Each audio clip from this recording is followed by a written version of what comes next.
Natural Samoa water, the taste of nature.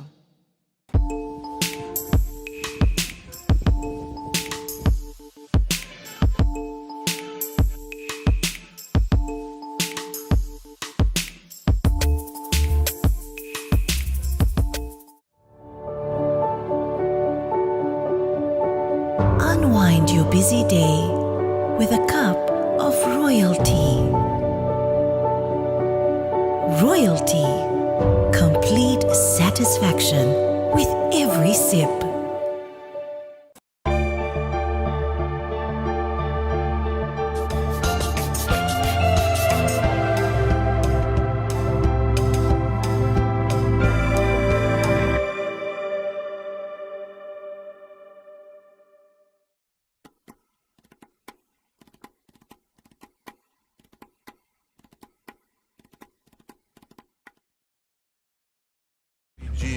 Going to be struggling his stuff up. Handy competition for Major. Brendan Toffee alongside me is Olympian.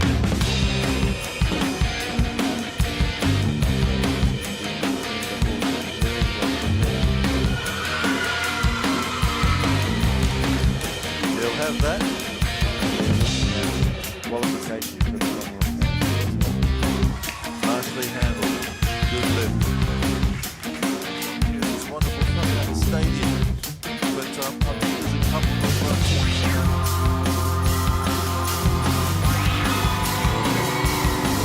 cracks at it.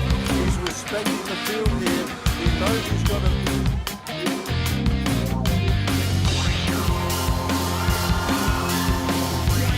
bends up in the front right just acknowledging himself on the ground is good, but we consider one of the right. Wow, that's live.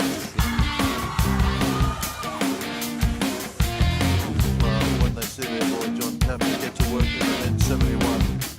But that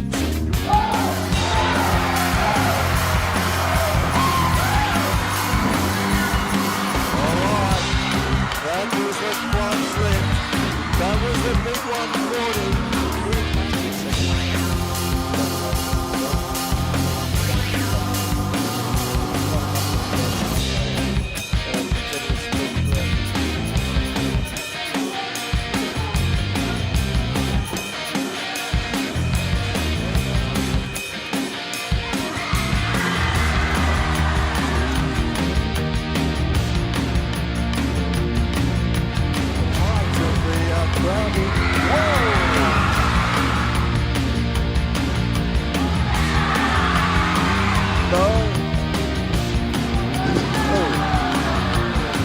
A lot quicker out of that catch position.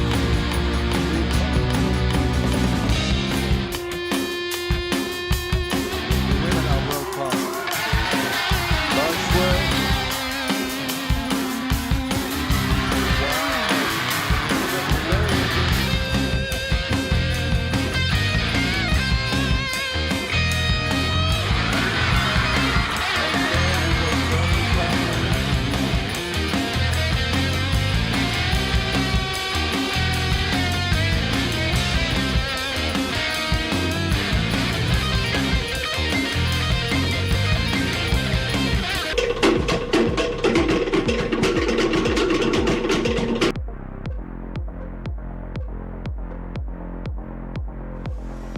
The wonderful aerial view of this fantastic complex up here, top end of Apia in Samoa. Faleata, of course, home to some sensational lifting over the last couple of days, and it wakes today to its biggest day of the week, and the echoes of last night still ringing in our ears here. It was Samoa's moment on day two. John Tuffy bringing the house down in the men's 71, delivering the host nation's first gold of the Universal Cup, and still lifting off the roof of this building, going around checking its foundations. Alongside me is Olympian and Commonwealth gold medalist, silver medalist from the Los Angeles Games, Robert Cabas. Robert, you've been around the world, you've lifted in many venues, but I don't think you probably heard what you heard last night here in Faleata at the Universal Cup the IBFC Universal Cup here in Samoa 2026. It was absolutely sensational. I mean, as a competitor, you would love to be lifting in that environment. The home crowd support and the level of noise was just unbelievable. I think it challenged our ability to be able to continue with the telecast, but I think we'll let the pictures and the sound speak for themselves. It was just unbelievable, and he lived up to the hype. I mean, he cleaned 180 kilograms, which was 5 kilograms, I think, above the Commonwealth's record. So he had the crowd rolling. Fantastic. Absolutely did. Well, you can see then that we're just about to assemble the group in the men's 79 and 88. It's a combination B group, but some big names out here this morning as well. It's going to be super. Yesterday, just to quickly recap, it was India, of course, stamping its authority over the lighter divisions, taking control in the women's 58 and 65s, but not to be undone. Ashley Kolomoisky, I thought, looked to be in outstanding form. The young Australian yesterday sounding a warning that she's going to be there or thereabouts in the years to come, Robert. Absolutely. A very tough competitor. You never count her out. She has, over the last 12 to 18 months, saved some lifts that you certainly would not expect any other lifter to save. Very, very gutsy lifter, nice technique, and she wasn't far off the gold medal. And indeed, here are our lifters then in the men's combined 79 and 88 coming out onto the platform to be introduced to this very responsive audience here at Faleata this early morning Wednesday here. Great to have your company right the way across Samoa and of course over there in Savaii as well. Hope that you're enjoying the pictures. We're certainly enjoying bringing them to you. And Fiji, if you're across us on the network here this morning as well, we've got a couple of young lifters in this division that you will be most interested in as well. Trent Buida was on MC, and here's the first of them.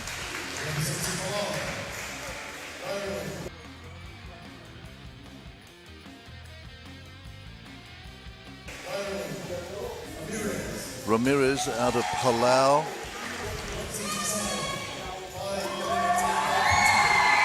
Kalamete here from Samoa, going to get a big roar as well.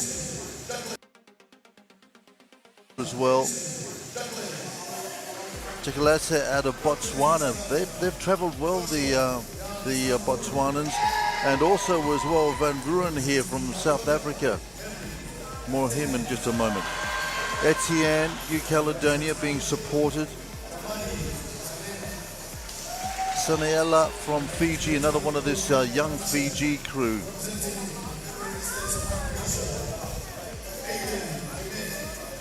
Jamed here from FSM, good to see them represented as well. Duno out of Sri Lanka. Morimba from Kiribati. And Funaki, you might have seen him in a much heavier weight. He's come down, shed a lot of weight. We're seeing him here for the first time in the 88s.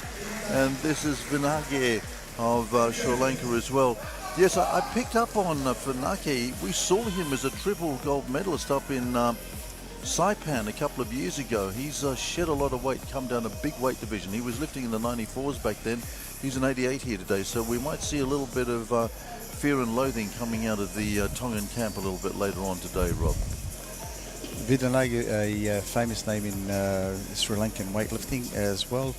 Their very first gold medalist in weightlifting was Chintana Vidanagi, who won a gold medal in Melbourne 2006. Wow, any relation, I wonder, to Nafika here? Could be something for us to look at. Yeah. He would be in the right age bracket. Yeah, he could be. So maybe a great family tradition. And it's interesting, isn't it, the sport of weightlifting, how it breeds through the families and goes cross-family as well. So there we have a couple of the contingent in here to support Team Fiji today. A very famous face just on bottom right of picture. In fact, I think it's his cousin who's going to be out here today, young Giuetta of the famous 100 lifter. So things getting set. There's a very famous face sitting up there on the back seats with the reverse baseball cap. Going to be seeing him on Friday, of course. Let's introduce you then to a couple of the tournament officials, referees, of course, without whom, as we acknowledge every time we start up the competition, without them we would not have a competition. There's a very famous face and name in weightlifting circles from India.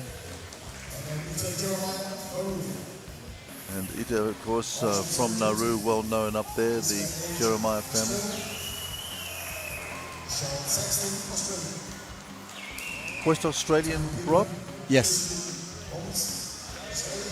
Saxtons are doing a lot of good work in Western Australia, right across coaching, competing, and helping out with the administration of the sport, doing great work. And the Ox Gym as well over there in Australia as well. And he was regaling us with a couple of beautiful tracks earlier on this morning as well. He has a fine voice, does our doctor, and he is, of course, the dulcet tones that you'll be hearing on the Universal feed as well. And gave us a couple of beautiful renditions to warm us all up earlier on today. Okay, so the scene is set then. This is the all-important warm-up room where the first of the weights will be nominated. That's going to happen in about 5 minutes from now. We will take a break here at Faleata, but just a reminder that before we go, it is the biggest day of the week for us. In just a moment, it's going to be the men's combined 79s and 88B category. Then some big names and a very powerful young Nauruan we're going to see go around in the women's 63s. The men's 79A group at 1:30 today. The women's 69A category, that's at 4 o'clock in the afternoon. And then the evening session tonight will be the men's 88A category. It's all to come. We're loving life here in Apia, Samoa at the IBFC Universal Cup 2026. We'll take a break. We'll be back with more very soon.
Warm-up room about to get very busy, I would suggest.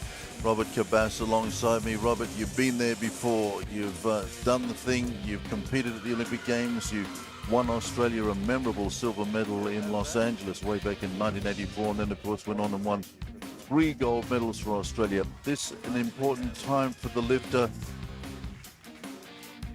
Are they set for the day here? Can they make adjustments? Can they improve in the last moments before a major competition going out on the platform? I think basically you want to stick to the basics of the sport. You're not going to do anything fancy while you're warming up. You just want to make sure that your timing is right, which basically falls back to the coach. They're looking at the board. They're trying to estimate how many attempts will be on before their lifter is called to the platform, because the timing of the warm-up is all important.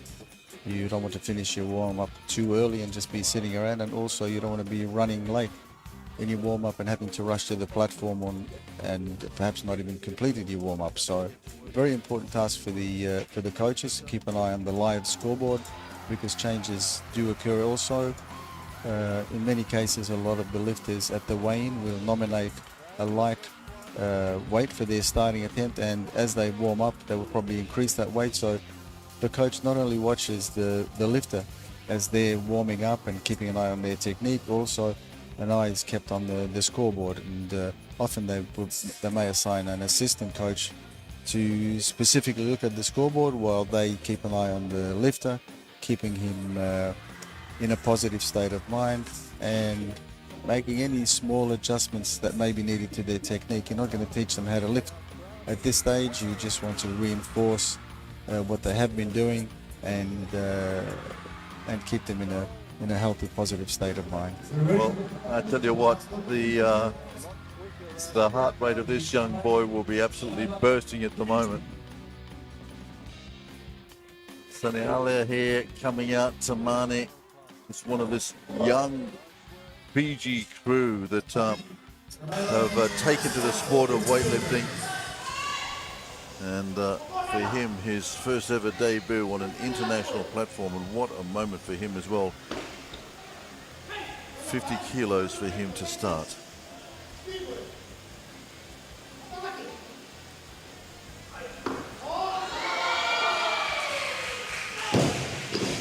Well, he stares the 50 kilos down, and what a debut. I mean, it must be a big thrill. There it is, you see Henry Older coming in and congratulating him on his international debut. He gets his 50, and hopefully it's the start of a fantastic and very long career. I mean, he doesn't turn 14 until December of this year, so he's 13 years old, and as you said, the first lift on the international stage is probably nerve-wracking. They did the right thing. They looked as if they've selected a conservative weight for him, which he was able to power snatch. So he should start calming down a little bit now and getting on with the job.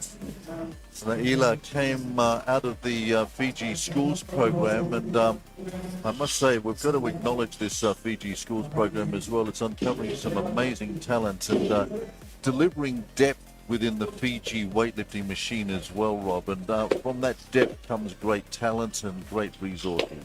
Absolutely. I mean, the youth are the future of any sport, and being able to get into the schools and identify any kids with talent and support them accordingly, I think that's the pointer or a key to future success.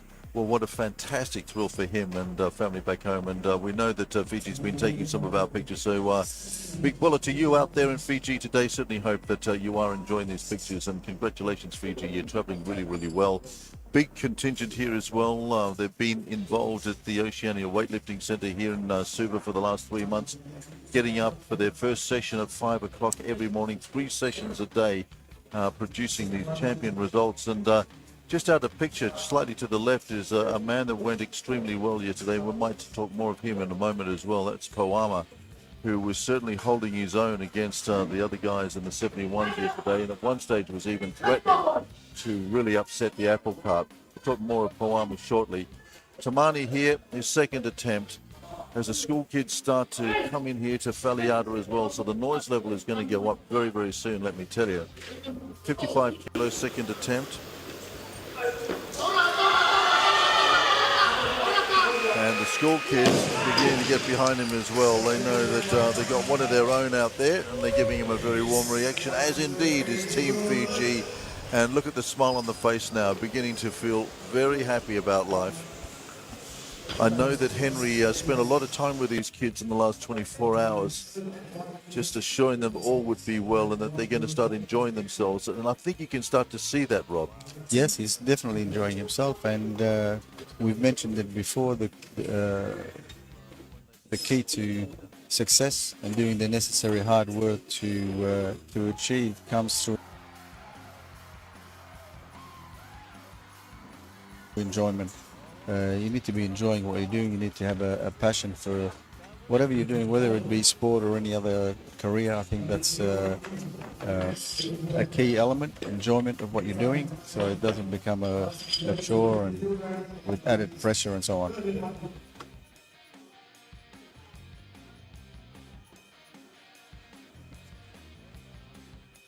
So he's taking his 3 attempts in succession, so he's allowed a 2-minute break rather than the usual 1-minute break between attempts. He's a fit young boy. I think 2 minutes is more than enough for him in the snatch. Clean and jerks, he may take advantage of the full 2 minutes, but he's ready to go again. And 60 kilos.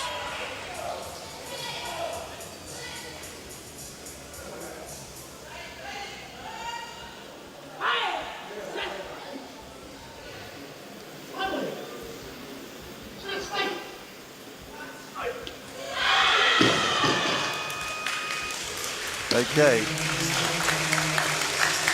But yeah, I think he's done enough out there this morning, Tuanaimato, just to soothe the nerves a little bit. Knew that he made a slight error. Henry there to embrace him and make sure that he's comfortable.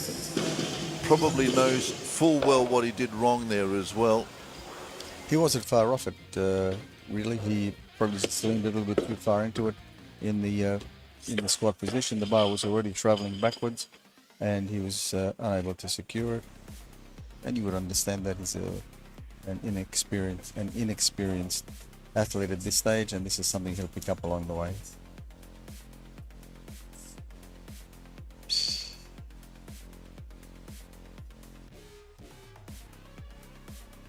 Rani Ngio is going to be next out for Fiji as well, another one of these young lifters.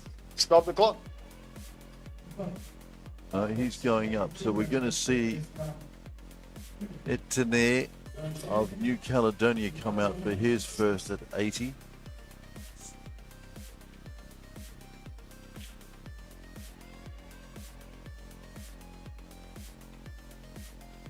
New Caledonia going through a bit of a rebuild as well.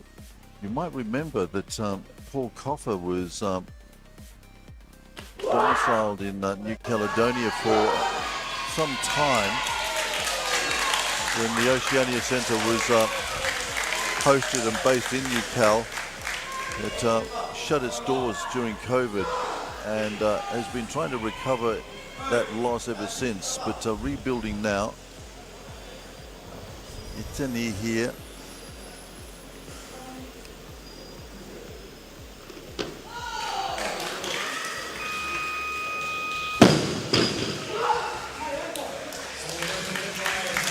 Lifting in the youth, the junior and the senior competition. 16 years of age.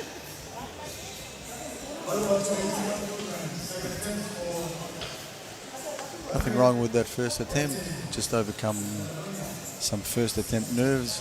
It doesn't matter how old you are or how long you've been lifting. That first attempt on the competition platform in the snatch, particularly unforgiving lift, as we say, can be nerve-wracking, and along the way you learn to handle the nerves. You never get rid of them, but you just learn how to deal with them. Henry here, also making his debut on the international stage, as is this young man as well. For Fiji, blooding a couple of warriors for the future.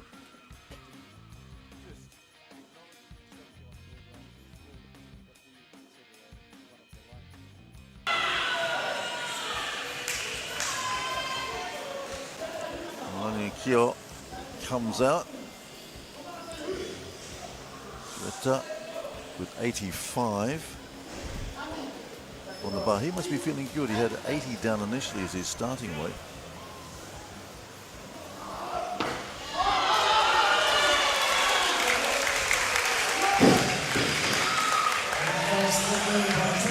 So lifting in the youth, the junior and the seniors, the 17-year-old also making an impressive debut here on the international arena.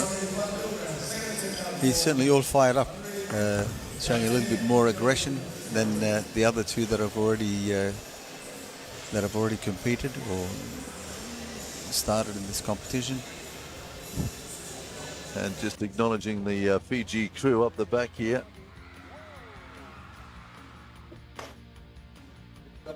So back to Etene, the New Caledonia. As I said, yes, Paul Copper over there had a huge influence on weightlifting in New Cal. Really got breathed life into it when the Oceania Centre was over there for a year or so before COVID. With COVID, of course, he was forced back to Australia. The doors shut on the centre there in New Cal. And only now is the sport really beginning to regain its dynamic. Talking to the boys last night, they reckon that they're going to try and recharge it, get some funding into it, which they have already, and start developing and consolidating. 85. Walks Oh, bad right luck. off the platform, and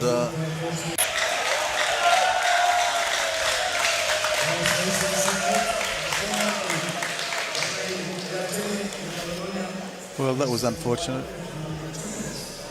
He seemed to have it there, seemed to be controlling it, but once he started moving, there was no, and his toes got off the platform, there was no way he's going to keep his balance there. And of course, the moment he does step off the platform, It's an no-lift, yeah. It's pretty much like shot putters stepping out of the ring and that sort of thing. You've got to do all your lifting within the confines of that platform. And actually, my best ever snatch in competition was completed off the platform, much to my dismay. and disgust. So Henri here, contemplating his third lift of 85. Giota as well, the young Fiji lifter just off to his left. Both of them debuting on this incredible and very impressive international stage. I mean, again, Rob, I mean, look at us here in 2026 at the IBFC Universal Cup. I mean, what a statement about the state and condition of weightlifting in the Pacific that we're hosting such an event. Could you ever have imagined it when you were at your peak? No, not at all. And to be honest, we were always aware of the potential and the ability of Pacific weightlifters, but they just never had the opportunity before, and the odd one that did compete was usually representing New Zealand. Okay, let's see whether we get Henri up and about with this third attempt, 85 snatch. This is the men's lighter 79 group, B category. Debut, this young 16-year-old from Newcal. Keep it steady, he does. Nice wide grip. Wow, he's getting pumped up, getting into it. School kids love it. So do the judges, so 85 is good. He made sure of it this time. He stopped his run forward, stamped his foot down there, and there was no way he was going to step off the platform with that one. So he's got some skills, latent though they are, and he's certainly got some aggression. He's got some form for the future, perhaps. Yeah, absolutely. He's a young boy as well. He's not quite 16 yet. So I tell you what, the noise is just beginning to rise here, and for these young boys, Giota here from Fiji, he'll be really, we're just a little bit, there's another confusion here because... Yeah, it's the wrong lifter that was out on the stage. Yes. And the bar is also loaded at 88, so it needs to be adjusted to 90 kilograms. Okay. So that's an interesting comms issue, and again you can see Lily Copper left of screen there, communicating to front of house. That line of communication so absolutely critical. Messages are signalled from back of house to front of house. So the coaches then, if you're new to the sport, nominating their weights, that's recorded there on the nomination table, and that's then communicated forward to front of house where the lifters are called out onto the platform. Okay, Giota then gets his chance at 90. This is second attempt.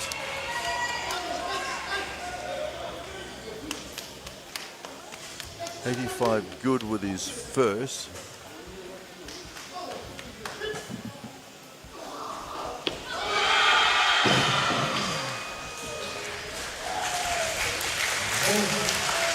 So maybe a little disruption there. I think he was a little bit anxious there, rushed the lift, pulled the trigger a bit too early in trying to get under the bar. You've got to first of all make sure you've got enough height and time to get under it, and he didn't allow for that himself. It was just seemed to be quite a short pull, and he tried to secure it a little bit too early. And the pictures here, the images you're seeing are also up on one of the big screens here, and the young crew here in Faleata just seeing that as well, and they'll be roaring this young man out onto the platform very, very soon. Kelemete Va'aputi coming out onto the platform in just a moment. He too has got some pretty serious talent looking after him. But before that, Giuta, in fact, introduced to this sport because he's a relative of Taniela Ranimbonge, who will be seeing in the heavier divisions later on. Of course, the multiple gold medalist from Fiji, introducing his young cousin here to the sport of weightlifting.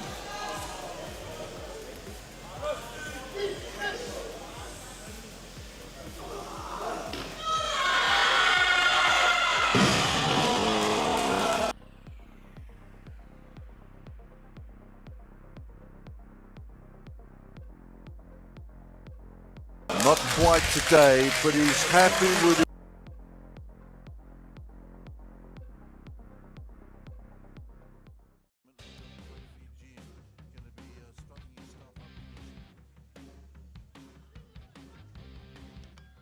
He's 85. Lovely warm response from this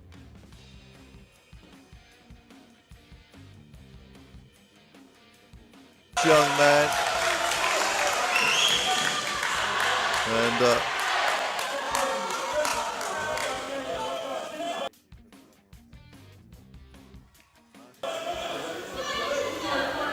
Pai here, 21 years of age. Dropping it down the back a little bit.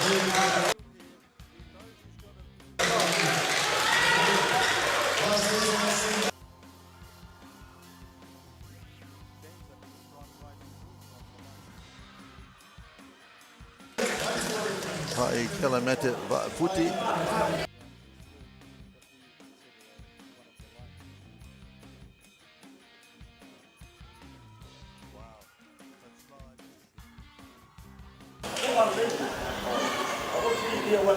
And I tell you what, there's some pretty serious Samoan weightlifting talent gathered around him at the moment to give him a couple of pointers on how maybe to cope with this weight of his. Absolutely, he's getting a lot of attention, so obviously they must recognize a lot of potential with these young guys, and a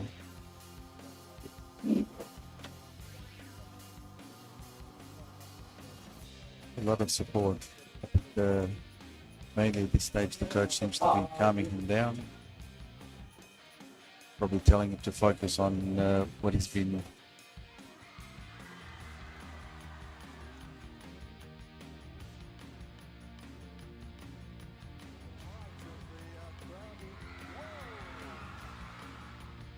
trained to do, rather than the occasion or the weight that's on the bar. Wow.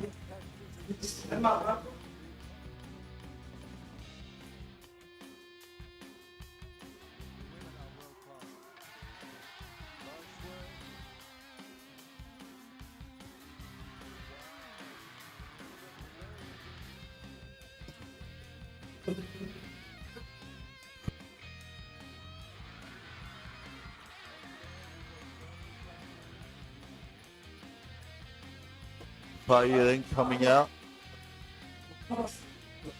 The local school kid's going to get behind him big time if he gets this. I tell you what, it's going to be the thrill of his life. 21-year-old, they being in a major competition like this.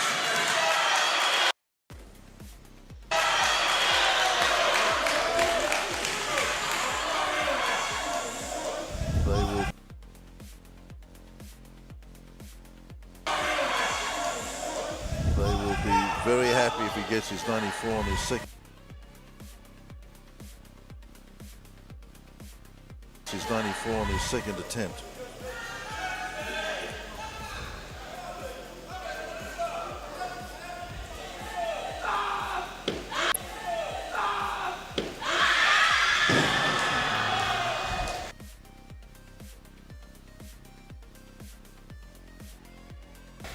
Leaving a little bit short. So for a young boy,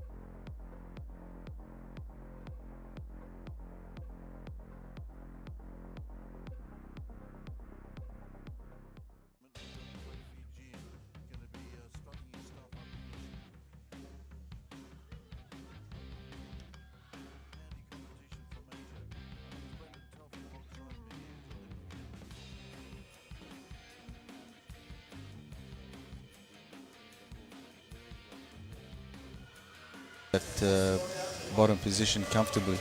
But he just seemed to be stiff all around. He, you know, you can't lift if you're stiff and tight like a block of wood. You've got to allow yourself to move. You've got to allow yourself to move. And I think too much tension through his body, either From 21-year-old Samoan to an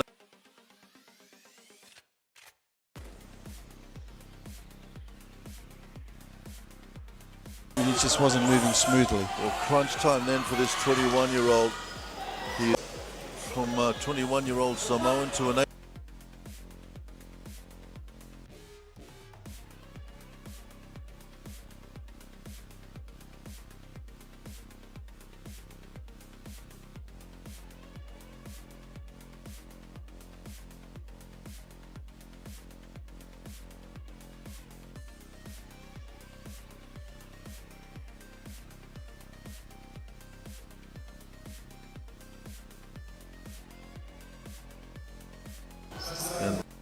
academic pursuits and sports, weightlifting in this particular instance.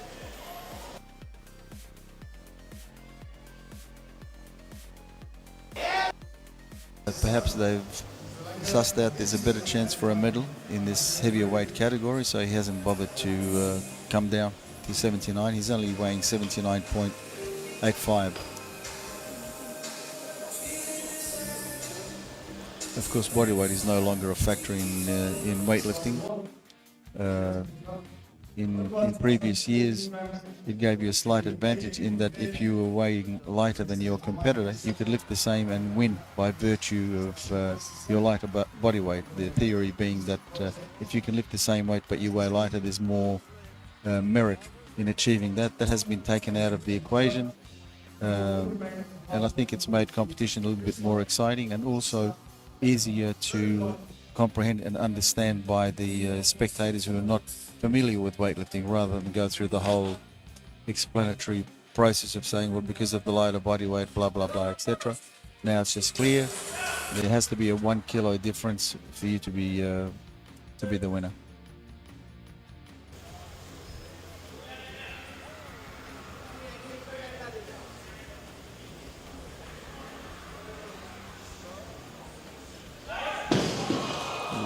So that 104 eludes him. So 100 is his total best lift in the snatch. He seems a little relieved about things, the 18-year-old. So has a little bit of a break and then comes back and the clean and jerk momentarily. Yeah, that's why there was that little bit of interest in what the coaches were going to call for his third attempt. His second one was well done, but it was also just a little bit soft overhead and starting to drift backwards, and in fact that's what happened on his third attempt. He caught it on soft arms, and the bicep kept on traveling there. You can't control it from that position. Ramirez then coming out back into the 79 category here. This is a good opener for him at 105. Out of Palau. Because we've seen a couple of the young Palauans here this week as well, and we keep mentioning the Patris family name. Significant contribution to the sport up in that part of the world.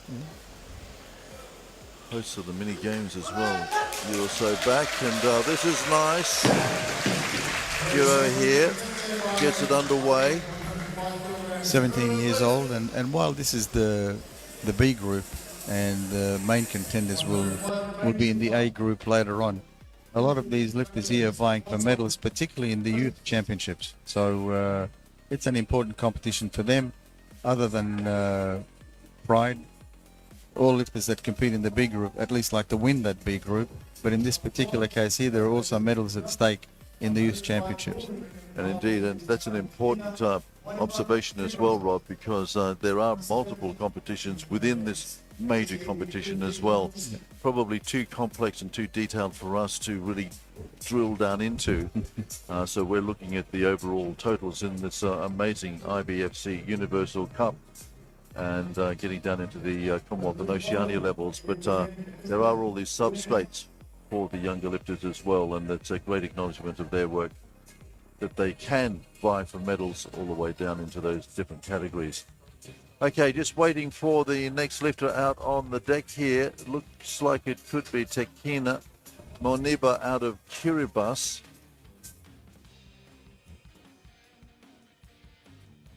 And this will be in the 88s again. Clock is counting and no sign of activity. So I wonder whether there's a... I'm guessing that there's been a call of change within the 30 seconds, but it just hadn't been conveyed to the announcers just yet. So probably in the process of being confirmed at the moment. The clock is ticking though, and there's no sign of any changes being made. Now, if the lifter doesn't make it to the platform in the next 5 seconds, it will be deemed a no lift and they will be timed out. So either there will be clarification that the change was made within the time, but apparently not. So just called it a no lift. Yep, so the lifter has been timed out.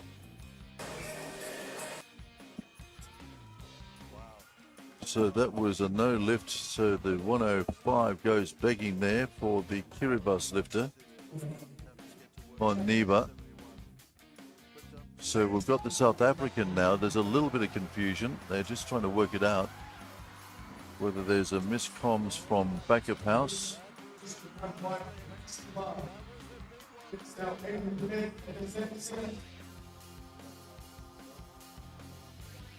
So we seem to be back on track with the FSM lifter. You can see the comms. So it seems that the call, the change wasn't made in time, if there has been a change. So we'll wait and see whether Mwaniba will come out for the 105 that he was just timed out on. They've stopped the clock again, Rob. Yep, because I think Gimed has gone up, so he's made a change.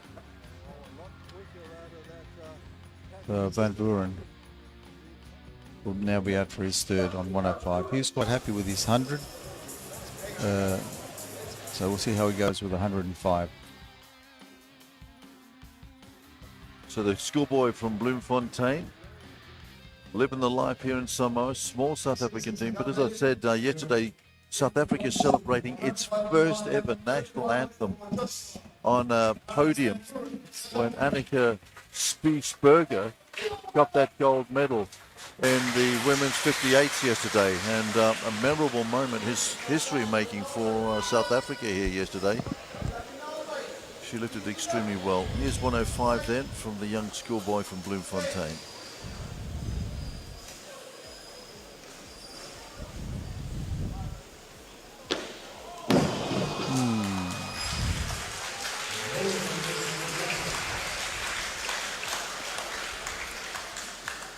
Not quite there for him. It was an honest attempt. It was close. He didn't shirk the issue, but just didn't get enough height on it. So not enough height. So he found himself behind the bar. Couldn't jam himself under there. Not enough time or space for him to do that. So in the 79s, we're yet to see the Botswanan actually. Innocent Jakalese. Well, here he comes now. I'm very keen to see him lift. I mean, on the basis of what we saw Tawira lifting the other day from Botswana. Very impressive. The African nation, of course, also looking to impress national selectors ahead of the Commonwealth Games and develop their youth as well.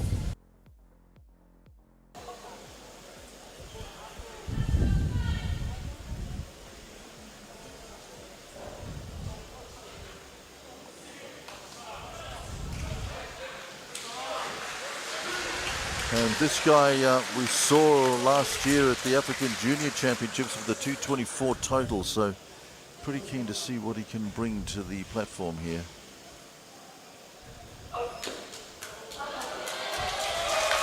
And at 107, he's jumped to the top of this young B group. well executed, and you can see yesterday we were talking about one of the lifters having long arms, levers and so on, being rangy. This guy has what we call a collar to collar grip. You cannot get a wider grip than that. And it didn't look too wide for him, so he's certainly got the long arms.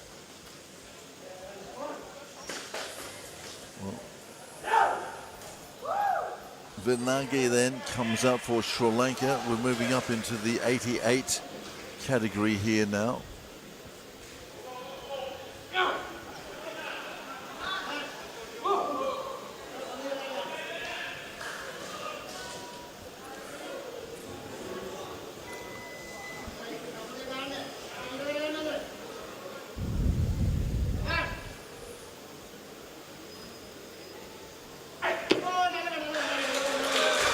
That looked pretty handy, Rob. Yep. Bit of style about that. Real good delivery. No problems there. No sign of any nerves. So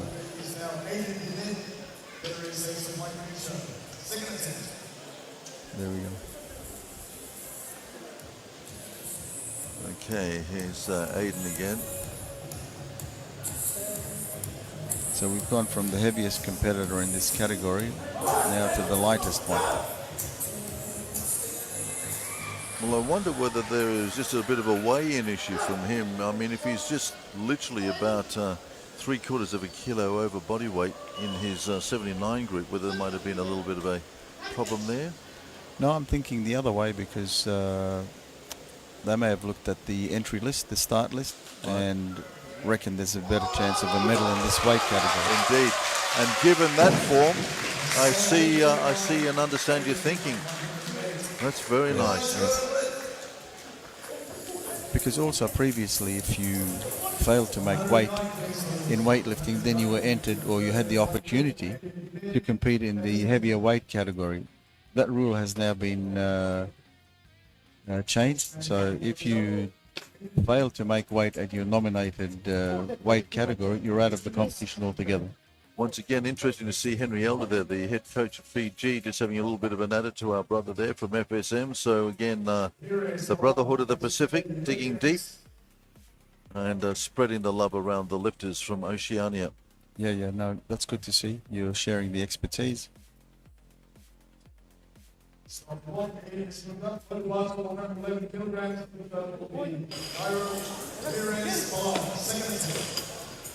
now we're dipping down into the 80, into the 79s again. So this is Ramirez, a 17-year-old from Palau, 111. So taking 6 on his first. I think as we move into the heavier weight categories, you'll see that there'll be larger increases taken between attempts. So my preferred jump when it was possible was 7.5. In those days, you could compete in increments of 0.5 kilograms, and my preferred jump was 7.5 kilograms from first to the second attempt. That's bold. And that's a pretty bold lift as well from Giro Ramirez from Palau.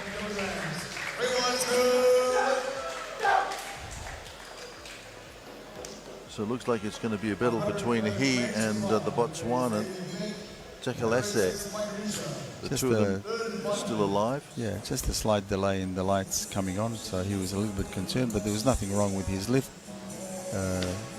Well completed. He was relieved to see the 3 white lights come up.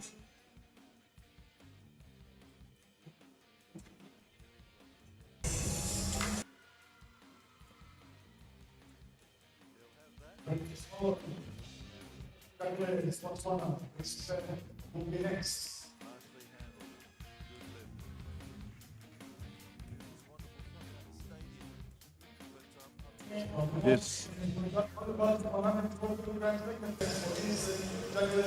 Yeah, Chakalese then coming out. As I said, at the African Juniors, we saw him. But back then he was lifting in the 71, so he's moved up a weight category.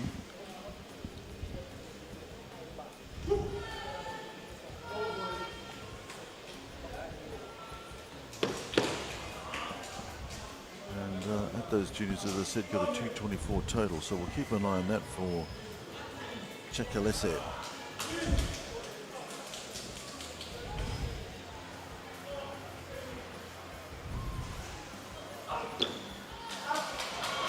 Oh, nice recovery. Boy, took a bit of strength, but he got there, and he's just letting everybody know, yes, I know, but I was good for it. That was good. He's got that. He's got a cheeky smile on his face. I think he knows he got away with something there. Well, he actually didn't get away with it. He earned it. He seemed to be losing it. Just able to keep his balance and secure the lift. I mean, So it's interesting also to look. He's got 110 kilograms nominated as his first attempt in the clean and jerk, and he's just snatched 2 kilos more than that.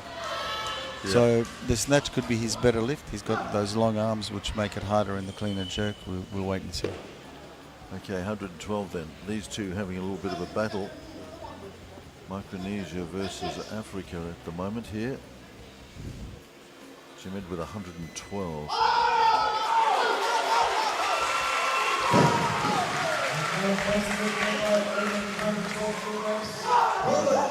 He is definitely happy with that one. in the 88s. So that's him done for the moment. It's a good weight, 16 years old. Not, as a matter of fact, not quite 16 yet. Yeah, very, very good. Okay, so now our Kiribati lifter, who we missed first time round, he just walked through the clock.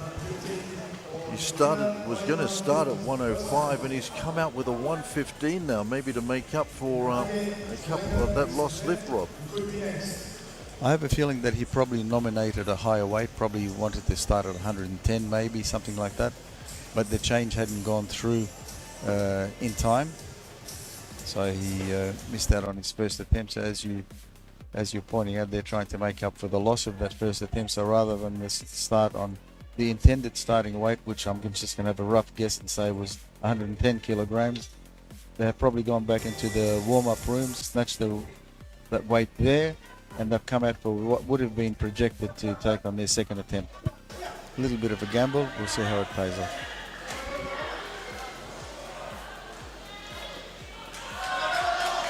No problem. Pays off pretty well, I think. Wow, looks very strong. Maybe, oh, he was threatening there. Threatening. Too early for that. But boy, Kiribati, of course, close to Nauru, and there's a great Kiribati lifter just slapping him on the back there as well. Notice, can I say, the bandages on the front of the shins there, Rob? Explain to the audience what that's all about. Okay, so the whole idea in lifting is to keep the bar as close to you as possible. You're imparting more force that way, and you're able to control it better.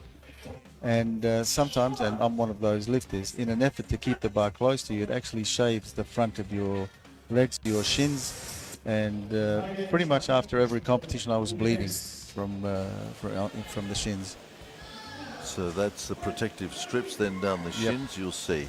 So Okay, this boy has been lifting extremely well. This is Ramirez. We're back now in the 79 group. Palau has got a little bit of talent here on their hands, and this kid's going to go a long way if he keeps going like this.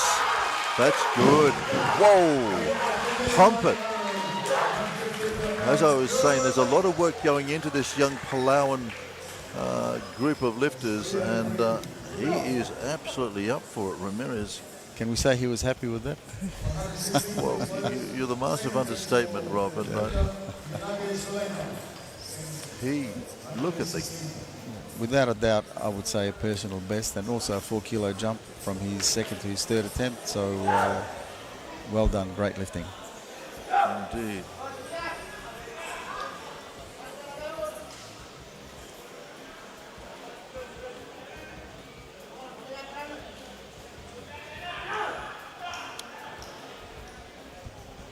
And of course, in that category, we've still got the Botswanan to come there.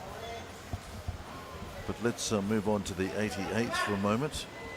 Get back to Vindanage here, Vindanage. Got an 8-kilo jump. Looked good at 108 and has come out and looked equally good at 116. That's a big jump.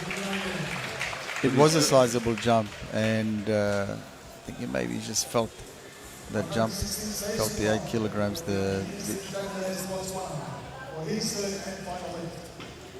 So He just jammed himself under it. Good on him. Now the next attempt will tell the tale. So if he's got any more left in him. So the Botswanan due to come out in the men's 79. We saw Ramirez from Palau post that 115 to normally lead that group into the snatch. But this young man from Africa has got a chance to destabilize that momentum. So he's taken a 5 kilogram increase from his second attempt. It wasn't a particularly easy one. He had to adjust to save it and get out of the bottom position. But I would guess that he's trying to put as much on the board as possible in the snatch, because he can tell that the other competitors, maybe just a little bit, or his main competitor Ramirez, as the better clean and jerk. So he's trying to get as much of an advantage as he can in the snatch. And indeed, if Ramirez is as pumped as he is at the moment, he's going to do something pretty prodigious out there when he comes clean and jerk time. 117 then to get into the lead position here in this B group, 79 from Botswana. And once again, that remarkable adjustment. Wow. It's the go-to. The head comes forward just to try and get that recovery, and he's done it for a second time, but with 5 more kilos. And there's his buddy, Tawira there, who lifted so well the other day. Not only is his grip wide, as he pulls and gets under the bar, he jams his hands against the collars there. So, some lifters say that gives him a little bit more stability, and not only are they pushing upwards but sideways, jamming against the bar, pulling sideways, and well, he seemed to be in control. Once the bar got over his head, he knew what to do. He knew to jam his head down. He pushed hard against the collars and was able to secure it. Well done. Yeah, that head technique. He'd used it first when he was in a little bit of trouble in the lift before, and then he did again the second time. It worked again for him. It's obviously something that he does regularly, I would say. Yep, seemed to be the go-to. Certainly worked for him. Okay, well, this boy was in pretty good form with his 115, and now he's 120. So Kiribati as well is perhaps discovering some young talent for the future as well. It's pretty exciting to see all this, actually.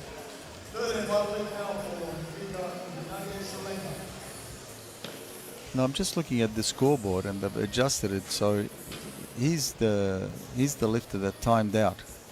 Yes, on his first attempt. He did. But now I'm looking at the scoreboard.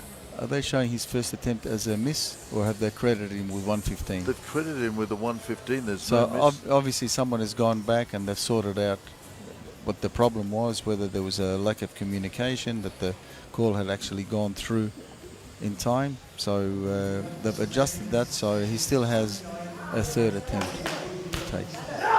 According to the scoreboard, we'll wait and see. Yeah, we will. It's a little bit confusing, that one. Vidnage then from Sri Lanka with his third attempt. He's got 120 on the bar here. We'll move down into the men's 88 group. Remember, 2 B categories here today, the 79s and the 88s getting us underway. This third day of competition, our busiest day here at the IBFC Universal Cup in Samoa.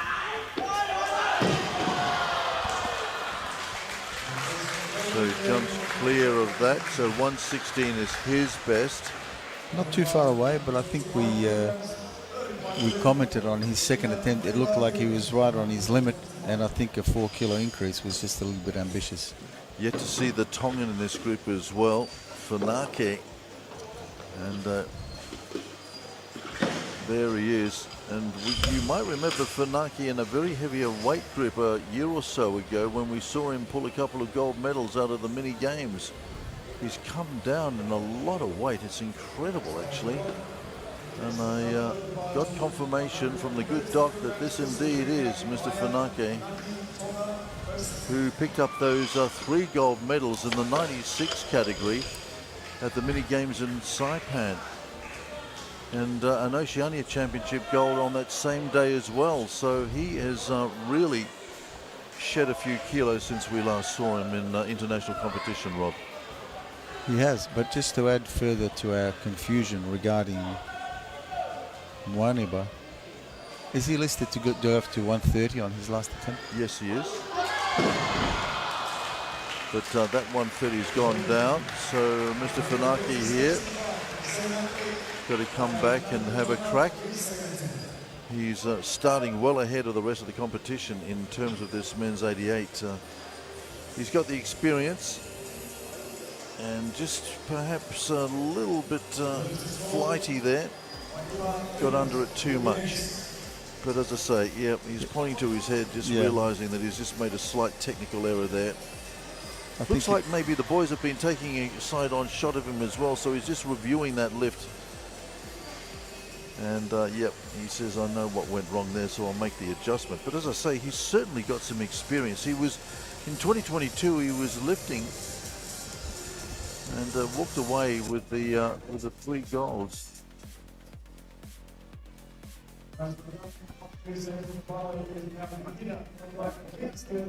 And in fact, way back in the day, he was representing New Zealand. Okay, so again, we're going back to our Kiribati lifter, Rob, and 130 now. Well, his 3 attempts have been all over the place. We've really had trouble following what they've been doing with the timing out and so on. But the dust has settled and he's got 120 on the board. Indeed, so that's the confirmed concluding weight for him. So that's 120 for our Kiribati lifter. So that just leaves Funaki then alive in this element, this stanza of the competition. 2 more lifts to come for him. The 130. As I said, way back in the day, he started off his international junior representative career way back in 2015. He would have been a young punk in those days, lifting for New Zealand at the IWF Junior Championships and picked up a silver medal. That in the under 85s. Oh, we thought we had the adjustment.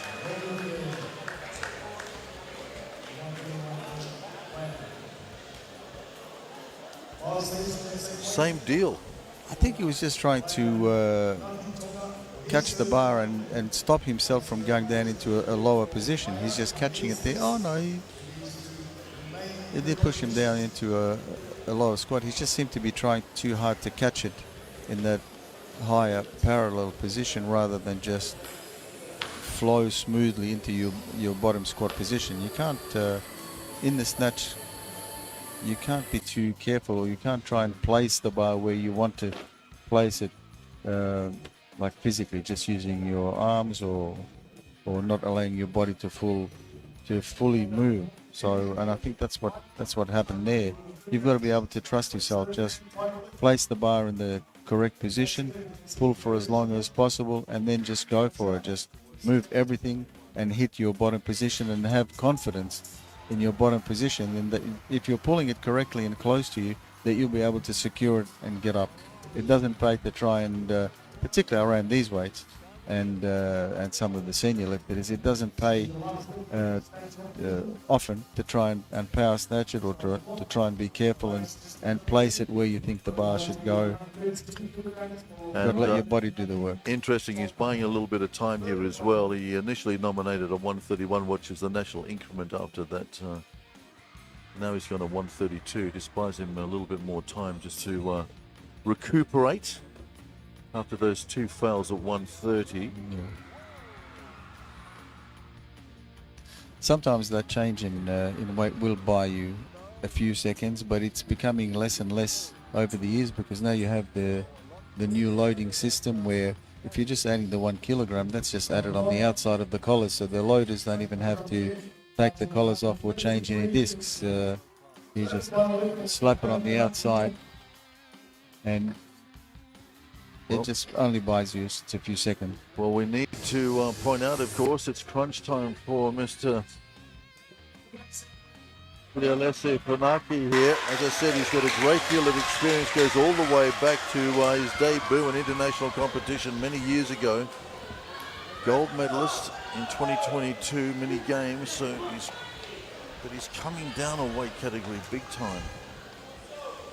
Must get this. Oh, Well, that's a troubling, and that is the dreaded bomb out at 133. Well, that was possibly his best effort, but still not able to control it. He was pulling it up overhead easily enough, but just didn't seem to have that self-awareness of where the bar is and what you're trying to do. You've got to expect the bar is over your head. You've got to just have that little bit of tension, secure it, and get up with it. So that's a shame, because he looked the part. His technique, for the most part, looked okay. Physically, he looked fine, and he obviously had he would have controlled the competition had he succeeded with just one of his attempts. So that's unfortunate for him, and also for us and the people watching, because we've lost a competitor that certainly looked interesting to in what he was capable of doing. Indeed. And was the leading contender in the category. Indeed, so that's a shame. So maybe some work to do on this substantial body weight drop that we've seen from Mr. Funaki. Bit of red around there on the first day of competition here, the combined 79 and 88s. Interesting to see that higher there, the Samoan in position number 3 was able to recover and did get that third lift, which keeps him alive in the men's 79s. But Funaki there, the bomb out at 130, 131 and 133 means unfortunately the tournament is over for him. But that's the situation at the end of the first session here. Big day this Wednesday at the IBFC Universal Cup here in Samoa.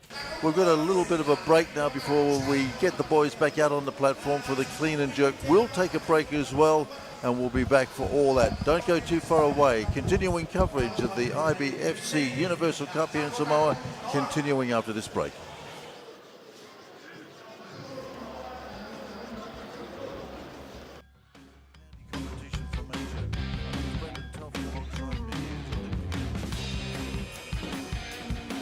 National tournament event as well.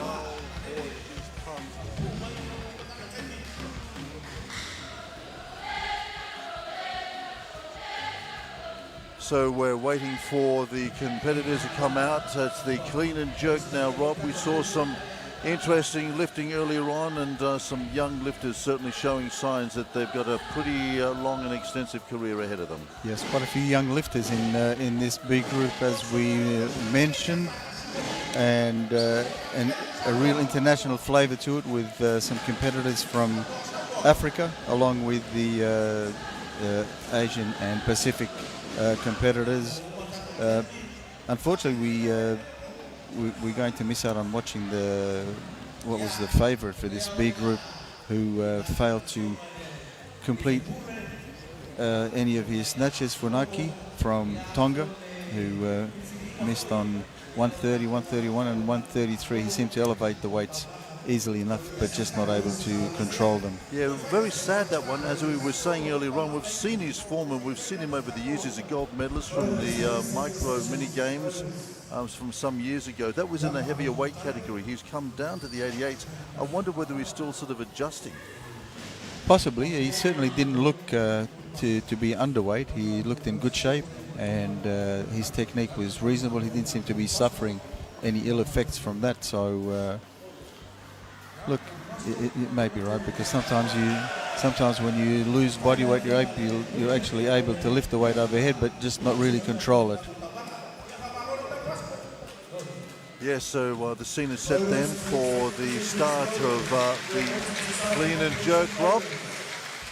And Tamani, the young Fiji lifter who we saw debut on the international platform earlier on today, and we were saying what a big thrill for him to be here.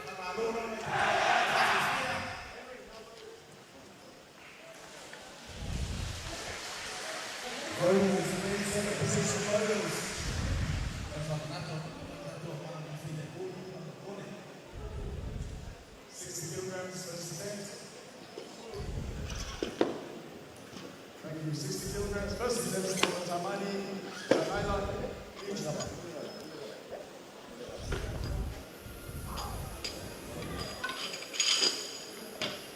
So, Tamani Sanalia about to join us out on the platform. 13 years of age, you were saying, Rob. Yep. He doesn't turn 14 until December of this year, so he's a big boy for his age. And part of the Fiji schools program, development program in Fiji.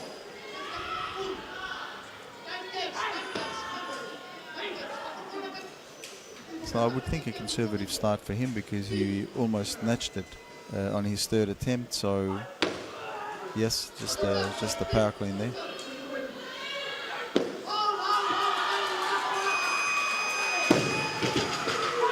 $60 kilos. Yeah. As you would expect, success. And I think the right choice again by the coaches. Young boy, you want to get him into the competition, get a total on the board. No doubt he's feeling some nerves, so some caution needs to be exercised. Indeed, as I said, this Tamani is a product of the schools development program over there in Fiji. They go around and Henry Elder and the rest of the crew go out and about. It's interesting, Rob, the development of weightlifting in Fiji. They're doing some pretty prodigious things over there. And they took a crew of 15 across to the Commonwealth Championships in India, and now here to Samoa, closer of course, but it's a squad of 26 lifters. Many of them have been here in Samoa as well at the Oceania Training Institute for the last 3 months. Wow. Absolutely living and breathing weightlifting, and this explains the prodigious improvement in the number of their lifters. And of course the Samoans, it's just their standard day, a 5 a.m. start or first session at 5 a.m. and then 2 more sessions later in the day. Yes. Look, you it's live and breathe weightlifting, and you do that, 5-6 days a week. You're going to get pretty good at the end of it. Yeah, look, it's an ideal environment and one of the best setups internationally in the world for weightlifting. So you would expect results from this. There's a lot of time and finances invested in a situation like this, so results are expected, but results are more likely to happen in an environment like this.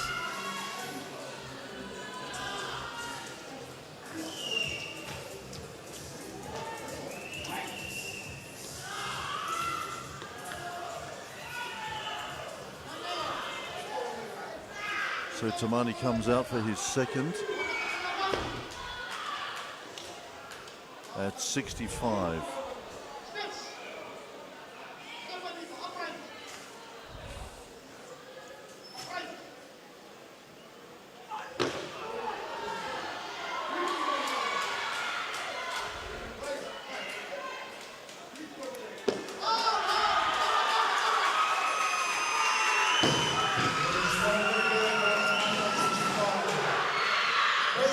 Another power clean, so again well within his physical abilities, but you have to take into account his limited experience.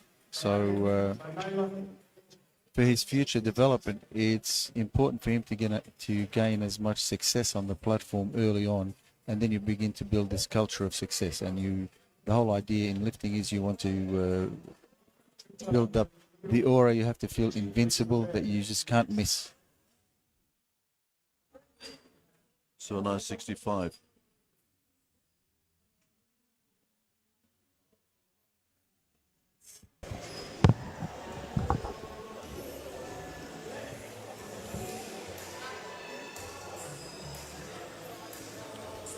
So the clock is ticking down. Third attempt for Sanaila. 70 kilograms on the bar.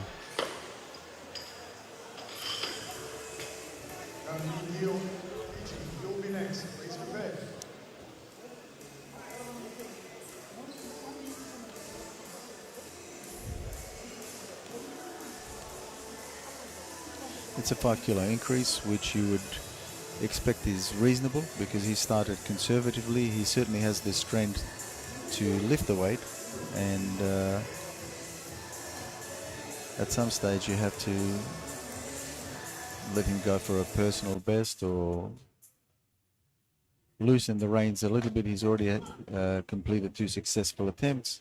He's got a total on the board, so now you can increase and go for something a little bit heavier. Okay, so Tamani then, what a wonderful debut for him. And Rob, as you were saying, I mean, really sensational stuff. 14 years of age, and just to be going through this, I mean, he's got young kids in the audience about his age as well, and they're really identifying with the effort that he's putting in out here, and this is really good stuff. Third attempt, 70 kilos. He'd love to finish off here with some white lights, and I reckon he's going to do that. And he's getting into it, isn't it? Look at that, he's just, he's loving it. He's only 14 years of age, and look at the big smile on his face. What a debut. And if you are out there, Fiji, congratulations. Your development program really beginning to pay dividends. And this is where, you know, the depth and the power of the national effort as well. In a year or so when he's a little bit more mature. That's the sort of experience that stays with you for life. It'll be something that he's tasted once and will want to taste again. So it's a motivation for him to continue training, to continue to seek international representation. And a nice little 125 total for him, and I'm sure in competition he's never done that before in his life. And now the other young Fiji lifter as well, coming out here to try and finish off what would be a wonderful morning for them. Giuta here.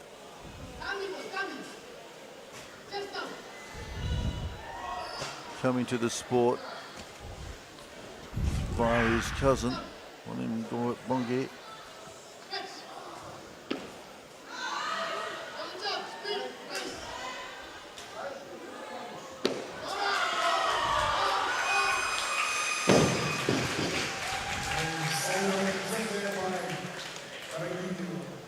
Good lift.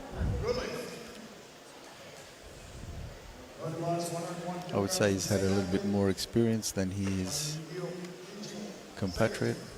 He's just a little bit more assertive, aggressive out there. Well, 3 years, you know, as a teenager makes a little bit of a difference. He's 17, isn't he? Yep. Giuta just into the zone here. And Poama here, looking after him here today. I mean, he was sensational. The men's 70 yesterday with a big 20-kilo improve on his best ever performance. There he is. I mean, he was handing it out to the top boys in the 71s yesterday. And really, if he keeps lifting the way he was, he's going to be a bit of a handful for them in a year or two. Yeah, very close to that 137 snatch, which is quite a lift at 71 kilograms bodyweight. So here's the young South African, going to start off at 105. As I said, schoolboy from Bloemfontein. Trying to get his sports school balance right, he says. Gray's College in Bloemfontein. And apparently he got a bit of a reputation as a sporting school as well.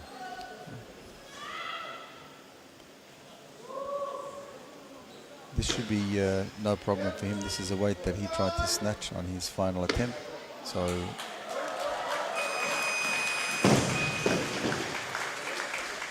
as we said, comfortable enough. And I mean, also it takes a longer number of years to build up a strong clean and jerk. So a lot of these younger lifters, there wouldn't be as much of a gap between the snatch and the clean and jerk, traditionally anyway, as there would be as they get older and heavier. Yep, well, lifting in the juniors and the seniors as well. And Jusa. Van Vuren. Back to Fiji. Or is the South African going to be following himself? I would say that's just the compulsory 1 kilo increment, or rather the automatic 1 kilo increment, and I would expect that there'll be a change, and there it is. Wow. Now, I would be surprised, a little bit surprised, if Jakalas from Botswana comes out for this 110, because he snatched 117, which is 7 kilos more. So even if you're not such a good clean and jerker, you would expect to be able to clean and jerk as much as you've snatched. And there's the Botswanan coach. So this, of course, is the nominating table here. So it's just making, just following up on Rob's point. You can see the coach there just making an adjustment as well. Tuapepe, Jerry Warwick here as well, keeping an eye on things as well. They too have their young charge about to get underway. Ra'afuti, we'll see him momentarily. But here's the New Caledonian. Eteni, Henri Eteni, coming out for his first at 110.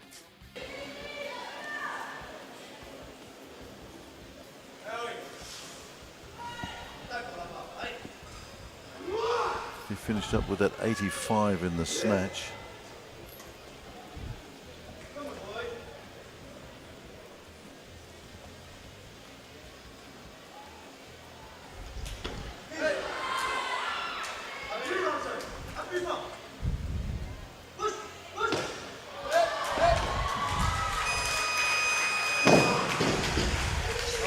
Well, the 16-year-old from New Caledonia doing very well here. That's a 110. Good lift for him. He's got long arms too, so his, the weight has to travel a fair way up for him to secure it. Makes it also that much harder to lock it out. He's got no problems though. That's why some lifters also choose to widen their grip after the clean, so shorter distance to travel in the jerk, and more opportunity to lock out their elbows.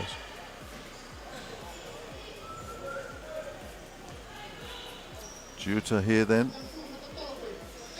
10 kilo jump from his first attempt. He started on the 100s, 110 on the bar.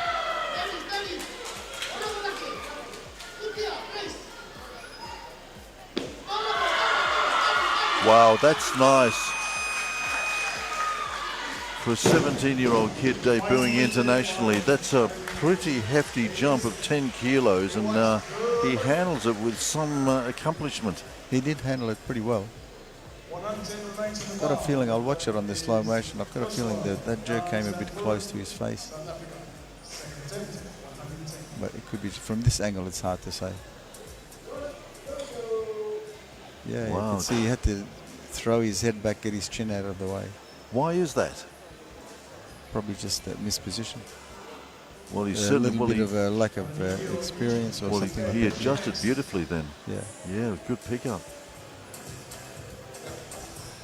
Okay, 110 by Fiji. Let's see whether South Africa can respond here. Van Vuren. Because he's got a fair lead in the snatch. Having snatched that. 100. Wow.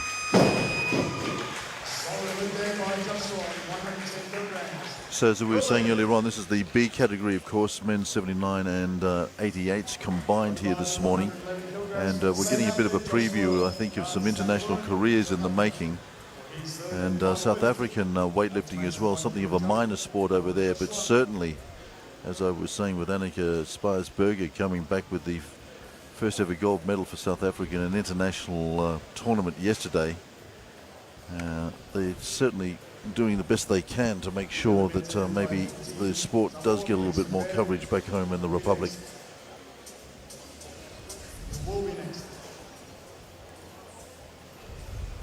Annika and her husband, who will be seeing in heavier competition as well, or partner.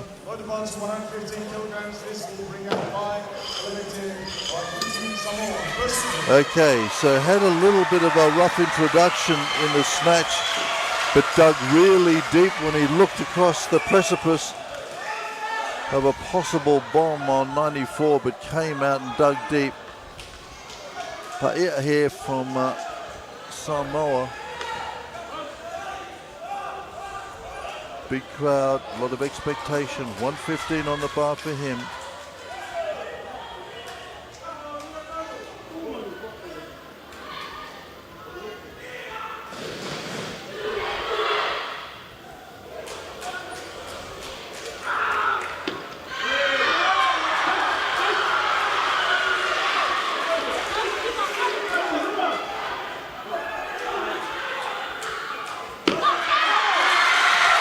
Wow. And again, Rob, you know, it's clean and jerk where the Pacific lifters seem to be more comfortable. The snatch, the more technical of the lifts, caused him a few dramas earlier on. His first major international. He got there in the end, but look at this, so much more comfortable. I mean, had to work hard, but he got there. Yes, absolutely. And look, generally speaking, also the clean and jerk is a little bit more forgiving. It allows for you know, little errors here and there, whereas the snatch absolutely doesn't. So here's the third attempt then. Faleata coming out for his 115.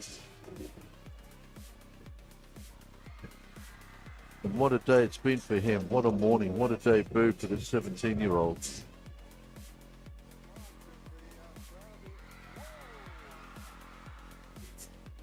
Again, looking better and clean and jerk as well. Looks like the Samoan got that 85 snatch away. The first lift for him on a big international stage. And now clean and jerk. Took that big 10 jump for his second lift. This is 115. 5 on that.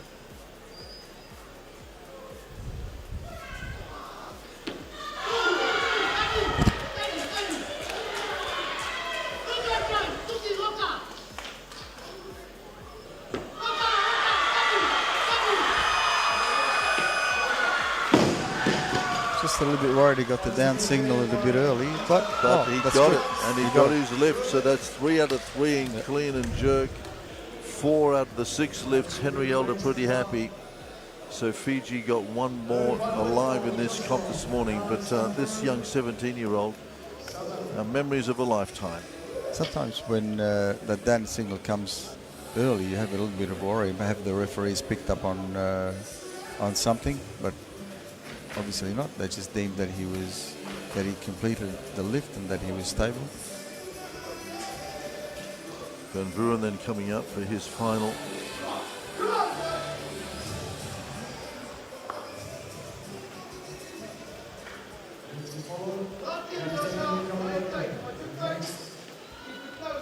Tell you what, a couple of his mates back in Bloemfontein at Grey College will be pretty impressed with what they're seeing here if they're getting these pictures. This will be a nice lift to get. You want a 15 kilo increase on your snatch in the clean and jerk. This would give him a nice title, but not quite there. Not happening today. So 110 is his best for a 210 total. But he's got to be happy with that. I mean, what a debut, and acknowledgement there by his coach, Anthony.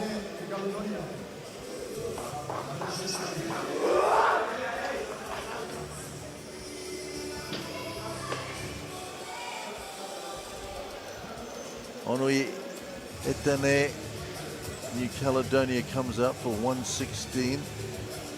I'll tell you what, this young boy's impressed me as well, Rob. I reckon New Caledonia are onto something here if they can keep this guy involved in the sport. Still only 16 years of age, lifting in the men's 79.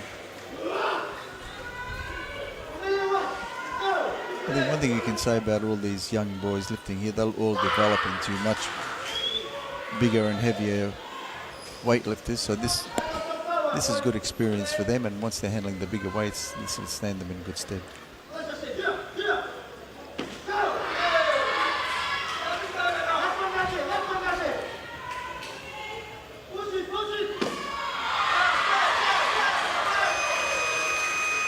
He's got a few fans in the crowd. And Team New Cal definitely on side. They like that.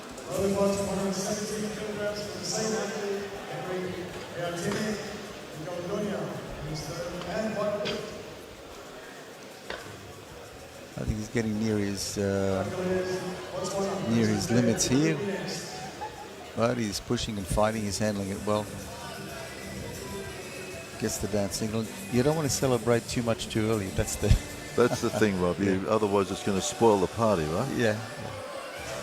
So the all-important nominating table out here. You can see Lily Copper just in left a picture there, just signaling changes. Changes are coming in.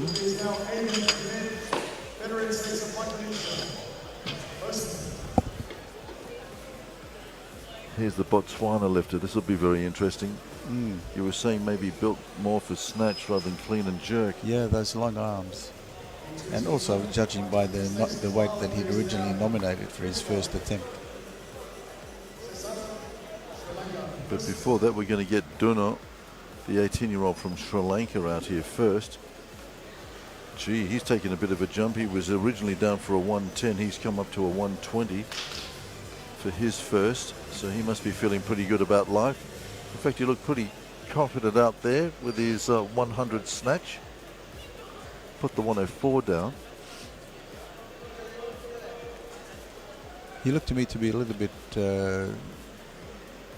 soft overhead. In other words, not really locking out the weight solidly. So it'd be interesting to watch here.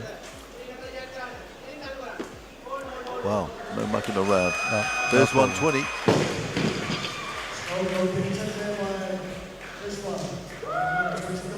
He's a shorter, stockier guy, so the clean and jerks will suit him.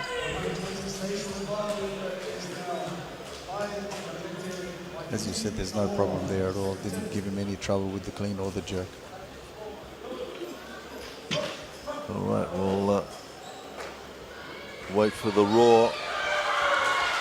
Footy coming out.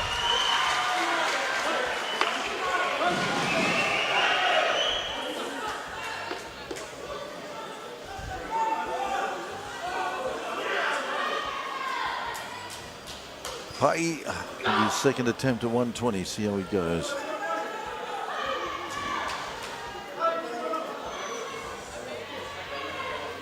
Five more than his first clean and jerk.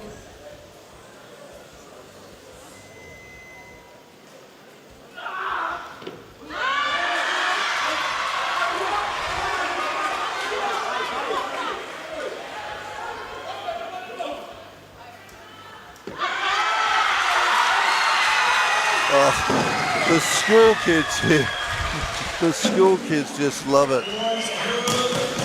And as I said, there's a couple of heavy hitters in the crowd who will be seeing in the next 24 hours or so as well, just giving him acknowledgement. The team getting around him, and this is a nice lift. Now that he's got a couple of lifts up on the board, he's soaking in the atmosphere and the support of the local crowd. But again, what a fantastic progression for him as well, though, Rob. I mean, there he was looking into the abyss of a bomb, pulls that out of the fire, and now he can start enjoying himself here in the clean and jerk. I mean, what a wonderful thrill it will be what a memory for him to walk away with. He recovered, and then he got the endorsement, and then he got the lifts he wanted. Yeah, absolutely. Eteni, Henri Eteni, got a few fans in the crowd as well. 120, this will be big for him, real big.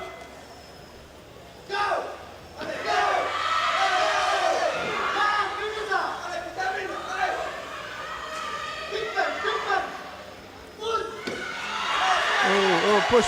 Oh. So close. That's Very the biggest close. ever in tournament for him.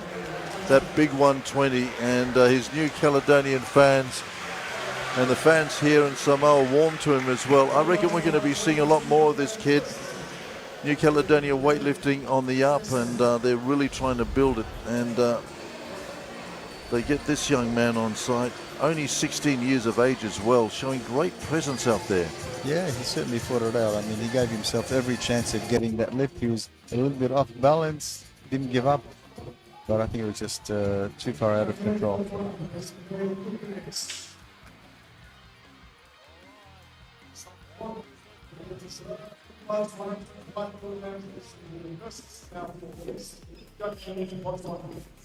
Okay, so the Botswana athlete going to make a little bit of a move here.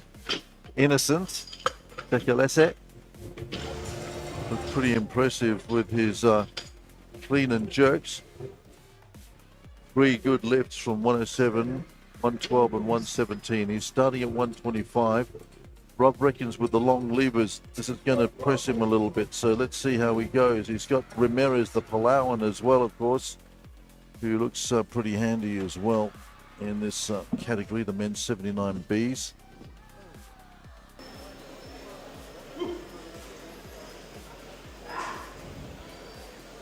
Be interested to see what he ends up with in terms of his totals here.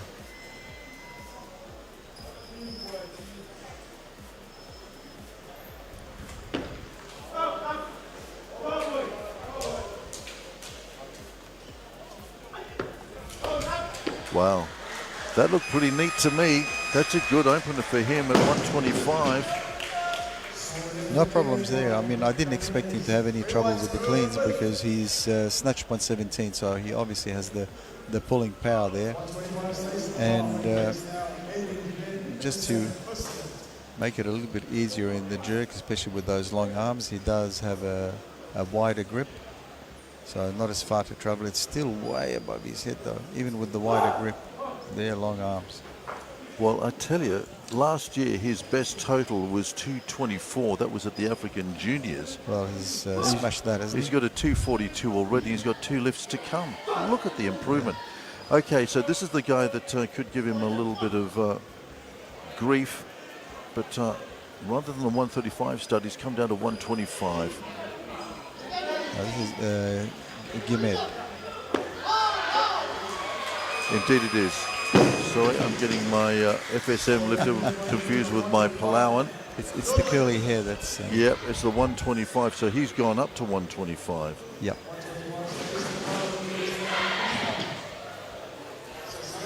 Okay, so this is in the 88 battle, of course. Yet to see then Ramirez from Palau.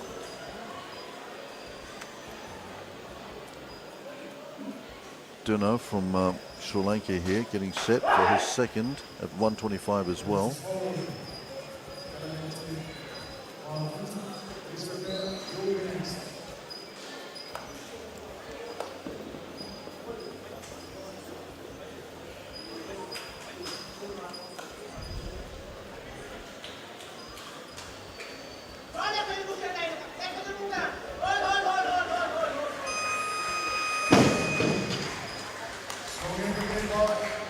So far so good for this guy. His second attempt there was really no different to his first attempt, so he's consistent.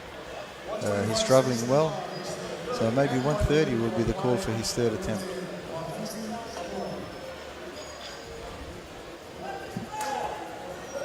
He doesn't need to take any more than 130. It's just whatever he can manage today in the clean and jerk.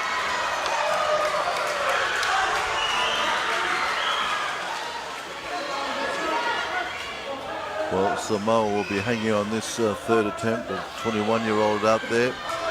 Big international debut for him.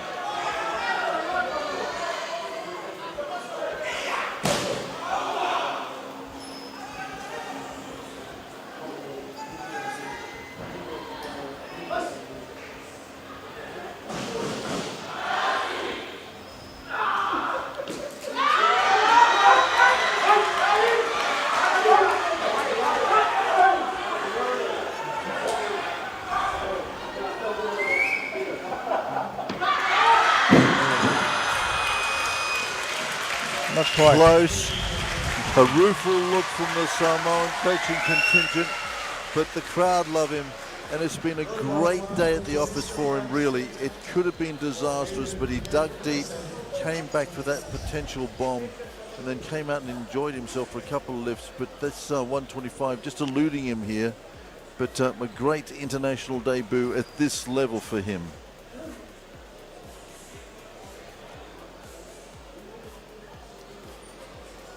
So a 214 total does it for the Samoan. So obviously the Samoan Association sees some potential in him because, as you noted, he had a very credentialed coaching crew looking after him. Absolutely, the heavy hitters of heavy hitters out the back there.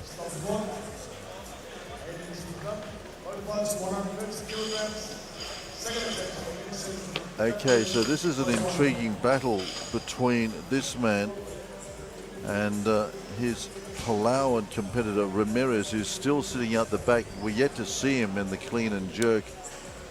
And of course, Innocent here enjoys a 2 kilo margin over the Palauan coming into the clean and jerk. But as Rob was saying, we suspect that Ramirez from Palau has got the better clean and jerk. So 130, there's a bit of a change. So okay, well, we'll see that battle rejoined again in just a moment, because we're flicking through a few weights here. Duno's going to come out, looks like, and finish off his morning's work at 130 first. So we'll get back to that confrontation in the 79s in just a moment. Come down here into the 88s and see Duna from Sri Lanka finish off his third attempt at 130, which would be a nice morning's work for him as well if he can get this. Yep, so as we guessed, he's made that 5 kilo increase from his second attempt, because that was quite comfortable, and he certainly looks capable of this 130, so let's see how he goes. I also happened to see in the warm-up room that Ramirez did a very easy 130 in the warm-up, so I wouldn't be surprised if he starts with even more than 135. Yep, well, he was down to start at that 135. We're yet to see him. Duno now, just finishing off in the 88s. No. No.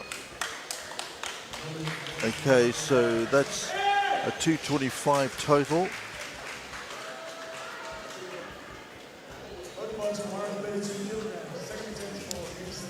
Could be that he was experiencing some lightheadedness there. The bar may have been pushing against his throat, disrupting his breathing, or just maybe the clean was just that the timing of it disrupted his breathing, so he wasn't in shape to try that jerk. Okay, so let's get back to this battle then in the 79s. Innocent here from Botswana coming out for his second at 132. Got his first at 125. I reckon he'd be pressing the envelope here big time. Well, I think he's secured in his current position. Now he's looking at how much he can put on the board to keep Ramirez at bay. He's obviously aware of what Ramirez is capable of in the clean and jerk, so he's trying to keep his lead for as long as possible. Done incredible, absolutely amazing improvement on in the last year.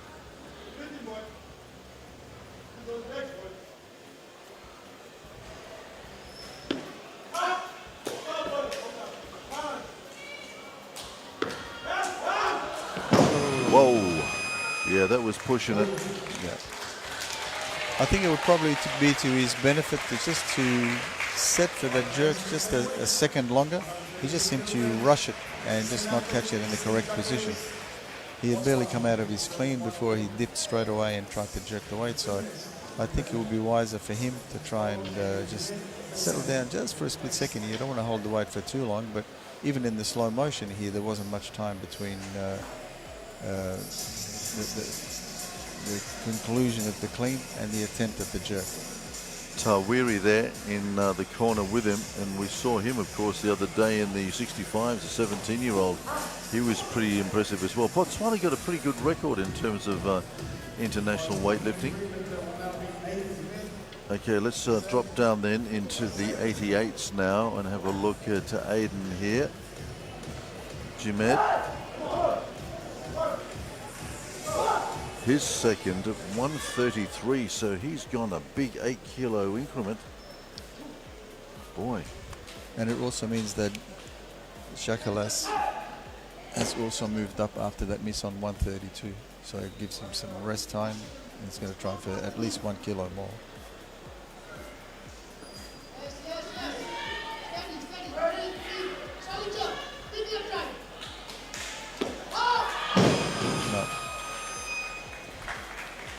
Got a little bit frightened when he felt that 133 down a little bit too much in front of him, I think. Not quite underneath it. No. Just got a little bit more speed under the bar. Yeah, there's Henry just letting him know, yeah, a little bit more aggression under that bar, I think, is needed here. So This is good, but just here, just not quite aggressive enough, I don't think. No. And I think also he was pointing out to him that the way he dipped for the jerk, he let his chest sink. So he's emphasizing to him to keep his chest up and the elbows up as he dips for the jerk. He just seemed to let the weight push him down and back a little bit as he dipped. So that reduces the influence on your legs. You're not getting as much power from your legs as possible. Bit of a joke amongst the coaches there. Botswana coming over to join in and maybe give him a few tips as well.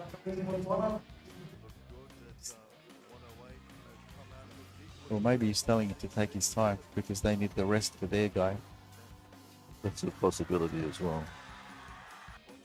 Use it all up. He's got 1:40 on the clock before he needs to get back out there and get underway on that platform. Sometimes you just need that little extra break. I know my first Commonwealth Games, my competitor was also from Australia, Charlie Faleata, and he'd already secured the silver medal, so we just asked him to, on his last attempt, just to let the clock run out. And in those days, if you had consecutive games, you had 3 minutes, not 2.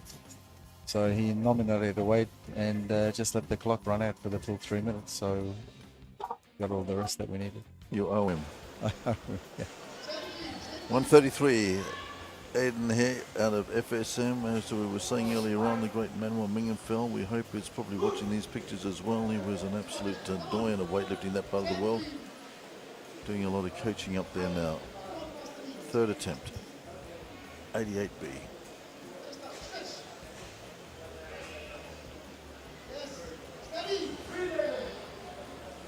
Now as he listens to the coach. He's got to keep his chest up and not lean back as he dips for the jerk. I think he saved it. I don't think that he touched the platform. I think he's got that. Wow. Wow, 2-1 majority decision, and he's really stoked. I wonder if they think that his knee touched the platform. But I don't think it did if we look No, at I it don't think so. slowly. It'd be very hard to recover a jerk if your knee touches the platform. He just seemed to have lost it. He looked gone for all money. Let's have a look again. Sinking. No touch. Saved it. Wow. Great lifting. Well, again, for the 16-year-old, I mean, again, well great done. presence of mind.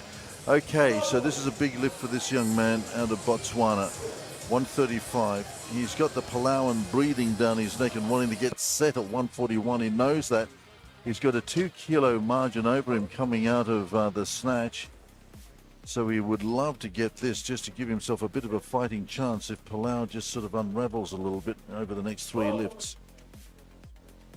So we're back in the men's 79 all the way from Botswana. 2 male lifters here. He has nothing to lose. I think that's probably the correct call. It's up to him to. I think if he just takes that split second longer before he actually tries the jerk, he'll have a better chance. Which he did. I think that looks all right to me. Oh, I don't like the buzzer coming on too early. He got it. He got it. Well done. That's awesome lifting, and what Good an decision. incredible improvement as well for him. That is just wonderful because he's come away with a massive improvement in terms of his totals here. A 252 he comes away with here in Samoa. Very nice. I mean, the best we saw him at the African Championships, the Junior African Championships just last year, was a 224. Yeah, awesome. Look at that. Very good improvement. Those last 2 lifts by both those lifters, good fighting lifts. Yeah, and from these young juniors, it's what you want to see, isn't it? Yeah, it is. It is. They responded to the challenge very well and just didn't give up at any stage at all. Just fought it right out. Well, here we go then. I mean, this is a massive leap here because this young man, Tekina, was originally nominating a 125 start. He's starting at 140. Well, remember, he also nominated 105 in the snatch and started at 115. Yeah, and then got a little bit threw lost. a spanner in the works. Got a little bit lost in the works and ended up doing the 120 and 130. Well, the 120 at least, put the 130 down. Okay, 140 then. continuing a great Kiribati tradition. As I say, Kiribati benefiting in the early days from being adjacent to Nauru, and a lot of the boys in Kiribati saw what the Nauruans were doing and took it back home to Tarawa. And that's where their great tradition started. He looks to be limping a little bit there. Let's just watch him after he can. The lift looks all right. I don't see any problems there. But just as he walks off, he seems to be favouring one side of his body. We'll wait and see. Vidnage then coming out. This is also a big jump for him. He had initially nominated a 130, so he must be feeling strong. Well, Ramirez is feeling strong because he's obviously going to start at more than 140. That will settle his little competition with Jacala straight away. And as I said, his warm-up lift, which we got a sneak look at 130, was very comfortable. So not surprising that he would start, well, at least at 140. More than that, we'll wait and see. So he's definitely not starting on 140 anyway, otherwise he would have been out on the platform. So here's the 17-year-old competing in the youth, junior and seniors.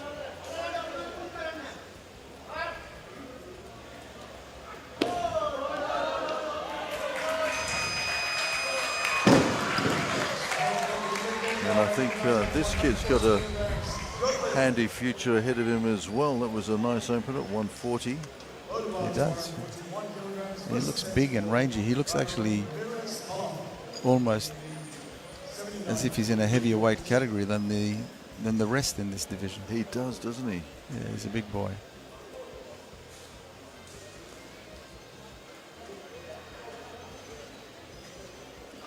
Well, now we're going to drop back into the 77s, and this is the guy with it on the bar here, because if he puts this one away, then he's got his African opponent done and dusted. He finished up just 2 kilos behind the African at the end of the snatch. Innocent from Botswana finishing with that 135. So this is a 7 kilo improve on that. 6 kilo improve. Puts him ahead by 4 if he gets it.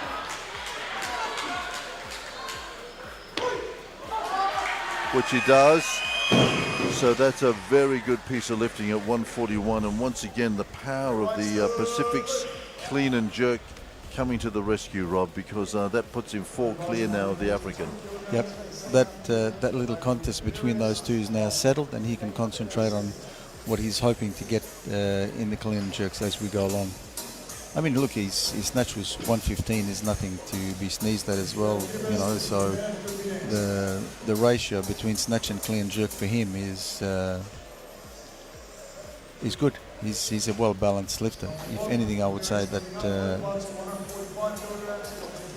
Jacales was probably a better snatcher, but then his clean jerk on 135 again. That's a reasonably well-balanced lifter too, particularly at you know, if you're lifting and you're weighing in the 70s. Stop the clock. Tekine also moving up. The pity about this B category in the men's 88, of course, is that Funaki, the Tongan, is missing from the competition after that bomb out. That was the sort of news from the first session, the 130, and tried to come out with the 132 to stabilize things with that third lift, but unfortunately putting that down his back as well. So that's the sort of the headline from this particular group. But yeah, that was a shame. He definitely looked the goods, and we were looking forward to see how much he can snatch and clean and jerk. So that was a bit of a shame. Okay, 146 then, second attempt. Let's see how he goes, because as we noticed, he was sort of limping off a little bit after his first attempt.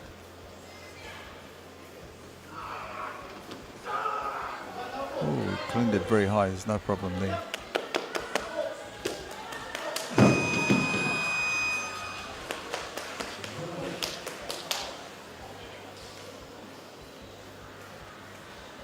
Now, the one thing that you don't want to do in the jerk is just let it drop and stay where you are. So you want to get out of the way. It's 146 kilos on that bar, and it's coming down on you. you better get out of the way. That's good advice. I mean, he just barely got his back leg out of the way. I mean, other than the danger of it falling on your shoulders or on your neck, if it misses that, it can catch your back leg. Well, this is Ramirez then, and as I said, with that first lift of 141 in the clean and jerk, he put 4 kilos on Innocent from Botswana, so now he clears out some more with this one.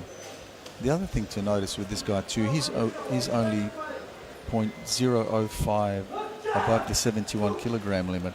So obviously he's another one whose coaches have looked at the start list and reckon he has a better chance at a medal in this heavyweight category.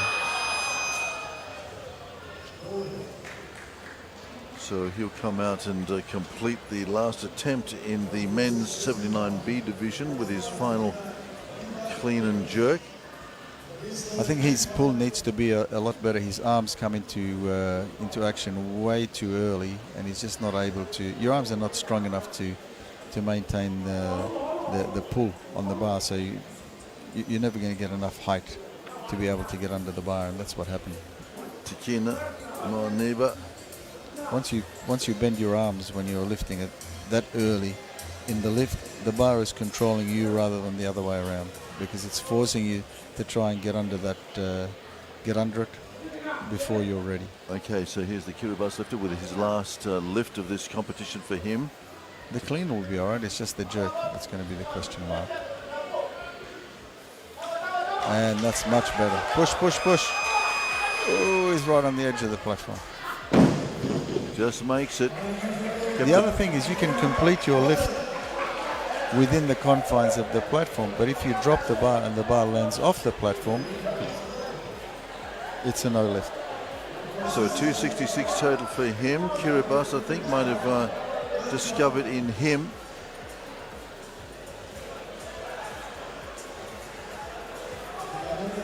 a champion of the future. Indeed, we've been, I think, getting a little bit of a glimpse of a number of young lifters that have got a long career ahead of them if they want it. Yeah. So he also had we speak about the presence of mind a few times in this competition. He had the presence of mind before lowering the bar to take a couple of steps backwards once he'd controlled it, because just to make sure that when he dropped it, it doesn't go off the platform. Okay, so this is the last lift then in the men's 79B group. Ramirez has done enough to stitch it all up here. He's going to have to do a lot better in that pull, not use his arms so early.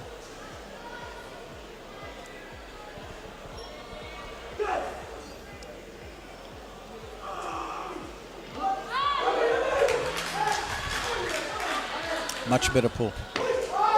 And his jerk is good. Nicely underneath it this time. That's good stuff. 146, he gets it. So that's great. So that wraps up then the men's 79B category. And a good 250. No, they're going to update that to 261. 261 total. Yep, over the Botswana Innocent with a 252 in the end. So it was quite a convincing win in the end. Ultimately it was, and once again it's the Pacific that comes away with the clean and jerk, dishing out the punishment to the rest of the field. Woe betide anybody that tries to take on a Pacific lifter in clean and jerk. They're usually going to get you.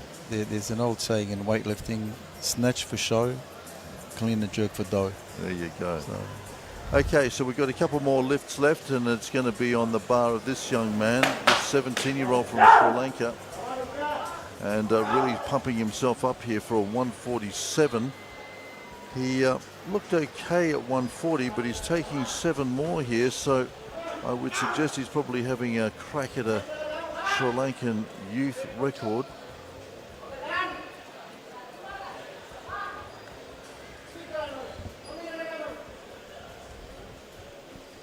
Competing as a youth, junior and senior lifter here, 17 years of age.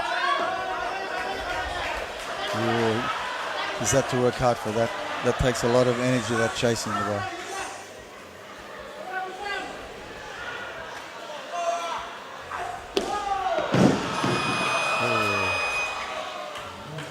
And we might need the doctor on the platform. No, he's okay. Where's the doc?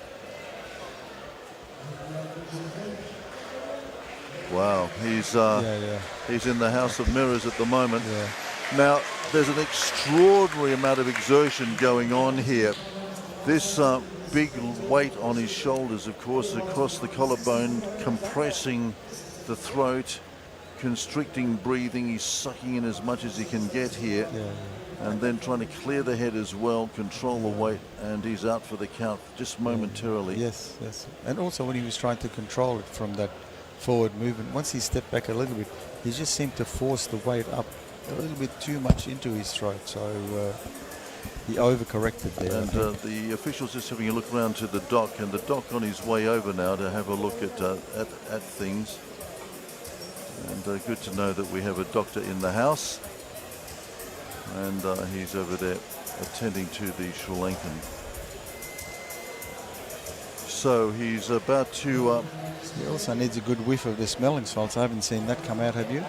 No, I haven't. I think the doc's just telling him get him hydrated a little bit. He should be fine. But in a case like this, we often found that the smelling salts do have a good effect. The thing with him also, if it happens to be the first time that he's experienced something like that, just mentally, it's something that you've got to get over and get back, get focused again. Well, he's got 2 minutes to get focused again. In fact, he's got about 45 seconds to get focused. They'll use up as much time as possible. Okay, so this is the last lift of this morning session then in the combined men's 79 and 88 B category from Sri Lanka. Nathika Vidanage, his third attempt, second at 147. Let's see whether he can control this.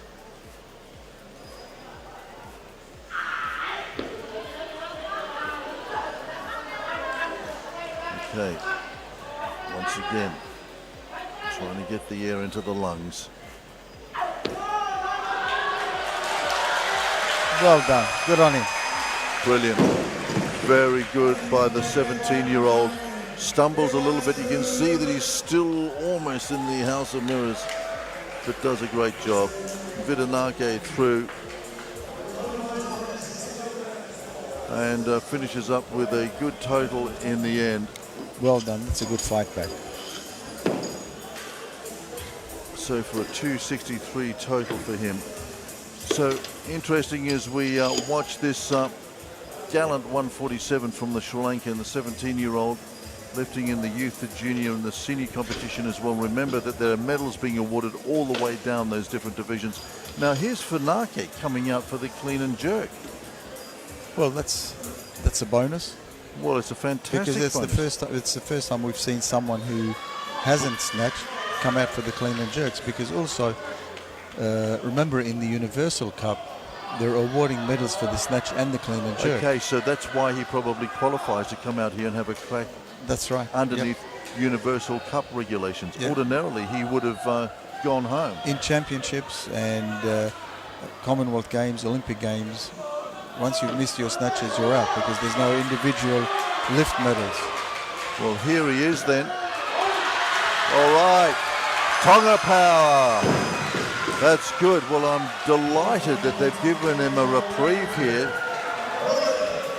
Well, it's good to see that he's put aside the disappointment of missing his 3 snatches and then coming out to clean and jerk. Good on him. And he's just cleaned up the B group in terms of the 88s with that 160. Well, yep.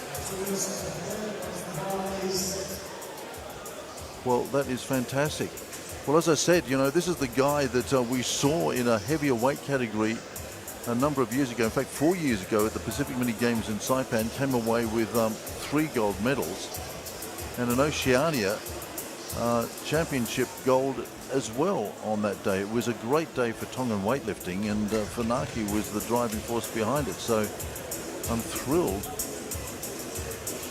And there you can see the board. You can see Funake at position number 11, lifter 11. There's the bomb out. You can see the trouble he had earlier on. He won't be able to get a total, no. But as Rob was pointing out, he is alive in the Universal Cup, which has special rules and regulations, obviously allowing him here into the clean and jerk. Yeah. So, because at World Championships, there are also individual medals for weightlifting awarded. So you get medals for the snatch and the clean and jerk, as well as the total at World Championships, and at a selected number of other international events. So it's not unheard of. It's not a particularly special arrangement that's been done for the Universal Cup, but I'm sure that the lifters appreciate it. And also the spectators, because they get to see this guy operate in the clean and jerk, and he's the quality lifter of the session, so it's a bonus for the spectators as well.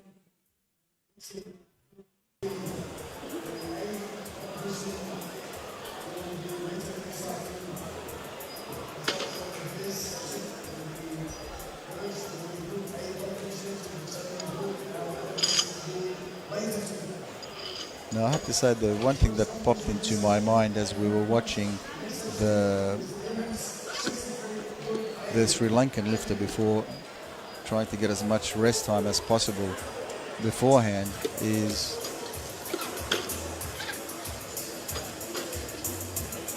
that, oh, he's only taking the one clean and jerk, so he only just did the one just to post something up. okay, well, that was interesting. Well, you know, if you look at the record, way back in the micro games of 4 years ago, when he was lifting as a 96, his snatch was 121, and his best clean and jerk back then was a 170 for a 291 total. But anyway, Funaki at least redeems himself somewhat with that one lift, and that's the end of the session. Yeah, it is. So an interesting way to bring down the curtain on our first session today.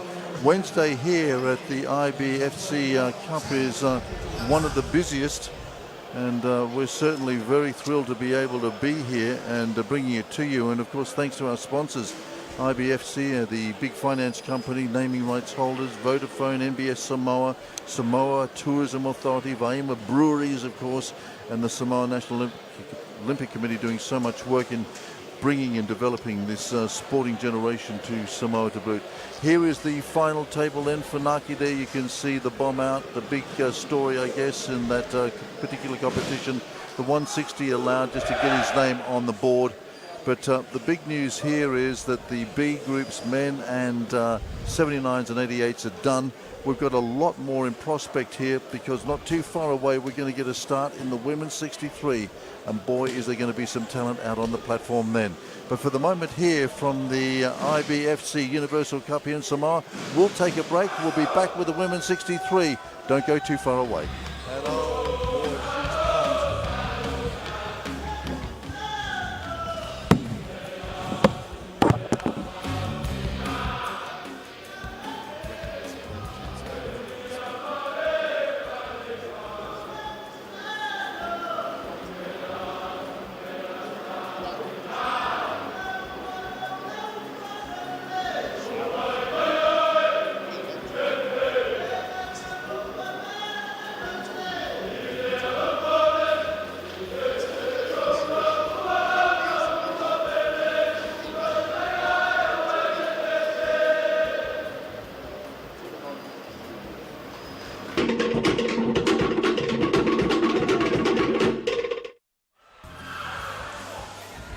And the wonderful scenes here way above Faleata, and I tell you what, it's the center of the universe as far as the weightlifting world is concerned at the moment.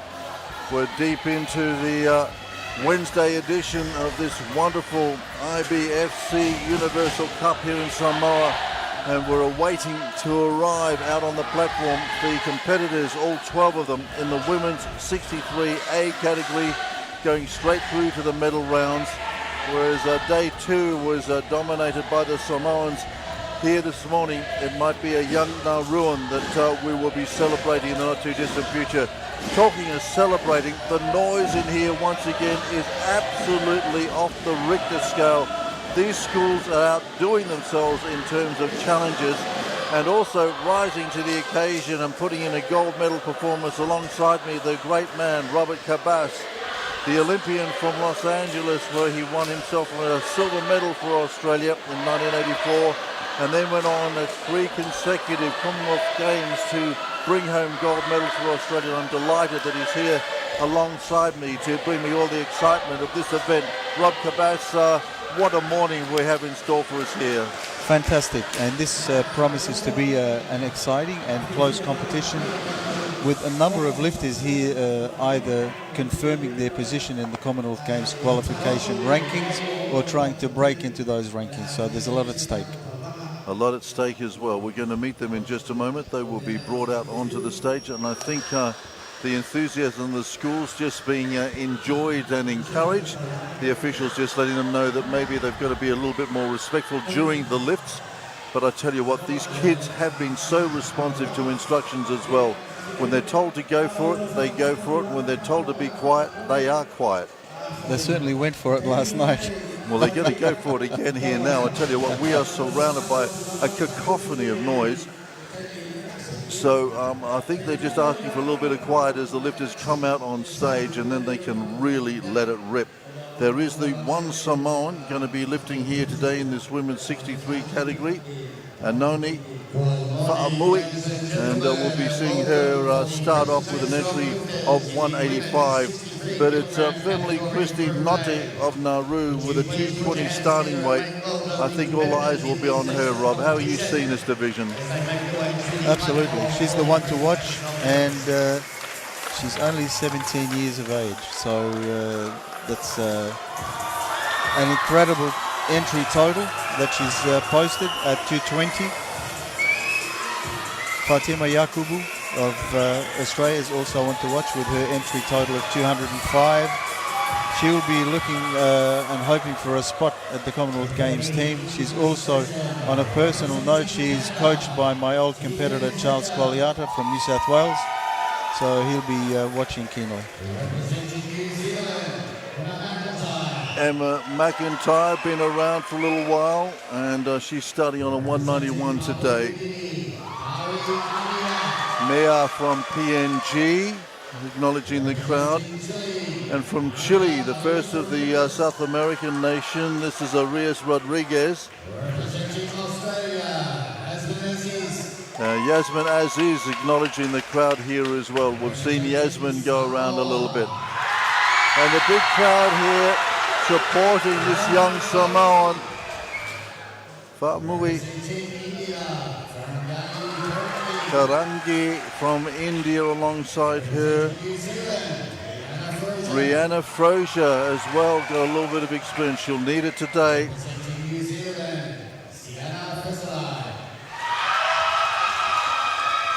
Fasalaya here from New Zealand as well. She's got some credential. Akumbo as well from Australia.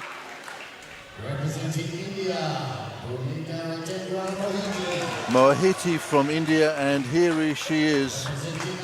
Family Christine Notte, so nonchalant with her talent, and such a brilliant lifter. She's been absolutely outstanding in the last couple of years, and let's see whether she can consolidate that extraordinary form here.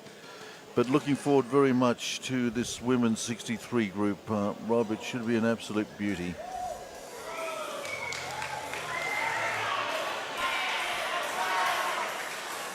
And we'll see them in action in 10 minutes. It gives them a chance to complete their warm-ups, and they know that they have that exact amount of time to do whatever they need to do, because once the competition starts, it's a juggling act. They've got to work out how many attempts before they're on. Will there be any weight changes? How many more warm-ups do they need? Is the warm-up going to plan? Do I need to do another extra warm-up here because someone has missed a weight? So there's a lot to calculate. So this 10 minutes gives them at least an exact amount of time. They know whether they need to start their warming up, or if they're one of the last lifters to enter the competition, they could be just relaxing at this stage and let the coaches watch the scoreboard. So the scene is set then for what should be an intriguing battle here in the Universal Cup.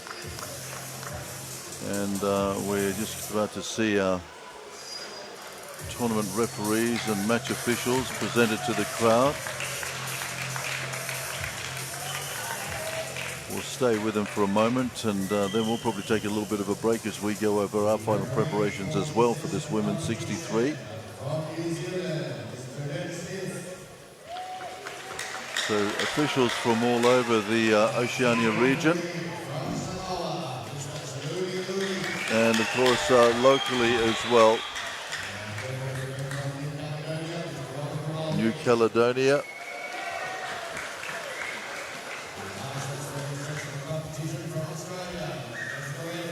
Couple of Aussies, in fact the Aussies well represented here as well. Jessica Edge represented Malta actually at the Commonwealth Games, so she's a lifter of some note herself. Tony Danches was an outstanding junior talent for Australia. Mary Mackin is a medalist at World Masters Championships. Originally from Sri Lanka, now in Australia. She's got the opportunity at home in Canada to compete on the same platform as Olympic medalists and World Championships medalists. Canada having. That's the point that we were making about the depth that we're seeing here in around the Pacific as well. Here's the 18-year-old Australian competing in the junior and seniors.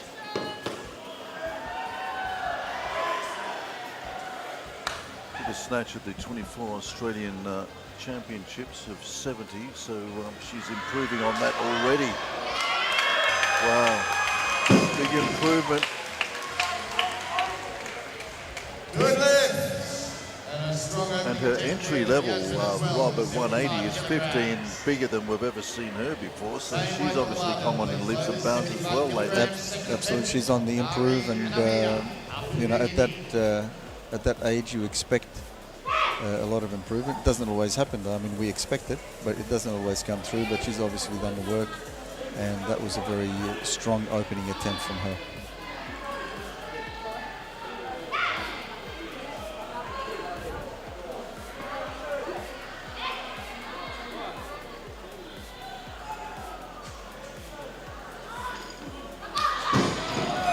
Just leaving that 75 out in front.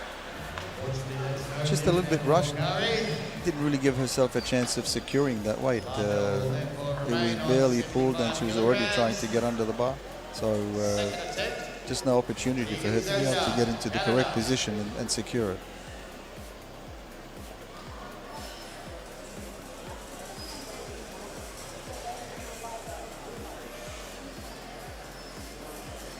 Stop the clock. Tegan has elected to take more. 75 kilograms remains on the barbell. Third attempt. Kari Anamia, Papua New Guinea.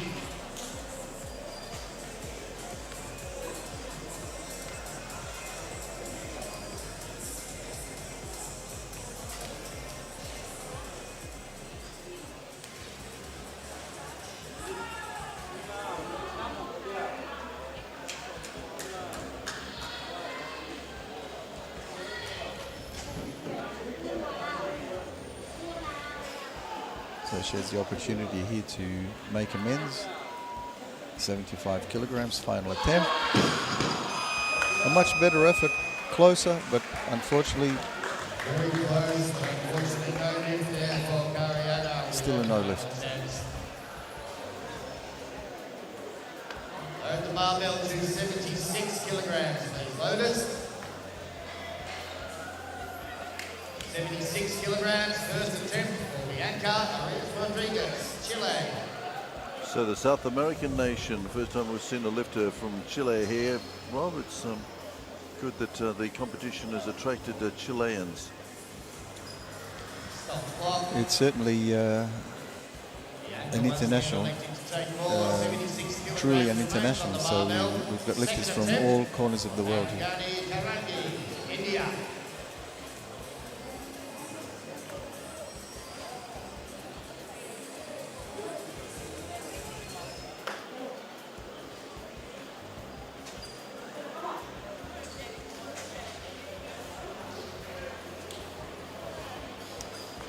She has a fairly wide grip here, so the bar has to be in absolutely the correct position for her to get it. Otherwise, it's easy to lose it. The wider the grip,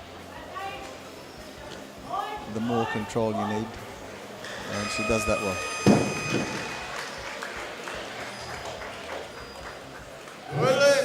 A wide grip is advantageous in the second part of the lift, in the second pull. You have a shorter distance to cover, you can lock it out easier, but also it's you're almost on a razor's edge. If it's not in exactly the right slot, it's quite easy to lose it.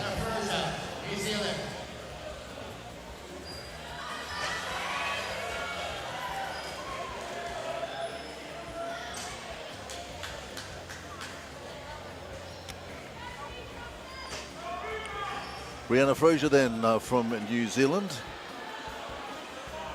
Her first attempt here on 77 kilos. Oh.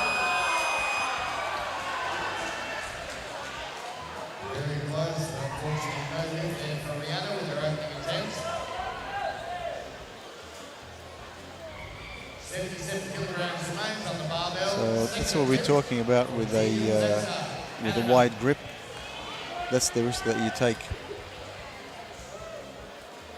Puts a lot of pressure on your elbows, wrists, shoulders. Zeka out for her second. She's on 77 now.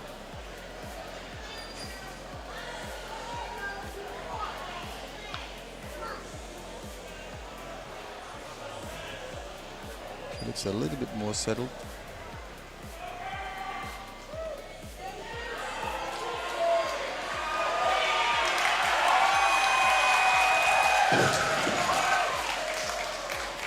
Good lift, well done.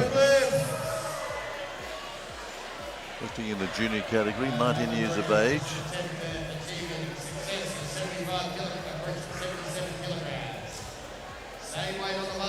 And again, the number of times I have a look at the lifters that rock back on their heels and their toes come up, and it's just a particular type of shoe that does that, but a number of lifters are wearing them, and it's quite prevalent. And I know in years gone by, the shoes were a lot more solid for weightlifters, often with the leather heels and soles, and the heels could be adjusted to suit you, whereas now it's one size fits all, basically, and it's very hard to adjust them. Here's Rihanna Fraser then with her 77.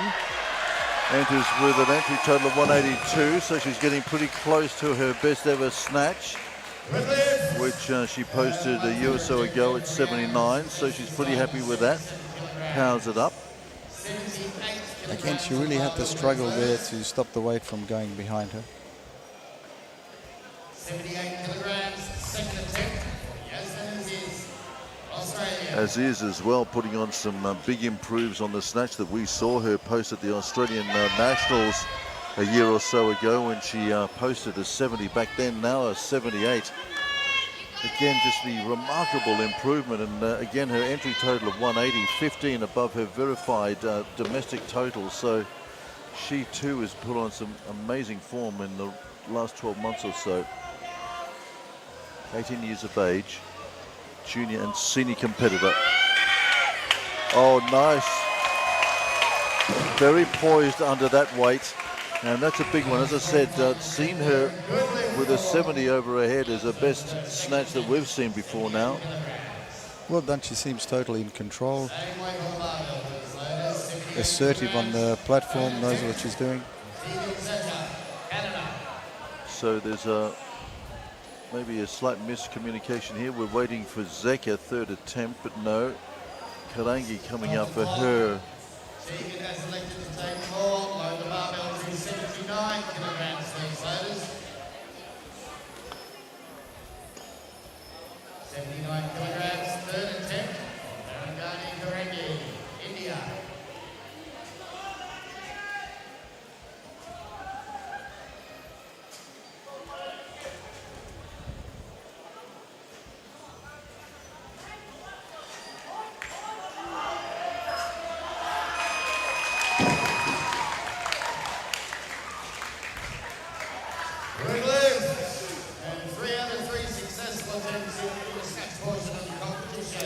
Good lift, that wide grip, the bar is sitting close, almost touching the hair, and it used to be a rule in weightlifting, if your head or hair touched the bar, it would be a no lift. But I think if the hair is high above your head and it happens to just touch the bar a little bit, I don't think it's a rule for disqualification anymore. Well, Rhea Rodriguez from Chile just about to come out. She's going to be, she's asked for 80 kilos.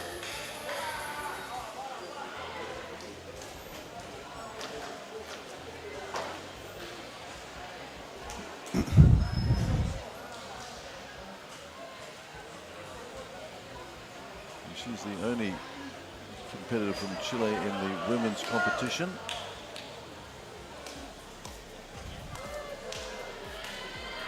(18 years of age, competing in the junior and the seniors.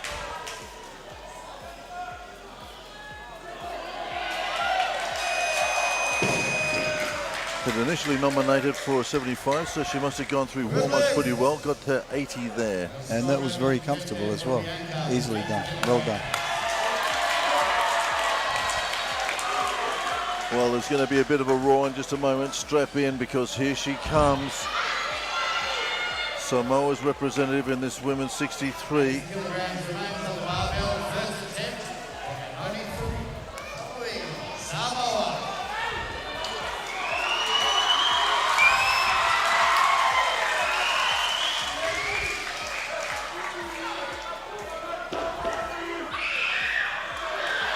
Years of age.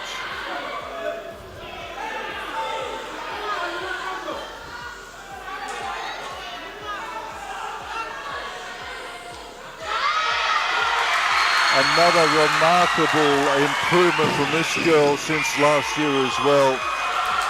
She was lifting 76s. She got a bronze medal at the Oceania Championships with that 76, and here she comes out at this wonderful IBFC Universal Cup with an 80 to get things underway. So another young lifter showing great form and improvement. And the matriarch of Samoan weightlifting there with her, and the Upolu, of course.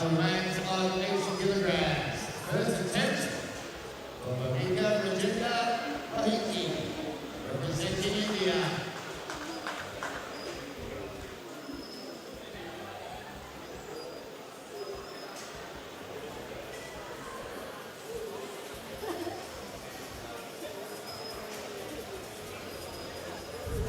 Well, Zeka is down to come out with her third attempt at 80.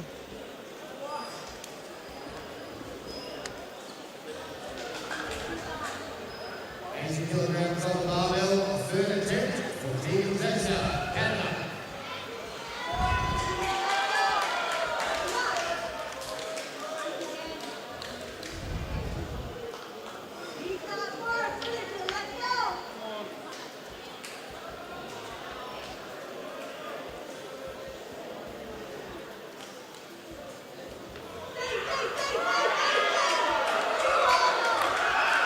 Well done. And a couple of Canadians in the audience here absolutely loving that. And looks like a big PB for her as well. So it's a nice way for her to finish off. I think she settled well into the competition. Each of her attempts was an improvement on the one before. Not so much in technique, but in approach. And that was an excellent lift.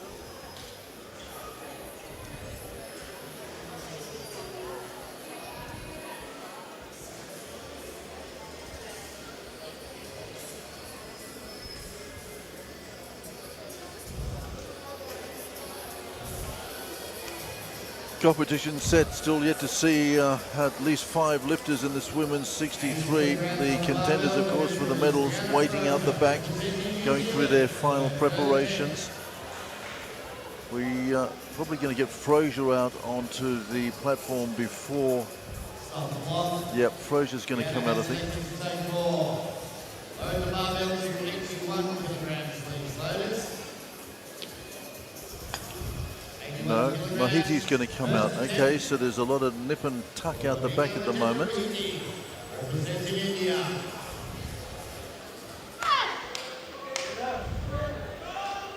Lifting in the junior and the seniors, 20 years of age, 81 kilos from Mahiti.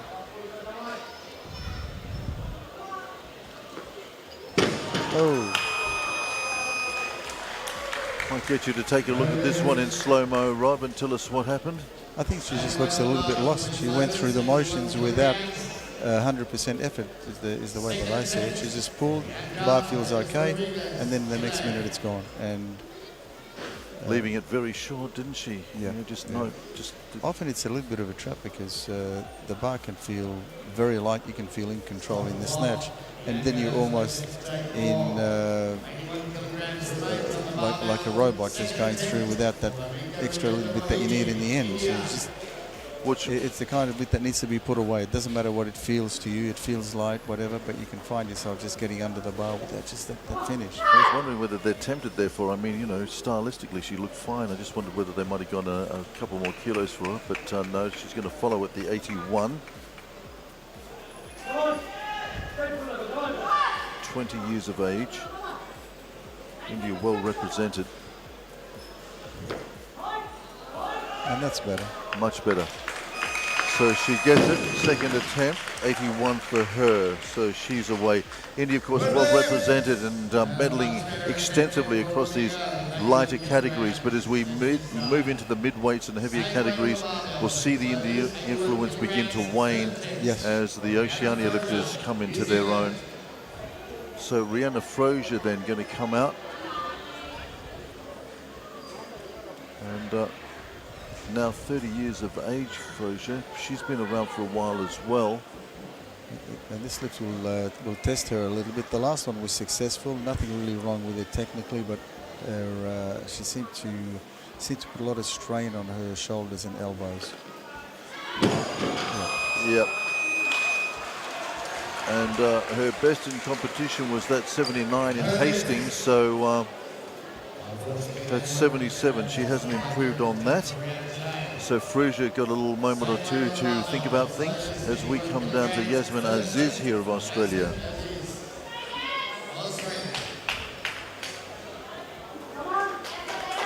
Best snatch of 70 kilos, as I said, that was just 2 years ago with a total of 165. And she looks focused, well in control, so she has a really good shot at this. This is a magnificent improvement on what we've seen her do in big-time competition in the past. This is huge. Big 11 kilo improve.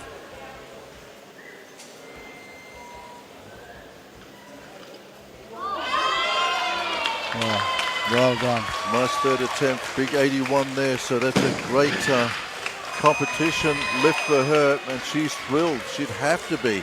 As I said, at the Australian senior title, she got a best snatch of 70, and here she is knocking out an 81. All right, watching all this out the back is Emma McIntyre of New Zealand, as we watch. That was an excellent lift. I wonder if she hasn't actually snatched 80 or more in competition before, because 80 is sort of a weight that a lot of the women in the lighter weight categories set their sights on as a real target, and once you get the 80, then you get another spurt on, and then you're really making headway into the elite ranks. Noni Faumio coming out now for her second attempt at 83. The crowd enthusiastic, and two of the heavy hitters of Samoa weightlifting there, Tua Pepe, Jerry Warwick, and also Eliopa Longe, keeping an eye on this young girl.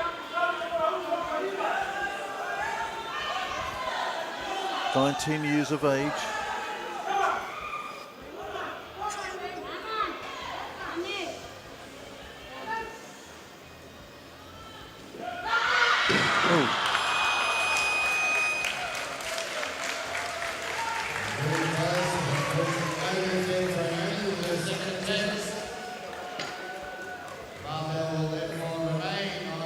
Nice strong pull. She caught it high, but I think her receiving position was not exactly what it should be. Probably, I mean, we always say you keep on pulling the bar as you're getting under it. It's not just a pull and drop. You need to be continuing that momentum.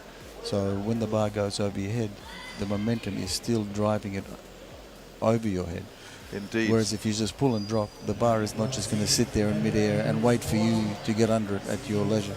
And that's it. We're trying to exert maximum vertical thrust, I guess, on the bar. So the two big pulls are pretty pivotal as the bar comes off the platform, that first big pull, and then it's reaching maximum velocity through that hip area as it comes up over the chest and then in underneath into that received position. That's what the lifters are trying to do. And I love discussing technique here with the great Robert Cabas alongside me. But for the... Now she did ping her elbow a little bit as the bar went behind her. So that's also going to be playing on her mind. So this is a physical and mental challenge for her as well.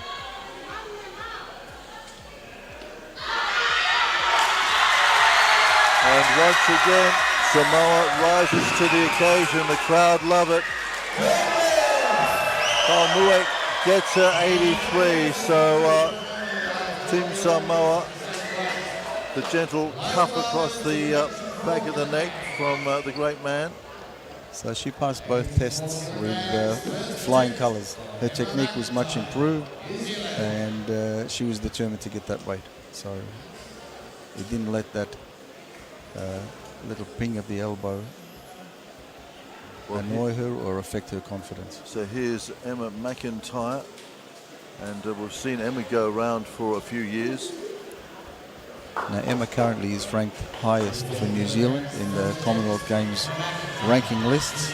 She's ranked 7th at the moment. The first 8 can receive invitations to compete at the Commonwealth Games. She's ranked 7th with 191 total at the moment. Well, that's fantastic. Which is her entry total. Indeed, and that exceeds the one that she did at the 2020 Games where she finished in 5th position.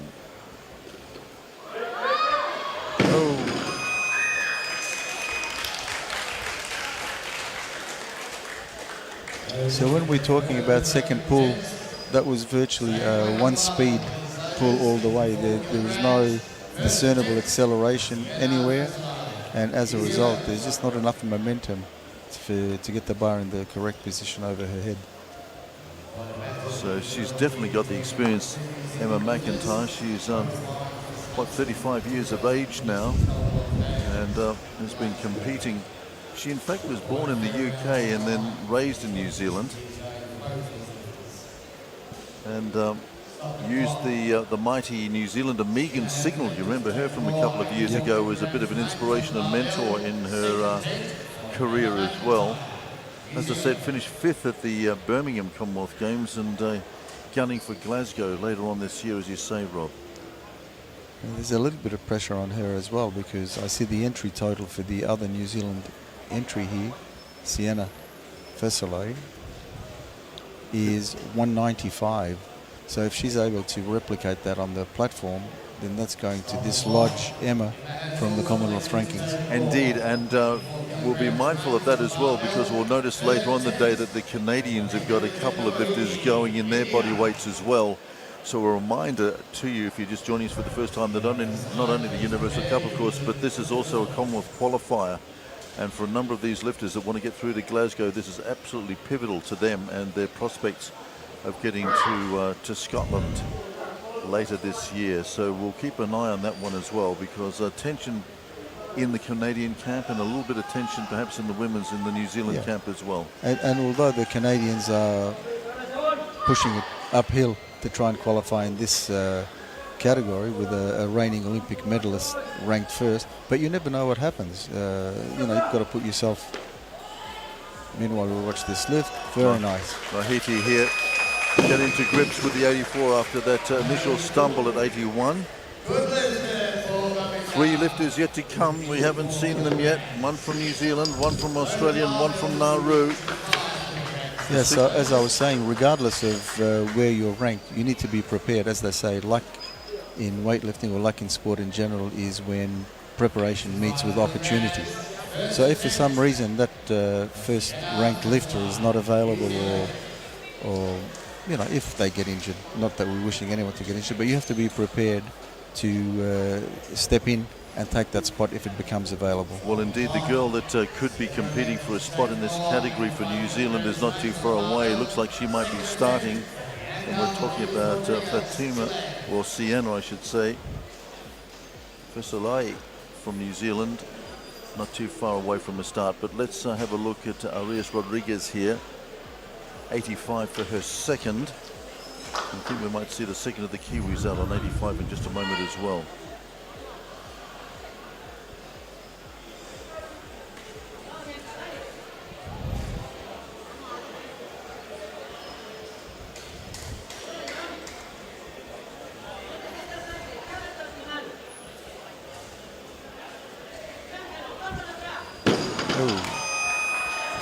Left that one well short.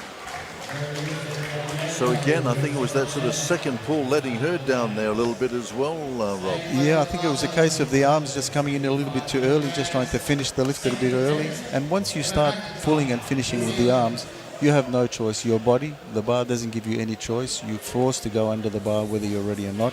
And in that case, the pull was just far too short and not enough momentum. Okay, well, here's Emma McIntyre. She's gone the extra kilo, just buying herself a little bit of time. It's a pretty critical day in her life as far as Commonwealth representation is concerned.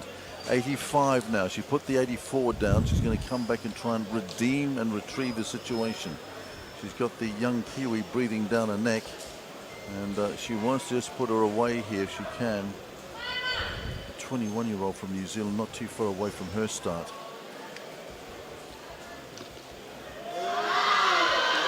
All right, good that's recovery. A nice steadier. That's a good lift.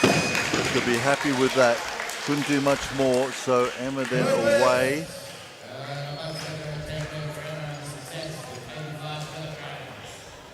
So I had her best snatch at 84, Rob. You've seen some later figures, have you?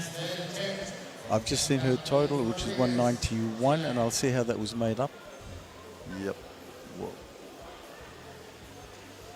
Well, I'm just, I'm quoting the Birmingham Commonwealth Games records here. That she posted an 84 there with a 103 and a 187. So the rankings just show the total of 191, which was done at last year's Commonwealth Senior Championships, and I think we can pull up those results. That would be in India.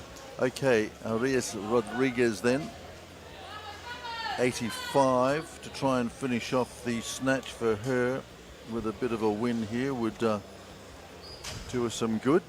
So we were saying the component of the snatch, it's, the lift in just the one movement from platform to overhead, comprising the first pull off the platform, the second pull through that hip area, and then get in underneath to the receive. And again, she just left it a little bit short. It was a much better effort. She tried to pull it a little bit longer, but again, just that little bit short. Not enough finish. And she's really emotional too. She didn't not like that at all. She came off there. I think she's aware it's within her abilities to get that lift. So then here's Sienna then. Vasilei from New Zealand putting the hammer down here with an 86, and this could have a serious bearing on New Zealand's team.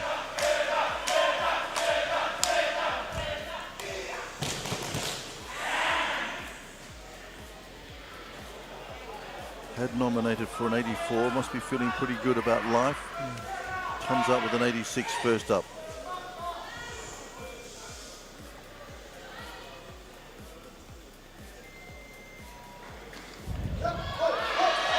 Wow, that's powerful. And we might be looking at the New Zealand representative in the women's 63s and maybe a changing of the order here. The weight is not a problem. Maybe she caught it just a little bit in front, but she managed to adjust, lean forward just that little bit, take another step, and she's got it. So the weight is not a problem. Technique is not too bad. It's actually quite good, but she just lifted a little bit in front. Well, that's a great confidence booster for her. And now as we pan across and look at Emma here. Now, Emma's best is 86, which she did at last year's Commonwealth Championships. So she's right on the threshold. So she's obviously going to go for a moment. So the New Zealand team a little bit split here. Okay, 88. So the die is cast for the New Zealand team. 88 now for Sienna here.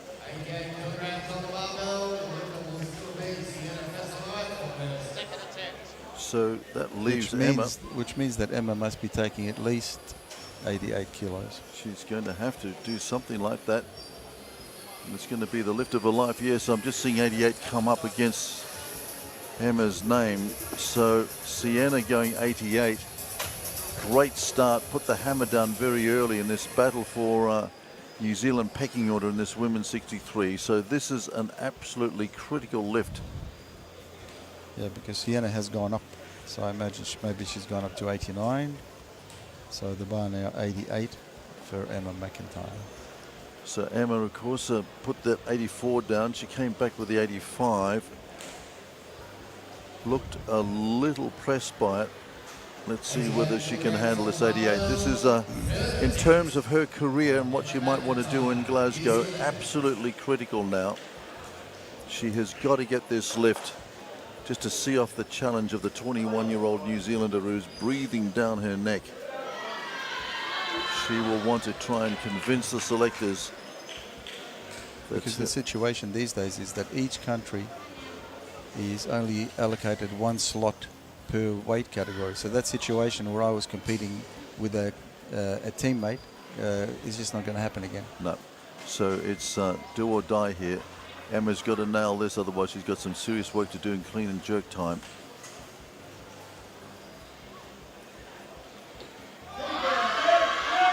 Wow. And the champ comes good. The 35-year-old still got it. 88. Yeah. Okay, she can't do much better than that at the moment, so that's good. She's got it, and she's recorded an 88. That is nice work. So Mr. Kent there from New Zealand Weightlifting looking after her. This was nice, Rob. There was a moment where she thought maybe she was in a little bit of trouble, but experience counts, I guess. Yeah. And it was identical really to her second attempt, so it was a good call by the coaches and well executed by lifter. So here's Sienna then with the 89 to best her more experienced New Zealand lifter. This is the young pretender vying for a place in the New Zealand Glasgow Commonwealth Games team, and this is going to be a big lift in her young career.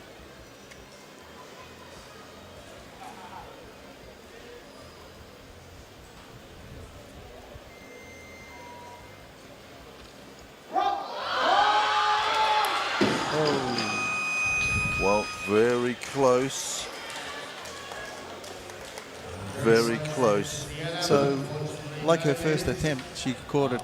It didn't look heavy, but she caught it just that little bit in front. And whereas in her first attempt, she was able to correct just by that little lean forward and a step. It's just that little bit heavier the weight now, and not so easy to control. Yep, well, at the Oceania Championships, she lifted an 87 to take out the bronze medal with a total of 197 in the women's 63s. So she's pushing hard against the envelope here. 21 years of age.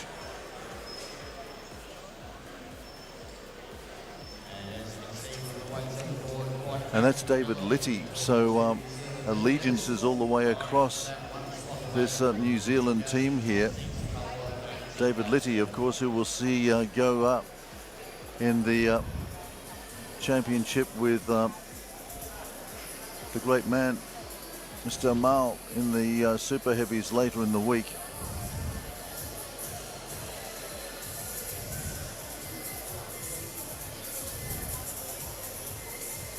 Well, this is fascinating stuff. As I said, battles within battles here. We've got junior championships, Oceania championships, Commonwealth championships, and the Universal Cup as well. Commonwealth qualifying.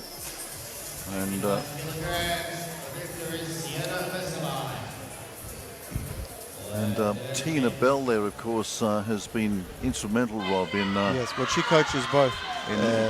Well, I know she coaches David Litty, and I imagine that she's also Sienna's coach. Yep. Okay, so this is critical.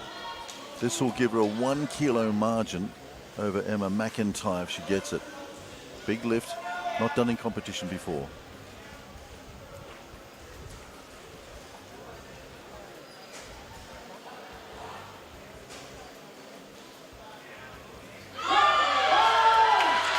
Gets it. Gets it. So just slightly edges ahead of McIntyre by the 1 kilo at the end of the snatch. So she's giving herself every chance to get that plane ride to Glasgow. Load the barbell What to a battle. 90 kilograms. They both responded well to the pressure with their third attempt. Didn't they? Absolutely. Spectacular lifting by the two Kiwis. That battle will rejoin, of course, in the clean and jerks in just a moment. We go on now to get into the heavy hitters here in the women's 63, because this is the Australian, Fatima Yakubu out here for her first attempt at 90. She represents New South Wales in domestic competition, and she's coached by my old teammate Charles Faleata.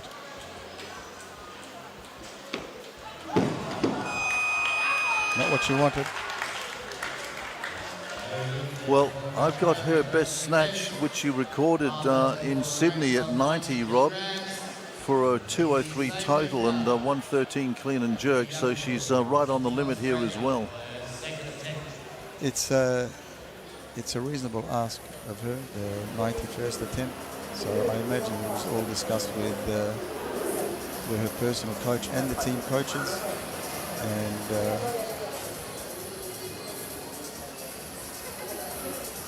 so she needs to settle down a little bit. A lot of coaches, a lot of lifters tend to rely on having their personal coach with them, and it's a little bit of an adjustment that needs to be made to be with someone who's not your regular coach at an event. So she needs to focus more on what she wants to do and herself, and more or less the process rather than the weight that's on the bar and the circumstances that she finds herself in. So, and she's with an experienced team coach. Jay Saxton is one of the most highly credentialed coaches here. So she just needs to control whatever nerves she may be experiencing and make sure she gets enough height on the bar to be able to secure it. The more nervous you are, the more you're likely to cut the pull and just not finish it off. Trying to match her best ever in competition at 90.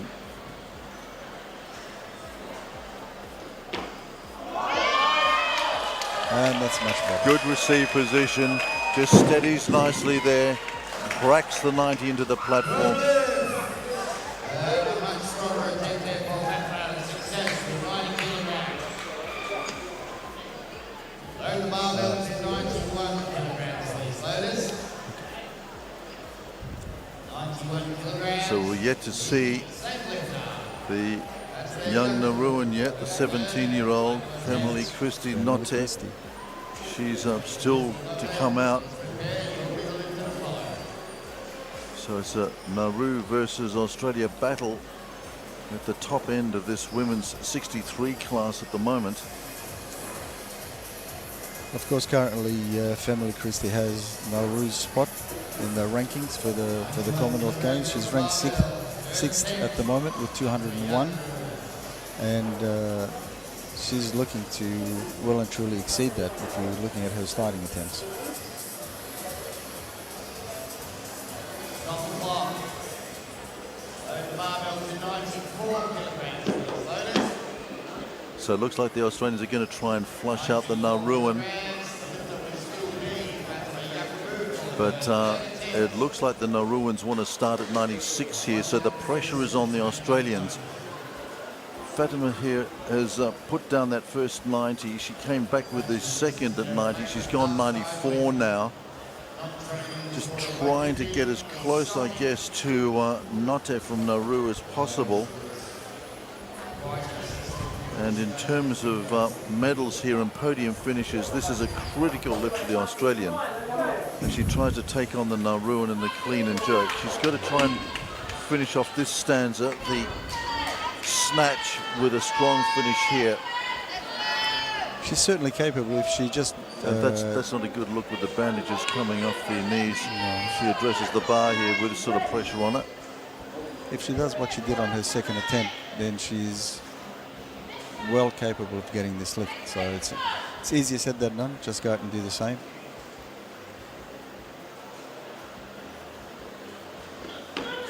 Oh. I think just tightened up a little bit.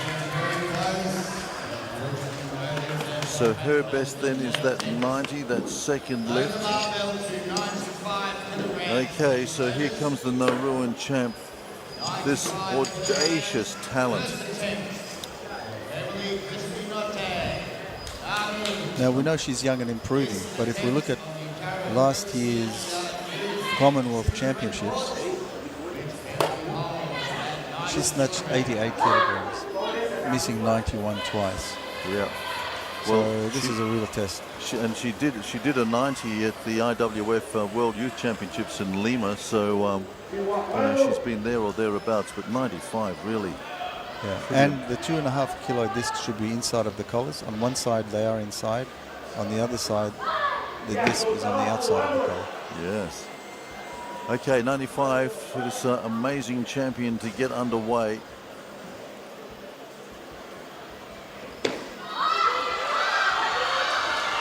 Oh, she says she just loves weightlifting. Her mum got her cranking when she was only 8 years of age. And look at that, just having a quick look at the junior records here as well with that 96. That is, she's just broken her own junior record by 6 kilos. 95, so... At 95, sorry. Yep. Yeah, she just broke it. She broke her record of 90. So I think that was done just on pure strength and confidence. She looks supremely confident.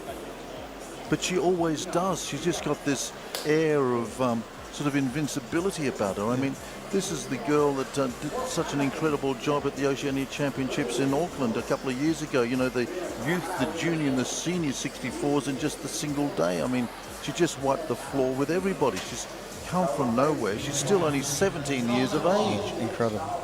Because on that first attempt, at no stage was the bar not moving and steady. She was just rolling the bar, even as she pulled. Just rolled it, jumped under, and up she went. So a world junior record. Youth. Indeed, a world junior record. A youth record. Youth record. She's just broken the Commonwealth junior record. Commonwealth youth record is hers now. And she's going to go past the Oceania record held by Kiana Elliott as well, so at the mini games at 25.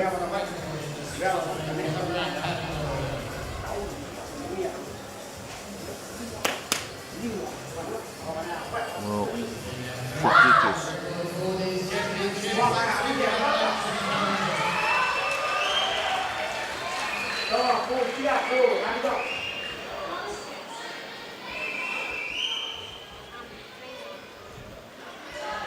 I'll tell you what, she's only 4 kilos off the Commonwealth record as well here with this 99 as well.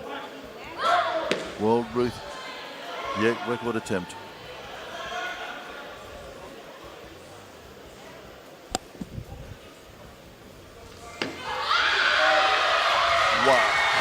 Wow. There is no stopping this prodigious 17-year-old. That's a world youth record at 99 kilos. And she's still got a lift to go. She's 17 years of age. What do you give her on her third attempt?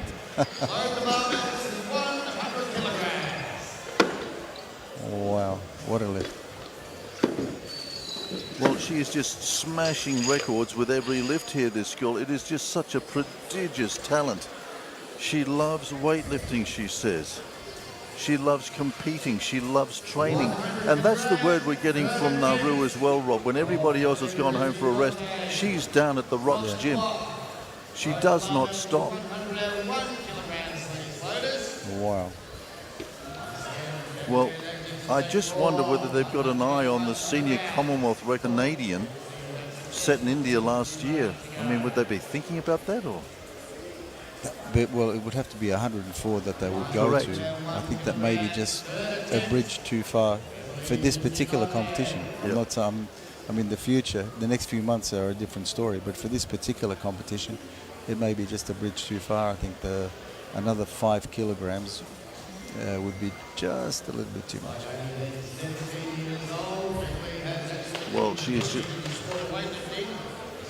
Well, a world youth record is hers. She's just obliterated all the Oceania records all the way through. including Commonwealth senior and junior snatch records. The world record is 111. That's the world standard.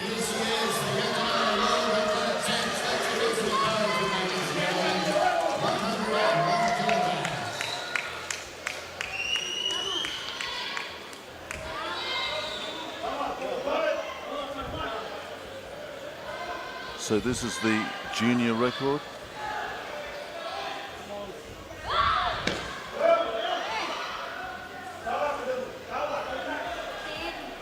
Prodigious lifting by this young Nauruan.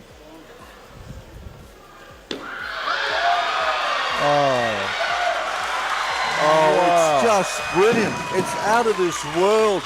Look at that. Even the whole warm-up area comes to a standstill. A new world youth record just confirmed. New world youth record. Incredible lifting by this amazing Nauruan.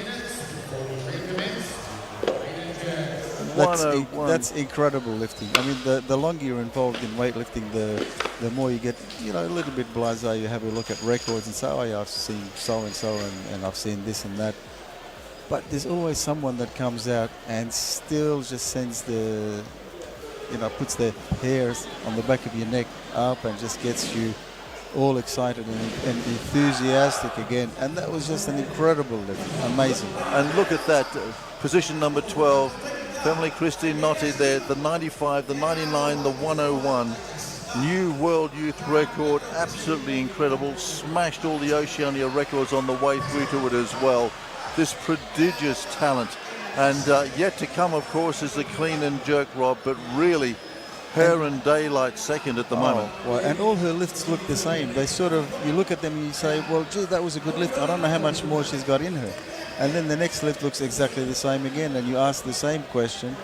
And even with that third lift on 101, you still ask yourself that same question. Well, she looks to be like close to her limit, and it's nice technique, not too flashy. But can she do any more? But she keeps on doing more and more. So the question you asked about the Commonwealth senior record, but that's certainly well within her sights. It absolutely is. So watch out, Glasgow. We've got a Nauruan who's absolutely on fire. She's only 17 years of age and she's absolutely smashed everything here in Apia, Samoa at the IBFC Universal Cup 2026.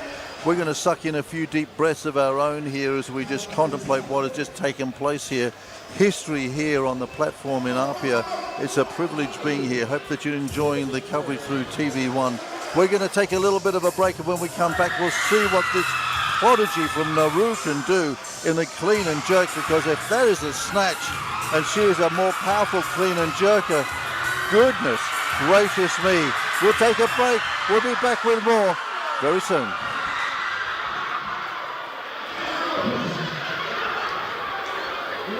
Faleata, we're in the midst of competition here this Wednesday, and we're still sucking in a very deep breath. I've got former Olympic champion and Commonwealth champion alongside me, Robert Abbas, and we're still taking in what we've seen here this morning with an absolutely precocious 17-year-old from Nauru doing this, absolutely tantalizing us with a series of lifts that, Rob, culminated in this new world youth record.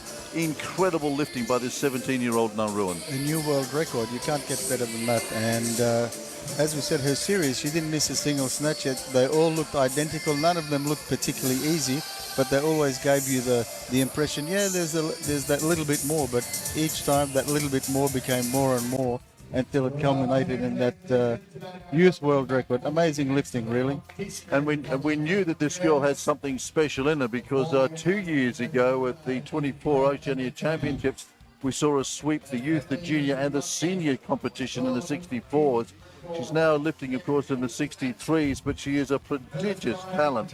And to go ahead and absolutely stop the warm-up room as well. Every weightlifter and coach was glued to that vision that you just saw then. They could not believe their eyes. And this 17-year-old doing that. Anyway, clean and jerk is about to get underway, and Rob, I just wonder whether we're going to see something a little bit special in a little while from now as well. But let's invite Tegan Zecker here to the platform.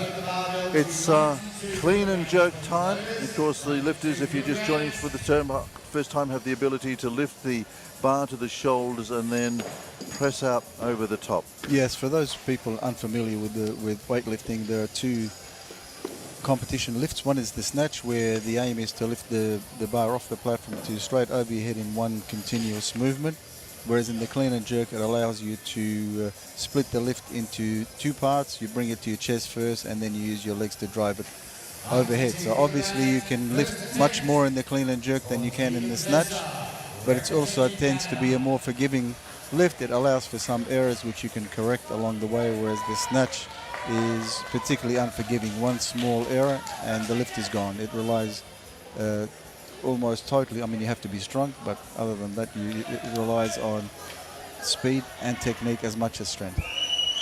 So here's Tegan then, lifting in the junior and senior categories, 19 years of age.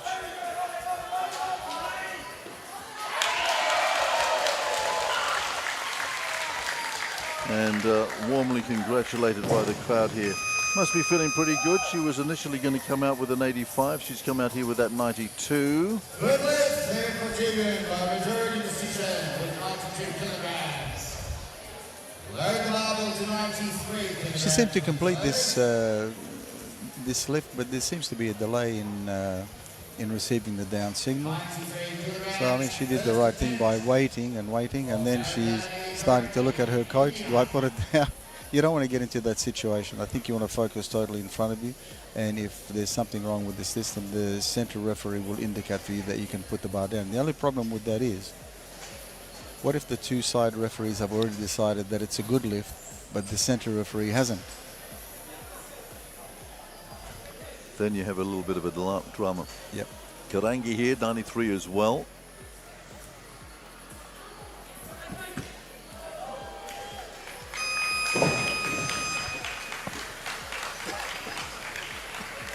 A good lift.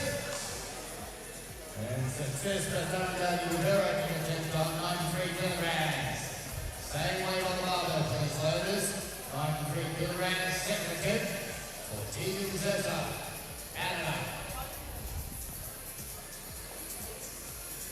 So that situation that we talked about before with the referees was prevalent in the old days, my ancient days, when the center referee, that was known as the chief referee, had total control of the competition, and it led to a number of arguments, and some of them at major events, where the center referee was of the opinion that the lifter had not become stable enough to get the down signal, and the center referee was the only one who could do that, whereas the side referees were of the opinion that no, it's already a good lift. So that led to a number of arguments, and I think eventually led to this system now which works. As soon as any two of the three referees have agreed on a decision, then the center light, then the buzzer and the light will come on, regardless of what the center referee thinks. So it's truly a majority decision.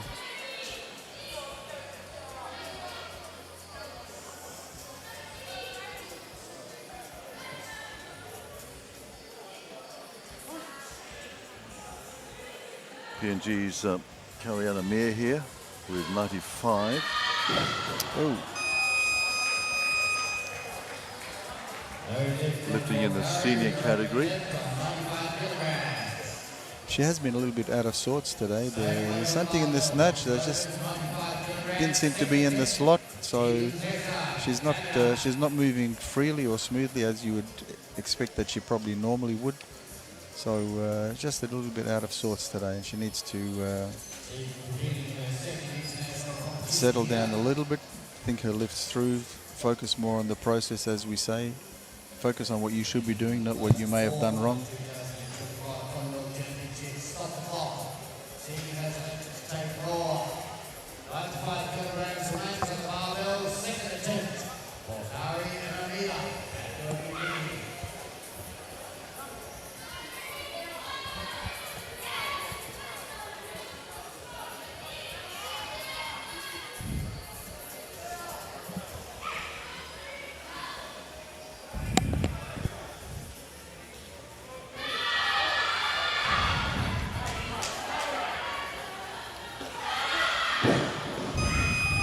having a little bit of a struggle here with this 95 at the moment.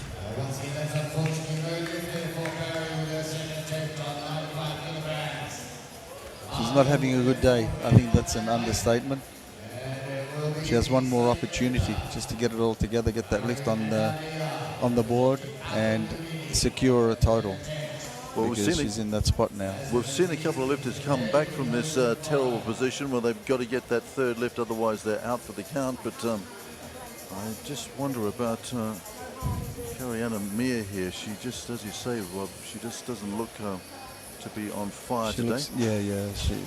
There needs to be a big turnaround for her to succeed with this last one. Look, she looks strong enough, so it's possible. And you never write off a lifter. You give them the benefit of the doubt and hope that they are successful with their lift. But if we're calling it as we're seeing it, she's having a rough day. But again, it says a lot about the sport as well, does it not? I mean, there's a whole notion here about the physicality of it, but also there's the mental attitude as well. And we've seen a couple of lifters go right the way to the precipice, look over the side, and then come back with that third lift. And it's probably where the champions go sometimes, or they have to go, in order to grow, to experience, and to get better for the next time, and know what that probably terrifying feeling is. Yes. So it's you will never get rid of that feeling of pressure and the nerves, but what you do is you learn how to deal with them. But you can see here the physicality is just sort of belying perhaps the state of mind as well. Just looks a little bit underdone coming out to the bar here. Maybe carrying an injury as well, not sure.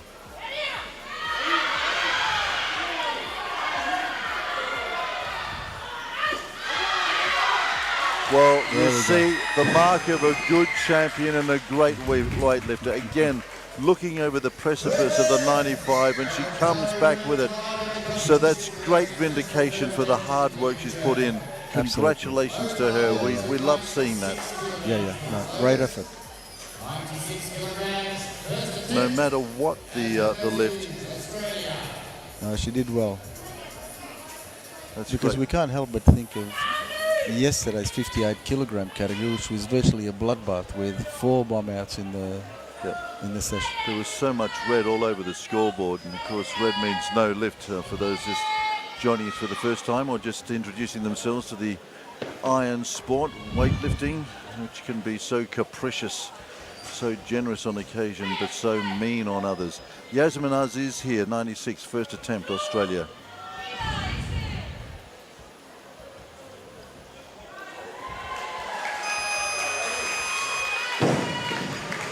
That's good, because the best total I've seen her, or clean and jerk at least, was a 95 at the Australian Nationals. I mean, nice technique, but she is strong because she got into a really low bottom position and she had no trouble at all getting out of that position. So it's not just technique, she's a strong girl. And indeed also showing remarkable improvement as well. I mean, she's put on 14 kilos, in fact 15 kilos her entry total here above what was verified in domestic competitions just a little over a year ago, so she's really lifting to the occasion. Okay, let's go up to Canada then. This is Tegan Zeka for her second attempt at 96.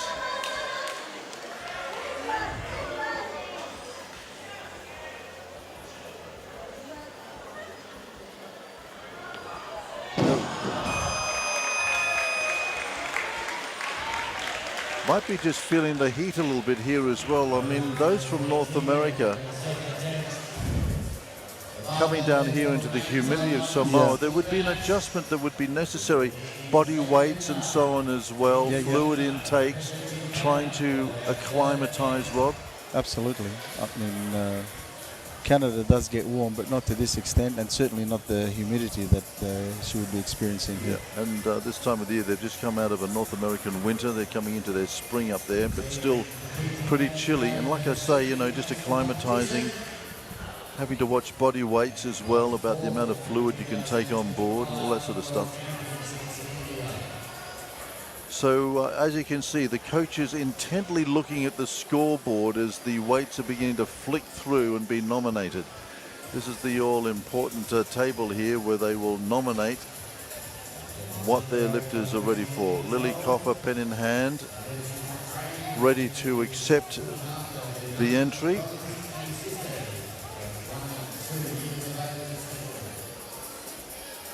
And this is the corridor of power, the walk out to the platform from out the back.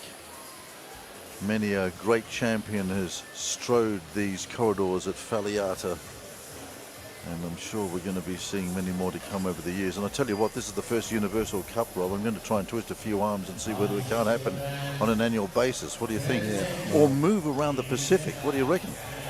That's a good idea. Great A idea. lot of enthusiasm for weightlifting around the region, and I guess you've got to strike while the iron is hot. Okay, Tegan Zecker then, third attempt, 96. Had a good competition so far. Put away those 3 nice snatches. Had the 92, 96 second she just dropped. Was a little bit querulous about that 92 when she looked around to the coach for a little bit of support out there on the platform. Let's see how she goes here with her final lift of the competition.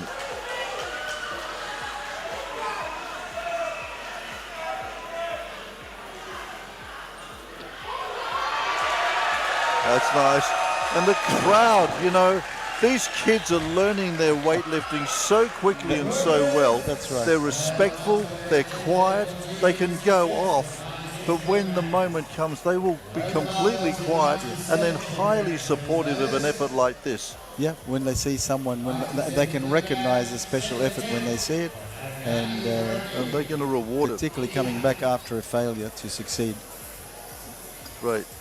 Well, that's a great finish for the 19-year-old. What experience for her as well. Never before in her life would she have lifted in circumstances like this. Just brilliant. Okay, here's Karangi then, the Indian. Her 97.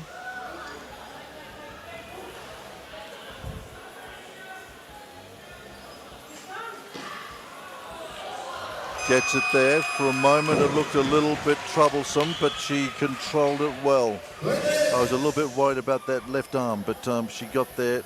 No flex.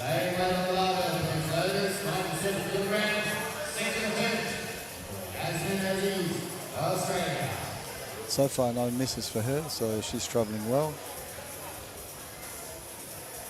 Nicely locked out. It's usually a feature of Indian weightlifting that their flexibility and overhead stability, their lockout, is often more like a hyper-extended elbows than just your normal lockout. I mean, once they have it locked out, it's locked out, as a general rule.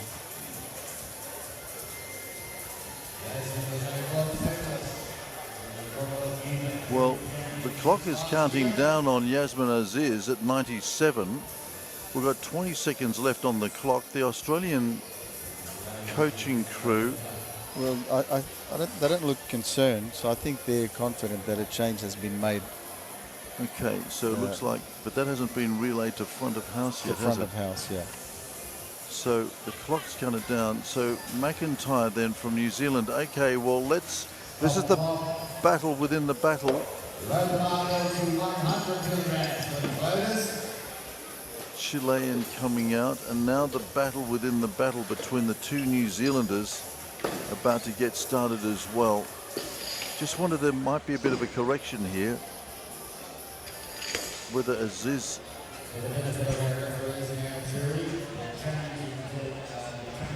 Yes, it looks like there is something of a change happening. Thought there might be.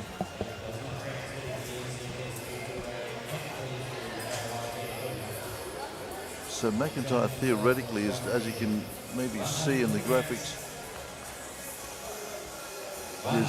Aziz was supposed to have come out. She seemed to be counted down. McIntyre is supposed to be coming out now. Yep, because I think the change for Aziz didn't go through to the announcers. But again, McIntyre doesn't seem, well, okay, they're resetting for Rodriguez now. She may have changed. She may have changed. She may have elected to take more. So, Okay, that explains that then. Okay, so Rodriguez will come out with the 100. I wonder what happened to Yasmin Aziz then. I think she made the change as well. She must have. Yeah, and it hadn't gone through. Okay, yeah, I can see that, confirming now that Aziz is going up to the 101. Yeah. Rodriguez then out for her 100. And McIntyre, the New Zealander, going to 103. That's interesting, as that battle with the younger New Zealander, the 19-year-old, hots up here in Apia. This is 100 for the Chilean.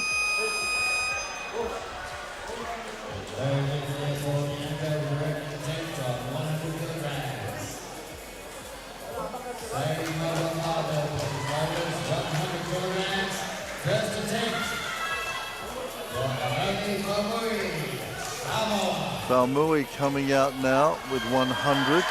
Listen to the roar. Need I say any more?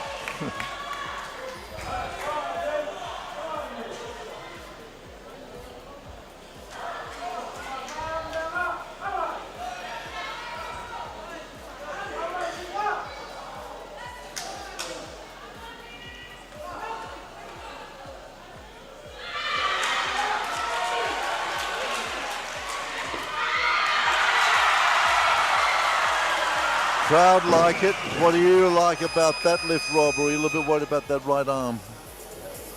A little bit worried, a little bit of a shake. Okay, she gets it 2-1. I don't think there was a press out there, and sometimes the lifter's lockout is not that sideways lock. It locks a little bit behind, so she's got it locked out. I don't think there's any pressing out. Anyway, that's a nice return for her. It's a 2-1 majority decision. She lives to fight another weight. Rodriguez and Arias Rodriguez will have another crack at this 100. Looked a little bit underdone with that first attempt, and she was very emotional at the end of the snatch. I mean, she was emotional. Yeah, I think part of her lifting is using the arms just a little bit too early. Here she fixed it a little bit. She corrected that. And that'll settle her down a little bit. Like I said, at the end of the snatch, she was not happy with the world. And she's still a little bit disconsolate as well. When she's keen, when she's anxious, she tends to use her arms too much too early, and it cost her in the snatch and also in her first attempt in the clean and jerk. She settled down a little bit and fixed it with that attempt, so it was a much better clean. Kalangi then coming out.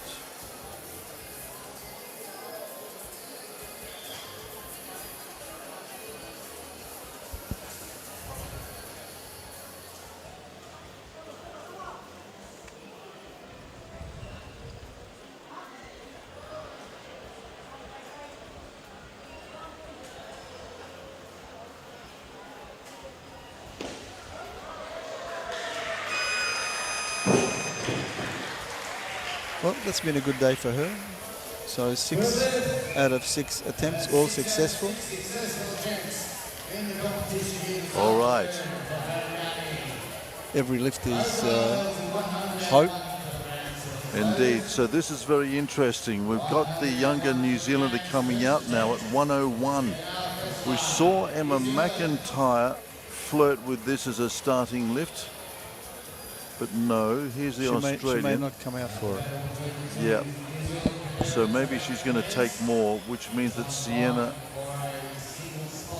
is going to try and get closer to Emma's starting lift of 103. So here is Yasmin Aziz with her 101 then. So this is what she...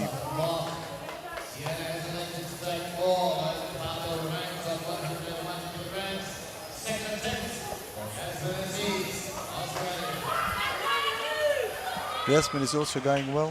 She's succeeded with all her attempts so far. Looked solid, consistent technique, in control out there on the platform, very steady. She showed that she's got strong legs, so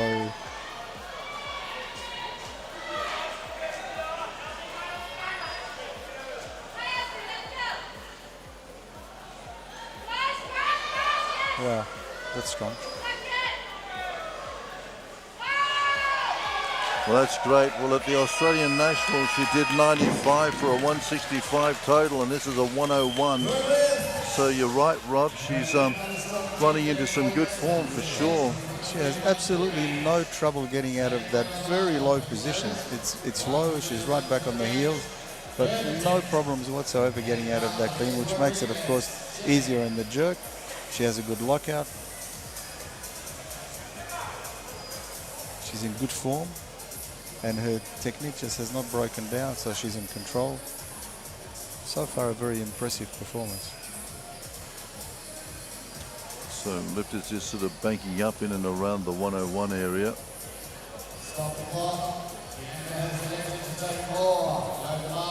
So Frazier's going to come out then.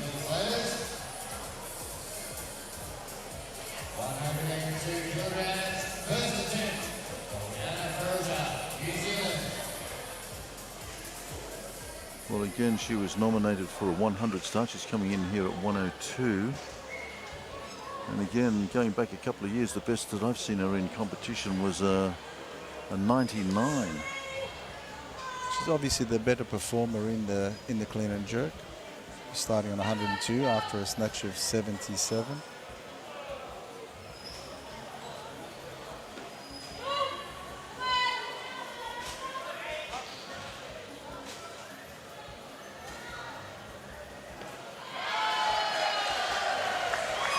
Well, here's Rihanna Frazier then throwing her weights around. So it's a three-way tussle here for New Zealand in this weights division. It's really interesting stuff, and the split in the coaching responsibilities. And yeah. The only problem with her situation is that she's conceded too many kilos in the snatch to the other New Zealand competitors. Yep. So that, of course, is the young 19-year-old. Sisalai, and also here is the Indian coming out, Mohita.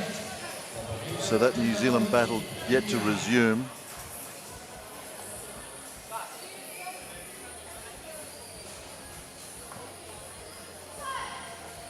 First attempt 103 for her. So Frazier's just done it, the New Zealander. Let's see whether Mika Mohita can do it from India.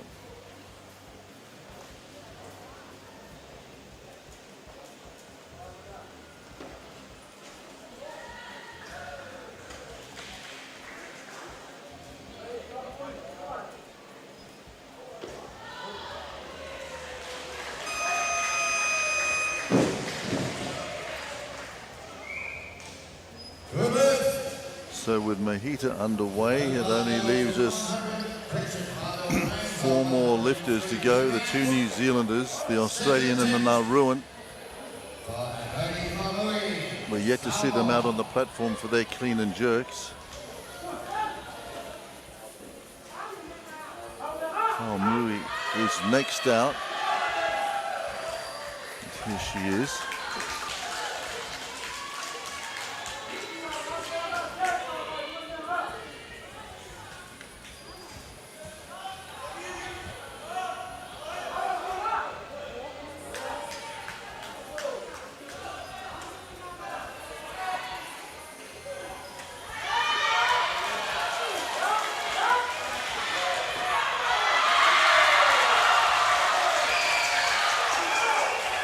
Oh, they love their weightlifters. They really do. Good lift.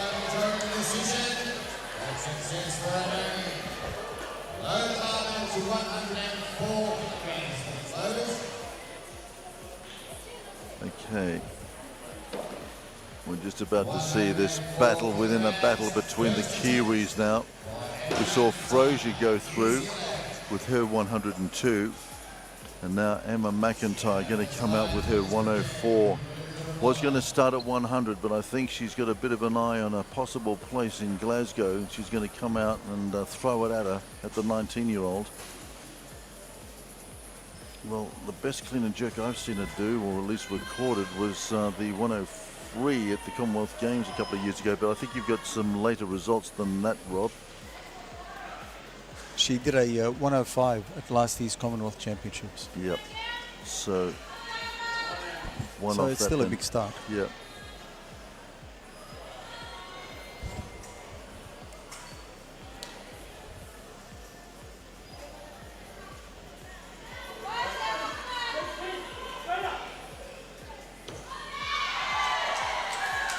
Well, that's a handy start for her. That's a real good settler.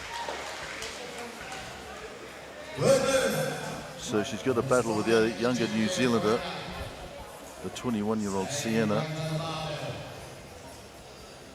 Faleata.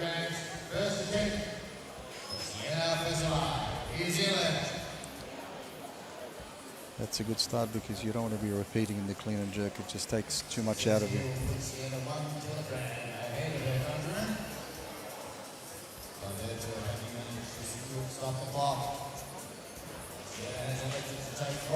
Wow, Sienna going up. Okay, putting pressure then. So this is the battle within the battle here. We've got the two New Zealanders with the opportunity of a place in New Zealand's Commonwealth Games team going begging here. Tina Bell. Here is Sienna, the 21-year-old. And a heavy hitter in the background there as well. That's none other than the great man David Litty. He'll have his own battles later on in the week here as well against one of the great Samoan weightlifters, Mr. Mao. Okay, so here's the response to Emma's 104 from Sienna. She's going to open her proceedings up at 105. One more than she initially nominated for. So the battle is on.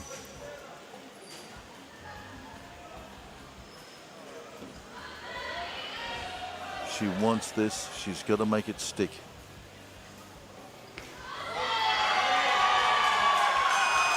Warm-up must have gone well. 105 is good. So for the moment, she moves ahead of Emma.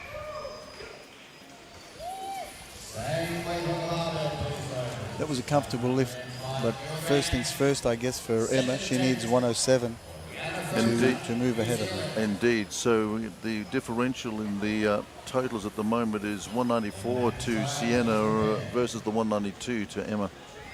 So another New Zealander out here as well, Rihanna Frazier. Kiwis in a little bit of a New Zealand selection battle here in Apia. What a place to be doing it at the Universal Cup. 105 then. Batting these weights around, the Kiwis. Remember, she did the 102 first up.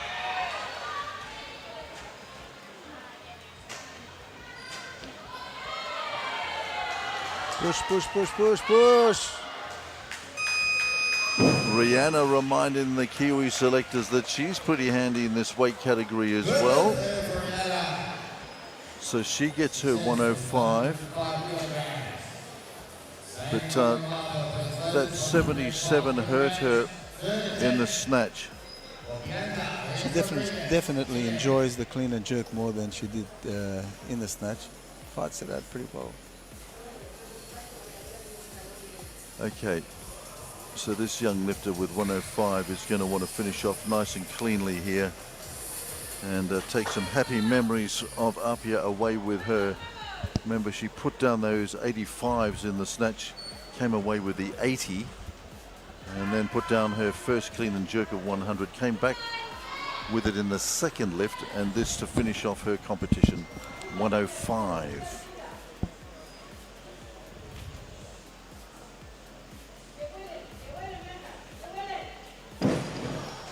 No, she will not be happy with that, I can tell you.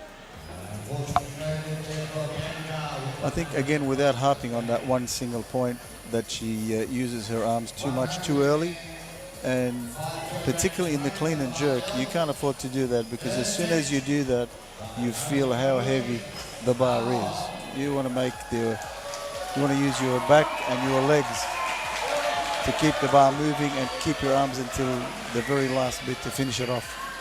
Noni Faumui here coming out for her final lift in this competition and her international debut for Samoa. She'd love this to finish off with 3 good lifts to end her competition.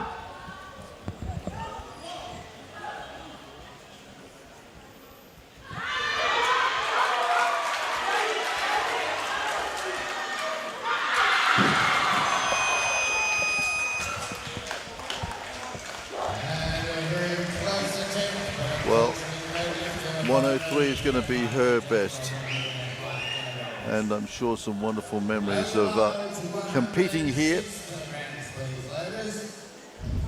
Her 186 total. 106 kilograms, second event of India.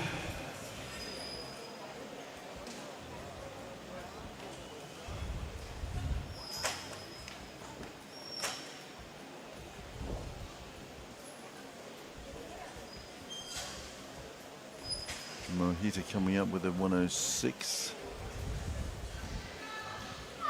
Second attempt.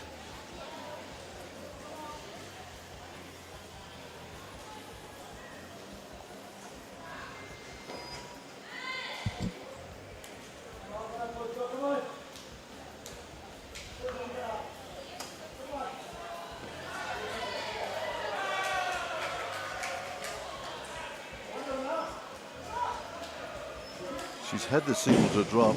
That's the second time she needed it.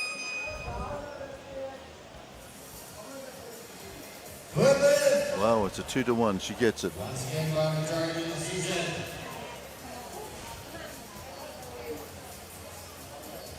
106 kilograms remains on the barbell. Third attempt for Yasmin Aziz, Australia.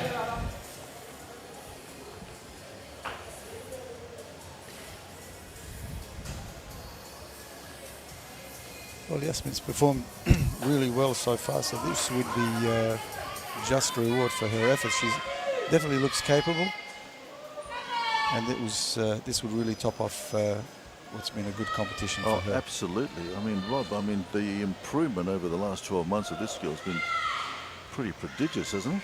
Yeah.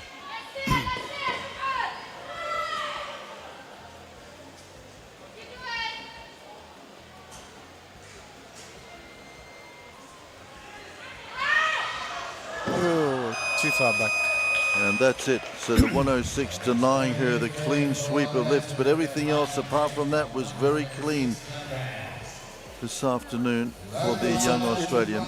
It's unfortunate because I think if she'd caught it in a slightly better position, she's strong enough to get out of that bottom position that she showed us before. 101 was no problem getting out, but again, as I say, with those, I'm not going to call out the brand, but with this particular type of lifting shoe, I've seen so many lifters in this competition just sit back on their heels and their toes come up. Well, this is interesting because we've got Emma McIntyre coming out with 107 now for her second clean and jerk. She's sitting 2 kilos in behind Sienna, the 21-year-old, who was just moved ahead of her with that 105 clean and jerk. So this is crunch time then for the more senior of the two New Zealand lifters that wants to go to Glasgow. This is what she needs to move ahead. This is the one. This is the critical move here. Let's not forget that Sienna has 2 more attempts to go. She does indeed, but this would be handy. Yep, absolutely. Put it in the bank. She needs this. No. Okay, well, there's the opening for the younger New Zealander then. Emma leaving the 107 on the platform. So she reflects. Simon Kent there, the New Zealand head coach.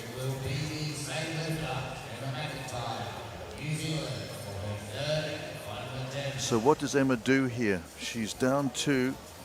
I think you've got to take the... Is she going to go the risk and go even higher? I think she has to take the same weight again because it wasn't that close that you would think that she would be able to get any more. She needs this to get ahead and then hope that Sienna stumbles over in the some last way. 2. Yep. Because I think there's some problem here. Even sometimes you can tell by facial expressions how the lifter is going. Her facial expression, even if she was halfway through the dip in her jerk, was one of like disappointment or pain or whatever. So they're going higher. They're going to 2 ways. 108. Yeah. Well, that brings out goodness. So that brings Sienna out. If I was Sienna's coach, I wouldn't take her out at this stage. But look, if she gets this, then I think she's probably sealed it. So why not? Okay. And her coach, Tina's a very experienced coach. She knows her better than I do. Indeed, so. and she looks like she warmed up very well because she came out and took that little heavier weight as well from the initial nominated, so she must have gone well in warm-up out the back. So this is probably going to seal a place to Glasgow for this young 21-year-old. A lot on this lift. At this stage, anyway.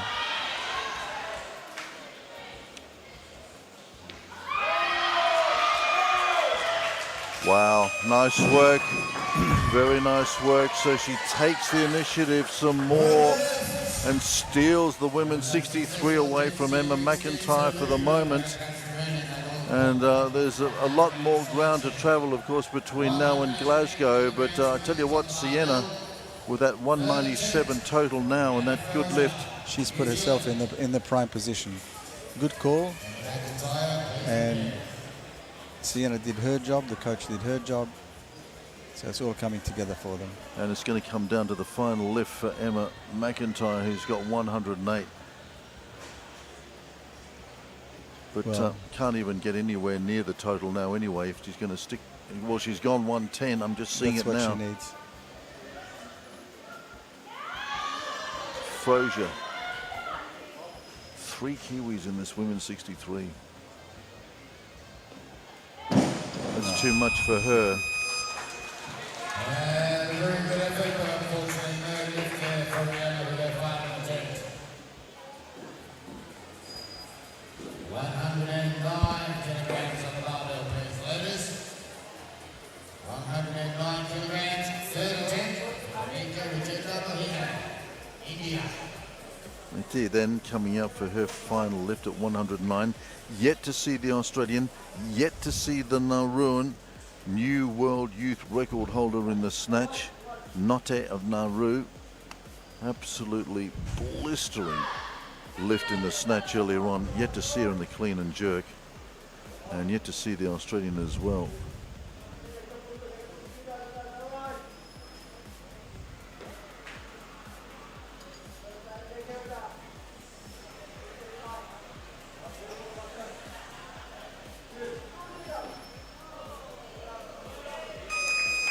Well, for this young 20-year-old from India, lifting in the junior and seniors, that was a nice way to see out her competition. And it'll be interesting the view that she has of this competition as well, and the other women in the 63 from the Commonwealth in this part of the world. She goes away with some good intel on perhaps her career going forward. She's still only 20 years of age. Yep. And she's come up and rubbed shoulders with Note and others. And I think she would also gain confidence from the fact that she missed her first attempt in the snatch and hasn't missed a lift since. Yep. So she's settled down well.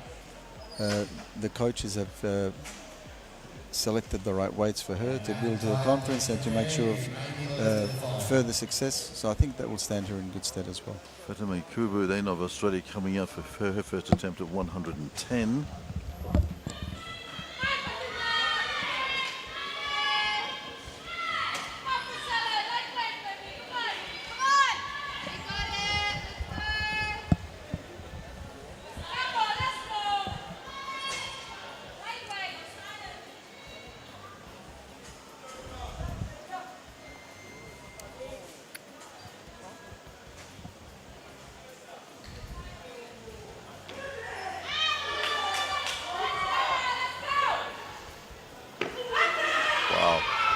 Real fast under that bar. That's good stuff. Being cheered on by some pretty famous faces in the crowd here as well, her fellow Australian competitors or compatriots. But Very strong overhead. Look at the speed, Rob. Yes. If you could just comment on the speed under this bar. Emma McIntyre, New Zealand. Just a perfectly timed jerk. A little bit of control in the dip is what you want. And then when you reach that optimum level, and then you drive it up and move as fast as you can into the Well, split. never before in competition has this girl done this weight. And if she does it, then and she gets the nod from the New Zealand selectors, she deserves every bit of it, because this is just a monster lift to try and hold off the challenge of the young 21-year-old Sina from New Zealand. Faleata. So far, so good. 110. Yeah. Okay, so that is where that ends for Emma McIntyre with a total of 192, shaded today by Sienna Pesolai, who with the weight lift to come. New Zealand.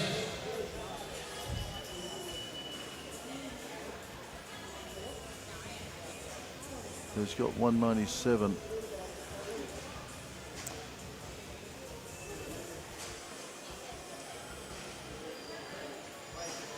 And she's going to come and finish things off here with a 111. Just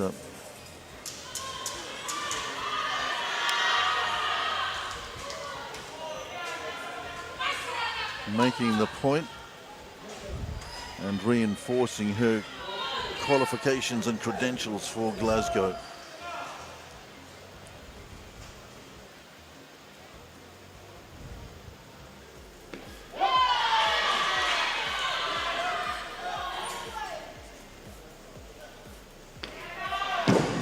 Too much for her today, but she's done the job. She's seen off the challenge of Emma McIntyre, and she's given herself every chance of getting through to the Commonwealth Games in Glasgow. Tina Bell with her arm around her. David lifted there as well.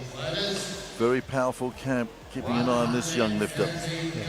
Well, there's one lifter that we haven't yet seen who's about to strut out onto the platform. It's just extraordinary.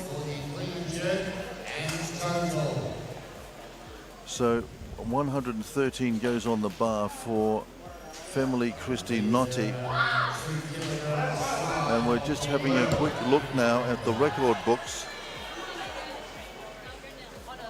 Junior records could be at stake. In fact, they are, because she's going to break her own record, which she set back in last year at the Commonwealth Championships in India when she did a 112. So this is a junior clean and jerk record, and I would suggest it's going to be the total record as well. Oh, power off the platform.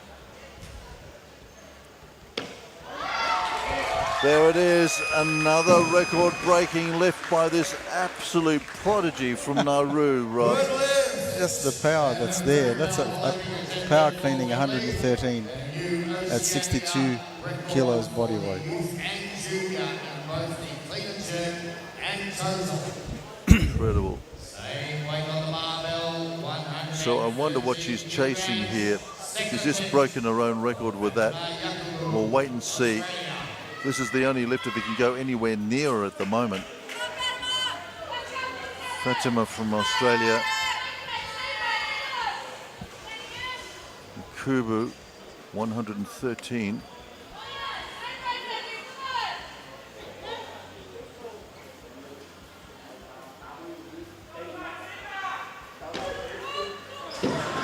That bangs her onto the floor. This is equaling the best I've ever seen her do. That was in competition in Sydney when she did a 113, but she'll have to come back and have another crack at that.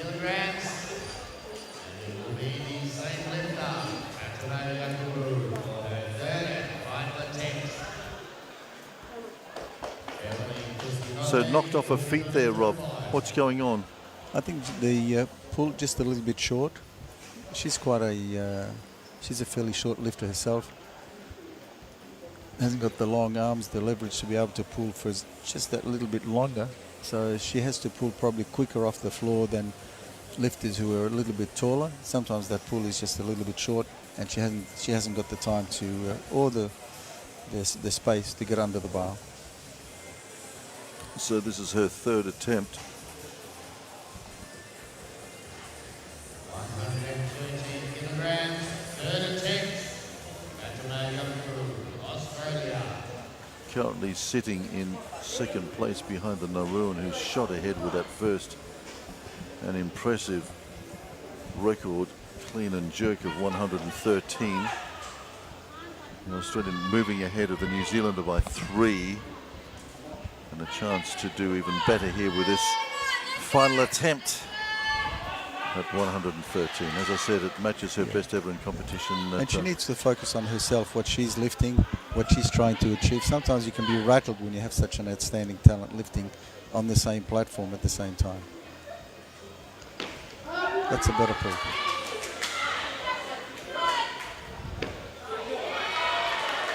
Nice.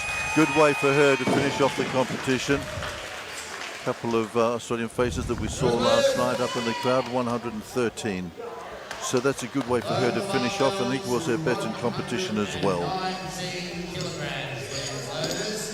Okay, we're going to 119 now. So she's going to be breaking her own records. So this is a world youth record attempt here now by this amazing Nauruan, both in clean and jerk, and so she's going to try and do what she did some years ago, and she's going to try and sweep the youth, the junior and the senior records all in one foul swoop here now. Quincy Tuanaimato there, and the great Paul Coffer alongside to get her going here. Well, she's no stranger to breaking these sequences of records. She did it at the Oceania Championships in Auckland when she just stormed onto the scene with the Youth, Junior and Senior Championships in a single day there. And now, such prodigious talent, she has a chance here with this 119 to do the same again and make mincemeat of these Oceania and Commonwealth records.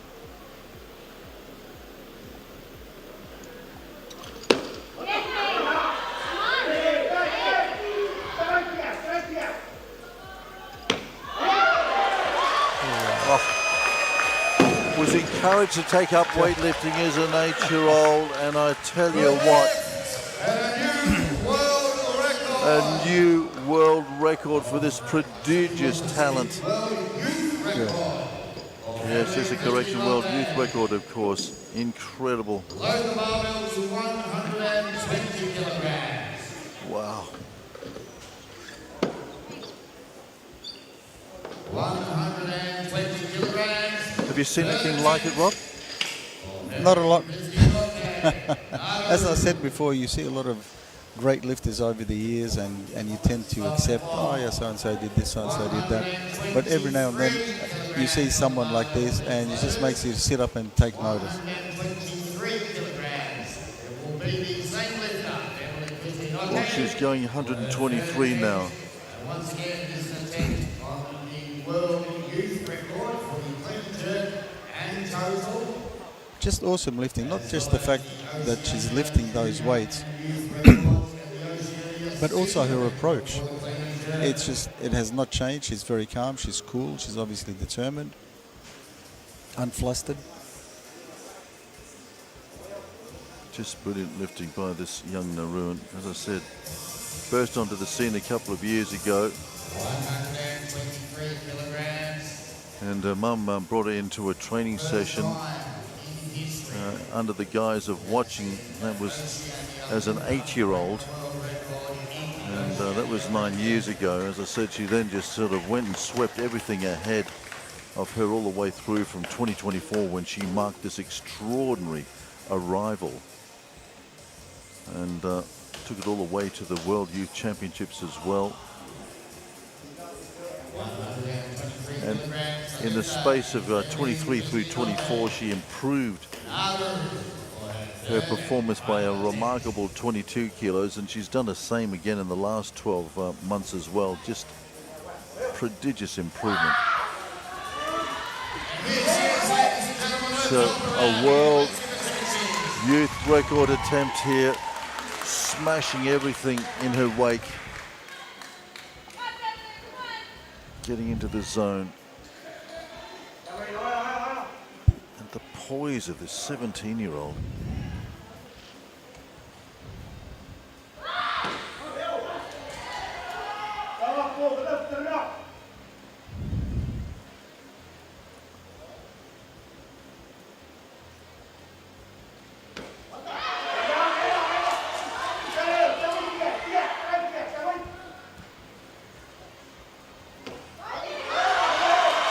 Oh, she is brilliant.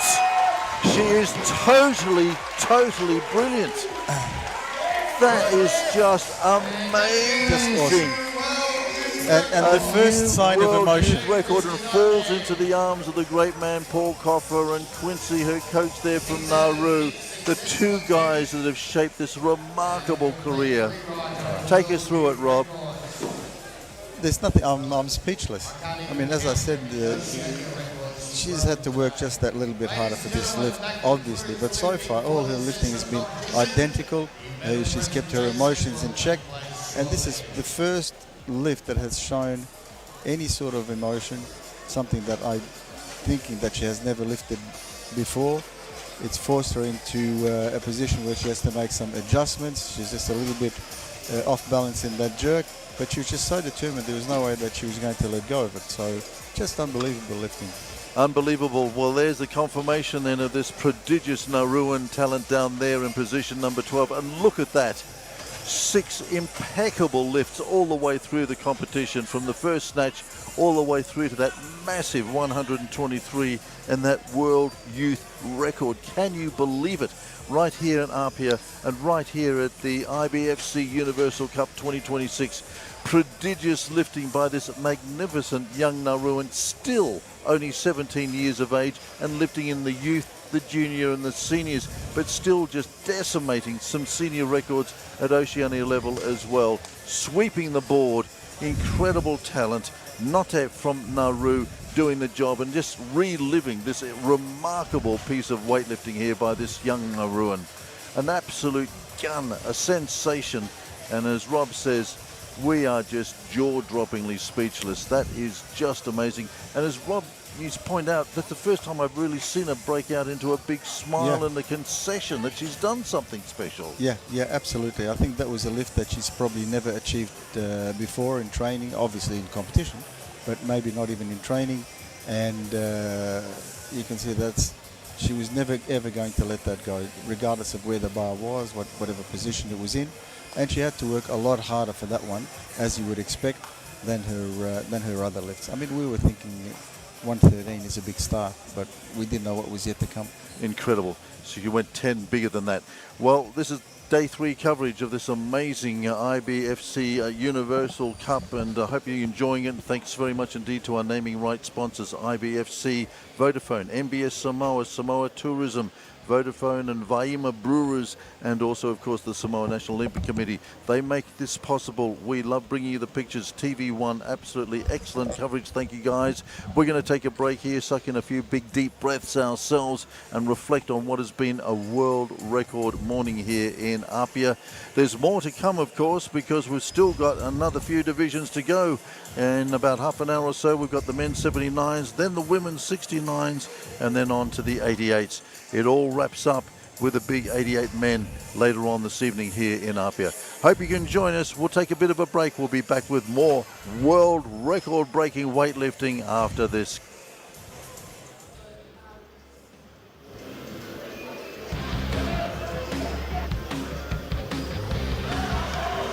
Oh, she was brilliant. Amazing.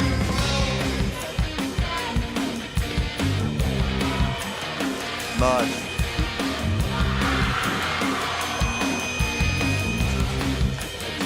Uses her arms too much too early, and particularly in the clean and jerk.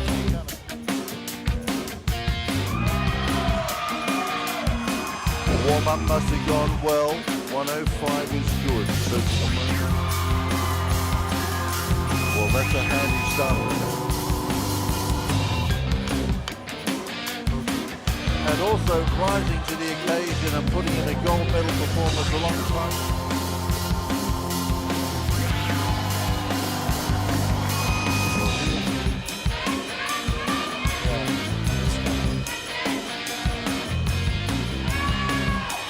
Very interesting. We've got the younger New Zealander coming out now at 101.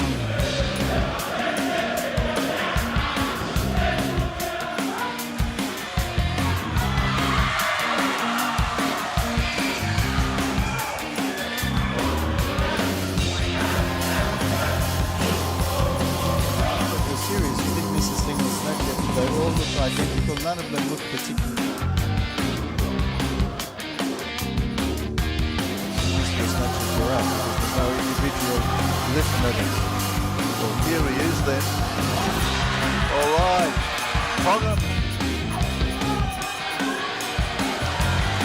Well done. Good on him. Brilliant. Oh, I think he saved it. I don't think he's continuing a great Kiribati tradition. So that 104 originally. So that's a fighter. And oh boy, she's pumped now.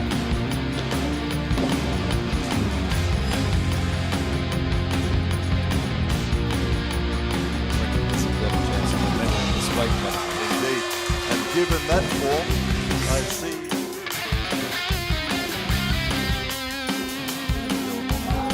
go like this. That's good. Whoa! Pump it.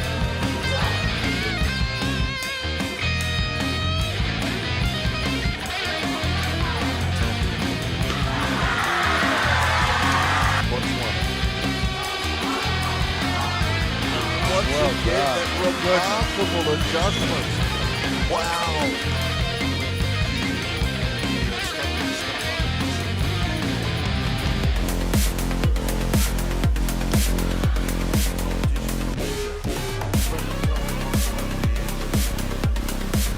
Must get this.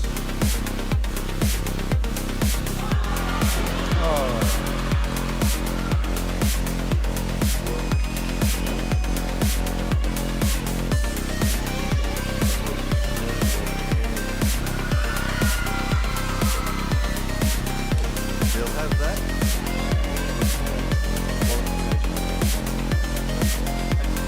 Nicely handled. Good lift. Just want to stay there. But I think there's a couple of advantages.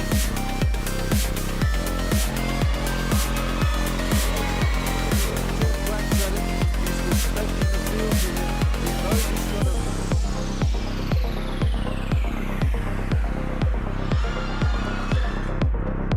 Teams have been strung right through from the line.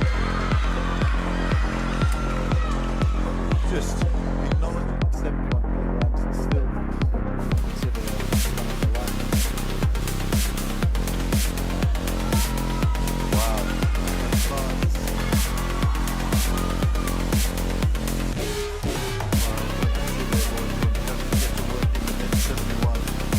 That's nice.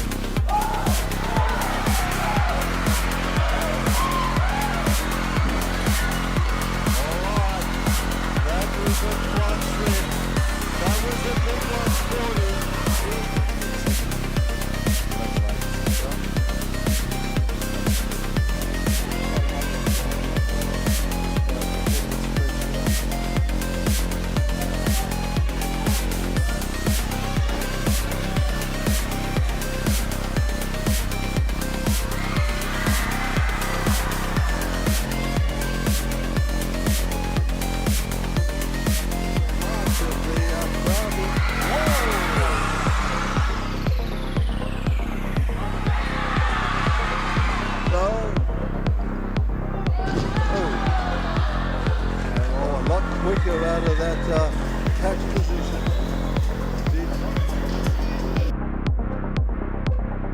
Please make welcome our medalists and our mood lighting as they make their way to the platform for the medal presentation. Please congratulate our successful competitors.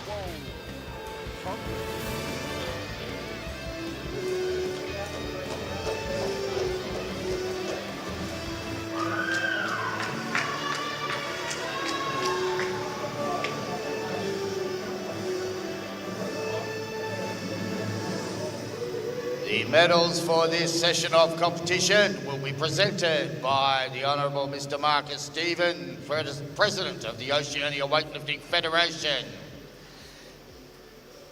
He will be accompanied by Mr. Sam Coffer, Vice President of the International Weightlifting Federation, and also accompanied by the Secretary General of the Oceania Weightlifting and Commonwealth Weightlifting Federation, Mr. Paul Coffer, MBE. For competition in the Snatch for the Universal Cup, The bronze medalist representing Samoa, Anoni Famui.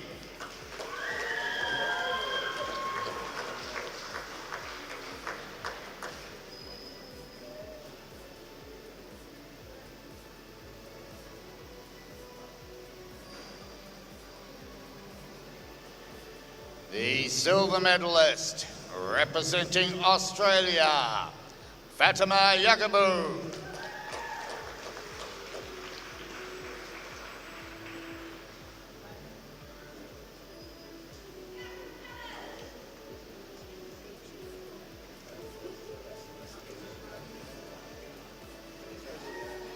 The gold medalist with a new world youth record representing Nauru, family Cristinote.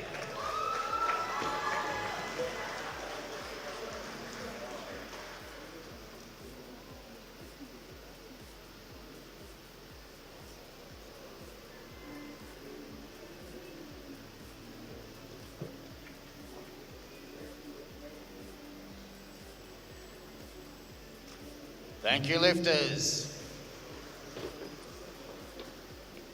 Medalists for the clean and jerk.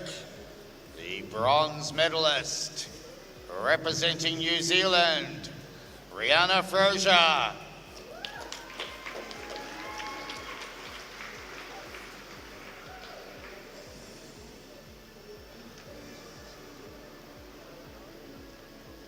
The silver medalist representing Australia, Fatima Yakubu.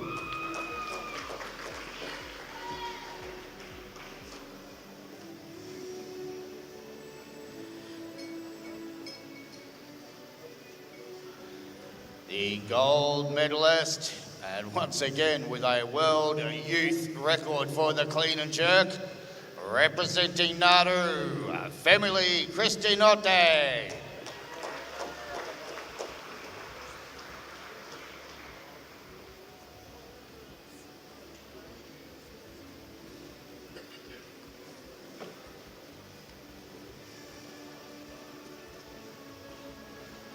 Thank you, lifters.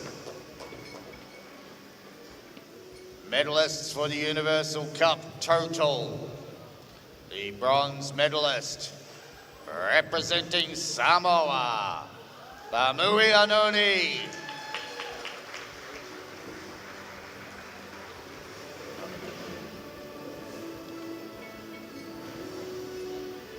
The silver medalist representing Australia, Fatima Yakubu.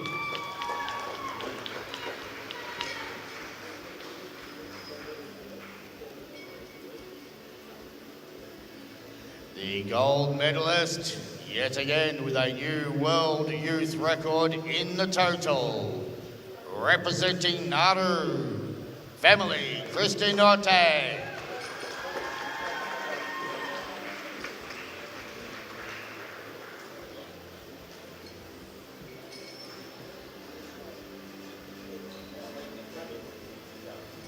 Ladies and gentlemen, would you please stand for the national anthem of Nauru?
The medal presentation for the Oceania Championships.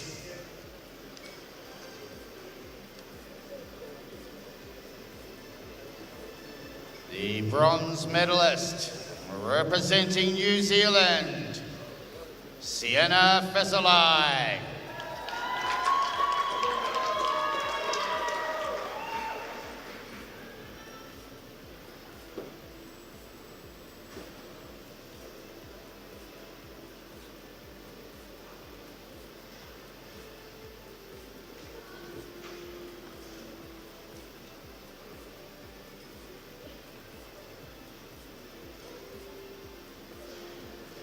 The silver medalist, representing Australia, Fatima Yakubu.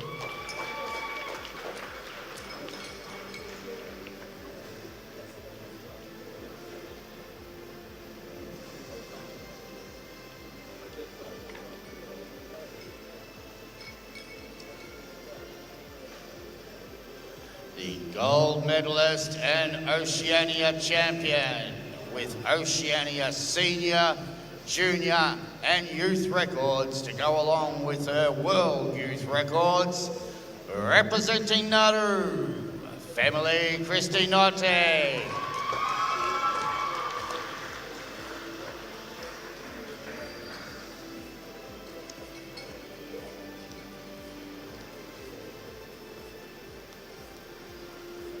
Ladies and gentlemen, would you please stand for the national anthem of Nauru?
Thank you, lifters.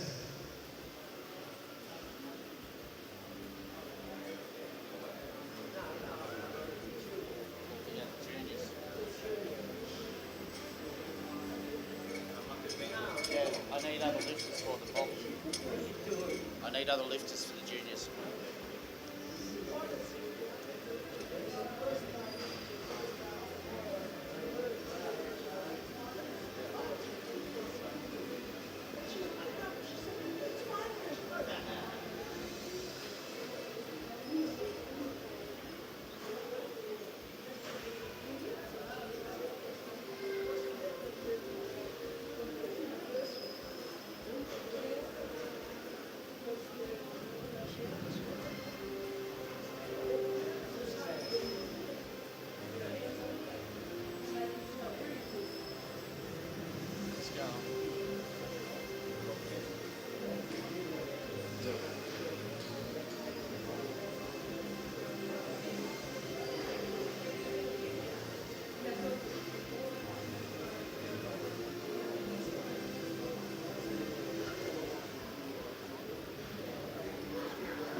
Good on him.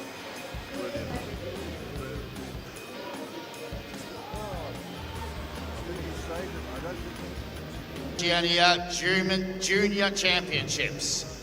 The bronze medalist, representing Australia, Yasmin Aziz.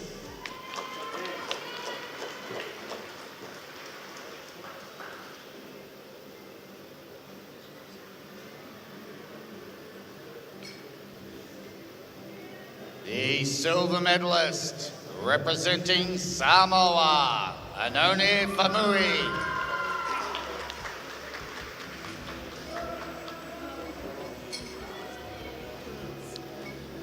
The gold medalist and Oceania Junior Champion, representing Nauru, family Christy Norte.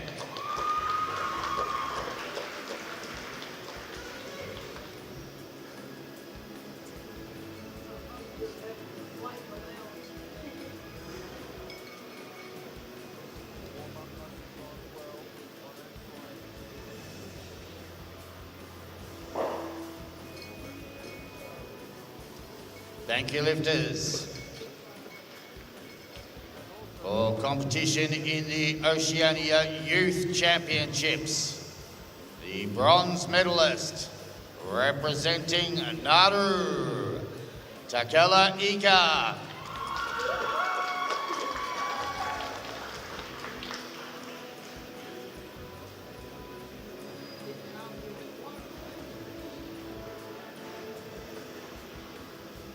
The silver medalist, representing Fiji, Maria Taranganivalu.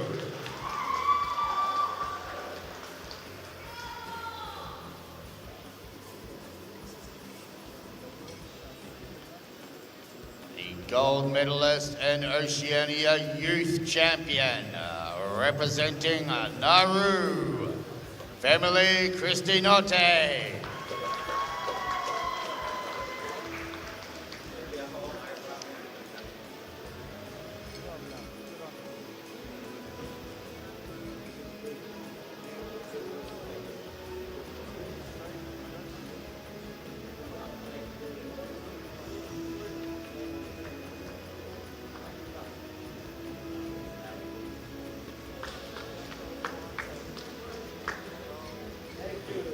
Thank you, lifters.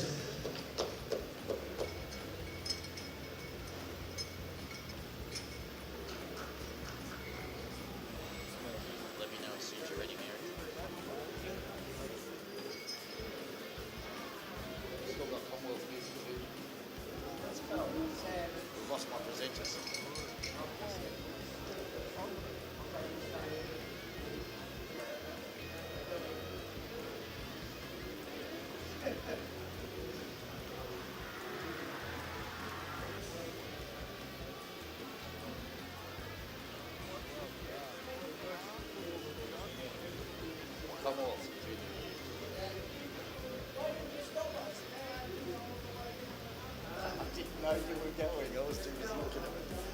Ladies and gentlemen, the medal ceremony for the Commonwealth Junior and Youth Championships.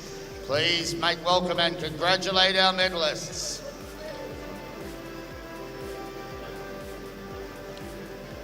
Commonwealth Junior Championships, the bronze medalist, representing Australia, Yasmin Aziz.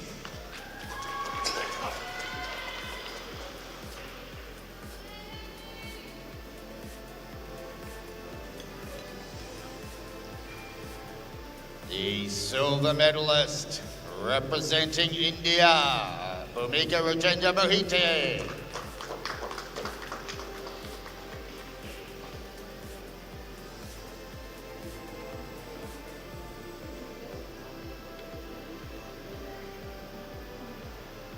The gold medalist and Commonwealth Junior Champion, representing Nauru, family Christy Norte.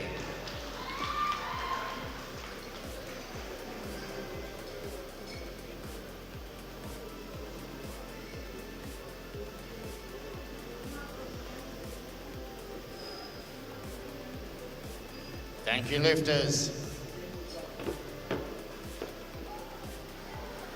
Medal presentation for the Commonwealth Youth Championships.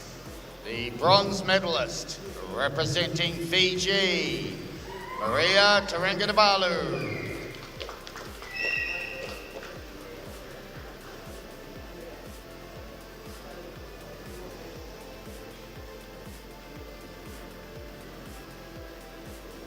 The silver medalist, representing India, Barangadi Karangi. That's the wrong lifter.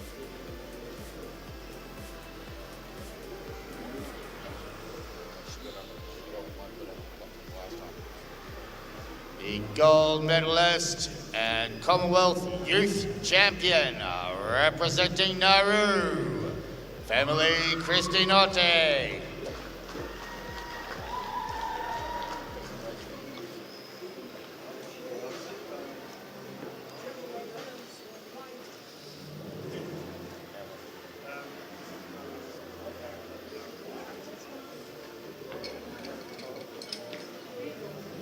Thank you, lifters. Ladies and gentlemen, that concludes the formalities for the 63 kilogram category. We thank you very much for your assistance and your participation, and we look forward to the presentation of lifters for the next session, which will be taking place in 10 minutes. Thank you. She got the wrong girl got up on the podium.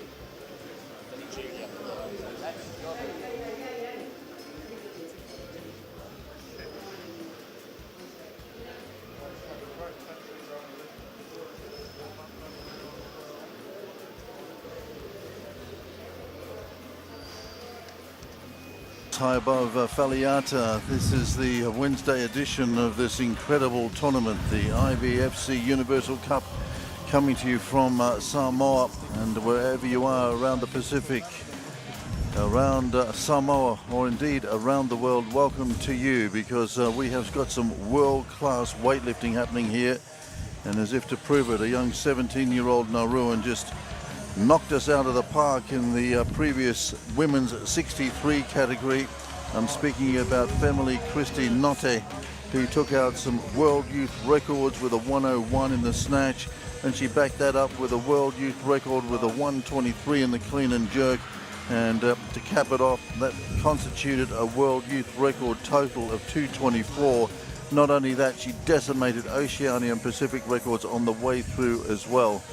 That was then. This is now, because in prospect we have the men's 79 not too far away, and I am joined by Olympian and Commonwealth champion Robert Cabas.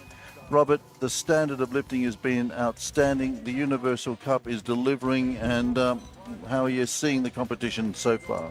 Well, you've mentioned before the world records that we saw, and I can honestly say I've seen a lot of weightlifting over the last 30, 40 years, and none has really been more impressive than this performance.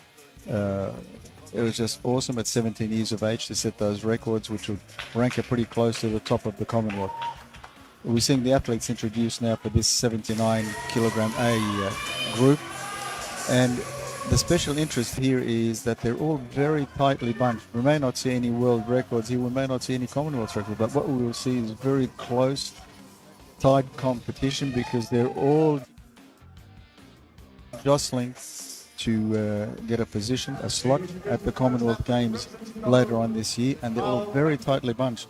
1 or 2 kilograms may push them out of the top 8, which is where you need to be if you're looking at qualifying for those games. So this will be a very interesting competition, very tightly fought, and we'll see how these performers do under pressure. Absolutely. So we're just being introduced to this field of lifters in the men's 79. Australia, Rory Scott. Mr. Scott out of Australia, Rory Scott, entry weight of 295. Tao there from Kiribati, a very familiar name to us. Chavez out of Canada. Jonathan Joy. Another Canadian as well. The Canadians got a couple of guys going in this round as well. We saw the Kiwis battling out for possible responsibility at Commonwealth Games later on this year. And this young man as well, saw his sister go around in the 58s the other day, but he's out here in the men's now, and we'll see whether his 295 entry weight is good enough to put him up on the podium later on this afternoon. Those are our competitors. How are you seeing them, Rob? Anything jumping out at you? No, look, as I said before, they're all very tightly bunched. They're all around the 300, 320 kilo mark in the total.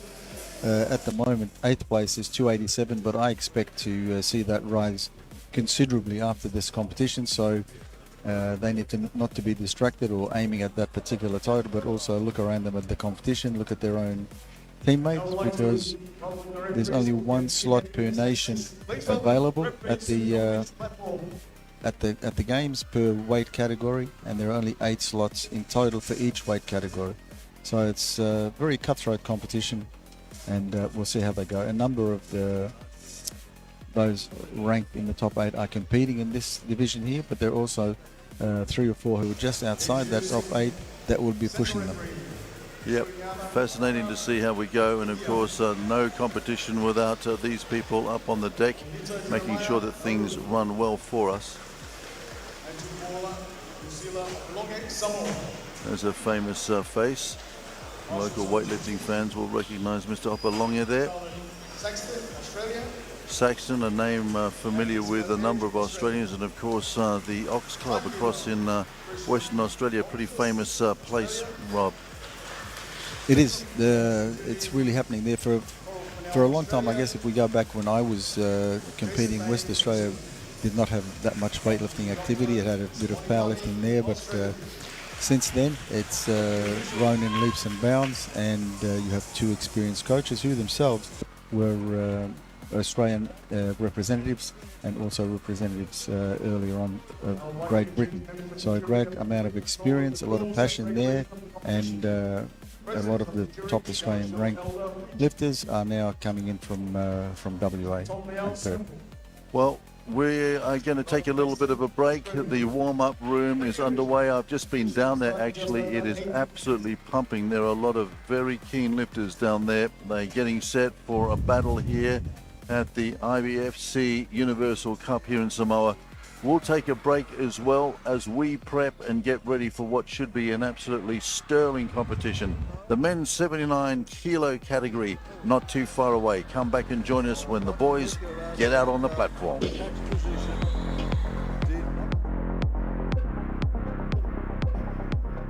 As well, Samoa well represented here as well. So we've got it all happening, Rob. Absolutely, and those 3 Canadians that are present here will be trying to push a 4th Canadian who's not here, but he's ranked above them in the Commonwealth rankings. So they'll be competing against each other, and at the same time they'll be cognizant of the total that he's got up on the board, which is 305. So that will be foremost in their thoughts. First, beat whoever is here, then try and get past that 305. The lifters are all bunched up. There's no real standout lifter here in this session. So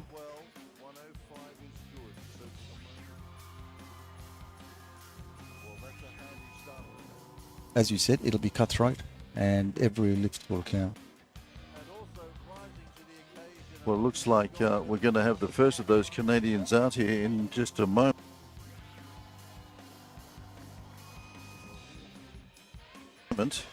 This is Chavez.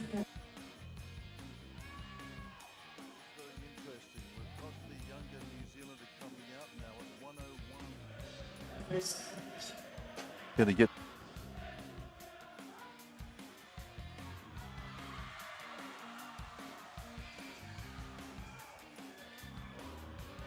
things underway.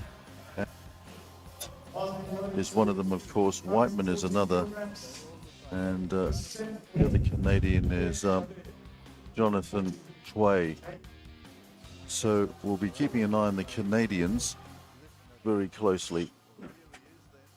As I said, there's a little bit of a battle within a battle here for them, as we saw within the New Zealand camp earlier on this afternoon as well, which was another battle that we saw within the women's 63 category with Emma McIntyre going hard out with Sienna Vesialoak.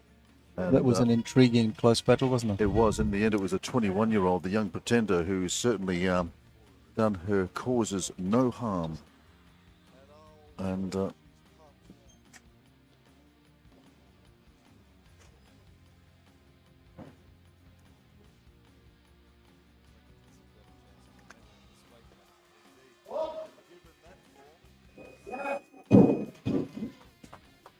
No.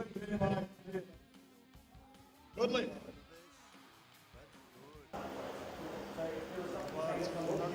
Kilograms. First attempt. Get that back. So we're going to get Daniel Shaw out on the apron in just a moment as well. And the Shaw surname is pretty well known around Fiji and around weightlifting circles, of course.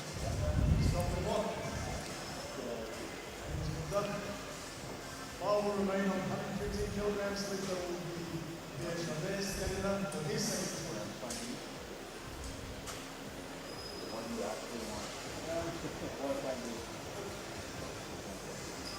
He too is just like that.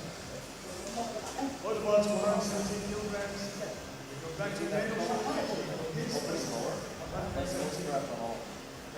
Like I knew it was going up.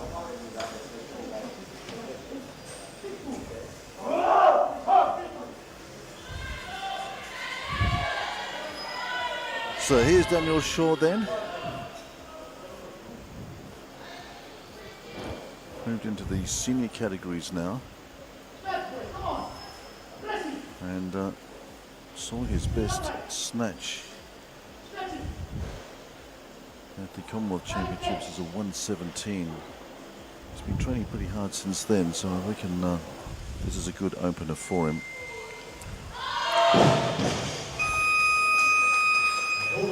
Don't want to put the moz on him, but No. We often think that as soon as you build someone up, yep. they're on the weight. His mum, Della Shaw, of course, absolutely instrumental in getting Fiji weightlifting going, and of course Henry Elder as well.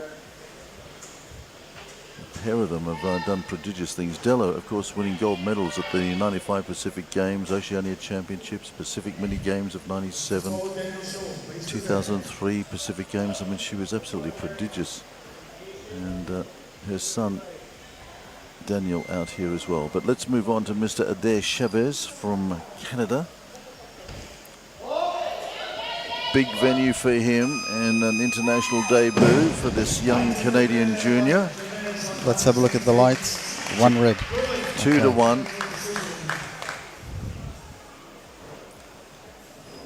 Same weight, 117 kilograms. Second attempt, Daniel Shaw. No, it looks all right. There's no unlocking of the elbows, no pressing out. Just a bit of a twist.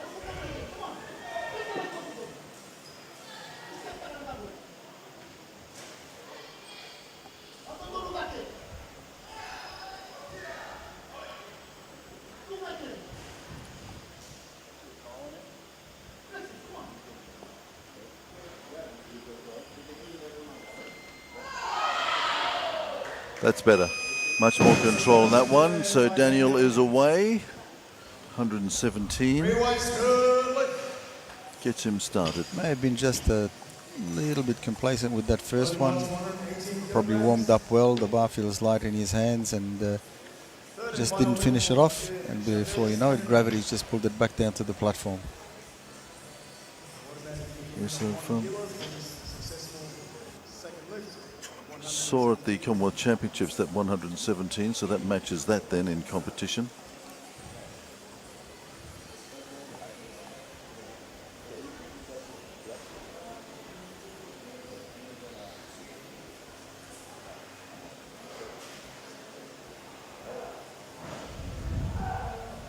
Start the clock.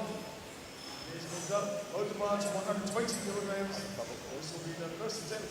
So the Canadian who's credentialed but not here, Rob, is that Sanchez?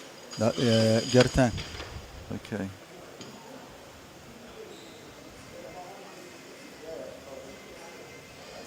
Well, here's a very famous name. A family name, at least. And looked after by a famous name. Indeed. You can not forget his big bro there, just slapping him on the shoulders. Ketoatoa Ruben out with a 120 from Kiribati.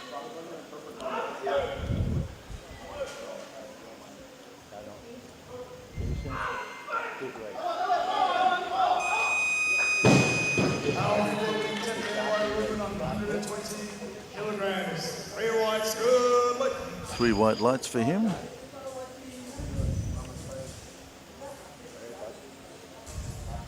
Same weight remains to the bar, 120 kilograms. Third and final lift for Adir Chavez, Canada. Lifts to follow. Daniel Shaw will be next. So Chavez here just trying to see off a succession of lifts. Started with the 114, got onto the 117 and now the 120, trying to knock it off. Just looked a little bit tied up with that 117. Let's see whether he can get some better control into this.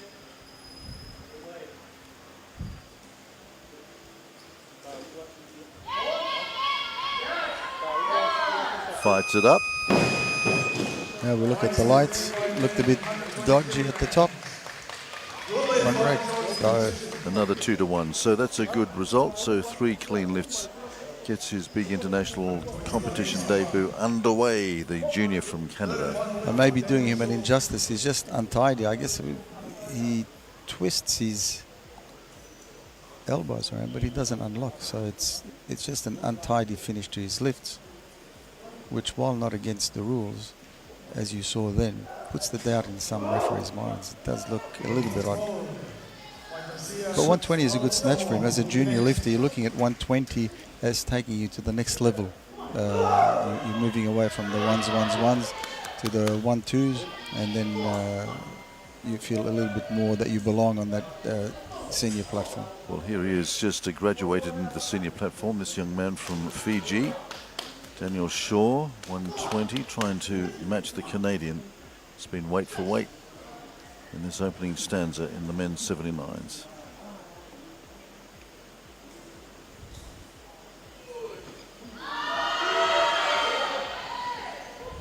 Just grabs it nicely with the thighs there, using the power of the thighs just to control that. It was wobbling a little bit. He gets it as well with a majority decision of a 2-1. So he and the Canadian going to have an interesting little tussle throughout the afternoon here in Apia. They will. And both a little bit untidy, both drawing one red light on their lifts, but they survive and the competition goes on. Sioahu then. And we saw his sister the other day, Shania, in the women's 58s, I think it was. First attempt, 122.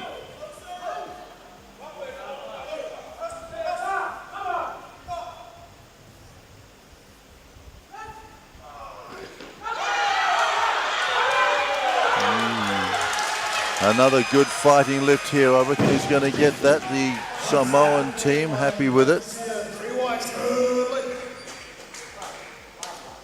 Tasia. Well, that was well done. Too often a lifter will lose their first attempt if it's just a little bit out of position. They don't make the effort to secure it, and then they've lost an attempt because they have to repeat, or then they have to roll the dice and risk going up a weight. So fight at that first attempt, get it on the board, and then you can roll on with your next attempt and not give your coach a headache. A very important consideration.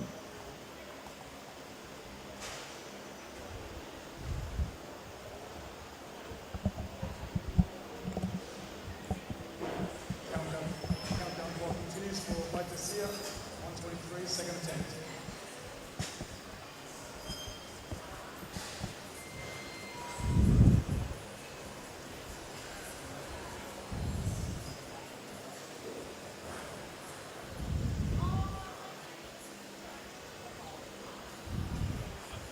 So you can see the coaches here out at the nominating table, just sort of banked up a little bit at the moment.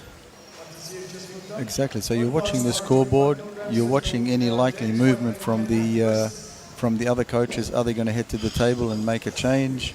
You want to be ahead of the game. You don't want to be caught out. The next minute you're rushing out to the platform with just seconds on the clock. So the Canadian coach there just overseeing things at the moment. Whiteman is one of his charges. He's just having a little bit of a chat to the desk there, but looks like the Singaporean is going to come out. This is Yuan Loh. Stop the clock. White mix goes up. Stays on 125 kilograms. Lift will be low on Singapore. Person. They're stopping the clock. Low's still scheduled to come out.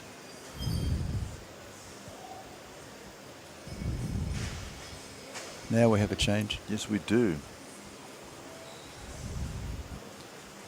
So the weight is still the same, but we have a change of lifter. So Chui, the Canadian's coming out now at 125. So as I said, this is a bit of a three-way battle between the Canadians. I think the change has been made again for Shui. His coach had the pen ready there, and as soon as he was called, he's made the change. Well, Molo coming out, Marco Molo, and he's got a little bit of history with these Canadians, particularly Whiteman. But no, here's, well, I haven't seen Molo come down yet, Marco Molo. Here's the Singaporean, that's a Canadian. So Molo is representing New Zealand. He's actually their highest ranked athlete at the moment, with 302 in the total. But he's gone up as well. Yep, he has. So Itsamira then, Carl Itsamira is going to come. Now Itsamira is an interesting one as well, because initially I had him down in the 88 category. So he's come down a body weight. Itsamira. Yep, and he's weighing just under the limit at 78.25 kilograms. So he's done the job. So there's a lot of juggling, which is exactly what we hinted at, what we expected. All these lifters are really tightly bunched, and they're trying to gain any advantage.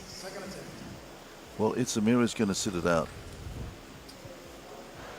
Katoa told then waiting to come in. No, we're going to go back to the Samoan boy. I think a change has been made again. Look at this. They're really banked up at the moment. Those coaches are just throwing bits of paper at the nominating desk all over the place at the moment.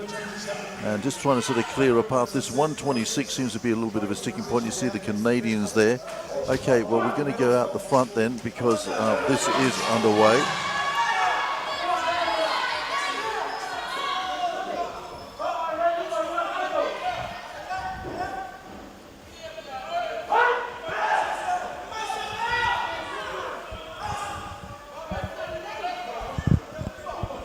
Siwahu then with his 126. Puts it down. Okay. Not quite there. He caught it on soft arms. Not able to lock it out.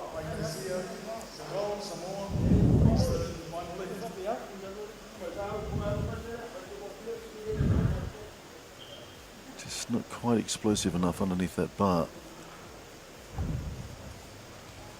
So a little bit going on here at the moment. They're really sort of banking up in around the 126 mark. We've got the Canadians there. We've got the Singaporeans wanting to have a crack. We've got the New Zealander lined up as well. We've got the Samoan out on the platform at the moment with his third attempt, 126. Wants to try and get this. And they'll all be waiting for him to take his attempt as a coach or another lifter. You don't like to see too many failed attempts before you're on, because it's delaying your start to the competition.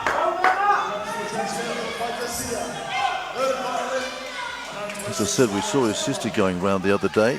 So weightlifting once again, a bit of a family affair here in Samoa as well. Okay, let's try and get him home with his 126. Team Samoa up in the stands, letting him know that he's got to get this.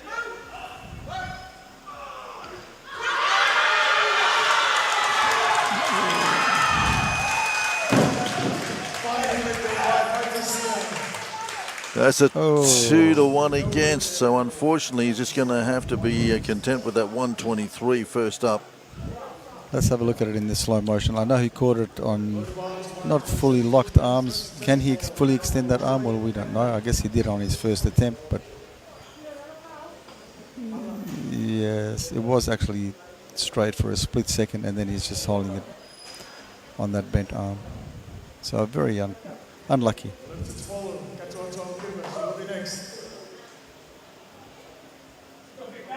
Well, we're going to see Jonathan Choi come out here now. the Canadian, the first of the 3 Canadians.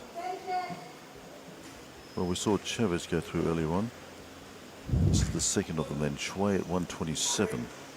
Chavez finished off at 120.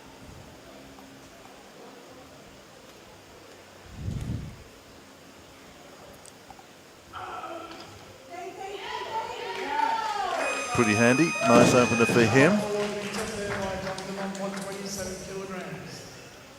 28 years of age, senior lifter. It's a regulation success. Nothing fancy, but nothing wrong with that. Katatoa coming out. Ruben Katatoa, his brother David looking after him at the moment. A fine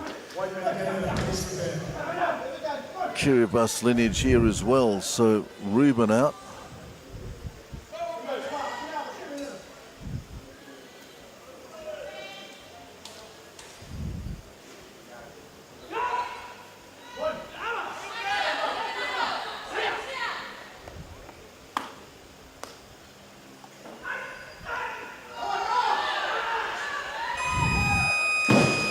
I think the lifters are going to. I think the referees are going to be consistent here. Yes. Yes, they are. Unfortunately.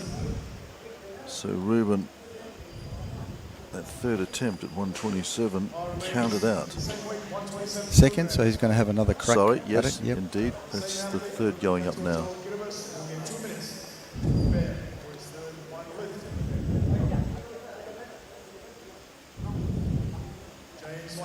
So this is men's action, 79 kilo class. So while there's been a lot of jockeying for starting attempts, it also means that a lot of those lifters were probably ready to go. They had to be ready to go at an instant, but now they've had to wait for quite a while. There's been a few missed attempts.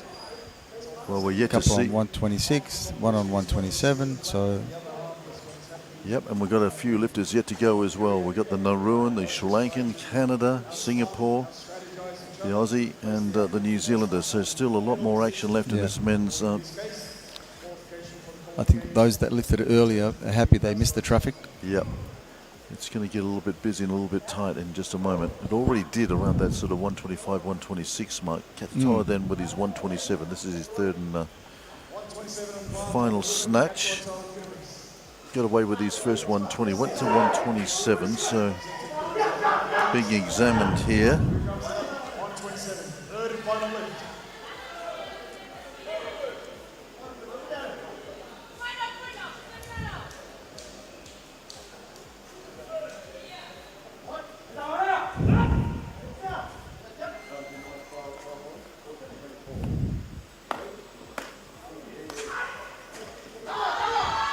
Much better. Indeed.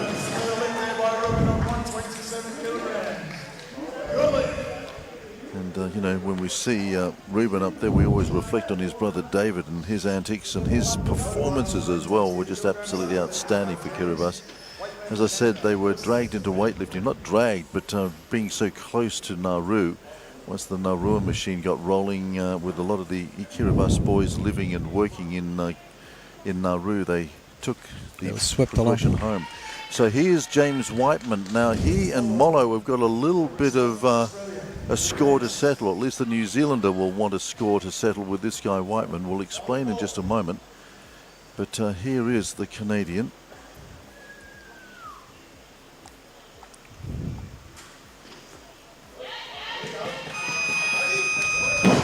Looking pretty handy to get his...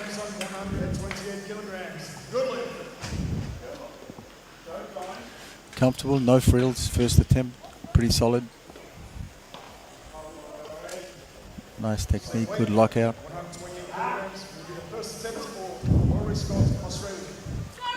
So Rory Scott with his special haircut as well. He specialises in the hairdos. 128 for Rory, his opener. Well, you might remember him back in Honiara at the Pacific Games where he, lifting in the 81s, he posted a 131.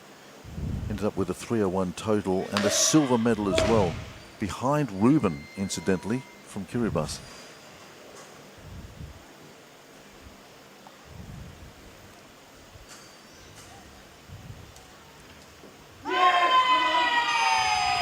But he's put on a couple of kilos since then. That's also a good first lift. And come down a weight category as well, so he's obviously feeling pretty good. Someone who really enjoys his weightlifting. It's a passion for him. I've seen some of his reels on Instagram and go along with a lot of the things that he's been saying. That's good. So along with the Canadian James Whiteman is this man, Marco Molo from New Zealand. And he and the Canadian clashed at the Commonwealth Championships last year. Clashed on the platform, I might add. Right. When they both finished up with a 302 total. More in just a moment. Let's watch the 128 starter.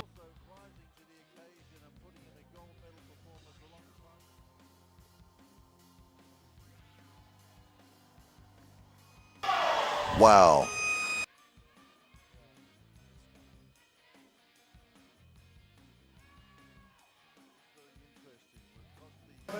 So I think Marco's here to try and put matters to rights.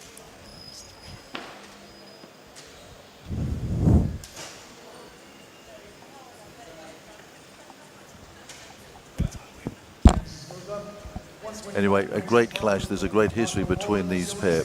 Marco Molo and the Canadian Whiteman have got a little bit of history all the way up to Commonwealth Championship level. Okay, it's a mirror then. Looks like he's preparing to come out here.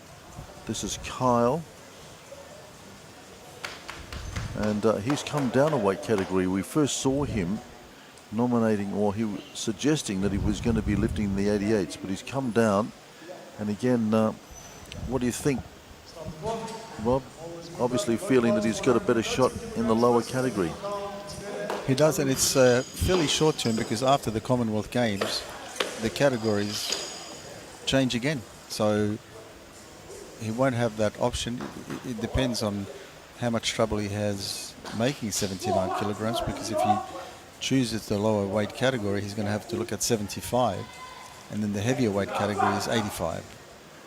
So it all depends on how much trouble he's had making weight and which category he'll choose. But for now, this is the right category for him.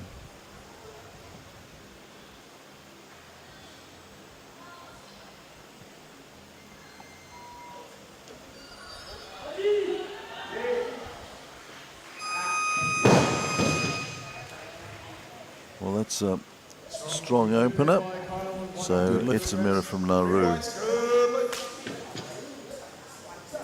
Started his campaigning a few years ago as a young junior. First saw him out on the world stage as a 16-year-old. So those Commonwealth Championships that you mentioned before, last year's Commonwealth Championships, his best snatch at that competition was 123.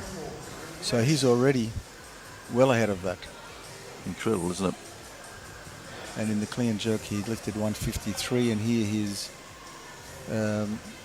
entered to start at 156. So he looks like he's also made some progress. He has indeed, and he started with that 130, so he's in good nick. Okay, let's have a look at Singapore then. No, we're going to go back to the Canadian for a moment. So this is Jonathan Choi. Another change.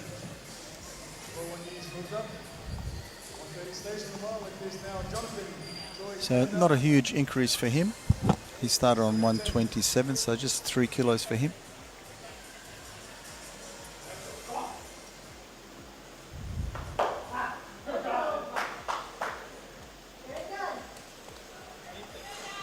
So you had to see the Singaporean 131 for him.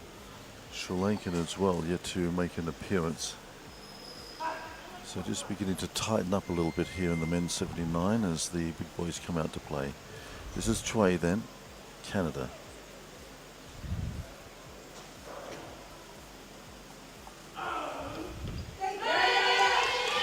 Oh, that was 130 over his head. So while it was a small increase of 3 kilos, now we see the reason. He was probably operating near his limit somewhere, and 130 was the right call. 130 kilograms, thanks to the bar for staying up and John can enjoy. Tried to save it by, in weightlifting terminology, by duck walking under the bar, but not quite there.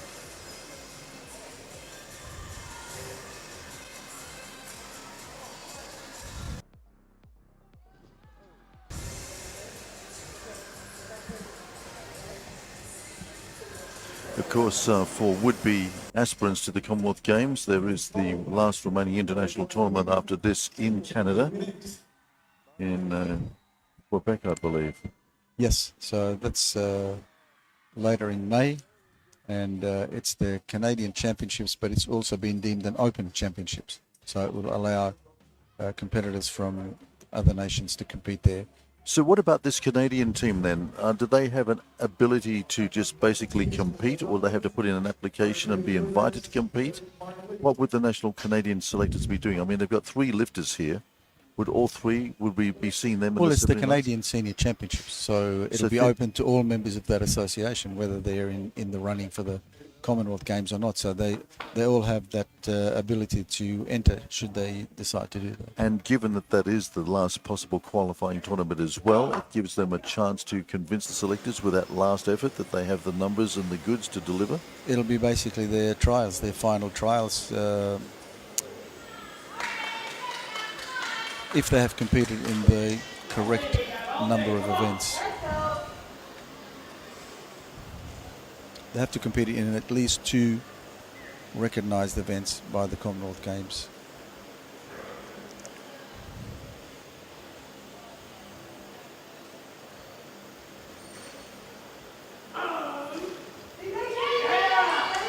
That's better. So it's he going gets to be his a bit doubtful. 130. We'll see if the refs are going to be consistent. Yes. That's all you want from referees, consistency, and they have been consistent. So 3 reds on that. You can see the arms unlocking and then locking out again.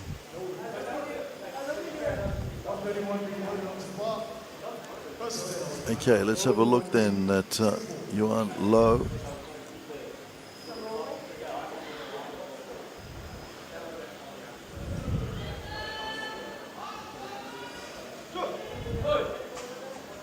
Saw him at the Commonwealth Championships last year in India.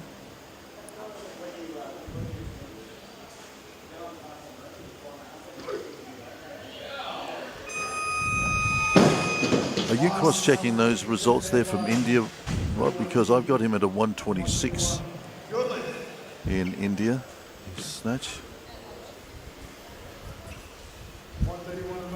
That's correct.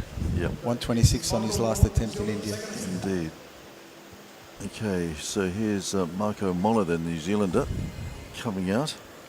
So we've seen the Singaporean.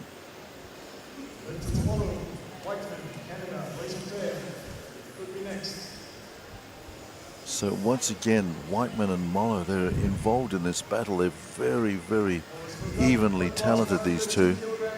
And they've clashed on the international stage on a number of occasions, and here they both are walking out to have a crack. Whiteman first at 132. Muller's not going to be too far behind. And these two, it's only been a kilo or 2 in it in their last international clashes at Commonwealth level. Now, as we speak about qualifying events, also at the moment the Pan American Weightlifting Championships are being conducted, and it'd be interesting to see who's entered for Canada in those Pan American Championships.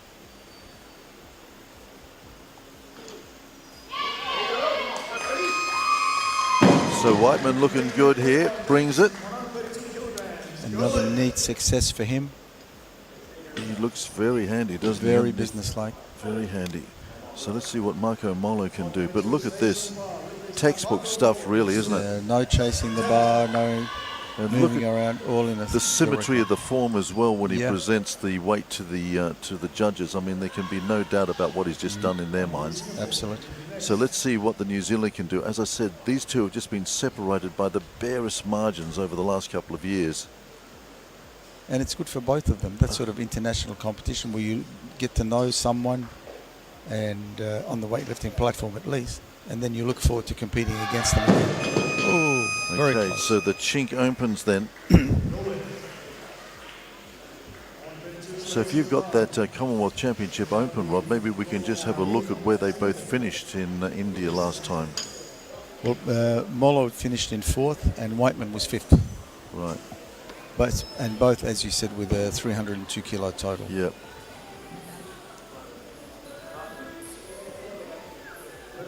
But because Molo snatched more at that competition, he was able to total the 302 first, which placed him above Whiteman. Okay, and who finished above them in 3rd place then?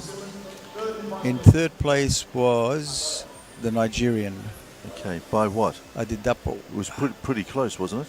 From memory? 306. Yep. Okay, And so then after that it was wide. There was a fair bit to 1st and 2nd, which was between the Malaysian and Indian, 335 to 333. well, it was the New Zealander that finished ahead of the Canadian last time they met on the international stage. So let's see whether the Canadian at the moment looks like he might have the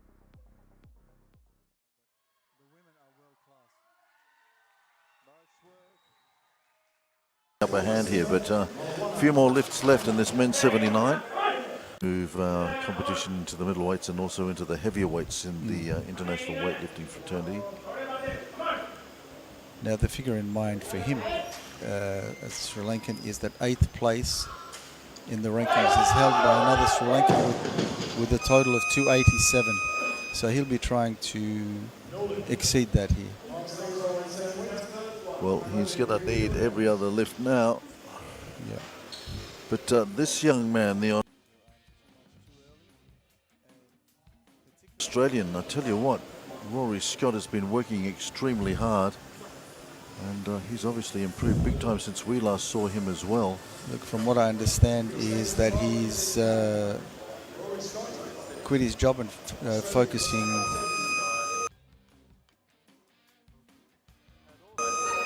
fully on weightlifting and also doing a little bit of coaching, which I'm guessing would help you make ends meet if you've quit your job.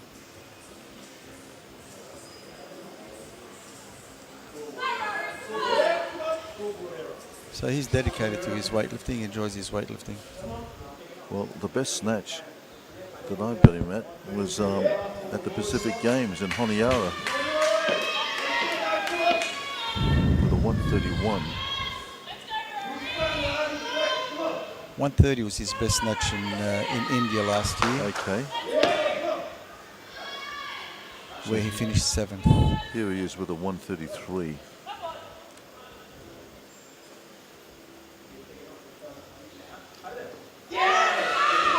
That's nice. Okay, so he's climbing the ladder. Good lift, good lift. So he's pumped. Now you've got to hold it together for your 3rd attempt. You can enjoy a success, but you can't afford to allow that success to last for too long. You've still got one more attempt. You have to gather your thoughts and approach it as if it's your first attempt. And that's what this guy's going to have to do as well, because if he wants to get himself on the Sri Lankan team to Glasgow, the next 5 lifts in this competition are going to have some pretty significant bearing on that. So let's see whether we can get this 133 away again for his 2nd chance. Now he was probably the favourite to gain that spot in India, but he bombed out in the clean and jerks. So he's got something to prove here. Okay, so maybe he's getting things underway.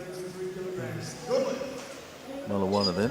Yeah, so in India he snatched 136 last year at the Commonwealth Championships and actually attempted 140.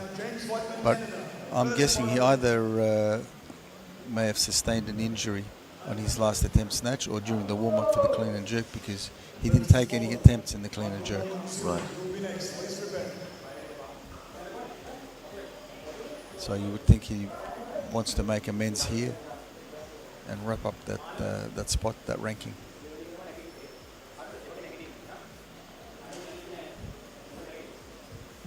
Yeah, I'm confirming that information as well.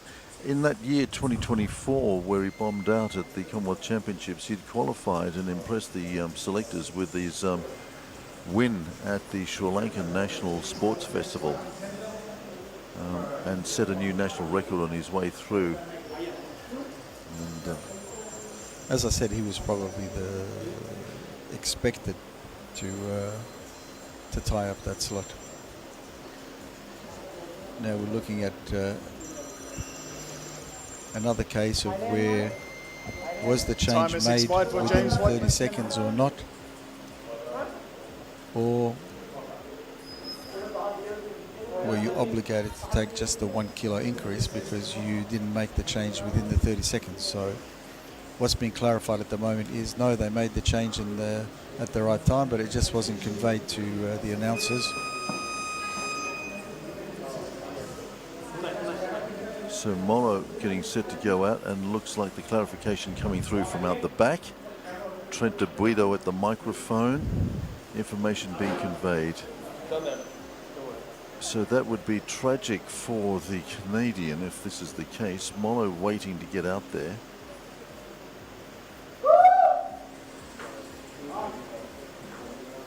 Here he is. This is not the way you really want to get into the zone for an important lift like this. No, well, it's not good for either.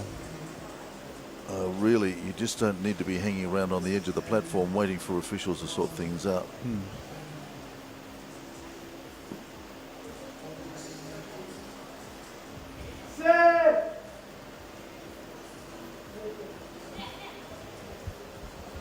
So Trent de Guido getting the information he needs from out the back.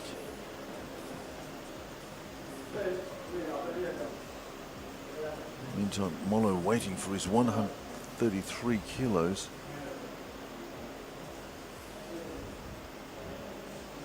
Whiteman's waiting out the back for his 133. Malawana wants to go to the 134, and it's Amira, who we've yet to see, is waiting at 135. So they're queued up here. So Molo will come out. And as I said, it's not an ideal preparation to try and get this 133 happening. He put the 132 down. He needs to get this. 132 wasn't far off, so he's definitely got a good shot at getting this. It's just to control it overhead. And this is where his presence of mind. Oh, that's nice. Okay, yeah. I think he's just a little bit jacked off after that, and he took it out on the bar. I don't think he liked waiting and hanging around there, and he thought, right, I'm going to just smash this, and he did. So that's good. Gets his 133 away, so he can sit out the back. That's what he wanted. Maybe he wanted an extra kilo on it, but he'll do that. Malawana then is going to come out with his 134. The Canadian is sitting out the back on 135, as is the Nauruan, and also the Singaporean. I'd expect Malawana to go up. This is just the automatic 1 kilo increment change. They just need to make the change quickly, within 30 seconds, which they have. It's just another one of those things that coaches have to be really conscious of, and all of us who have coached have at one stage or another done this, which is you're so busy trying to tell your lifter what they need to fix, what they need to do for the next attempt and so on, and before you know the 30 seconds have gone and you've lost the opportunity to make that change. Well, here's our man from Nauru then, Itsamira, now into his second lift. We saw him lift the 130. He's gone 5 to nominally move him into the lead position in this men's 79 category.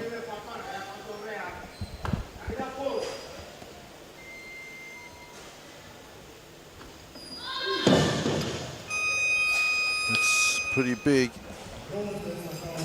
Look, he may have cooled down a little bit because he's had a long wait from 130 to his 135. So I don't know, it's up to individual lifters and coaches what they do when they have a long wait. Whether do you go back into the warm-up room and do another couple of warm-ups or one warm-up? Do you do another lift which is close to what you're going to attempt on the platform, or you just do a light one just to keep moving?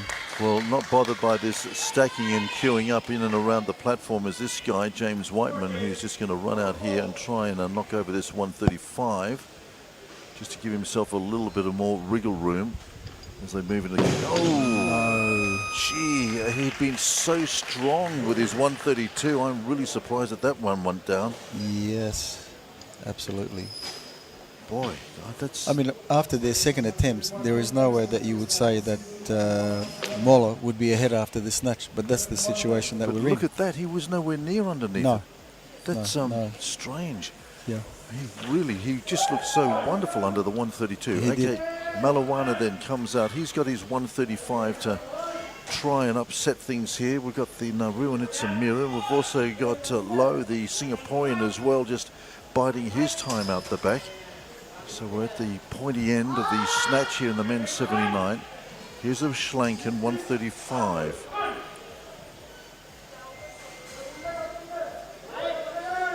We've got Molo out the back. His best was that 133. He is happy with that. He should be, so it moves him into the lead by 2 for the moment over the New Zealander. So it's a mirror to come and match it.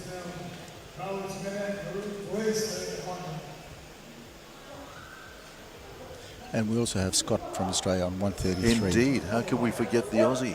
Let's not forget Rory Scott.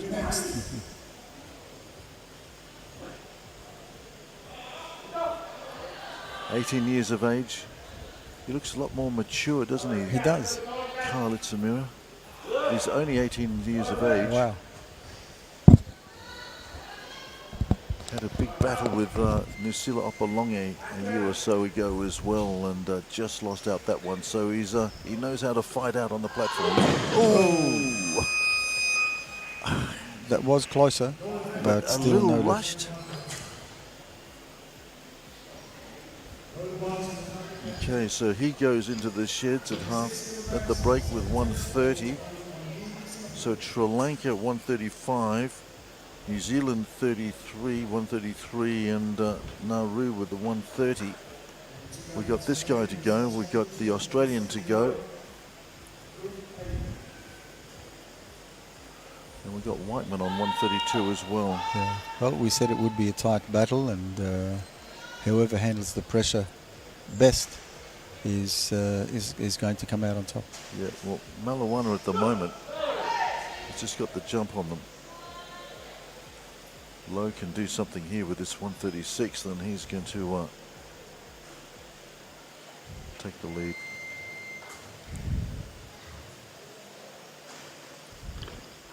Oh!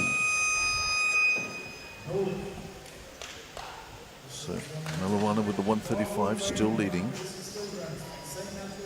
Keep in mind that Malawana is probably one of the lesser clean and jerkers in this session, so it was important for him to get that last snatch. He's one of those tall, long-armed, rangy guys, so snatch would be their stronger lift, not so much the clean and jerk. Well, we saw Mr. Lowe at the Commonwealth Championships in India as well, where he finished 6th in the men's 79. I'm seeing with the 126 there, Rob. 126 was his final attempt. He'd missed it and then got it on his third. Okay. So he's ahead of that game here, but I mean, if you're looking at the Commonwealth Games, that's where he needs to be. Okay, let's move on down to Rory Scott then. And this is his 3rd attempt at 137. This again is a big PB in competition for him, because I had his best snatch at 131. You've seen him do better than that, but this is 137, which is the biggest in comp that he's done in a while, if ever. Yep, he did 130 in India last year and had a crack at 135. So it's not beyond him. So this is big in competition. He's never lifted this big in competition before. Rory Scott, Australia. Yeah, he's nice and relaxed. He's getting down to business. Weightlifting fans of the Pacific saw him with a silver medal in Honiara.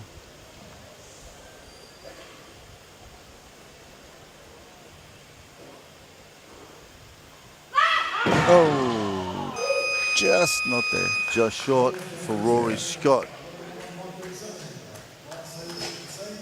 So his best is that 133. Okay, so the last lift then belongs to this man, Ewan Lowe. He's also not listed as one of the bigger clean and jerkers, but I mean, he did start a fair bit heavier than his nominated weight in the snatch, so possibly will do the same in the clean and jerks. Yeah, saw him with a 172 in India, so let's see what he can do a little bit later on today. Okay, 137. He even tried 181 in India, so his 150 is really just playing games here. For the lead. Nice work. Look good. Singapore take out the snatch here in the men's 79 at the IBFC Universal Cup competition. That's a nice piece of work by him. Good work by Singapore. That's a very solid effort, and he'd be ruining the fact that he missed his second attempt, because I'm guessing that if he was successful with his second attempt, we'd be looking maybe at a crack at 140. But 137 will do it, gives him a 2 kilo margin over the Sri Lankan lifter, and he clears out a little bit on the Canadian and the New Zealander as well. That's the state of play at the end of the first session. The snatch competition in the men's 79 kilo class. The guys have got a few minutes to prepare for clean and jerk. We'll take that opportunity as well to prepare for the next stanza in this incredible competition here in Samoa. It is the 2026 IBFC Universal Cup, made possible by the naming rights sponsor IBFC, Vodafone, NBS Samoa, Samoa Tourism Authority, and what a place Samoa is to visit. Vaima Breweries, and of course the Samoa National Olympic Committee, putting these fantastic teams and effort together. We thank them all very much indeed. We'll take a break. We'll take a few breaths. We'll be back shortly with more. The clean and jerk in the men's 79s, not too far away.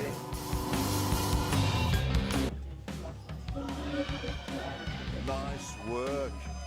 Look good.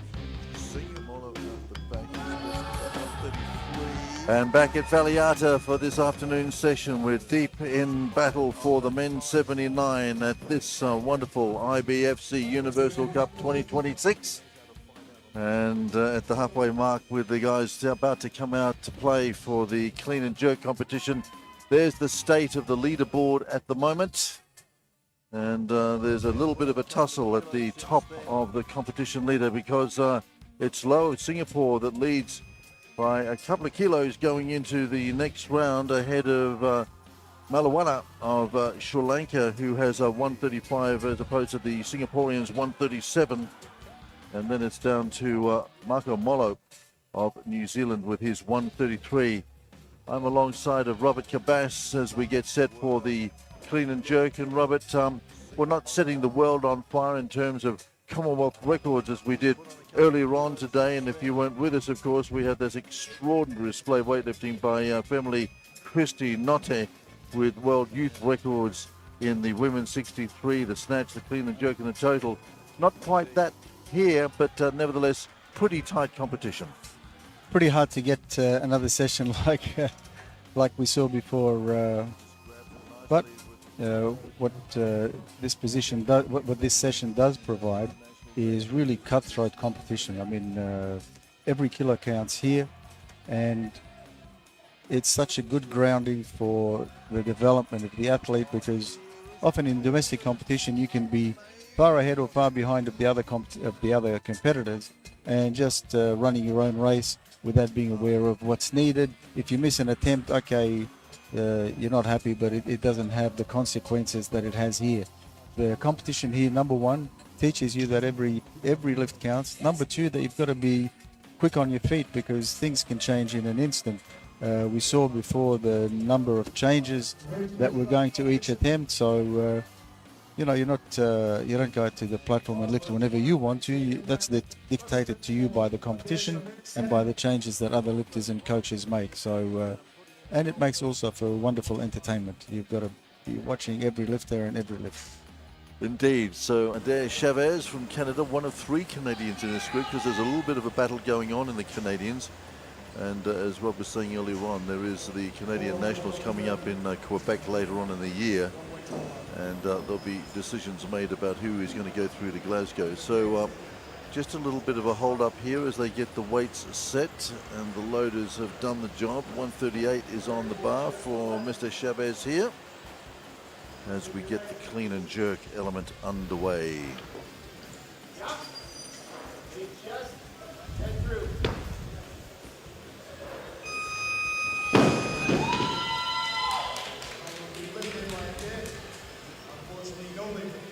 Two red lights.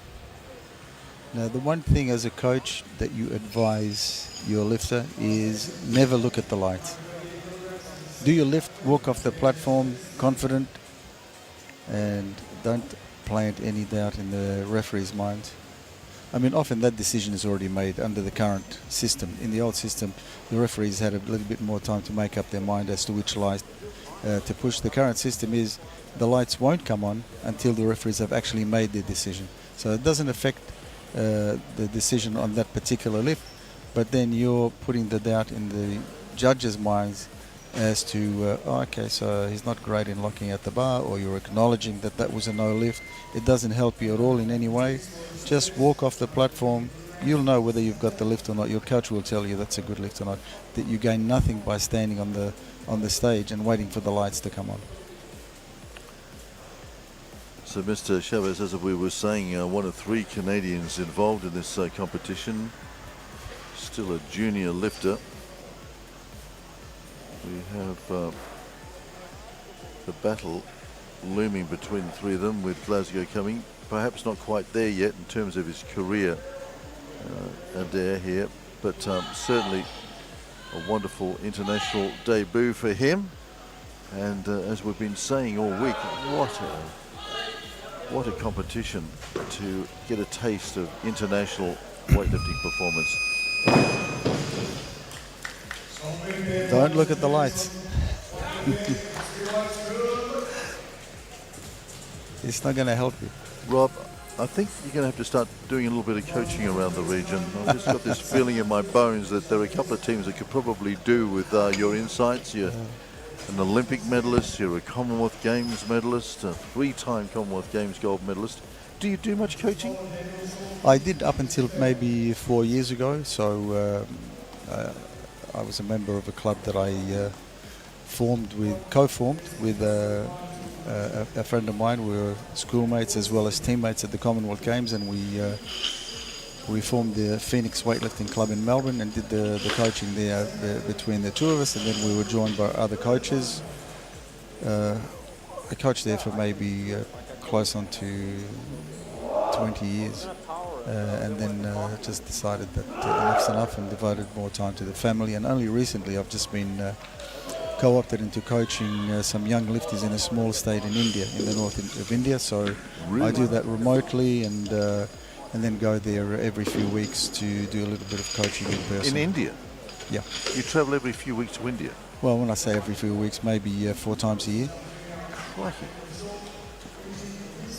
Well, here's young Daniel Shaw, and of course his mum Della, prodigy in terms of women's weightlifting, and Henry Elder, of course, in the mix as well. And you know, this Fiji team, they really have gone from strength to strength.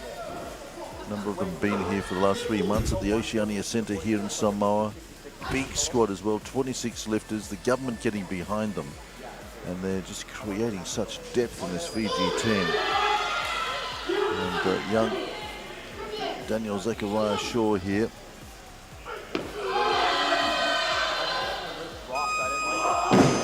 Out on the platform. And he gets it, but he might have hurt himself a little bit in the process. But nevertheless, the lift is good. He had to chase it a little bit, so he's expended a lot of energy in saving this lift. It's worthwhile because you don't want to waste any of your attempts. If you miss your first attempt, you've virtually wasted 2 attempts. So a little bit lucky maybe in that his feet weren't in line when he received the down signal, but I think from the referee's positions, it's probably just a little bit difficult to ascertain that, and also he was fully in control of the bar and stable, so earned the down signal.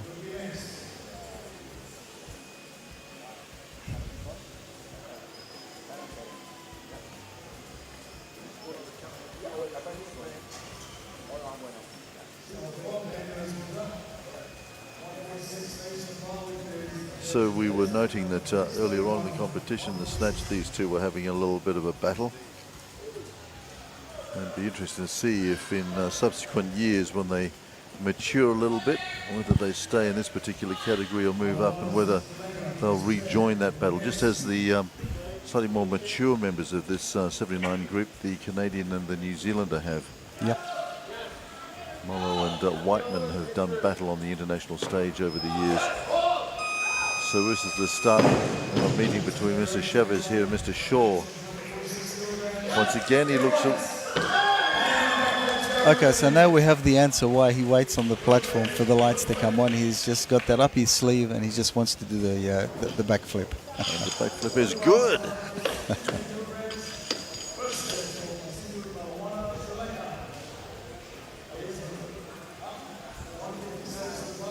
That was probably the best of his jerks. Wasn't bad, was it? So that's his 266 total in and dusted. He tends to be a little bit untidy overhead without necessarily breaking the rules, but it does put the doubt in the referee's mind. It goes back to what I was saying about don't stand on the platform and look at the lights, because if they're in doubt with your next attempt, then they're more likely to give you a red than a white, because you're acknowledging that you've got a problem there. So they chase each other around the snatch competition, these two. Let's see whether Daniel can just squeak ahead of the Canadian with this 150. Well, he did his part. He's 146, put him 1 kilo ahead. So now we'll see if Daniel can claw that back with this 150.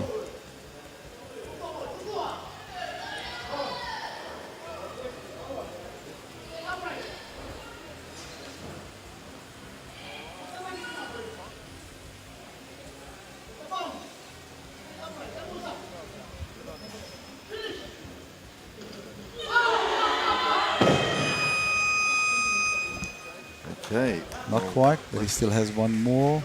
Cranks the pressure up a little bit. Yep. Wants to try and knock the Canadian off, I'm sure. Yeah. And as we said before, the one thing that those two had is they didn't have to worry about that traffic jam that the other lifters were experiencing, trying to juggle their attempts, working out when they're on, when they're not, waiting, and so on. They avoided that traffic jam because they're up earlier. They can take their attempts not too quickly, but they know exactly how much time they have.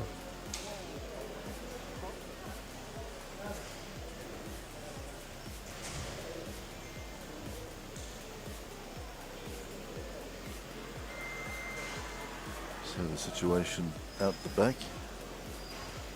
Let's see Henry Elder there just having a bit of a chat. Just wonder what that means in terms of Mr. Shaw's third and second attempts.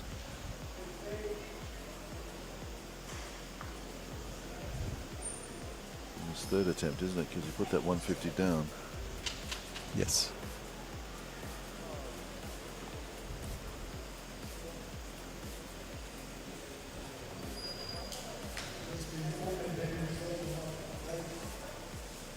Okay.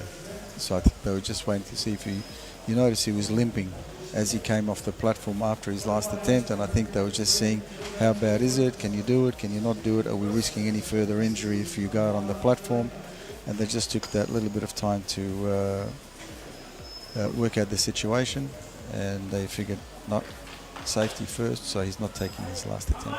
Okay. So his 145 will stay, giving him a 265 total. Okay, we move on then, and we hope Daniel recovers soon enough. Let's move on then to Malawana. Malawana is in second place. He's starting on 153 in the clean and jerk, and the significance of that weight is it'll give him a 288 total and move him into the first slot as far as Sri Lanka goes for the Commonwealth Games. But as you were rightly pointing out and predicting as well, his clean and jerk probably not quite as good as his snatch. I mean, No. he's in second place in the snatch, and here he is. Got about half a dozen lifters above him in the clean and jerk already. Yes. With this 153 that he's struggling with. Yes, and it's by no means a conservative start. Just to wrap up that total, he's looks to be right on his limit. So I think his coach's logic is, well, we need to give him 3 attempts at this because he's got nothing to lose. He's behind the other guys in the clean and jerk, but this domestically, this lift is important because he needs that 288 total. Well, I'm very surprised to see Carl Itzamira down here this early as well. I thought Naruan would be really hustling, but then again, just checking the record books, and I see that his best clean and jerk in international competition was the 153. Yes, and his best total is 281. So. So yeah, we are getting pretty close to his red lines, so that would explain that then. But I thought he might have had a slightly bigger clean and jerk in his armory. But Malawana then, a little bit at stake here.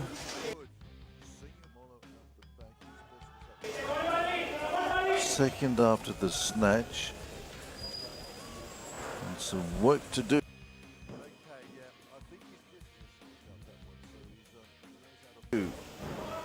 To bother the but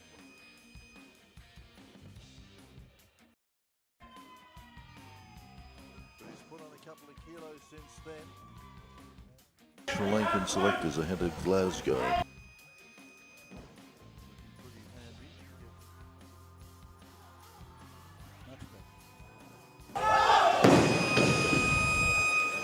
He as an opportunity to strengthen his credentials and take it back home and say, guys, consider me. But I'm just wondering the fact that he didn't take any clean and jerk attempts at last year's Commonwealth Championships, whether he sustained an injury there and he's been recuperating and it's taken him a little bit longer to get back into some sort of shape from that. But it's a hell of a recuperation. Rob, I mean, that's 12 months ago. What's he doing here under competition circumstances then? Surely he would have, you know. Yes, well, the championships were in August last year, so we're looking, there's 4 plus 4, that's 8 months. Yeah. So, I mean, that's just a guess on my part. We don't know the nature of the injury, if in fact it was an injury, so... Well, he's a student at the University of Colombo. And some injuries can take longer to recover from than others. I dislocated my shoulder in Hungary once, and it was a good 12 months before I could get back to anywhere near the level that I was at that stage. But my question would be, well, why would he be testing that injury out? Oh, well, I suppose he's running out of options in terms of qualifying for the Sri Lankan national team, so he's got to take his opportunities where he can. Yeah. He's part of the Sri Lankan development squad and certainly been identified by them as part of the Sports Authority Pathway program. So look, they may choose to send him to the Asian Championships in 4 weeks. 25-year-old, they've got big dibs on him. But he's going to have to sort this clean and jerk out before Glasgow. Yeah. And that's not a good way for him. He was looking so bright in the snatch. He was. And again, to go with a bomb out, as you mentioned, when we last saw him at that championship, that's an enigma. Yeah, absolutely. Because as I said, at that last championships, that last major championships, he did not take any attempts in the clean and jerk. So either he injured himself in the last attempt snatch, or in the warm-up for the clean and jerks. Yeah, well, that's the information I get as well. It did not register a valid total in the men's senior either, as a consequence. Anyway, we'll move on. Khalid Samira now, as we were saying earlier on, had initially looked like he was going to be lifting in the men's 88s, but he comes down to this 79 category. And at those same championships where Marijuana was, did a 153. So this 156 is an improvement on that. He's on 286.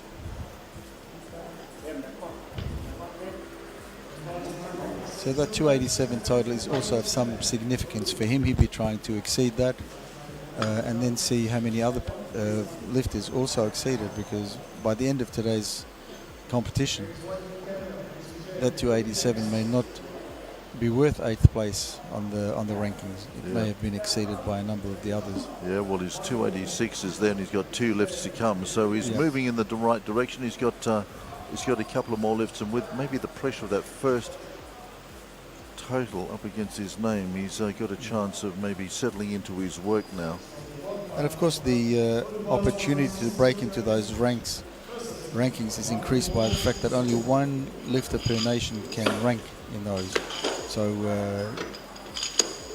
if you have a team that has more than one lifter capable of lifting more than that 288. There's it, Samira in the corridor of power, just sort of stretching out the lower back at the moment. He's doing the tiger bend there. Yeah, as we see perhaps the Samoan come out. This is the Canadian as well, just straightening out his back, as you can see. The corridor of power as the great champions walk on down to the platform here. Well, this is interesting because our leader at the end of the snatch is not too far away from coming out here as well. So clean and jerk beginning to sort out some of the lifters here. Look, I'm just going by what you said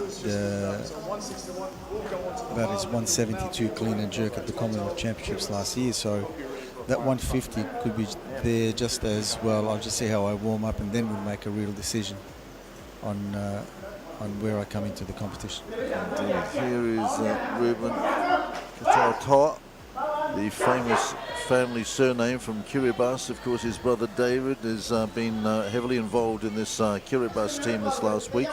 And boy, did he bring a thrill to weightlifting fans when we saw him up on the big platforms. Here's his younger brother at 161.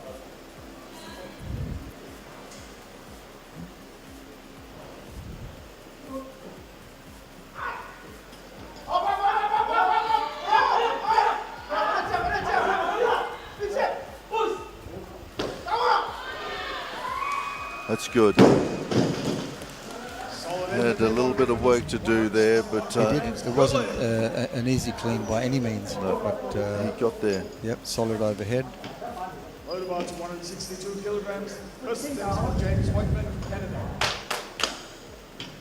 Okay, let's just have a quick look at this, but this was a little bit of hard work. That first pull gets in there, comes out of that very deep squat position, and just gets it together here. Slight suggestion about the right arm, but not enough to bother the officials. Yep, so James Whiteman then with his 162. The battle resumes here between he, the New Zealander. Come on, get set, big drive, fast hands.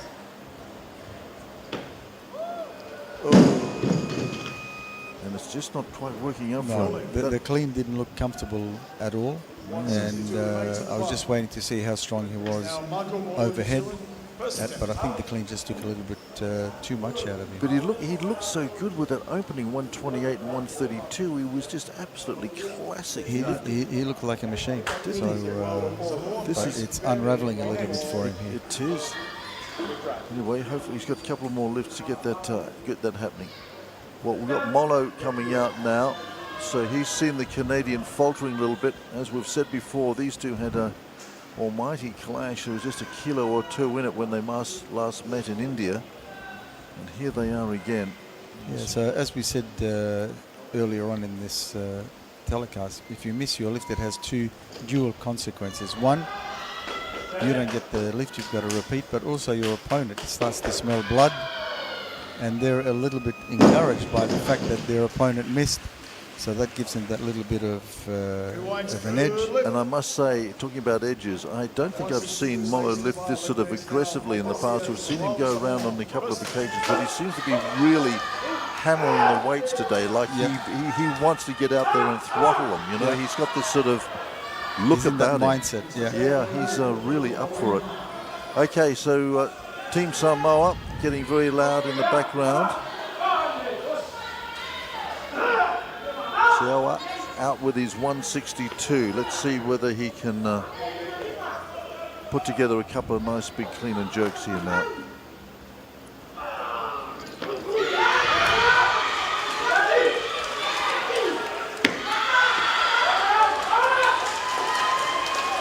Oh, they're bringing him home with a big roar, and the coaches lean into that lift. You can see Upolu there.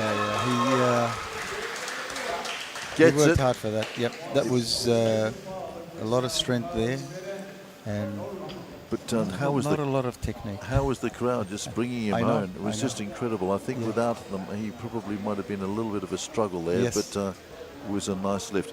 Okay, it's Amira going to come out with the 162. So here is its Mira. Whiteman is going to try and get himself organised as well with the 162. He's going to follow the Nauruan, at least for the moment.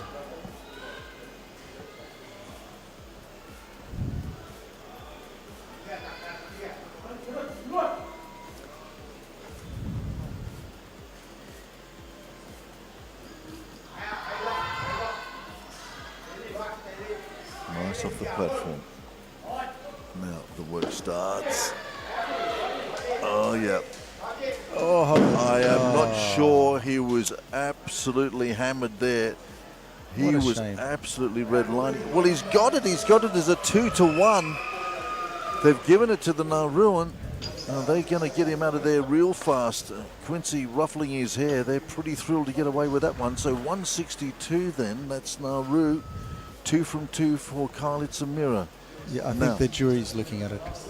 Okay, they've stopped. Look, to be honest, I think he actually held it for a while there. And sometimes if the referees are hesitating, it's not fair on the lifter. So he may not have held it just longer. It's on the replay now.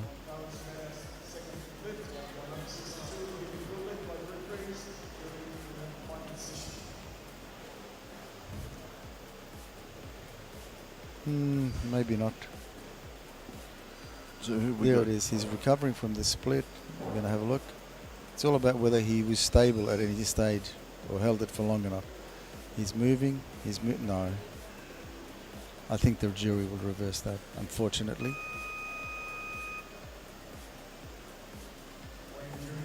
They're trying to be generous. No lifts. They've ruled him out. So it's Amira then. Ruse that. He was absolutely redlining it. Totally on the edge of his envelope.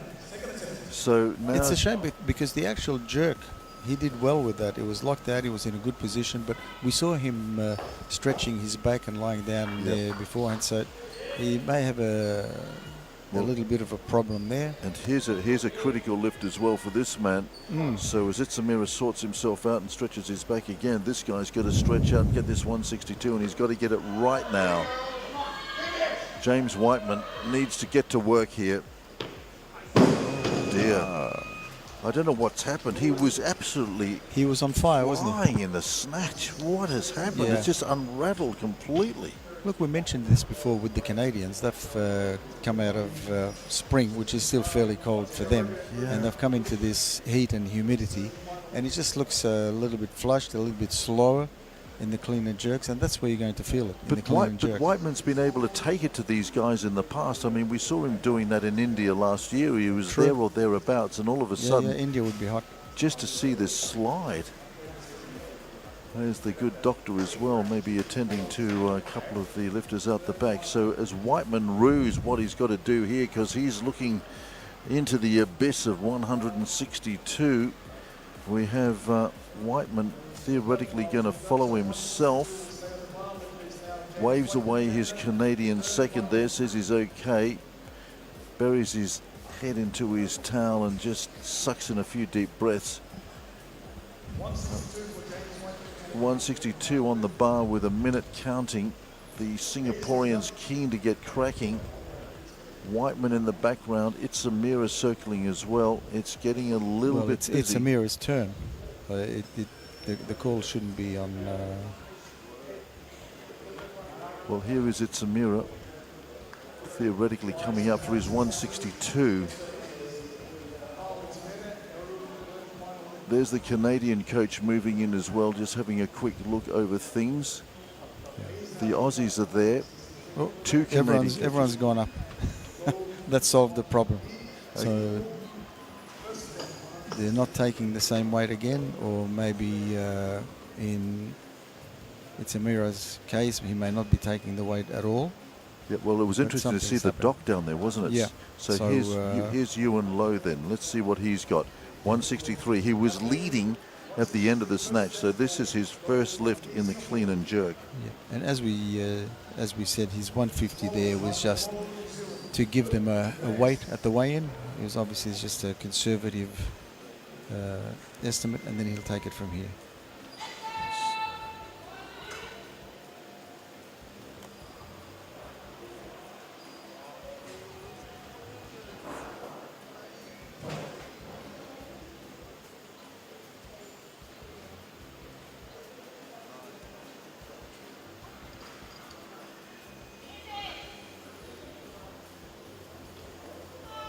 Wow. Power jerk. That's nice. So that's a big 163. So that's just settled him down a little bit as well and given everybody else something to think about. That's an even 300 total, which is more than he's credited with on the Commonwealth rankings. 298 was listed as his best total, so this lift gives him 300. So the stakes are getting higher. Okay, so Whiteman now with some work to do. This is a precipitous lift for him. Yeah, they still have 162 listed on the scoreboard. They do, and that just should not. There's no way that should happen. If the scoreboard is automatically ranking the lifters and the attempts, there's no way 162 should be on the. There's an explanation going on from Trent de Guido at the moment, I think.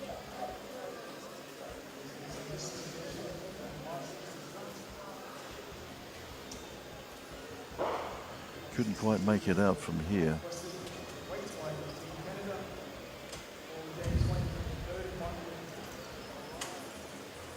So you would think if the scoreboard system automatically works out attempts and the order of the lifter, it's not being manually done, then 163 should not have appeared on the board as a first attempt for low. Well, whatever.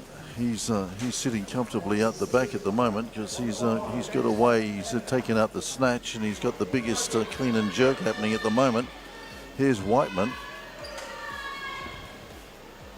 And he needs this because he is looking into the abyss at 162. He's got to get this to stay alive in this comp.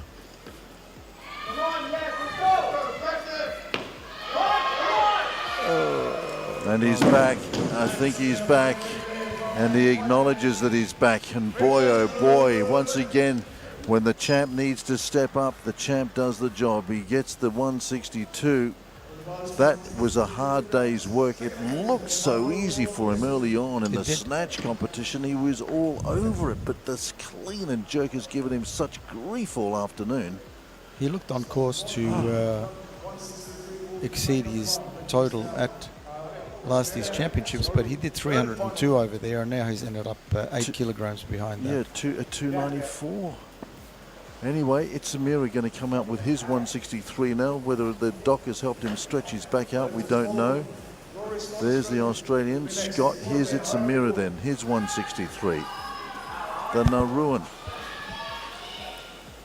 Put it down 162 and has come back. Been struggling, absolutely hit the limiter before. Going to hit the turbochargers here now and suck in a bit more air. Got to get this.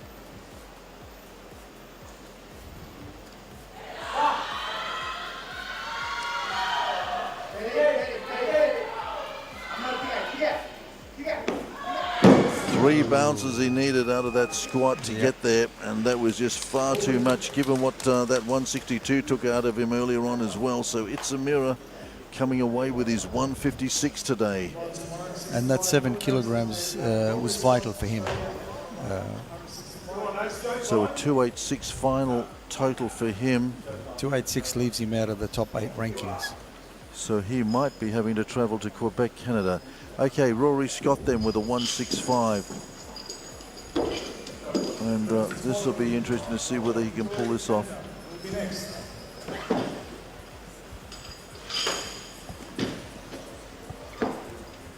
Well, I saw him at the Pacific Games post a 170. That was back in Honiara when he was fighting his way through the humidity of there, and seems to be adjusted all right here. So 165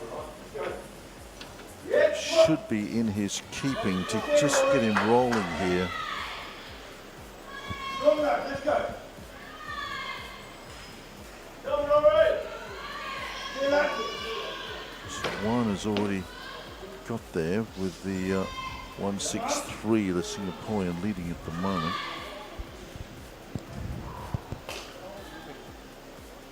So Rory Scott to get his nose into this action here. He's going hard. Hey, Rory.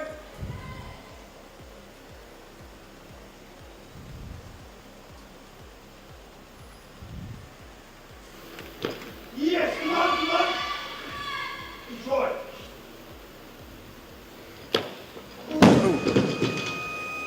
Well, he's done bigger in competition, and to put that down now, Rob. But in this weight category? Yeah, well, that's it. He was lifting in a different weight category, wasn't he? He was in the 79s. Well, no, I saw him in the 70s. What did I see him in? 81s up in Honiara. Yeah, he's come down a couple of kilos. He did do a 167 in India, but last year, and had a crack at 173. So yeah, but I mean, really. So he has been around those weights at this body weight. Correct. So theoretically, anyway, he's still got a couple more lifts up his sleeve, and he's been around long enough, and he's a bit of a fighter, so we know that he's going to give it his absolute all. We're yet to see the other Canadian, incidentally. Well, he's down to start at 165, so obviously the clean and jerk is his forte. Yeah. So and he didn't look the part because he looked tall and rangy as well. But, didn't he? He got that 127, so he's given up a little bit of a concession to the rest of the field as he starts his clean and jerk journey. Does Jonathan Choi, the Canadian, and he'd be the last lifter into this element of the competition when we see him. So 168 would move him past the other Canadian. So we'll see what he starts on. Yeah. So Whiteman got into the change rooms at 294. Itzamira's in there at 286. Low from Singapore is running a 300 total at the moment with a couple more lifts to come, and we're yet to see Choi, the Canadian. Rory Scott, of course, going to have to get into the mix in a moment as well. This is going to be another attempt by him at 165.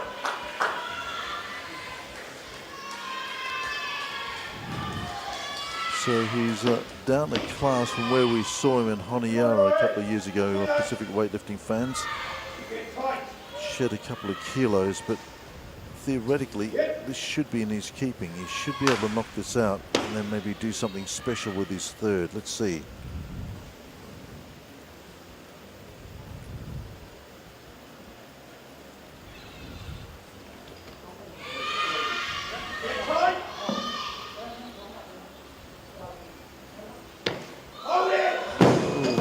Dear. So a little bit like Whiteman. I mean, what's going on out here? Is it the conditions? I mean, these are two guys that we would have... one behind and one forward. Maybe the next one will be in the slot. But, you know, what does he do with the total? And can he play around with anything more than 165, which he would probably Well, he be may wanting? look at something a little bit more because 165 would equal his best listed total on the rankings, which is 298. Well, now he's looking down the abyss of the 165 as well. He's got his head Well, 297 he's got. Actually, if he gets this, he'll have 1 kilo more than he does in the rankings. But then he has to hope that no one at the Canadian Championships, no one at the Pan American Championships, no one at the British Championships is going to do more than that. Yeah. And otherwise, he has to buy himself a return ticket to Quebec a little bit later on in the year and see whether he can test himself out against the Canadians over there. But yeah, all sorts of opportunities here for Rory Scott. And at the moment, all he's got to do is just start thinking about the task at hand, and that is go out and nail this 165. And he's got 1:10 left on the clock to do it. Yeah. Once you miss 2 attempts, then all your ambitions and plans are out the window, and then you're faced with the problem. No one likes to bomb out, so is my priority to do a total? Is my priority to do a certain total, which this lift won't give me? All these calculations have to come into mind. I think he's probably happy enough with this lift. Well, he'll be thinking, which will give him a 298. Coming over here, he would have thought about Glasgow for sure and qualifying for that, but now he's on the edge of disaster. He's got to get this 165, otherwise he comes away with nothing. This is the dreaded look at the big bomb. It could blow up right here. Rory Scott, the fighter from Australia.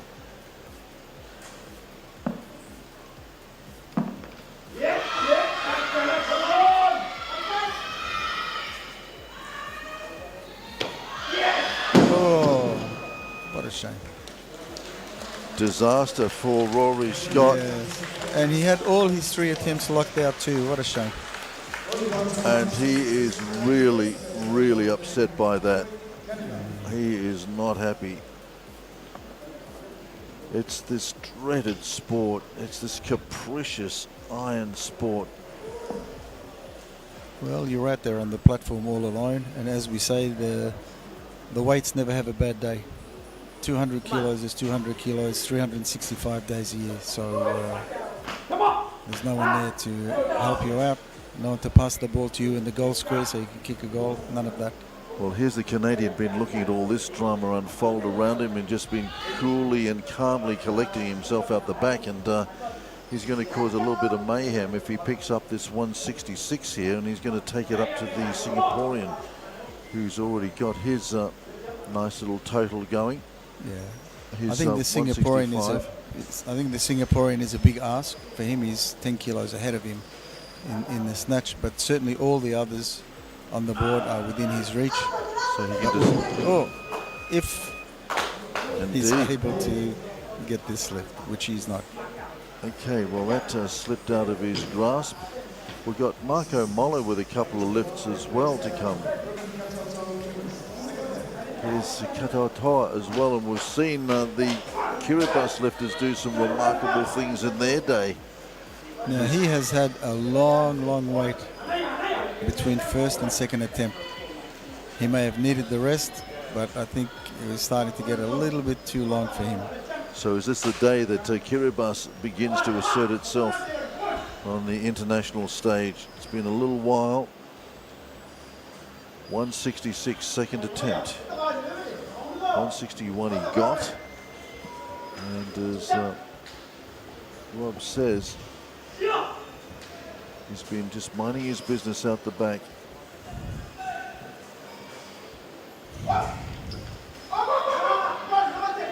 If anything, that's a better clean than his first one on 161.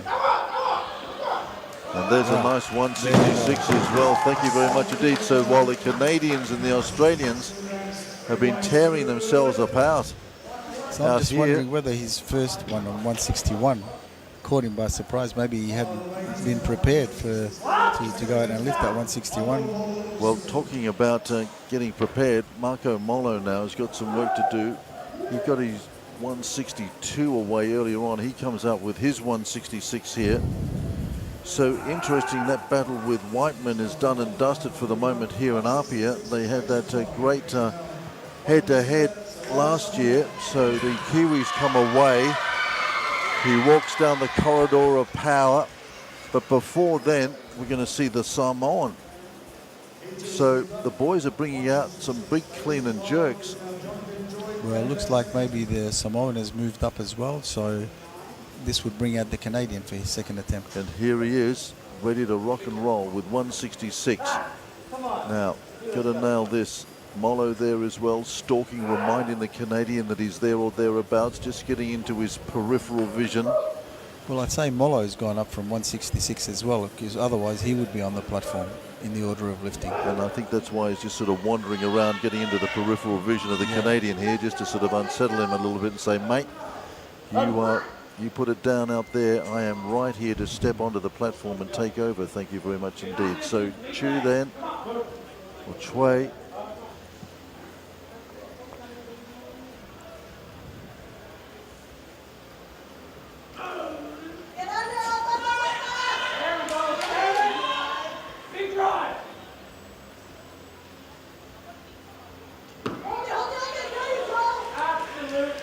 And that's nice. That'll do it.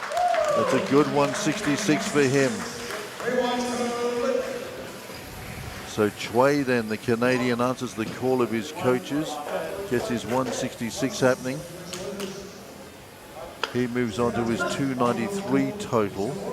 That's just behind the other Canadian, Whiteman though, Rob, at 294. Yes. So Chui then will want to come out with another nice clean and jerk to knock off Whiteman and finish the top of the standings as far as the Canadians are concerned. We'll watch that in a moment. Now Marco Molo, who's seen off Whiteman, that leading Canadian, he comes up with his 167.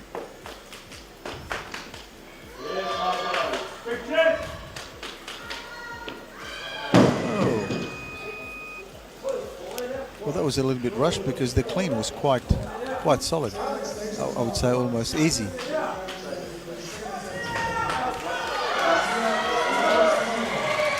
It's a shame when you miss a jerk after such an easy clean. He just mistimed it, caught him off balance.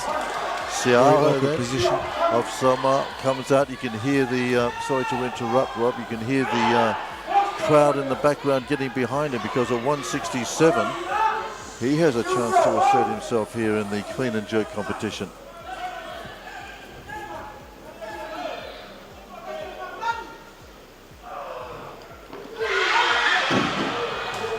Knocks him back, knocks him off his feet. 167, he's got one to come.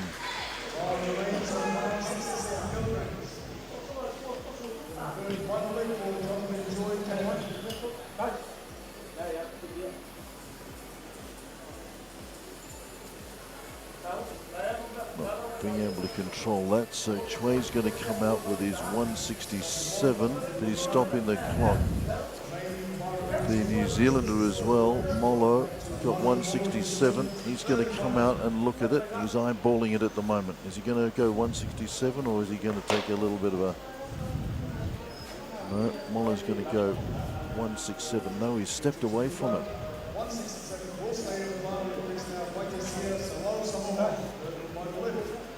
Well, that's not right. So he must have gone. So I would say Molo has gone up.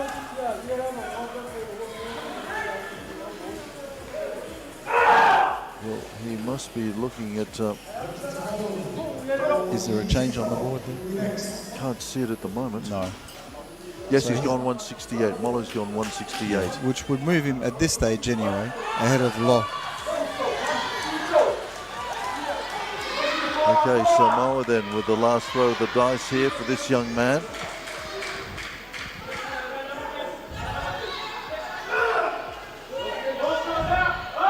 Still only 17 years of age. Wow.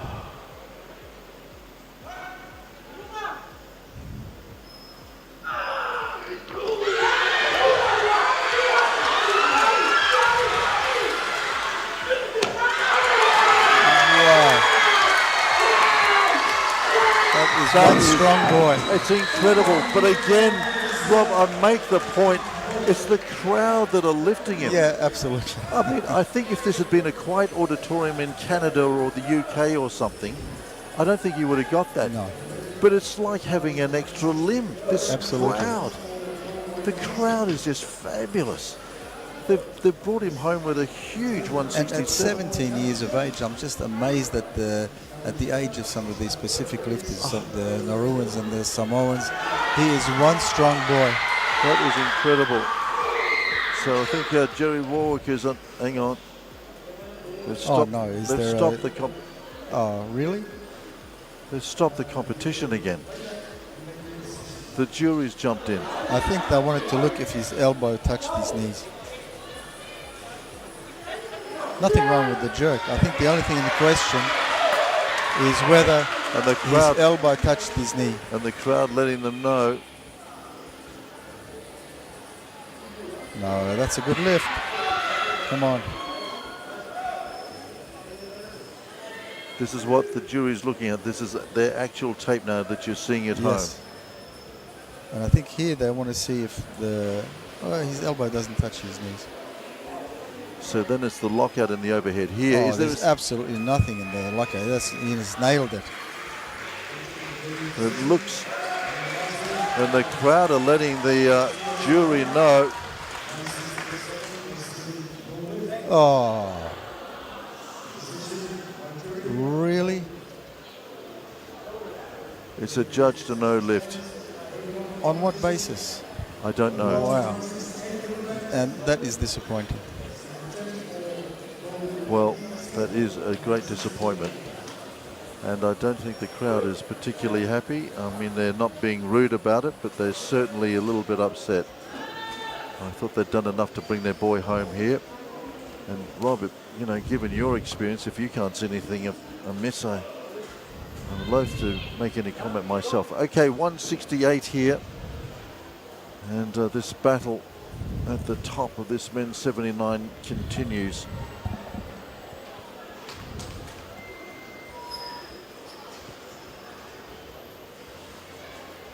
Yuan Low here with his 300 total that he's already got will add another 5 with this.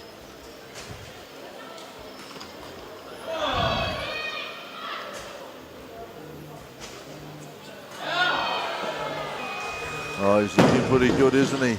That's another power jerk. The only indication that it was just a little bit harder and heavier for him is that his feet went further apart. I don't think there's a lot of feet. It's a little bit like the power clean. There's only so much future in it. If to get lower, you spread your feet apart because then it'll get too wide at some stage. Well, that moves him on to a handy 305 total now as well with that 168. Whereas other lifters in the power jerk, if they're not able to get the weight Well, in the power jerk position, they squat down a little bit lower. well, this man in picture now has got to start making a move. And talking about, as we just pan around, there he is, Molo, and out the back, the Canadian. He's been bouncing around in the corridor of power. Jonathan Choi takes his seat and has gone to 169. So that leaves the New Zealander, Marco Molo. He's gone to 169 as well. Wow, so Molo throwing the dice. Choi going to come out here at 169. If he gets it, Molo wants the last lift to know what he needs.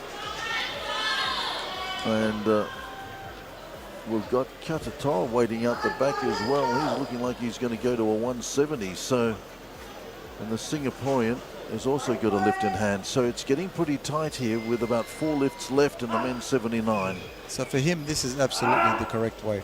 That's what he needs to get ahead of Molo. Molo, I'm not sure he's made the right decision. I don't think he can catch. But the Canadian stumbles at 169, so his 293 is his best. And that means that Marco Molo has done better than the Canadian because he's got a 295. Yep. So the Canadian effort runs out of steam here, and Choi putting this down has just given Molo a little bit more. So once again, this remarkable battle that he seems to have with Canada every time he steps up on an international stage, and he's come away again. He did this in India, coming away with just the marginal win over the Canadian. This time, he's seen off Choi. The danger with this lift is if he misses it, then he opens the door for Katotao with his final attempt to go past him. It's another easy clean. Oh, he squeezed himself under it. He did, and he's looking so aggressive. And that's 3 white lights, so that's a nice finish for him. Boy, oh boy, he and the Canadians, they've got history, and he's done it again, the New Zealander. That is really good stuff. Look at this. He really pulled that one out, Rob. Absolutely. He almost lost it. His back foot there twisted. But there was no way that he was going to put that down, so he goes to a 295 total. A 302 by my calculations. Yep, actually, yeah, haven't factored in that last lift yet. Yep. Okay, so he's equaled his best total. Okay, so here's Katatoa then, coming in with a 170, and we've seen the Kiribati lifters do dramatic things in international competition. And Ruben Katatoa here has a moment now in the spotlight to do something that his brother used to entertain us with all the time. It's just the start of a new era for Kiribati lifting.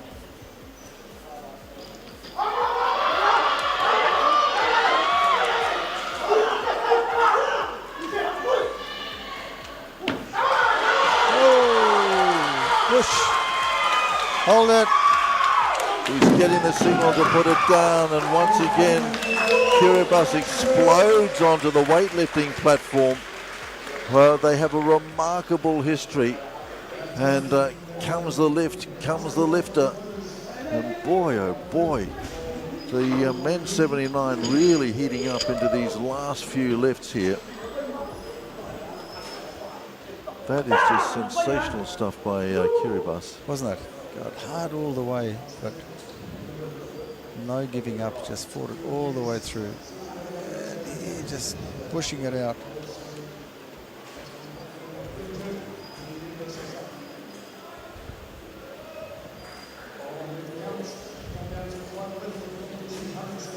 So let's see what Lowe can do with his 171, and this would be a great celebration for the Singapore team. Just push the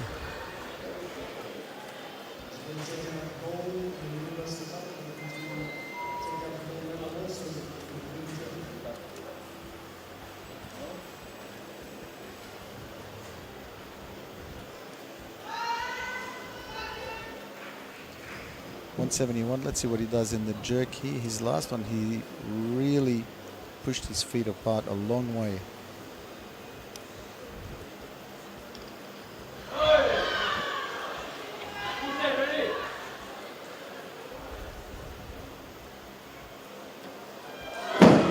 Couldn't get there. No. So a classic finish to the men's 79. And Rob, how are you seeing the finish order? Well, he still hangs on to first place in the total with his 305. Molo of New Zealand's in second place with 302. And Ruben Katatau is in third place with 297. Well, incredible stuff here. And Katatau, really, the dark horse and all that. Because honestly, I thought the Canadians were going to be bothering the podium. But in the end, it was the Kiribati lifter that sort of snuck in. Molo again, brutal on his Canadian rivals. And the Singaporean was in pretty good form. He was. And of course, 170 in the Universal Cup, they are awarding individual medals. So 170 earns Katatau a gold medal in the clean and jerk. Fantastic. Yeah. And remember, of course, Awesome we're looking at divisions all the way down. Thought the Samoan might have been a little bit hard done by with that intervention by the jury as well. I'm sure that's a discussion for another day, and I'm sure the local fans here in Samoa will have something to say about that. But I think once again, Jerry Warwick has maybe uncovered another sort of future champion. I thought he went extremely well indeed. So there we are then. It's Singapore finishing in the gold medal position at the end of the men's 79 category. They've done a remarkable job here. Once again, the fighter out of New Zealand, Molo, finishing in second place, and it's Kiribati Katatoa, that famous surname out of the Central Pacific, finishing in the bronze medal position. That, of course, is the standings at the end of the IBFC Universal Cup men's 79. There are, of course, the lesser divisions as well that are calculated and awarded as well. That means that we've come to the end of this part of the competition for the day. We have still 2 more categories to go. We have the women's 69, which is scheduled to start in the next little while, and then we're going to wrap it all up with the late finish, the men's 88. There is so much more impeccable weightlifting to go, and believe me, we are absolutely loving life here at the IBFC Universal Cup 2026 in Samoa. Until we come back for the women's 69, I'm Brendan Telf alongside of Rob Cabas. We'll join you a little bit later on in the afternoon. Just grabbed it nicely with big venue for him and an international debut for this young Canadian.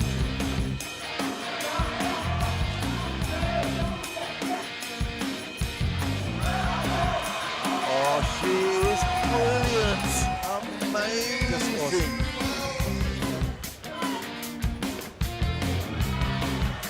Nice.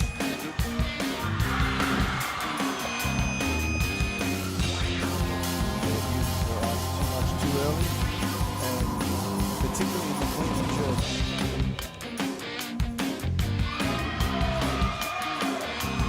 Warm-up must have gone.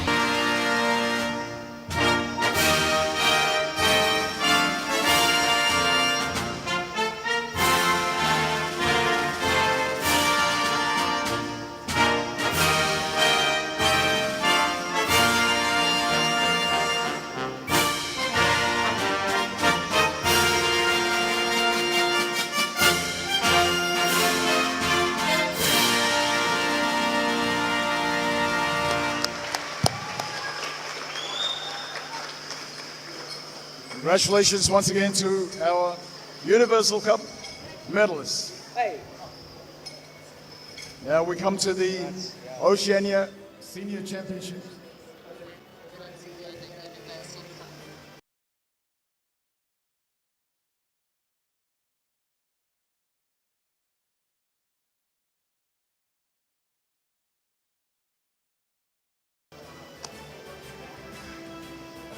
Winner of the bronze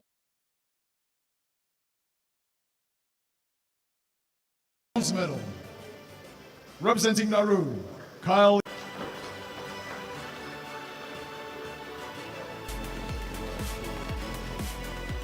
And your gold medalist and Oceania champion, men's 79, representing New Zealand, Mako Molo.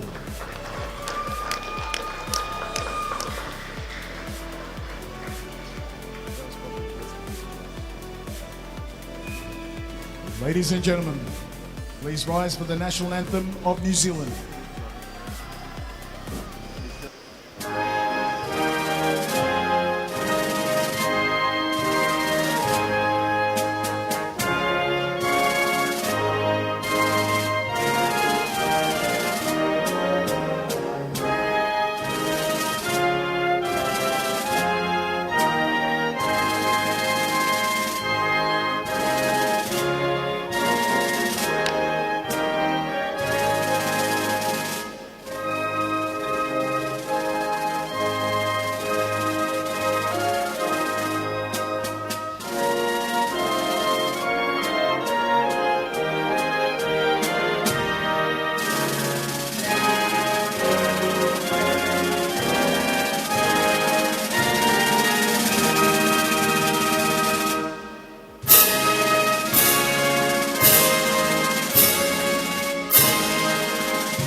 Congratulations once again, our Oceania champions in 2026.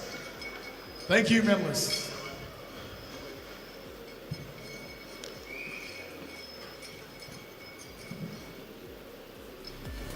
And now we'd like to welcome our medalists for the Oceania Junior and Youth Championships.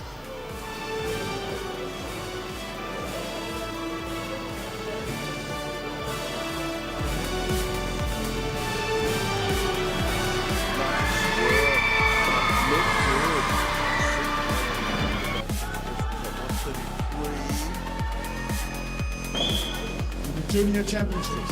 Oh, that's nice. Winner of the bronze medal. Okay. Representing Palau, Cairo Ramirez.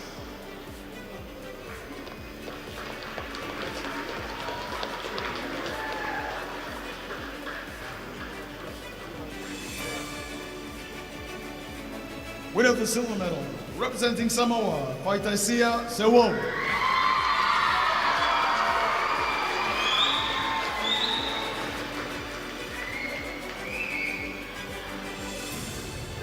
And winner of the gold medal, representing Nauru, Kyle Itimere.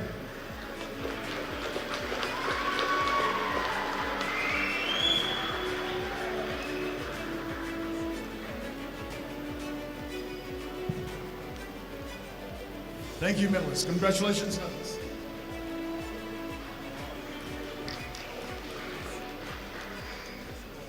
For the Oceania Youth Championships, winner of the bronze medal, representing Fiji, Tamani Sainela.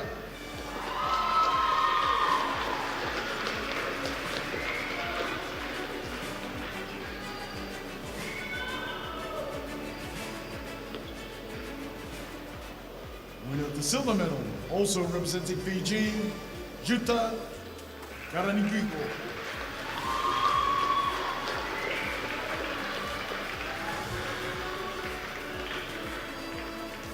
And winner of the gold medal and your youth champion in 2026, representing New Caledonia, Henry Ayatene.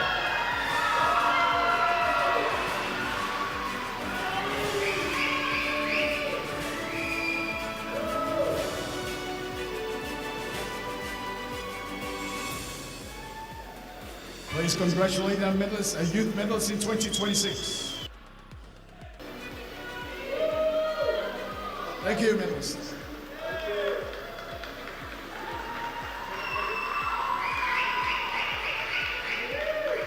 We come now to the Commonwealth Championships, Junior Championships.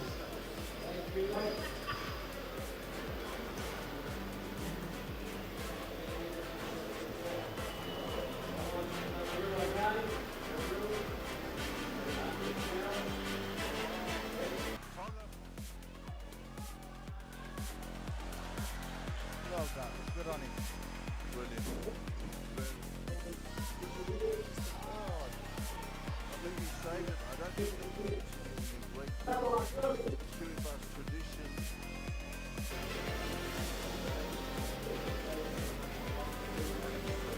Next to medal presentations after the Commonwealth Junior and Youth. Please welcome the athletes, the medalists, to the platform.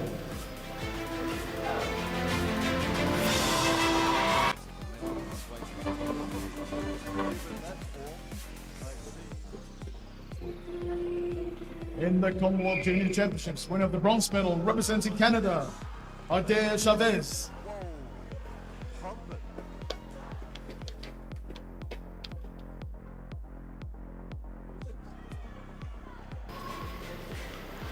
Your silver medalist, representing Samoa, Weightlifting Samoa.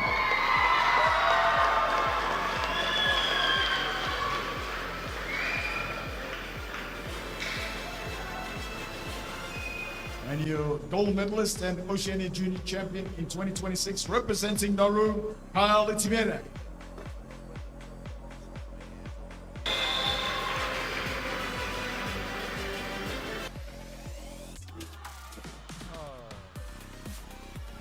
Please help me congratulate our junior champions in 2026.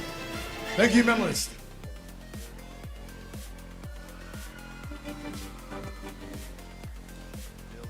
In the youth championships, only 2 medalists.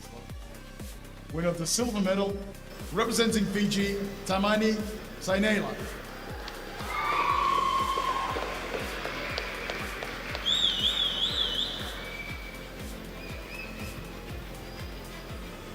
And your gold medalist and youth champion in 2026, representing Fiji, Juta Karanigio.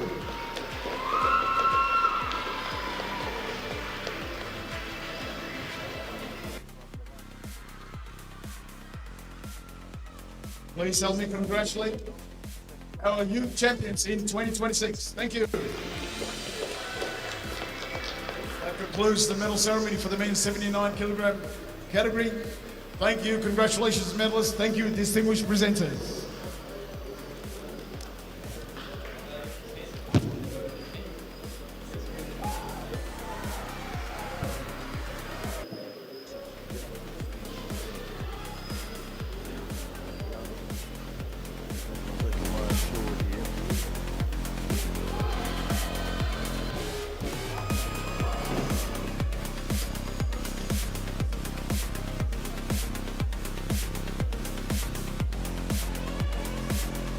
That was probably the best of these jokes.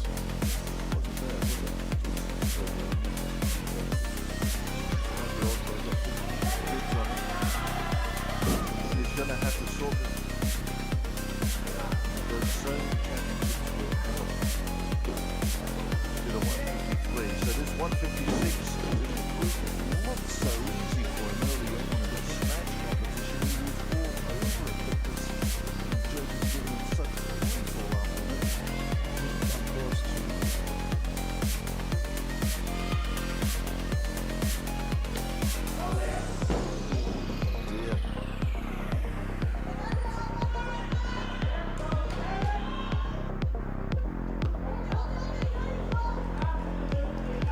that's nice. That'll do it. And at 17 years of age, I'm just amazed at the age of some of these Pacific lifters, of the Nauruans and the Samoans. He is one strong boy. That was incredible. So I think Jerry Ward is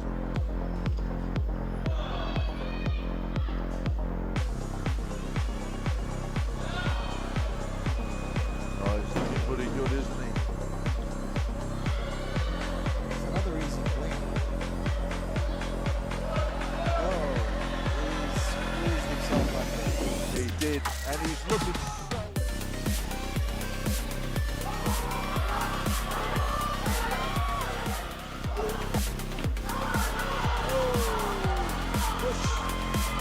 Hold it. He's getting a signal to put it down. Nice work. Look good. Signal of the back. 133.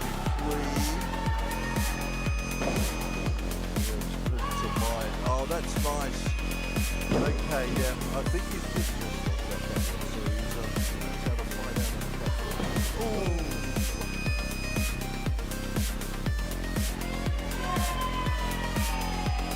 He's put on a couple of kilos since then.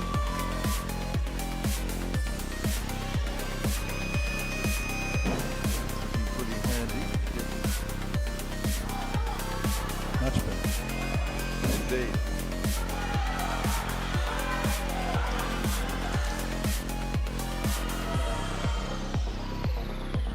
Just grabs it nicely with the front. Big venue for him and an international debut for this young Canadian junior.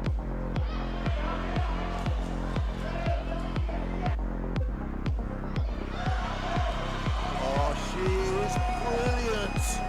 Amazing.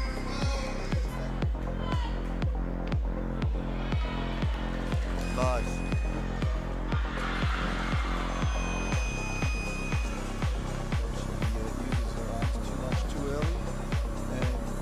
Particularly in the clean and jerk.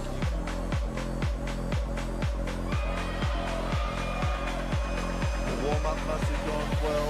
105 is good. So for the moment, well, that's a handy start. And also rising to the occasion and putting in a gold medal performance alongside.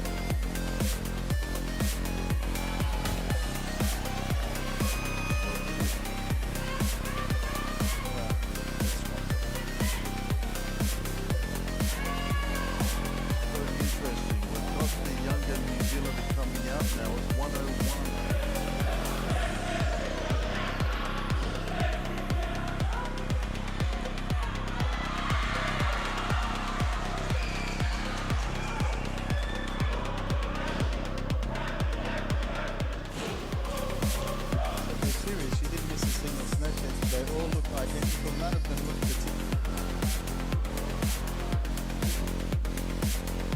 These your snatches are out because there's no individual lift medals. Well, here he is then. All right. Tonga. Well done. Good on him. Brilliant.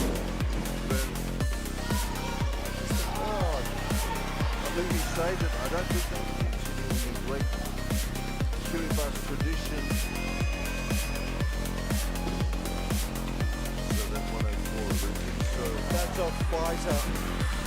And oh boy, she's tough. Yeah.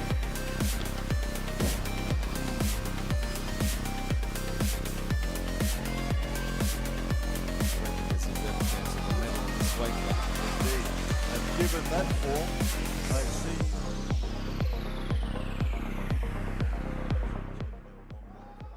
Like this. That's good. Whoa. But we're looking at the overall competition in its full right. But yeah, we've had a remarkable day here today already. Of course, we've had some wonderful competition. Just wrapping up just momentarily, and. In the men's 79, of course, ultimately it was Singapore that came out on top, and Mr. Low, Ewan Low, winning Singapore's first ever competition. So the Singapore delegation absolutely thrilled with his work in the men's 79. And prior to that, of course, if you went with us earlier on in the day, the big headline out of here was Femily Christie Notti of Nauru, this amazing 17-year-old, setting a world youth record in the snatch at 101, a world youth record in the clean and jerk at 123, and a world youth record in the 200 or with a 224 total. Absolutely smashing Oceania and Commonwealth Junior lists on her way through, Rob. Yeah, absolutely. And I think, as you mentioned at the time, all the coaches and other lifters and so on in the warm-up area who had already finished their competition were just stunned into silence as they watched her complete her final lifts, breaking those youth world records. Indeed, really incredible performance. I've never seen it before. She brought the entire back end, the back warm-up room to a standstill as everybody just watched the monitors and watched the pictures that you see at home as well. Speaking of the warm-up room, that's where it's all happening. The women's 69 getting ready for competition. They're warming up, we're warming up, TV1 is warming up, and we're going to bring you all that action in the next couple of minutes. Join us after the break.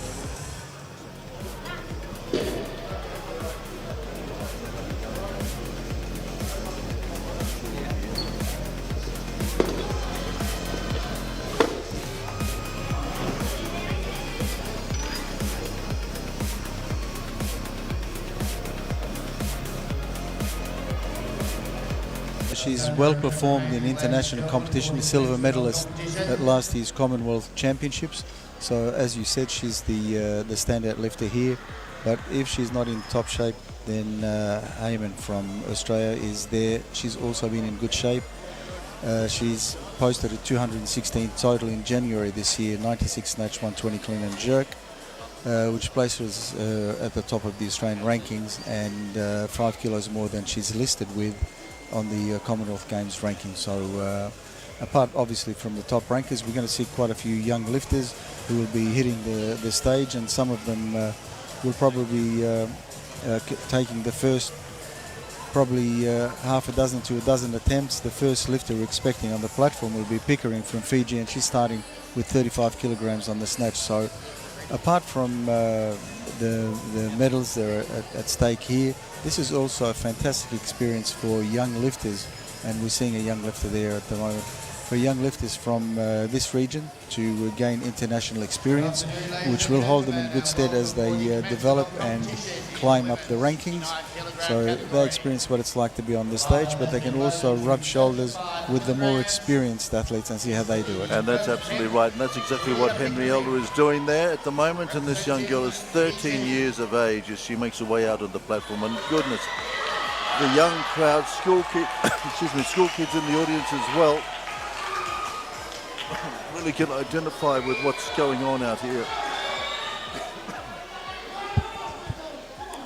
So the young 13-year-old, what a debut. The afternoon sunshine slanting through this wonderful auditorium. And she puts away her first 35. What an experience for a 13-year-old. I Fantastic mean, really, experience. can you imagine as a 13-year-old doing what she's just done? Just Awesome experience for her, although I must also note that there was a huge look of relief on her face as she came off the platform. But now that her lift is on the board, she can relax and enjoy the experience. Indeed, just sort of rehearsing and going over a few bits and pieces out the back there, and yeah, absolutely wonderful. And again, just handling the attention. And this is the thing that comes, of course, with an international competition: the vision, the lights, the people, the noise, the atmosphere, the teammates, the coaches, the expectation. And we hope the family at home giving her a really big roar as well. And Abula, good evening to you all over in Fiji. We believe that these pictures are being seen out there as well, and absolutely lovely to know that you're there. And as we were saying and have been saying all competition, I mean, this guy Henry Elder here, Delashore as well, doing a brilliant job with this young TV, well not TV, but Fiji team from your part of the world, and travelling with a squad of 26 when just last year was only 13. So something is being done. Growing depth and numbers in the sport is something that we're very, very enthusiastic about, and I know that both Mr. Elder and Delashore very, very happy with the way that things are progressing in Fiji. So there's the all-important table out the back where the coaches, as we've explained throughout the competition, will be nominating their lifts. So you can see that pens are ready, paper ready as well, as the coaches just circle, have a look at the competition, suss it out, see who's hot, who's not, play to the strengths of their lifters and minimize the weaknesses, and hopefully be able to wrangle a medal at the end of an hour or two of very hard physical work. And Rob, talking about hard physical work, you're bearing up well in the humidity here, this late afternoon sunshine here in Apia, Samoa. Well, I guess as Australians we try and pride ourselves as being a member of this region. Some of us have travelled fairly extensively here, so we managed to handle it a little bit better than some of, let's say, the Northern Hemisphere visitors. Well, here she is, in young Julia Pickering, debuted with 35 and got that nicely. Here's her second attempt at 40.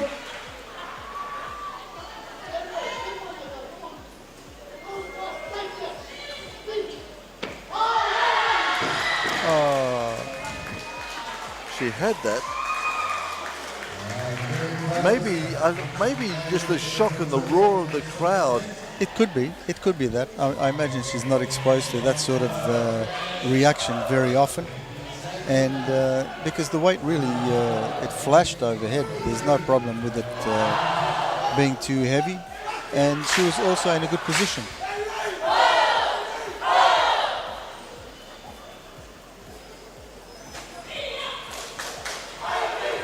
So some basic techniques. I mean, these are babies, really. But when you think that the world record breaker earlier on today was introduced to the sport of weightlifting as an 8-year-old, yeah, maybe this isn't too young. Maybe there is no special age at which you're introduced to weightlifting. I think it's something that has to be done on a case-per-case basis. Not all 8-year-olds are the same. But definitely some of the all-time greats were introduced to the sport at the age of 8 or 9, and if handled correctly, by the time they're handling the bigger weights, they've got their technique down pat, their confidence, and so on. So, to my way of thinking, there is no barrier to kids at least becoming familiarized with the sport of weightlifting early on. Yep, so out into the cauldron she steps. But again, you know, there's a lot of noise and a lot of activity here. It could be intimidating for one so young, but it's also embracing, and it's a very warm crowd as well. They mean the best for her, and they want her to be able to produce the best. Now listen to it just quieten down. They're respectful, and they know that she's got a job to do, and they're going to try and get her home here with this 40. And you would think she's just won a gold medal the way they make that noise. That's just awesome. I guess we have to think that a lot of the crowd attending are not much older than she is, and they can relate to her.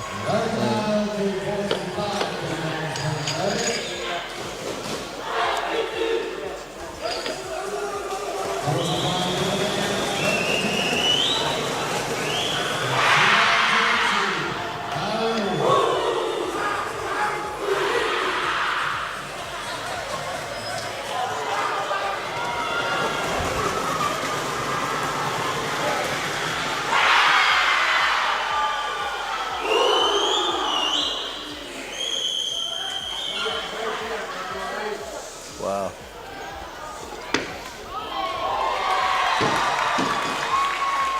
Here's the young Nauruan. Did she put it down before the down signal? It must have been a line. Must have been a line ball. So a nice 2-1 decision for her. Yeah, there's no question that she got the lift correctly. It's just, I think she just got in.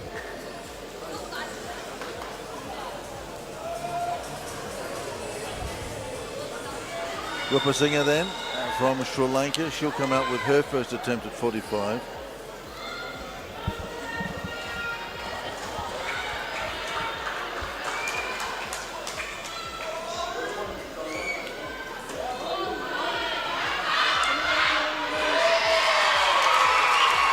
So some of these younger competitors just getting underway here.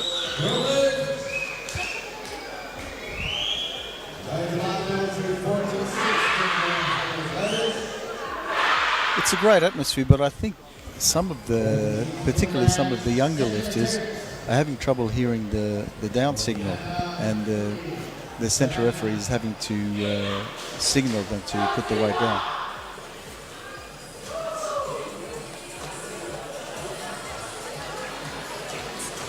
And again, you know, some of these internationals visiting this part of the world for the first time and competing in an international event like this. And again, I'm not sure whether young Siva here from Nauru is used to having cameras poked in the face. No. And Quincy here. It's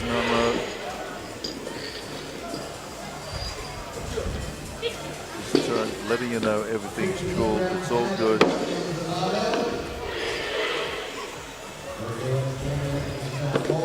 And we've been saying as well, a bit of a renaissance of lifting going on out in Nauru at the moment. And never before she had a live TV camera poked in her face like that before. No. Down the champions corridor of power we look. And there's the South African not too far away, Sri Lanka as well. This is the walk of champions.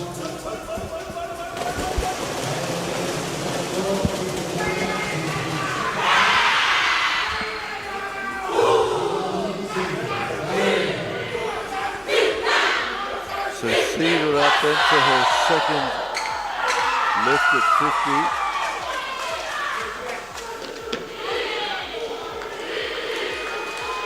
Just wonder about that light as well, just slanting through this wonderful complex.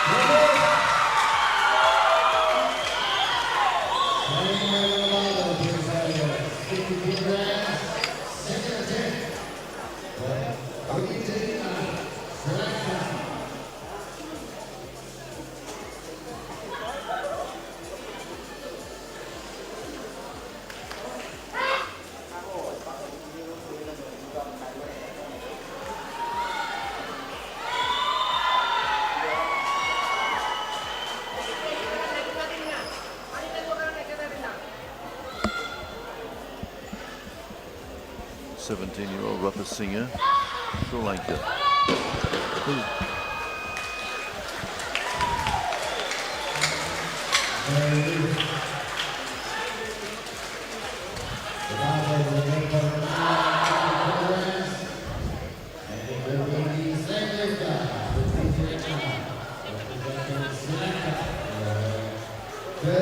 The pull was okay, just a little bit soft in the receiving position, And particularly with young lifters, you always say to them, you can't just pull the bar and just drop under it. You have to expect that the bar is going to be over your head.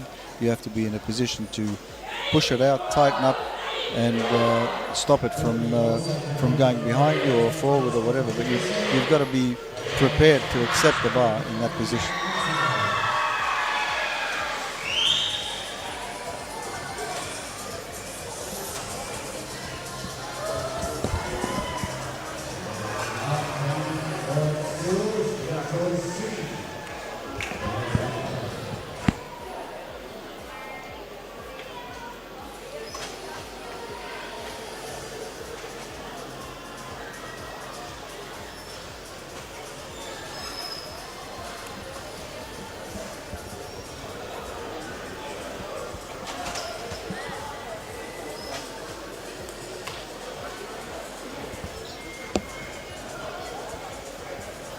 So let's see whether she can control this 50.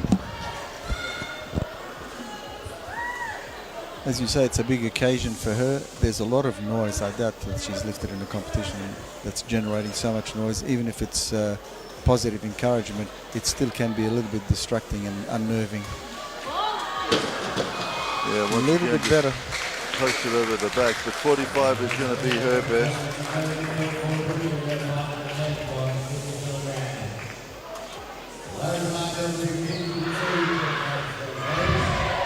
So we'll get to see South African Kaylin Visser coming up with 52. It's a big debut for her as well. Must have gone all right in training because she was initially suggesting she'd start at 50, but she's come out with a 52. And talking to the South Africans, they're absolutely loving life down here in Samoa. And this girl studying at the ETA College in Bloemfontein. And Anthony Schweimpol is her coach. You might have seen Anthony in a couple of shots with the beard out the back. So here's Kaylin Visser then, 52, to get the 20-year-olds campaign underway here in Samoa.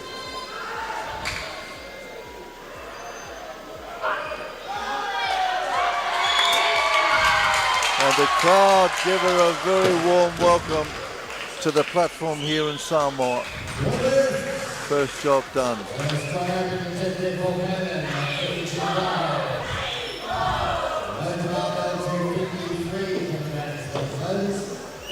Nice little feature of the South Africans lifting so far anyway has been a very controlled pull before getting it, into the what we call the power position, where you just give it the works, get under it, hit that bottom position.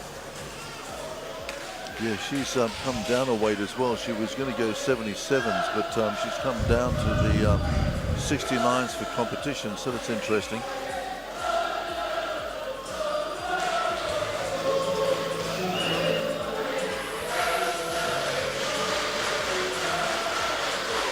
And amazing to think that she's only in her second year in the sport, and here she is representing South Africa. Yeah.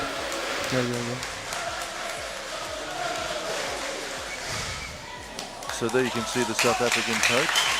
That is with the beard.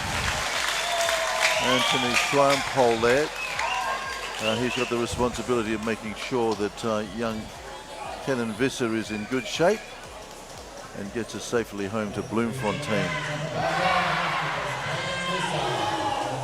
As you pointed out, sometimes just age is not an indicator of your experience. So she's a little bit older than the other competitors, but has only been a short time in the sport. Whereas others, as you mentioned before, have been were introduced to the sport when they were 8 years old. Boy, has that made an impact. Yeah. Crikey.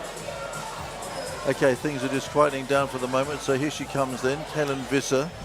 I think there was a little bit of a hiccup there in the warm-up area. Her coach, I think, wanted a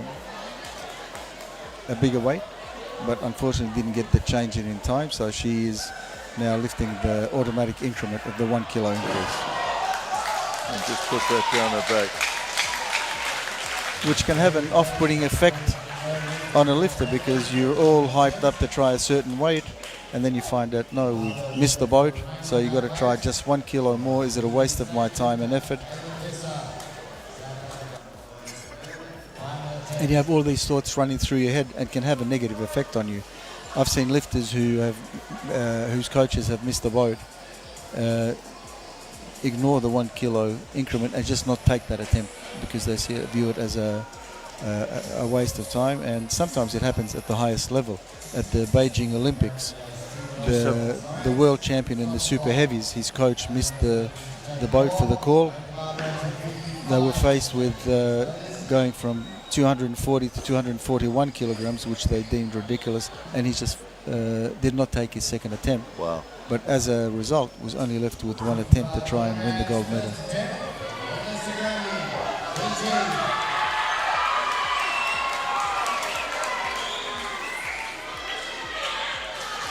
So Sagoni then.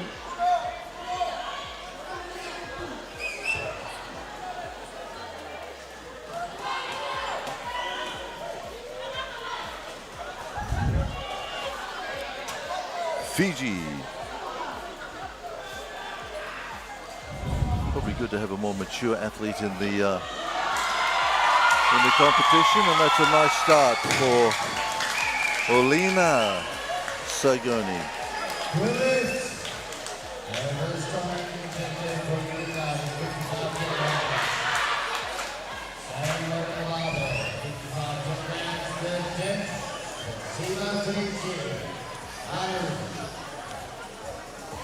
Tamitsi then comes up for her third attempt at 55. So she's had a fair weight between attempts. Sometimes a 5 kilo jump with these lesser weights will mean that a lot of lifters are going to be lifting between your second and third attempts, or first and second, and you've got to be prepared for that. So she's done well. That's good as well. She's controlled that nicely. There was a thought that it might get away from her, but she had the presence of mind to control it. So that's good lifting by young Siva there. She'll be happy about that. So a nice 55 sees her done with the snatch. A field of 14 in this women's 69. Yet to see the heavy hitters there. Some lifts away. Kaylin Visser here out of Bloemfontein works. Her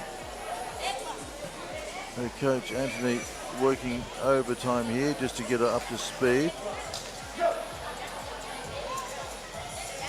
Fireforge Athletics and Weightlifting Team, Bloemfontein. That's the club she comes from. And as I was saying, into only her second year in competition. Said she felt a little bit overwhelmed when she first started competing, but suddenly realized that everyone was there to help her, and she's loving life. But this is an introduction to weightlifting that I'm sure she never dreamt of. Oh, that's a shame. It is. Okay, so she's put the 55 down her back as well. So 52 for her.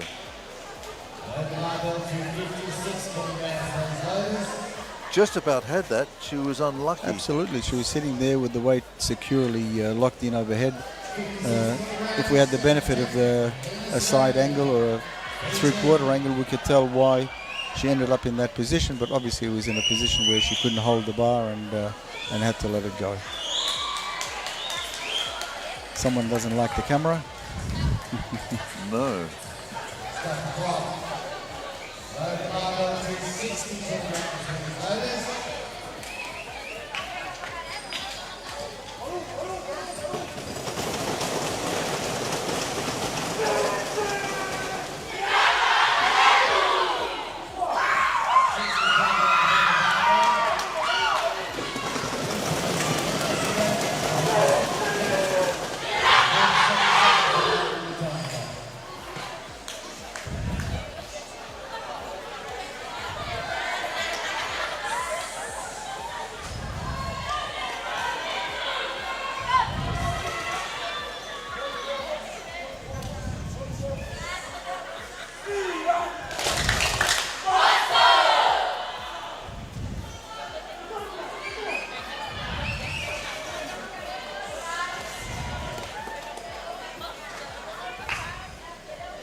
not too far off with that one. As we mentioned several times before, you've got to be in a position to expect the bar is going to end up over your head at some stage, and you've got to be ready to receive it, tighten up, and secure the weight.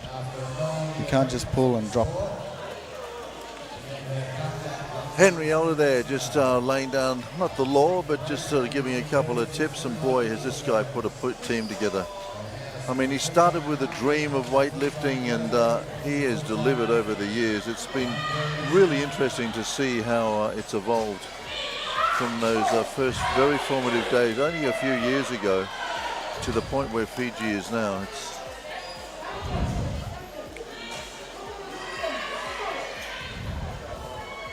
okay, 60 kilos here for Alina.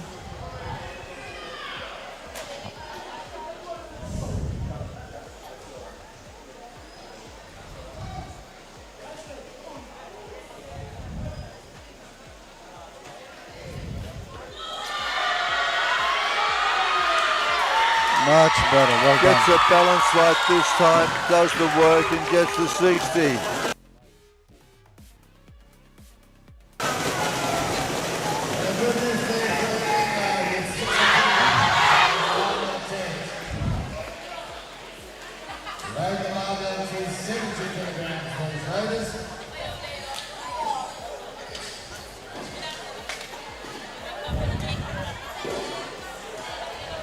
So here's Amelia Uran from Australia.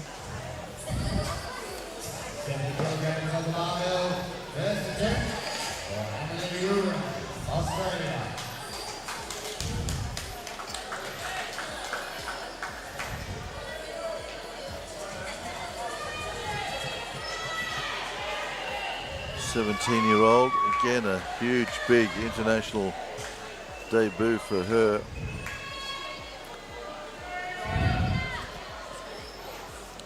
Just the thrill of being with teammates, flying to a foreign country, and then being welcomed to this tournament. Oh, nice. That's a nice way, and I think she's liking that. I think she's liking it very much.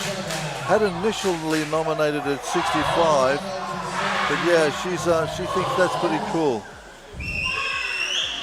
That was caught very, very hard. That's a power snatch. And you can see she was enjoying that on the way up. She knew she had it, Rob. Yeah. Yep. The moment she got that second pull happening, she knew she had that under control. And you could see the little smile starting already, even before she got into the receive position. It's a big burden off her, I'm sure. She is enjoying the occasion.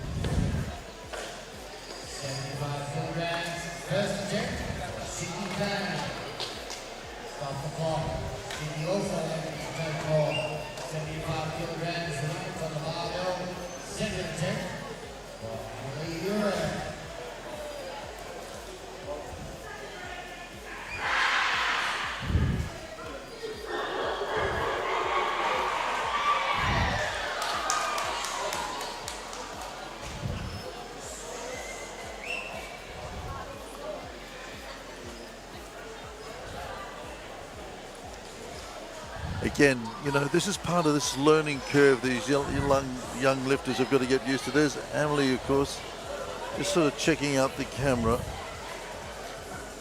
And, she's from WA, so I imagine that she's, if not with her personal coaches, but at least someone from her home state. Yep.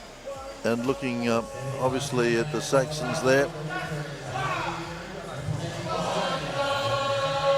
And that fine West Australian lifting tradition around that Ox Club as well.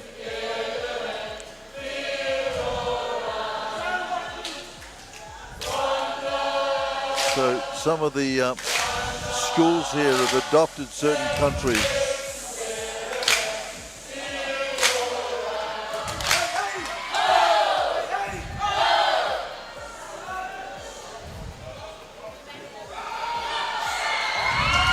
And again, the West Australian pretty happy with that.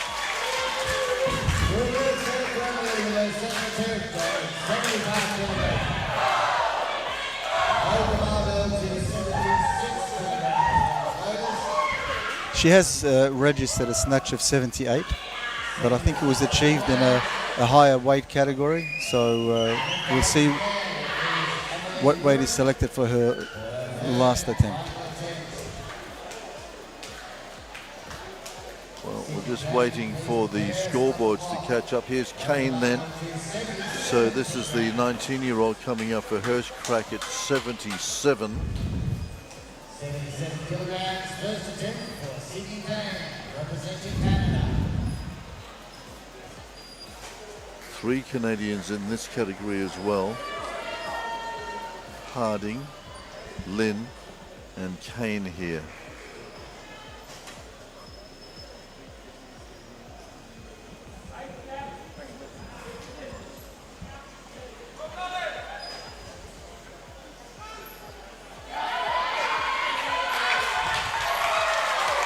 Lifting in the junior and senior competition at 77.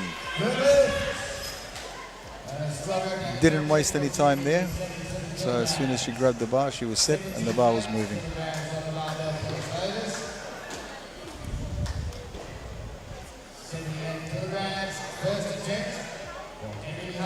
Looked very competent. Yeah. Nice technique.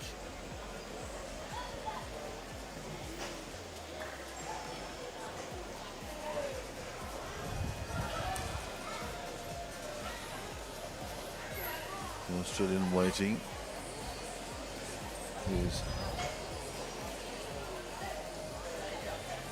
the next Canadian could be out here now. That'll be interesting. So the 2 Canadians versus the Aussie here in the lower order of this women's 69. A little bit of a trans-Pacific battle perhaps.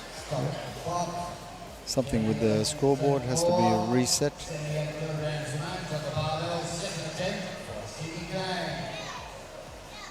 Now the change is made.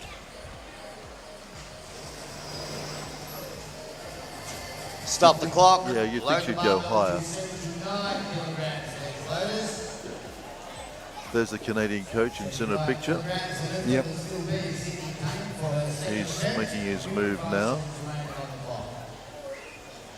So that's here you see how he's just noting down his next weight. He's made another change. I don't see the strategy or the benefit of the changes he's made, other than the fact that he wants to put other lifters off. So yes, it's an interesting one. We've seen him make a couple of interesting calls as well over the last couple of days.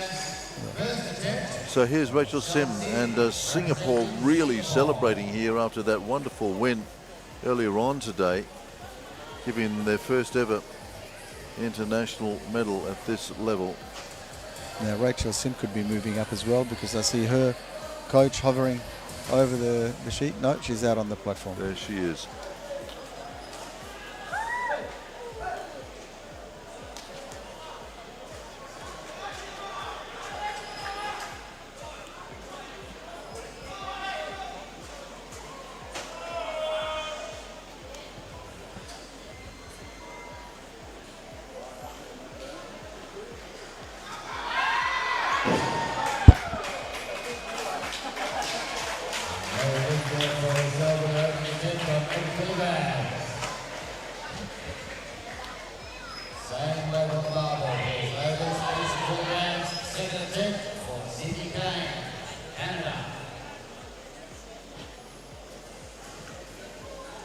That's just knocking a little bit sideways and then drops forward. Yeah. Sydney Kane then comes out for her second attempt. This is 80 kilos for her. Good at the 77 first up.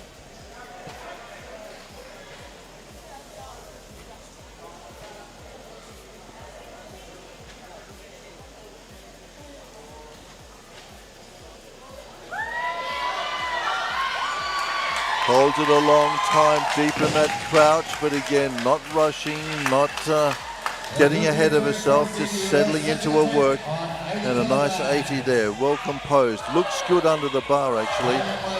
Nice stylist. Not exactly in the groove, but she does the right thing. She stayed there, stabilizes the bar before getting up and completing the lift.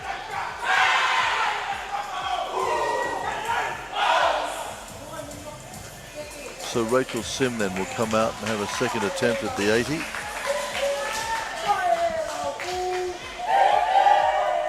As I was saying, Yuan Lowe did a brilliant job in the men's 79 to see out the Canadian and New Zealand challengers earlier on today and come away with some wonderful hardware for Singapore that it's never enjoyed at this level of competition before. Rachel Sim then, see how she can progress things.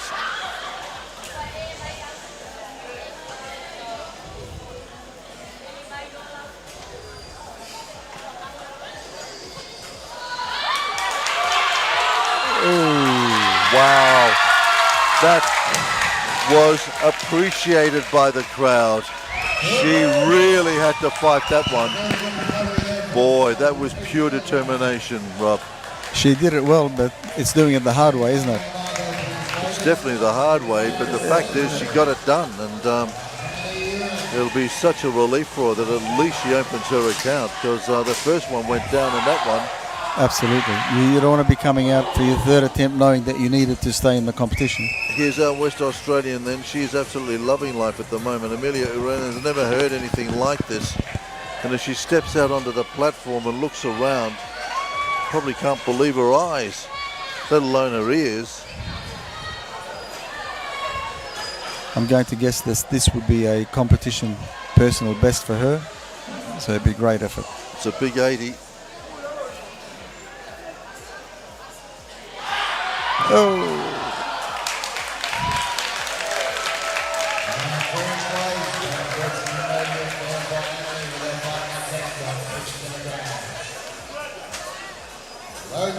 Obviously enough height on the bar because she's got it locked out, but just not in the right position. It was just about there for her.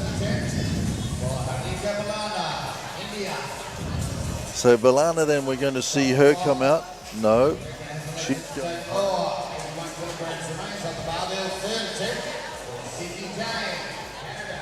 The Canadian will finish off here. Well, you can see the Canadian coaches just hesitant around the front desk there. They're moving their lifter higher. So Balana will come out then for India.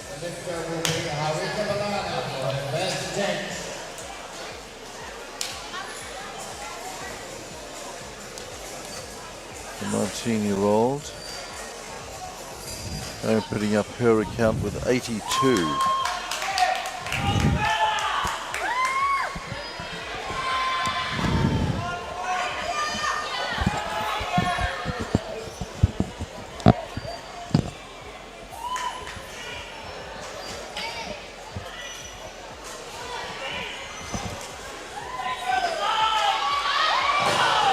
Wow. That was pretty wild. Tried to retrieve the situation by putting her head down and trying to move weight forward, but it just didn't work. There was just too much velocity going over the back of her head. Watch the technique here under the bar. There's the head trying to move things forward, but not to be, Rob. She just looked a little bit nervous to me as she came out onto the platform, whether it's the surroundings that she's not used to or her warm-up didn't go as she had hoped. But she definitely looked a little bit nervous as she came out onto the platform, and the way that she pulled on the bar. And well, we mentioned that we had the 3 Canadians in this competition. We got a glimpse of the third of them there, but Balana's going to come out and try and finish this 82 off.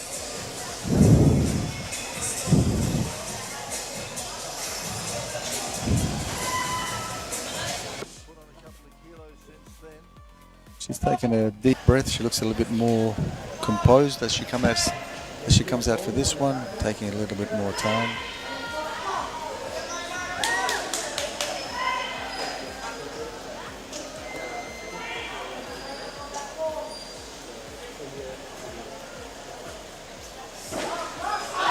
And that's better. Much better.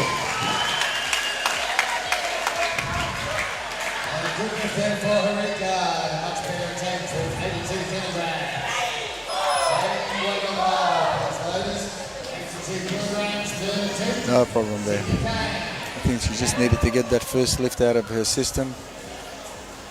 get rid of some of those nerves. She was fine.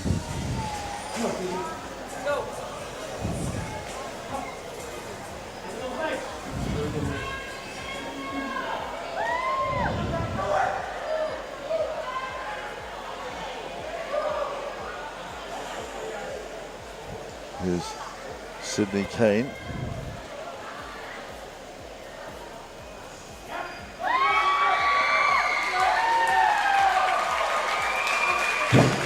Steps it up, gets the wave from central referee. 3 out of 3 successful attempts for Sydney in the competition here this afternoon. That was a nice solid performance. All her lifts were identical, the way that she set, pulled. So she's very consistent, and that's the thing that you look for in weightlifters.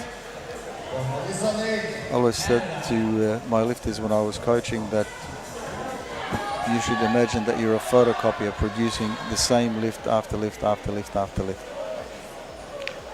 Getting that consistency right. Okay, well here's the second of the Canadians then. This is Melissa Lynn. You know, there's a lot of weightlifting goes on in Canada, Rob, but getting results and information out of the Canadian system is a little difficult. We should try the Indian system. Yeah, well, but you're an old hand at the Indian system. You've got lots of very good friends over there, and I'm sure you can probably get stuff that nobody else could. Here is Melissa Lynn then, Canada, first attempt, 84. That looked pretty handy. No mucking around there. She means business. Nice lift. And watching that out the back will be her compatriot, Kennedy Harding, the other Canadian. We're yet to see her yet. Nice control. No extra unneeded movements. Very efficient, very compact. Well, here is Kennedy Harding. She also will have a crack at 84. And she must be feeling pretty good because she was going to start on 78. So her warm-up must have gone remarkably well. But these Canadians can throw some weights around on their athletes from time to time, which I think gives them a little bit of a challenge.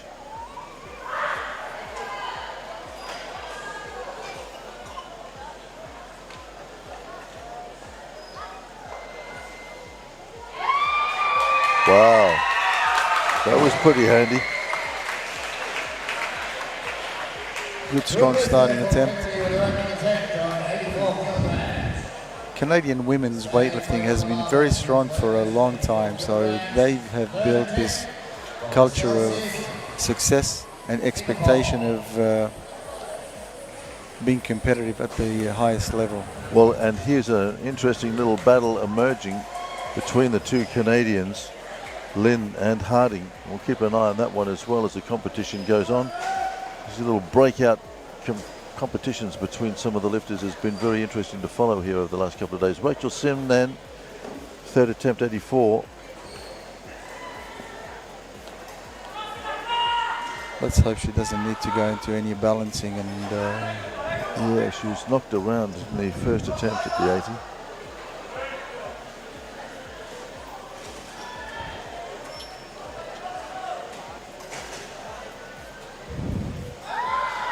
no. That one could not be saved. 85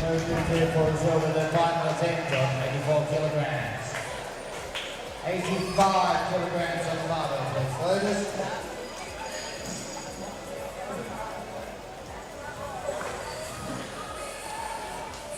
85 kilograms, second attempt for Kennedy Harding, Canada.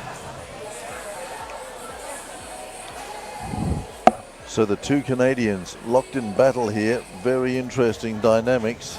Stop the clock. Very interesting dynamics. 6 kilograms, please. Lotus. Harding making a little bit of a move. See whether Lynn will respond. Both got their 84s.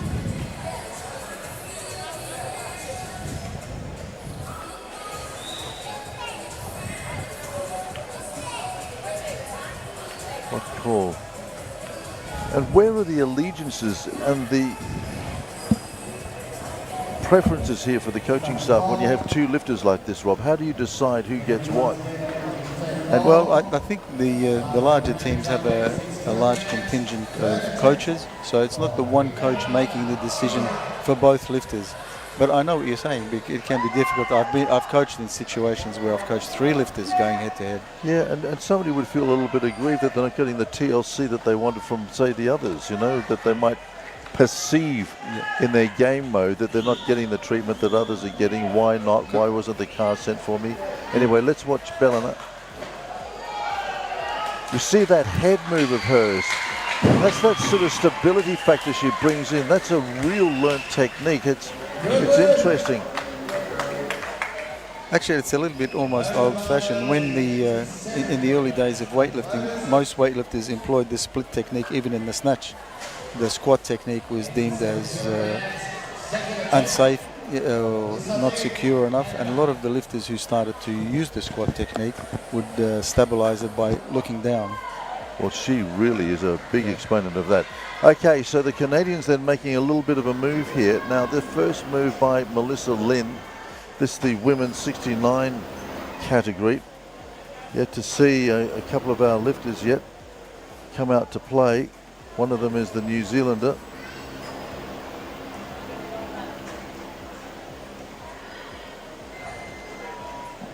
What you were saying before about coaching two or three lifters in the same competition, at least one advantage for the coach is you don't have to guess what the other coach is thinking.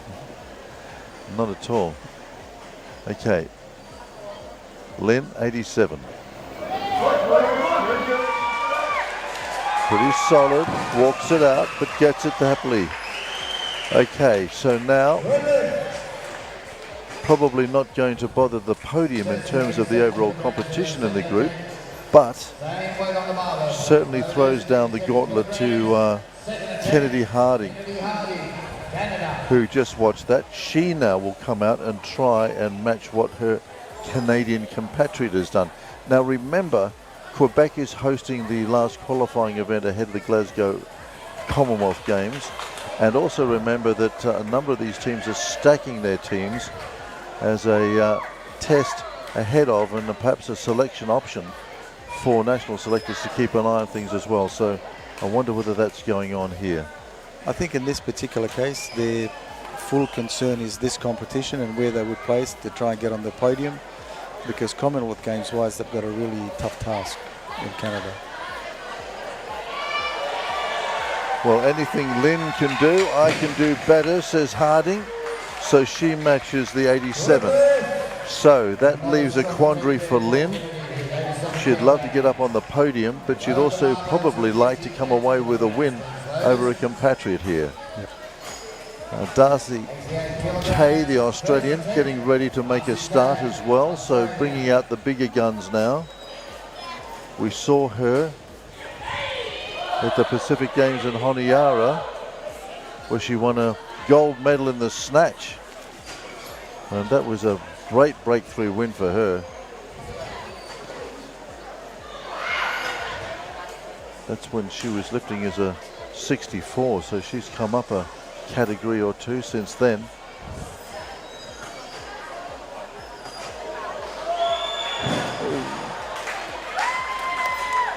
Not the start that she would have wanted.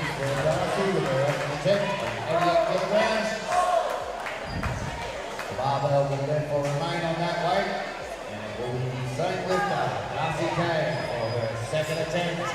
Maybe a little bit too anxious and a little bit too eager there. There wasn't much in it, so and that's how it goes in the snatch. It's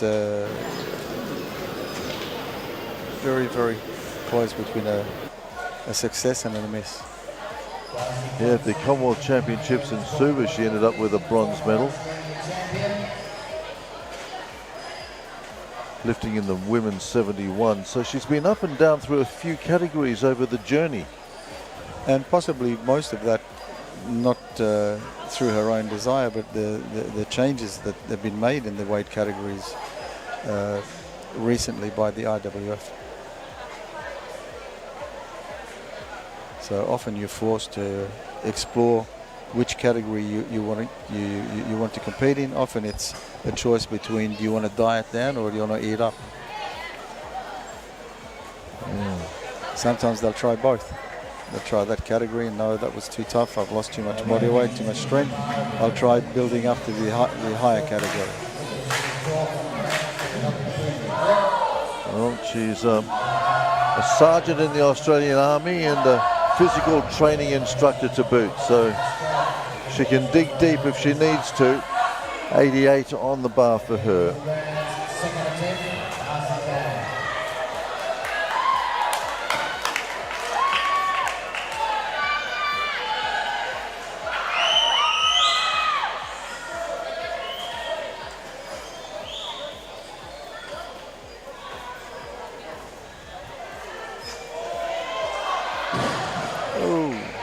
Well, another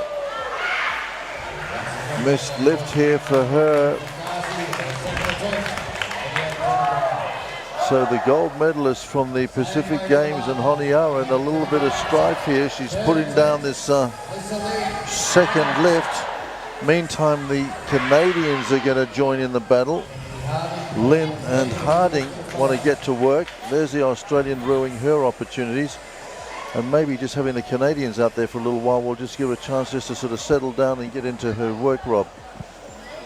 Look, one thing, at least her approach hasn't changed in that she didn't overcorrect. Often a lifter misses a weight behind, the next they overcorrect, the next attempt they may be looking at losing it in front. She didn't try and do that. She's still aiming to snatch to the best of her ability using the technique that she knows. And again, I don't want to harp on this point, but particular type of weightlifting shoe, the number of lifters that I've seen tip back on their heels and their toes come up in that bottom position, it can't be helpful. Well, yet to see the New Zealander Samoa coming out yet. And we've also got the Australian Heyman as well. So the two big trans-Tasman hopes here in the women's 69 yet to do their thing. Here's a late change by the Australian coach. You could see just the well, there are a couple of changes. Both Australian coaches have made changes, so it looks like Darcy will move up. Yep. And also there's been a change made to Heyman's starting attempt. Yep, so Heyman is the Australian we're yet to see. Here's Harding going in battle with Lynn. Lynn's made a move. Stop the clock. And so has Kennedy, Harding. Darcy Kay now is making a move, and this is an interesting move by her.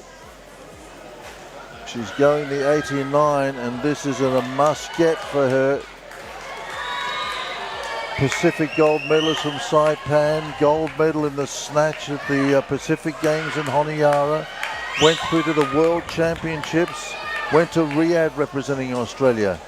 Got to get this. That is a bomb, and that is a bit of a headline out of the women's. And a champ that we've seen around the Pacific for a little while. Darcy Kay surrenders to the 89 here. She's out. She's bombed.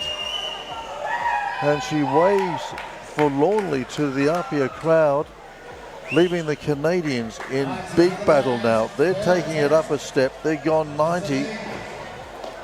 I guess she was in a tough spot. I mean, a tough spot. Anyone who misses their first two attempts are in a tough spot. But she missed the first two attempts in an identical fashion. So then it starts to play on your mind. Okay, I'm trying to snatch this the way I normally snatch, but something is not working. So maybe I need to tweak it a little bit. And that's exactly the sort of thought that shouldn't go in your head. You still should be aiming. This is how I snatch. This is how I know how to snatch, and follow that technique. But on her third attempt, I think she was just being, it was in the back of her mind, I've lost two behind, I'm going to keep this one straight over my head, but what happens is it ends up in front of your head and you're just not able to secure it. Indeed. So Melissa Lynn, I'm sure, probably not trying to get too far ahead of herself here, but she'd be thinking about podiums from here. If she can see off Kennedy Harding, her compatriot, she's got a little bit of a chance to step up on a dais in a little while from now, depending on how the New Zealander and the Australian go, who are yet to lift. But she and Kennedy Harding, the other Canadian here, have a chance of asserting themselves a little bit in this competition. This is critical for her. Oh yeah, she's happy.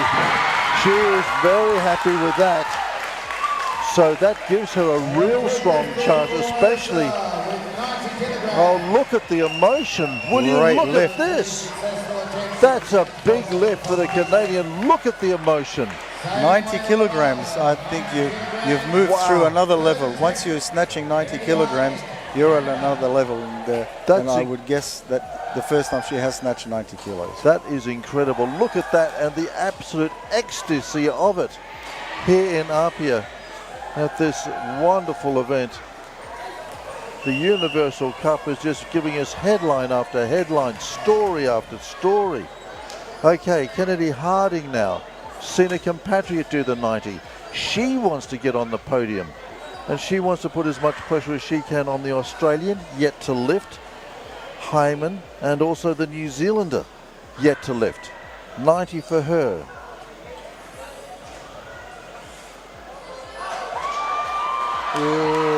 Wow, she brings it back. We'll have to wait on the referees for that one. Well, if they, oh no. She knew it. Oh no, they've done her down. 87 is her best. So Lynn, the Canadian, gets away with a 90.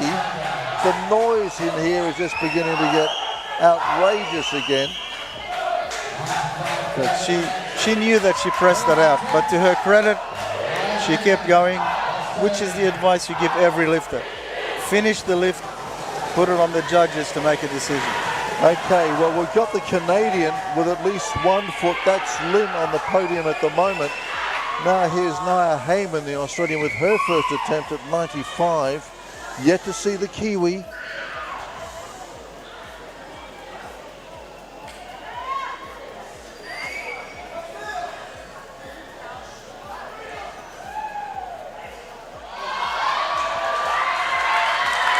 And amidst the roar and the emotion, what a beautifully composed lift by the Australian. That is just gorgeous lifting, because it's going off here, and she has come out and nailed that. The Just noise. Very, very good lift, and she is a real talent. There's no doubt about that. So she knows what she's doing. Very nice technique. Good composure. Wonderful. Just so solid amongst the emotion and the noise. We saw the impact of the emotion and the moment on Lynn's face. The Canadian bursting into tears after that big 90 for her. So here's the Australian then, setting the standard. Nia Heyman. And without belaboring the point, traditional solid weightlifting shoes.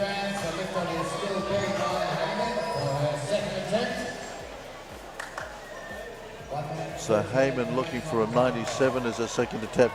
Yet to flush out the New Zealander. Could be a change coming. Here it comes. Selamayer sitting out the back. Olivia Selamayer, the New Zealander, with the form coming into the event. But I tell you what, Nia Heyman looking the goods. So that's the first change to 98. It's a good weight. It's a great weight for her to be attempting. As far as I can see, 96 is her highest snatch in competition. So this would be a great effort. So the New Zealander sitting out the back, just waiting as all this unfolds around her. There's the 98, the second attempt. As Rob says, that's 2 better than what she's done in comp. And again, this competition bringing out the best in these lifters. They're maxing out here. They are maxing out. They can't give much better than what they're doing at the moment. Nia Heyman, Australia, 98 kilos. Biggest lift in competition in her life. On the podium already, just in front of the Canadian. Can she hold off the New Zealander, who's yet to open her account?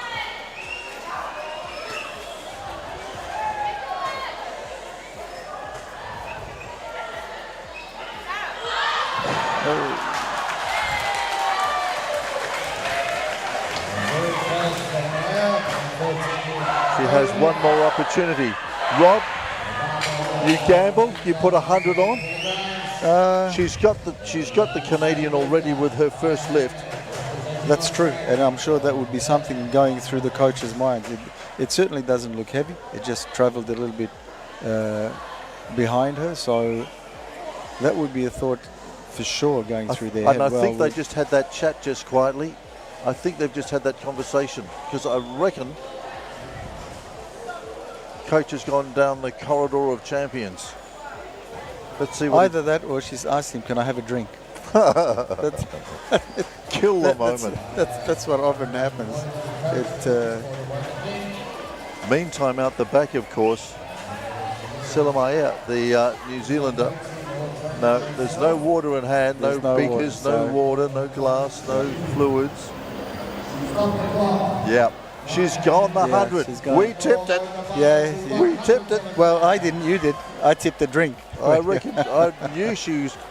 Look, if she can replicate what she did in that first lift and put it on the stadium, she's seen off the Canadian. She's got nothing to lose. She may as well get as close to the Canadian, the New Zealander, as possible. Good on her. This is a great fight. Yes, good call. Great fight.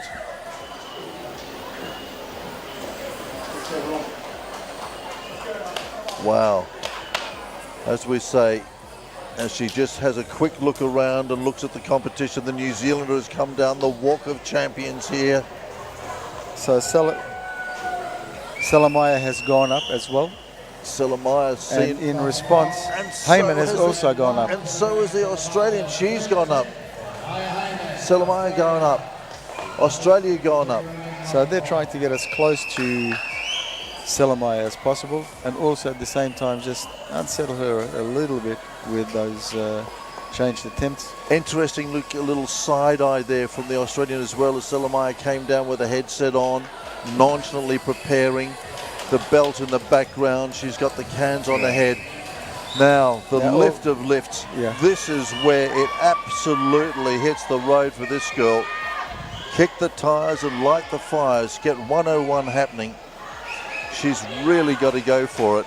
Yep. All the strategy in the world means nothing if the lift is not successful. Be bold, Rob. Be bold. Let's see whether she can bring it home. This will be huge and really will set this competition alight if she can deliver this. Let's sit back.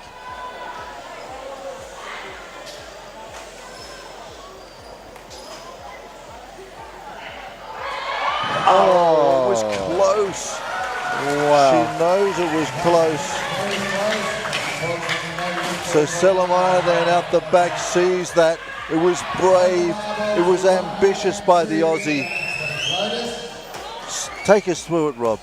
But to my way of thinking, if she was, look, my first impression was if she approached it the same way as she did her first attempt, just pull, hit hard, and sit for a split second, stabilize and get up. But looking at it in the slow motion, I think that's what she actually tried to do, but the bar was just moving behind her at too fast a rate. Well, here she is then. There wasn't much in it. This wonderful New Zealand champ, silver medalist at the IWF World Youth Junior Championship in Lima. Bronze medal in the snatch as well, silver in the total. She's got some form, this girl, by goodness. Whoa! Well, 102. Simon Kent out there with her, head of the New Zealand coaching. What happened, Rob? I think there's just the tiniest little bit of difference between confidence and overconfidence. I think the bar is feeling light in her hand. The pull is going well. She hit it overhead, but just lost concentration for that split second, and the bar is gone. Again, we've probably said it 100 times already. You cannot afford to lose any concentration in the snatch. You can't afford to take your foot off the gas at any stage. The lift is never yours until you got the down signal. She's lifting and she's trying to suck in some big afternoon Apia fresh air here, filling the lungs, tightening the belt. She's walked down the corridor of champions. And I mean, she's a huge rap in New Zealand. Simon Kent there, just trying to steer in the right direction. She's a recipient of the Yvette Williams Scholarship from the New Zealand Olympic Committee. She's gone up onto the world stage, IWF, all the way through from Albania, where she finished 4th, and she improved next time round. She's a monster talent. Well, she looks a little bit annoyed with herself, so I'm sure we'll see a lot more focus with this lift here.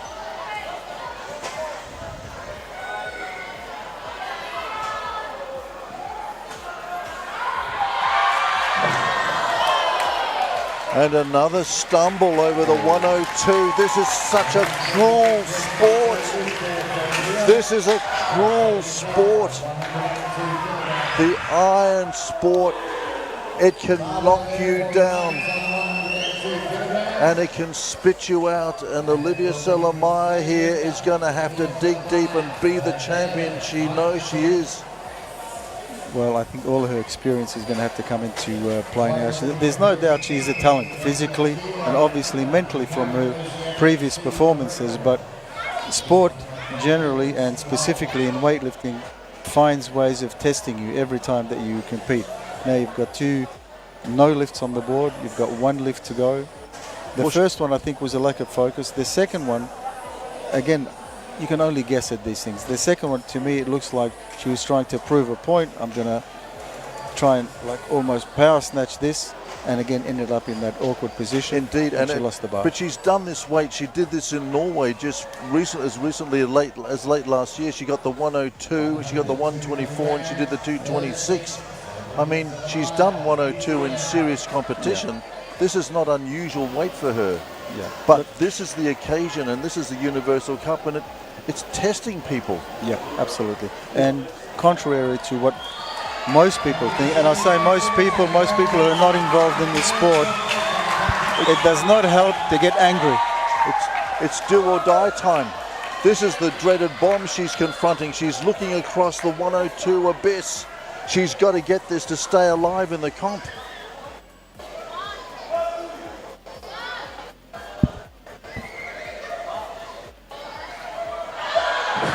No! A sensation here in Apia. The red hot favourite in the women's 69 is gone. She's crashed out. A lift she absolutely hammered at the IWF World Senior Championships as recently as late last year. Collapses. The New Zealand challenge is over. Australia have got a hand on the gold medal. What a turn up, Rob. Oh, unbelievable. And I think subconsciously, because no lifter goes out there to do that on purpose, I think subconsciously she fell into that same trap that earlier on Darcy Kay fell into. I've lost 2 attempts behind me overhead. I've got to try and tweak this. I've got to do something a little bit differently. Again, that's they're not thinking that right through, but automatically their body is telling them something. So what you end up doing is not finishing the lift hard enough because you're trying to place it in a situation, in a place where you're not going to lose it behind, and 9 times out of 10 you're going to lose it in front. And you know what? I really got an idea that Nia Heyman attempt at that big 101 there just unsettled the Kiwi a little bit, because the Australian was letting her know, I'm going to come and have a crack at you this afternoon, and you better watch out and you better be on game. And I think we don't know what their plan was before the competition. Were they planning to start on 102 anyway, or once Heyman called for 100 and then 101, they decided that no, we're going to show our dominance here and we're going to start last. So I don't know. You can only guess at these things. We love to speculate. A little bit of hubris there, maybe, we don't know, but certainly all respect to Olivia. She is a brilliant lifter, but it just shows, and for the young kids here as well, starting their campaigns, the 13, the 14-year-olds, even the great champs can have their off day. We are going to suck in a couple of deep breaths here and just reflect on what has just happened here in the women's 69. The news is, the headline is that the headline act, Olivia Celermajer, has crashed out. It's left the Australian and the Canadians to fight over the podium. Will that happen? We'll find out after this break when we come back here to the Universal Cup in Samoa 2026.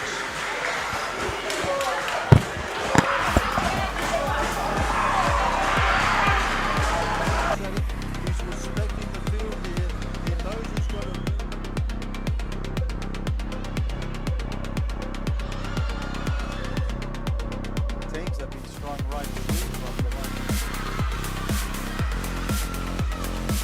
Just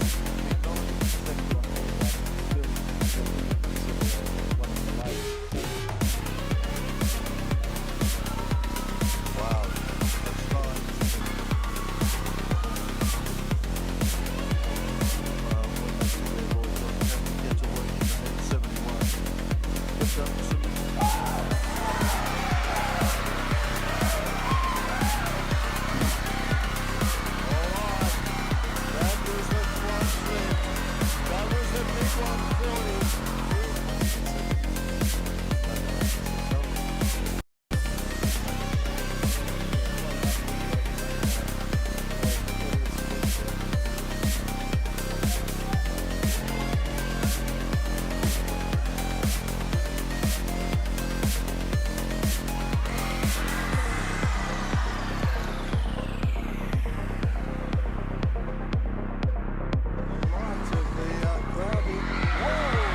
An evening session.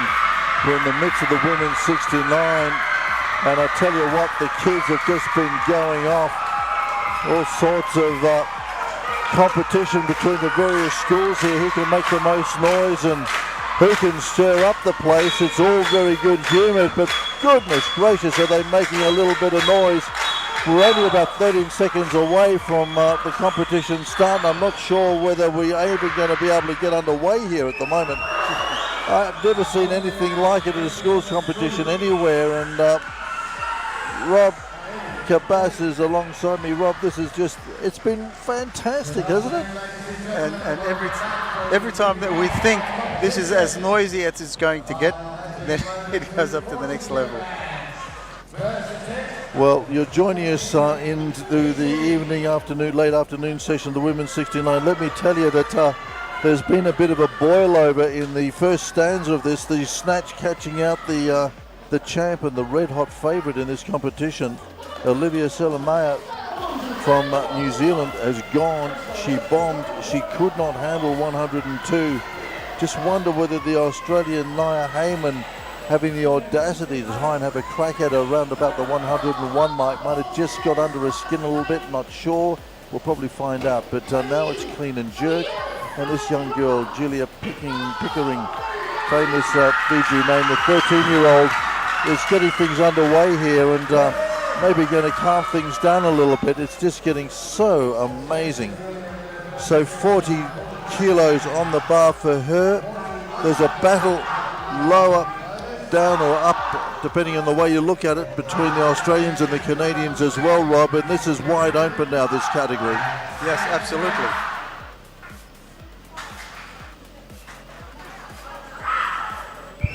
So I wasn't sure whether my headphones went silent or whether the crowd stopped yelling, because I can actually hear you now. I know, I can hear you as well, and it's lovely to hear you, Mr. Cabas. But so it's welcome back. Yeah, thank you. As you said, it is wide open. So I mean, obviously Heyman has the upper hand. Now she's got a 5 kilo break over second place and 8 kilos over third. So she's in the driver's seat, and it'll take a little bit of pressure off her. But look, she's ambitious. She's here to do her best, and she's not going to take her foot off the pedal either. I'm sure they will secure her first attempt, and then we will see some big weights lifters. She's in good shape. She's a talented athlete, and there's more to come from her. And indeed, and it's also very interesting as well, because there's a little bit of a battle running not only between the Australian and the Canadians, but also amongst the Canadians themselves. There are 3 of them in the mix here. There's Commonwealth Games berths up. I'm sure national selectors are keeping a bit of an eye on what's happening down here in Samoa as well. And with Glasgow looming, there is a chance that if there's something done well here, it could figure in the minds and also the rankings as well. Yeah, look, I think for the Canadians, it's probably an easy task for them just to focus on this competition and win the medals at stake here. And I say that only because the top-ranked Canadian, Simono, has posted a 232 kilo total. So she's in the driver's seat there in Canada. But as we said before, there's no such thing as luck in sport. It's when preparation meets opportunity, and you never know if that spot becomes available. They want to put themselves in the best position. Meantime, of course, here's this young 13-year-old from Fiji with this noise, this competition.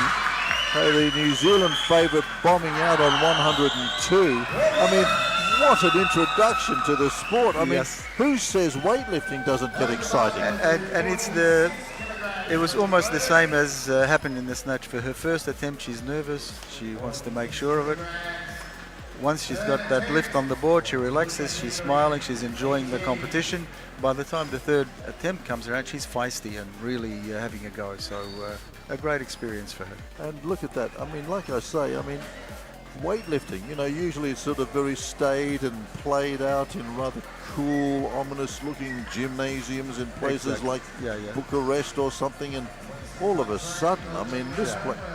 If weightlifting is to reinvent itself, surely it's got to be start looking at something like this. Oh, absolutely. And look, and it's not, in its essence, weightlifting is not the grunt and groan, slow-moving sport that people who are not familiar with it have in their mind. So the more that we expose this side of weightlifting, the more its popularity will increase.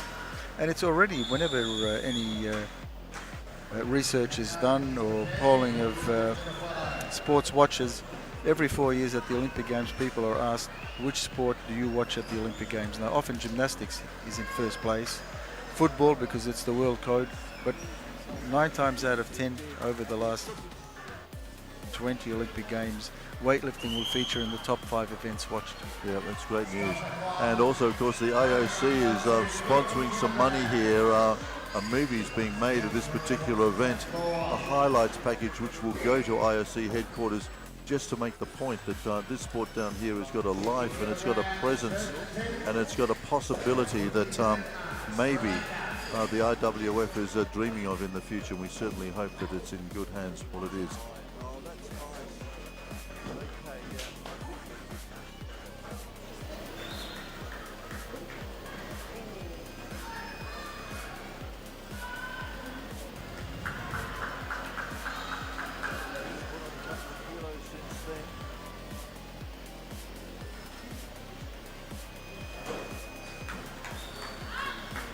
Rupa Singh then from Sri Lanka comes out with her first attempt at 50 kilos.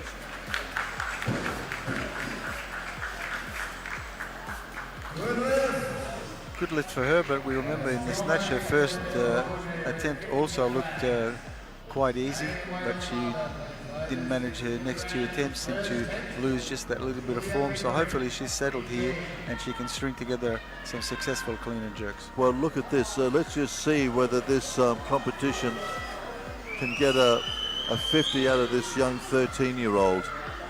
I mean, I reckon she's up for it. And if she just... Yeah, I've got my money on her. Good. Let's see whether she can do it. What a debut if she can pull a 50 off of this.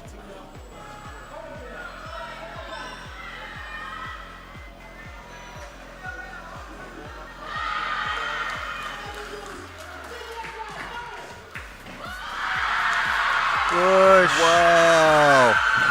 Wow. Has Fiji found a champion or what? Wow-wee.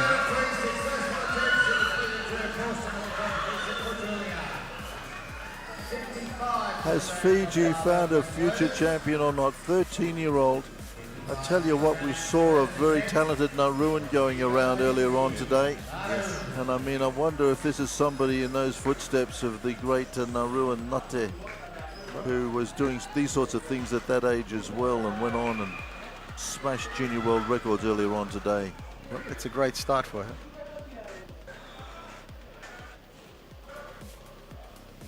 Here's another young Nauruan. Timitsi here, 55. Siva gets it done.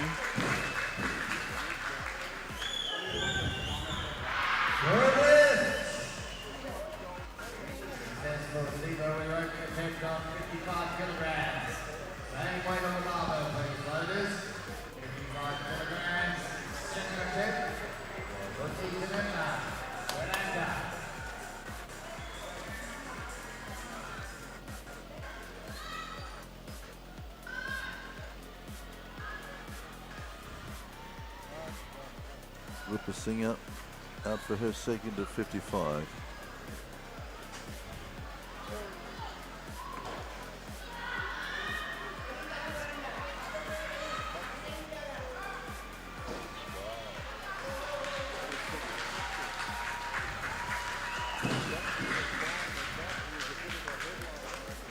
Well done. Will be with their second attempt on 55 kilograms. Lower the barbell to 56 kilograms for his loaders. 56 kilograms for Mr. once again.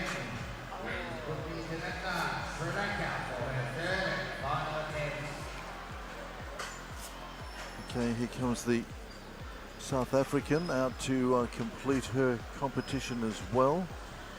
And it's good to see the South Africans travelling all this way as well. It's a long way to come across the Indian Ocean and across Australia and then out onto the Pacific. 59 kilograms on the barbell for his loaders. Looking elected to take 12 with the mandatory 1 kilogram increase. 59 kilograms, that is still ready. Looking to Faleata for her third attempt. Lisa, please prepare. You'll be delivered to follow.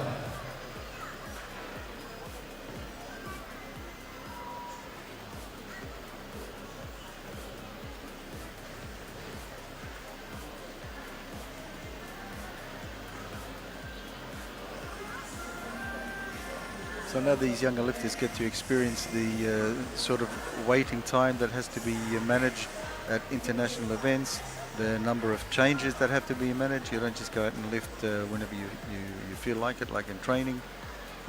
It's dictated by other athletes, by all sorts of issues that can happen.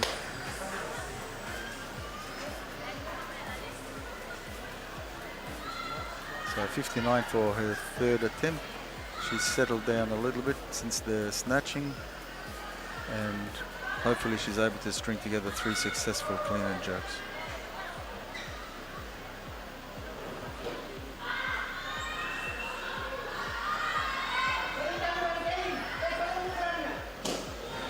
Oh, not quite.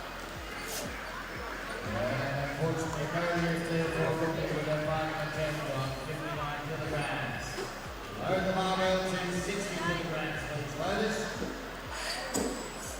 So Ken and Visser then going to come out all the way from South Africa.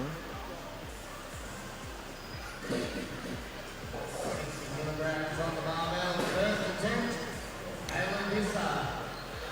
There was a little bit of miscommunication in the snatches where she had to accept the automatic increment of 1 kilogram. It seemed to throw her off a little bit. That missed, and then the weight was increased to what she would normally have taken for a second, and then I think by that stage she was thrown off a little bit, wasn't successful. So that's behind her now, and she's got to focus on the clean and jerks and get as many successes here as possible.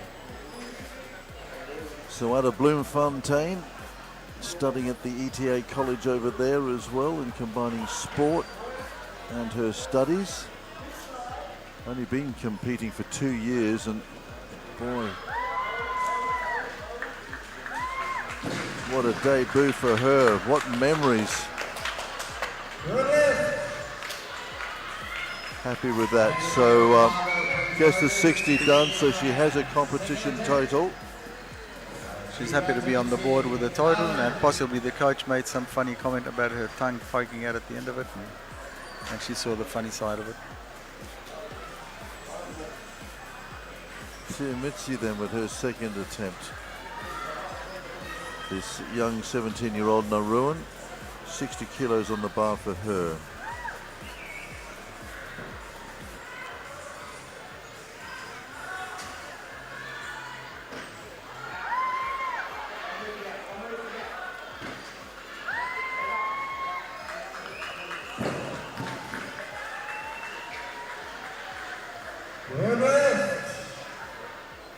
Load the barbell to 61 kilograms for his loaders.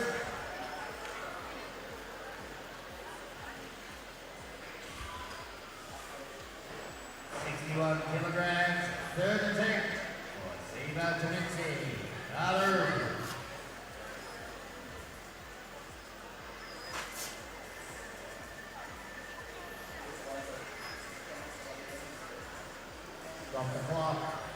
Single wants to take more. Load the barbell to 66 kilograms, please. Loaders. Well, Kaylin Visser there with her coach, Anthony Swampole. We saw Anthony actually out in Fiji a few years ago at the Commonwealth Championships. Then he was a bit of a pathfinder for South African weightlifting.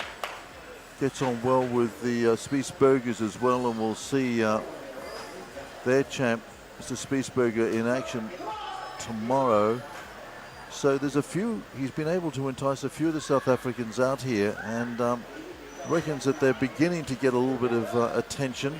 Bloemfontein seems to be the centre where they're located at the moment. And as I said, they were up on the podium yesterday with Annika Spiesberger in the 58s. And that was something that they can take back to South Africa and entice everybody with. 66 here for Kaylin Visser.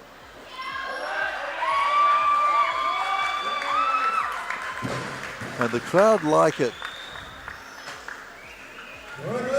And the judges liked it. Load the barbell to 67 kilograms, please. Loaders.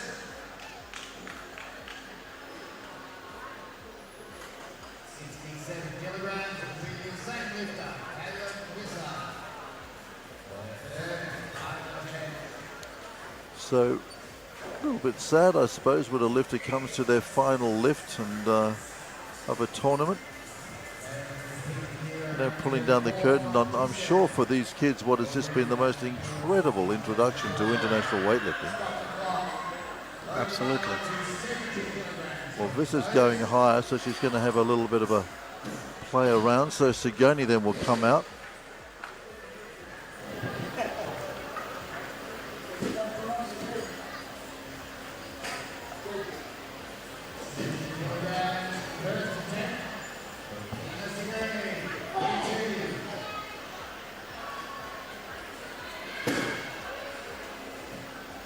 Pawama there just handed her the bottle. He did so well in the men's 71 the other day as well.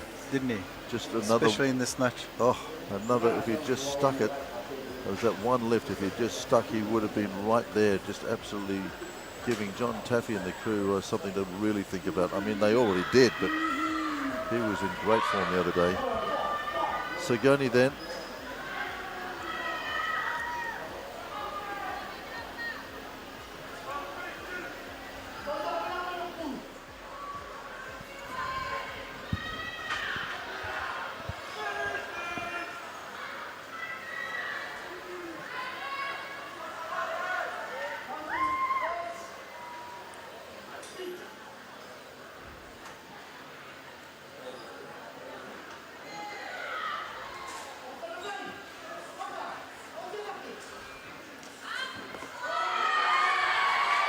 That's nice and neat by Alina.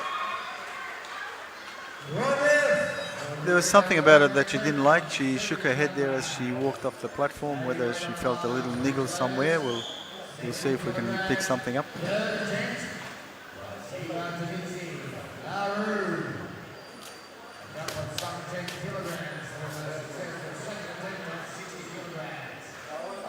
No problems there. Siva Temetsi coming out to finish off her competition with a 70. Has she jumped 10 kilograms on her last? I think she took 60 on her second, didn't she? Let me just double check. Yes, she did. She's gone a 10 kilo jump.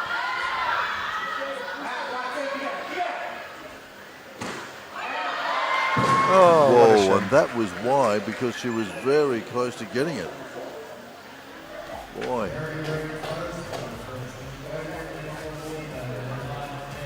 She seemed to have it for a split second and then just relaxed that a little bit and stepped it out really nicely there. And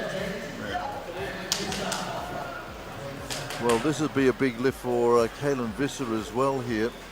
This is really big for her. And what a debut in this major international tournament. Again, it's just great for South African weightlifting. Great for Bloemfontein and great for this student. I was scared when I did my first competition, she said, but everyone helped me and encouraged me to get to where I want to be. Well, good on you. Helena, thanks for making the effort to come all the way down here to see us in Oceania, and we hope you and your team come back another day.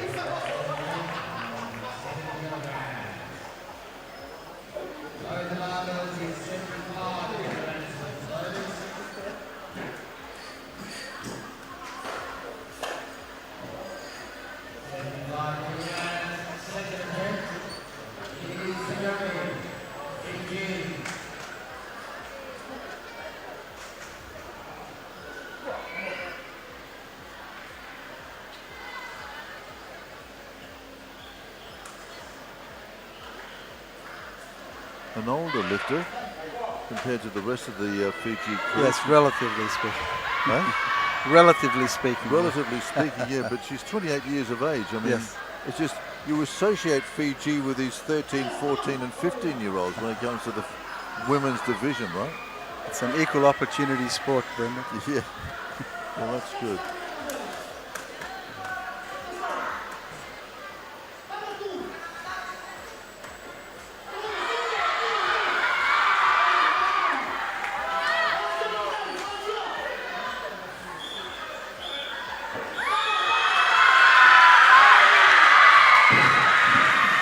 So the Fiji fans like that.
Coming down the corridor of champions, ready to take her place, the 17-year-old from Western Australia.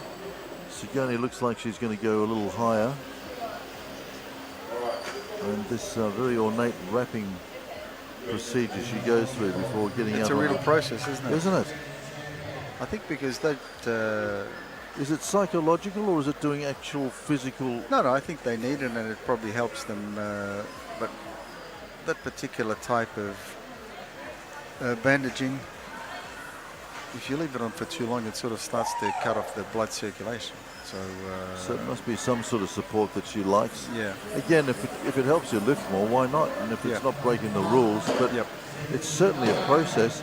But maybe it also is a way that she can sort of distract herself mentally as she's preparing for a lift, or she part of her routine. Yeah, she winds it onto her knees. She goes through a routine of preparation. That's quite allowable, of course.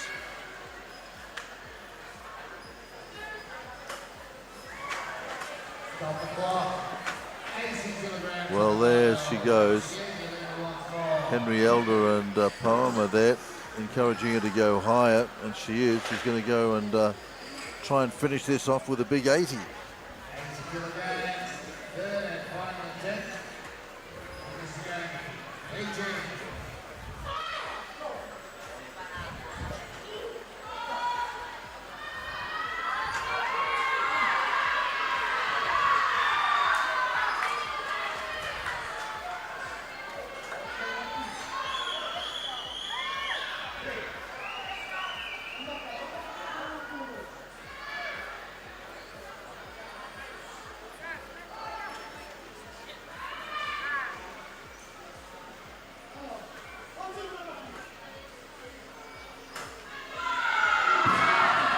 That's too much for her this evening.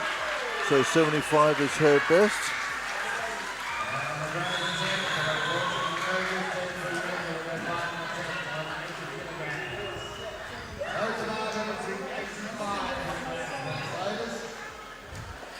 As we're going through these clean and jerks, I'm thinking or wondering, will Olivia Salamaya clean and jerk? Well, technically within the Universal Cup competition, there's a very strong chance that she might. Yeah. Will she go for that gold medal? Will she want to extract something out of this competition? She's got to surely, and I'm sure if there's an opportunity, she's going to come out and try and make amends for what we saw in the snatch. She's got to, hasn't she? You would think so. Millie Uren then, the WA lifter, 17 years of age.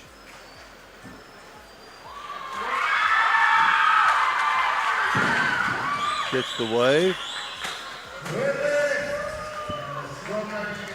And she likes that.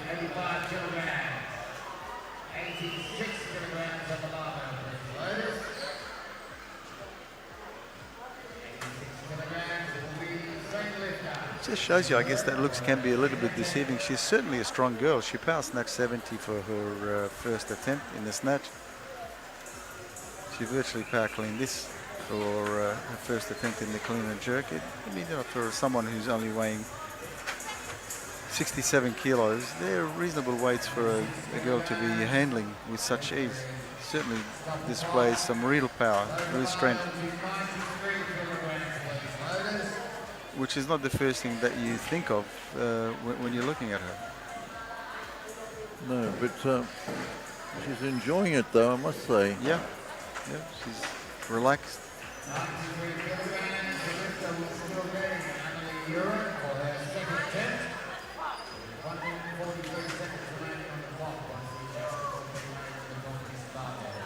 Now her coaches there, I would think, are her personal coaches. We've got Andy Saxton, who is a gold medalist at Commonwealth Games, a multiple gold medalist, and his wife Jay Saxton, who's also a former weightlifter, represented Australia at 3 World Championships. They both have represented Great Britain and Australia. Both highly credentialed coaches. And just a glimpse there of the Australian team up in the bleachers, hanging around to see whether Amelia here can pull off something pretty remarkable. And I think she's really enjoying herself so far. And of course they've got Nia Heyman as well to come a little bit later on. Who knows, get herself a nice podium finish. Well, she's got a podium finish in the snatch already, but can she double up the golds and then add the total as well? We'll find out. Amelia Uren.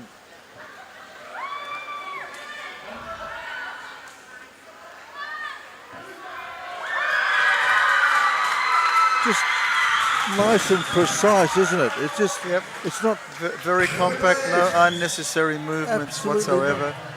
It's just lovely and precise, just puts it up there.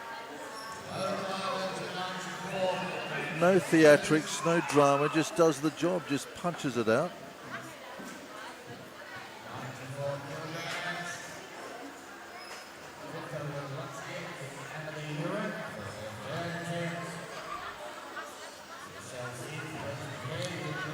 Well, shortly we'll see the battle joined again between the Canadians, not too far away from getting out there on the platform, and of course the showdown between Lynn and the other Canadian, Harding. Yeah. And also we should ask, will Darcy Kay clean and jerk? Yeah, that's an important question.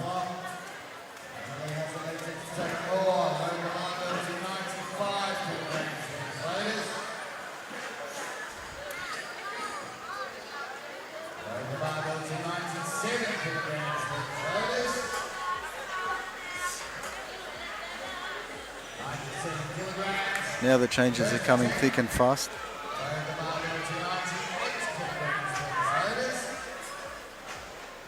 So here's Rachel Sim then.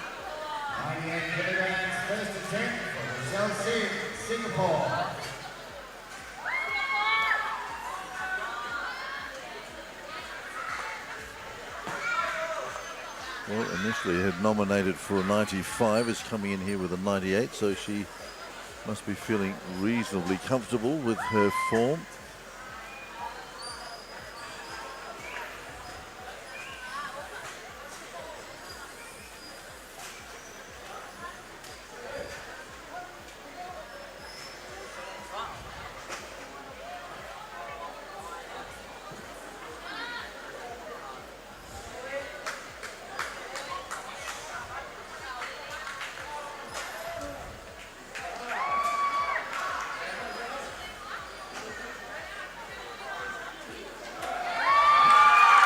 Gets underneath it okay for a 98. But 3 white lights, nothing wrong with the lift from a legal point of view. Just a couple of question marks, I think, in the jerk. Interesting to see how much she will take next.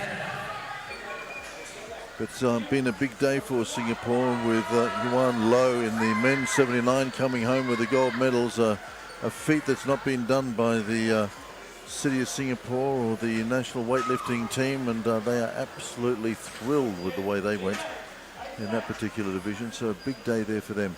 Here's Sydney Kane then, her first effort of 98.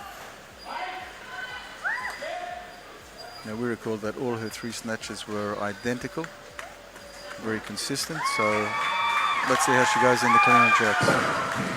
That's pretty solid.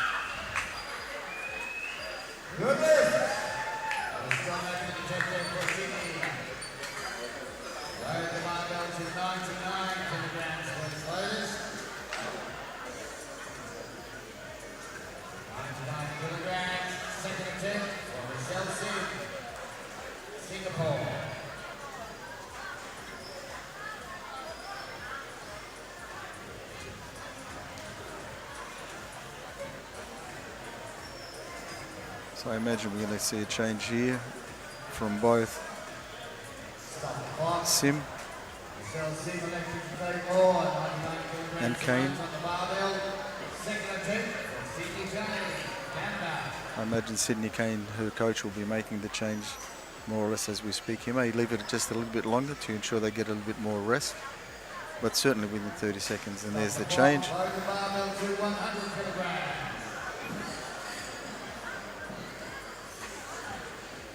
Will they go with the 100, or will that be just another change? I reckon they're going to go. I don't know. She's looking around. I wonder whether they had a runner. Went down the corridor of champions. And to emerge from the corridor of champions.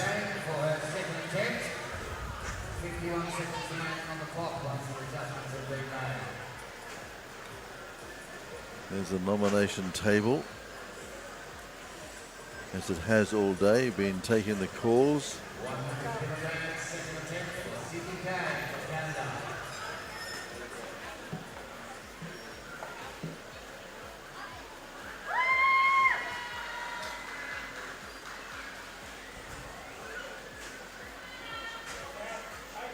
So Sydney Kane is actually taking the 100 here. Let's have a look.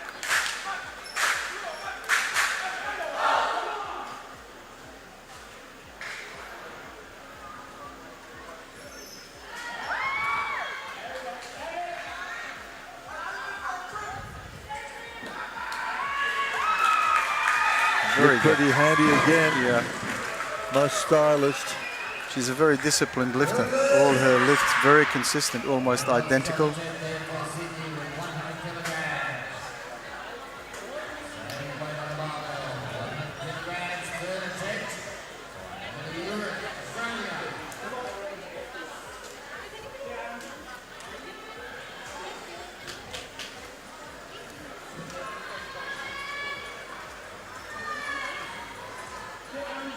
Well, Amelia, you're in 100. The clean should be okay. She power clean 93 on her previous attempt.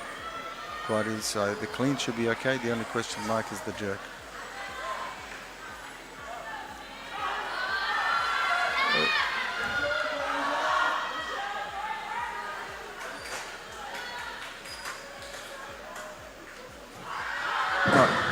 Whoa, lucky. Just pulled her face away from that. But it's been a great tournament for her. She goes back to WA, and I'm sure she just loved the experience. The Sackton's certainly endorsing what she's done here. But that 100 just a little bit elusive late on this Wednesday afternoon, early evening here in Apia. Yep. So her pulling power is it's strong.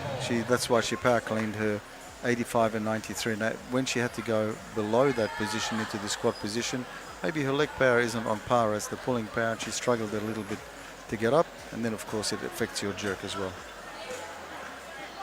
So Rachel Simmons opted to go the 101. on top of the 98 she lifted first time round.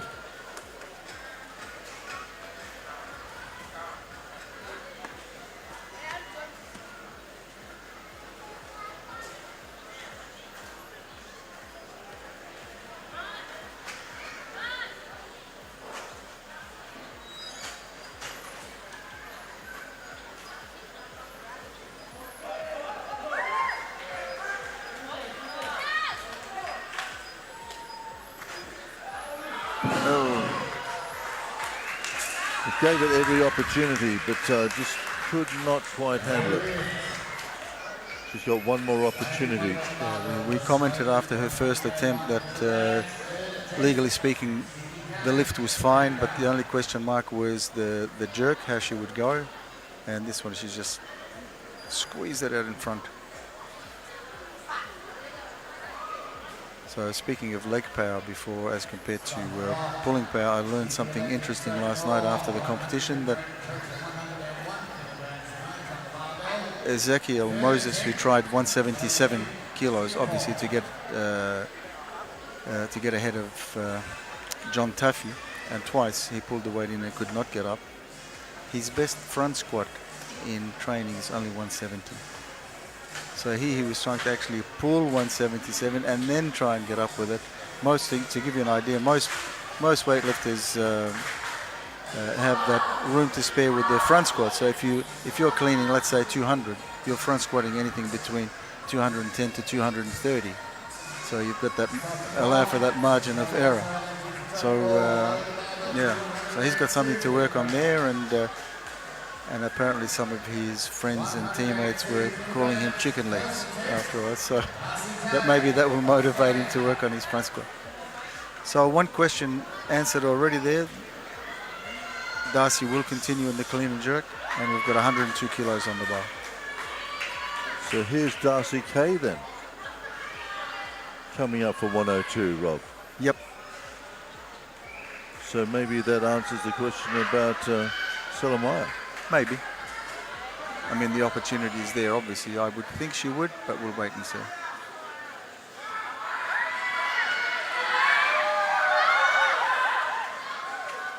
Just explaining that Darcy Kay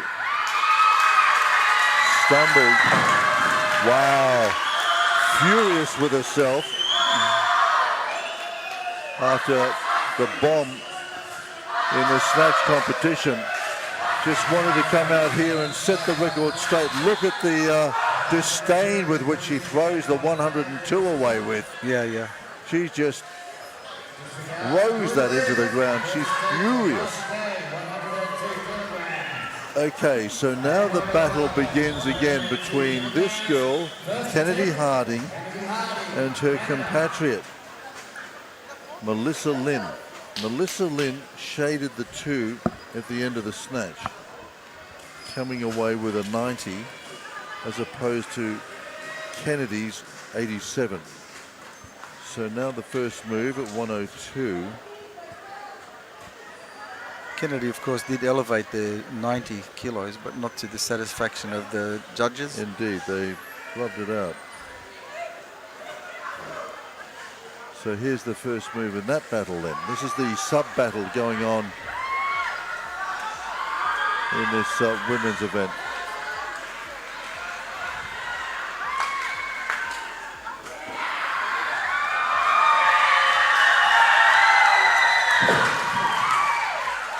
How must these Canadians feel about the noise that they're getting for these lifts? Well, you would think, I mean, I know when I competed, you zone out.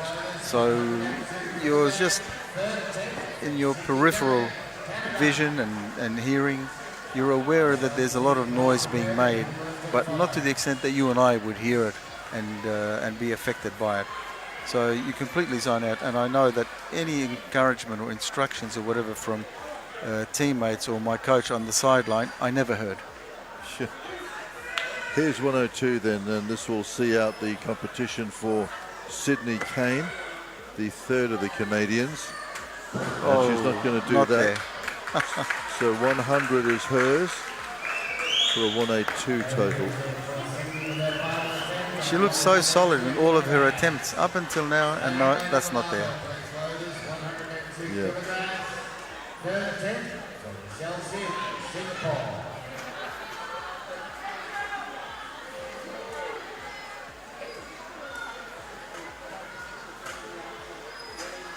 So this is, if she gets it, we'll give her the same finishing total as Sydney Kane, the Canadian. Yes, so she's obviously not interested in that little mini combat. She's just after her own personal targets. Because this will leave her behind Sydney Kane, of course, because Sydney has already established that total. So she's got her own plans. She wants to get this lift. She's not concerned with you know, where the placings are going to go.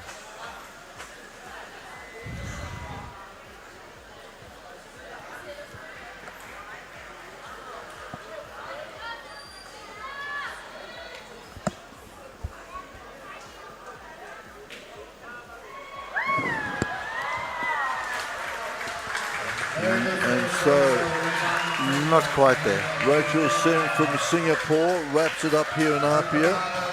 98 is her best.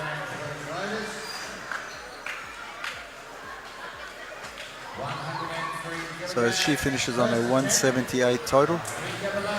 98 combined with her best result in the snatch of 80. Here comes Belana then with 103.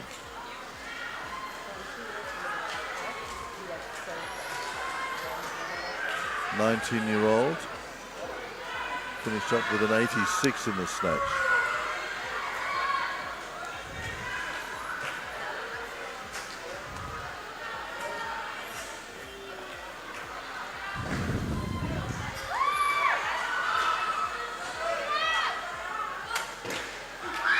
Wow, there's that head technique again. Yeah, I'm not sure that it's a technique, an intentional a quirk technique. of her lifting, is it? Yeah, I think it's just hers. Yeah, I don't know of any coaches who would advocate that as a technique. I think she's just sometimes lifters are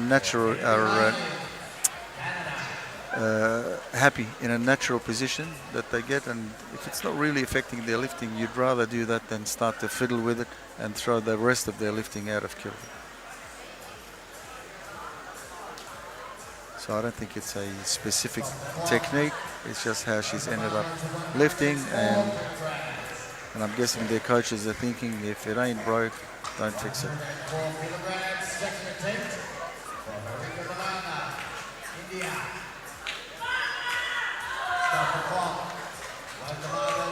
Okay, so here's the move then. We saw them battling it out in the snatch, the two Canadians, but for a moment. Okay, so that's interesting. So Darcy Kay does want to take part in this competition. They are going to give her some clean and jerks.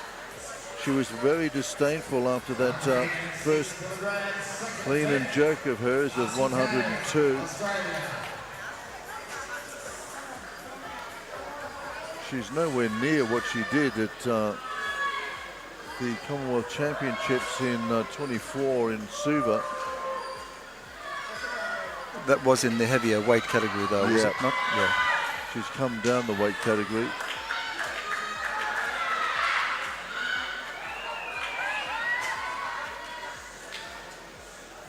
And according to the press, determined to get to Glasgow.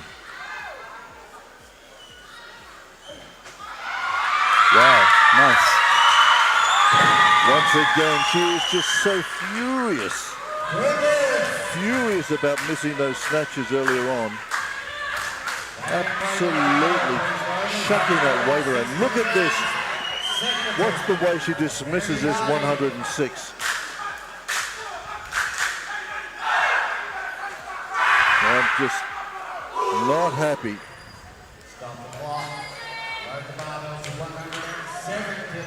Okay, so the battle then between the two Canadians continues. So here's Kennedy Harding coming for a second attempt. She was good at 102.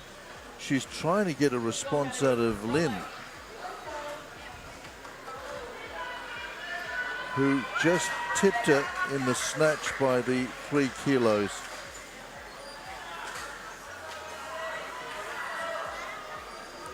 And as we said also, there are individual medals in the Universal Cup, so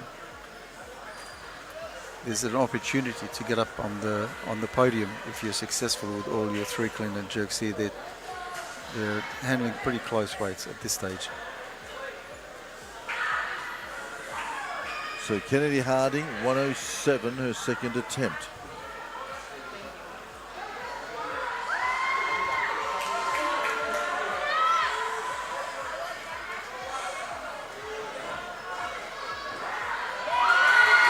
Looks good.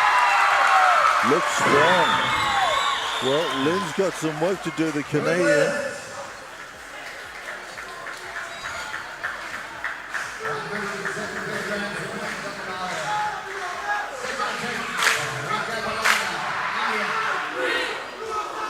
They're going to come out with 107. And Celemire as well, sitting out the back. So theoretically, if the Australian is having a crack, Darcy Kay, then Celemire, theoretically we're going to see her in the clean and jerk as well. Yeah, you would think maybe she'll want to salvage something out of the competition. Also take a medal back home, which would be good for the sport, as well as her personally. Well, also she's probably got a couple of KPIs she's got to meet as well in terms of the grant money that she's received. Yep.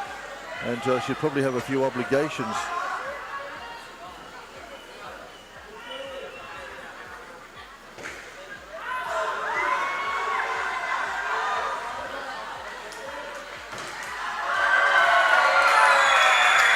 There's that head drop again, but it works for her.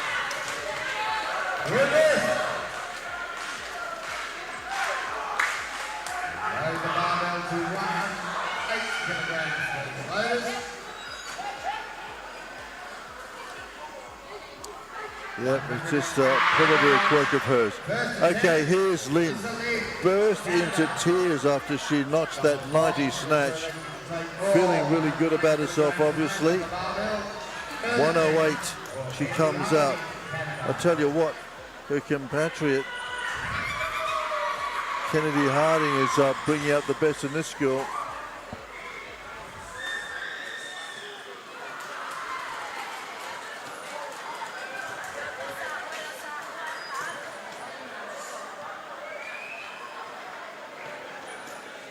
Stop the clock. Kennedy Harding also looking for. Wow. 180 kilograms remains on the barbell. Third attempt for Harika Balana, India. So Balana will clear out on her competition here with a 100 and not. No, she's going higher. Load the barbell to 109 kilograms for the floaters. So that means Lim must be starting on 110. Yeah. And that's pretty bold, because I didn't think she was going to go anywhere near that first attempt. But she must be so pumped after that big 90 before she reckons maybe she can ride it. 110 would give her a nice 200 kilo total. Oh yeah, figures. and would also just put a very hefty margin between she and Kennedy Harding, her compatriot, the other Canadian. Harding is on 194 at the moment. Right.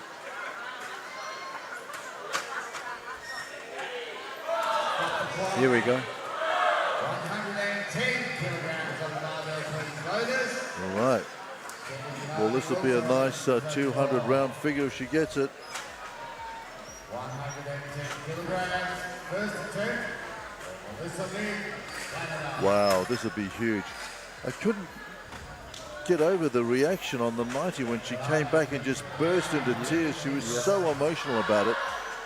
If she starts hammering these big clean and jerks, the tissues will come out. Oh, it'll be like the afternoon matinee. But it's just so good to see the passion with which these athletes commit. I mean, what it means to them. Yeah. So 110 then, Melissa Lynn, Canada. Glasgow beckoning. Quebec as well, the Canadian nationals not too far away.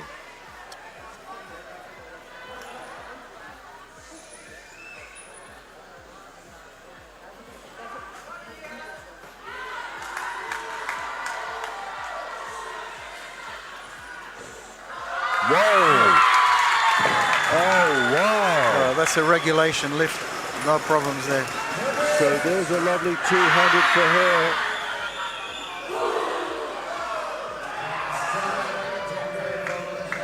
think she's settled that little battle with the other Canadians. Yep, she has. She's done the job there because the other Canadian now is 6 adrift.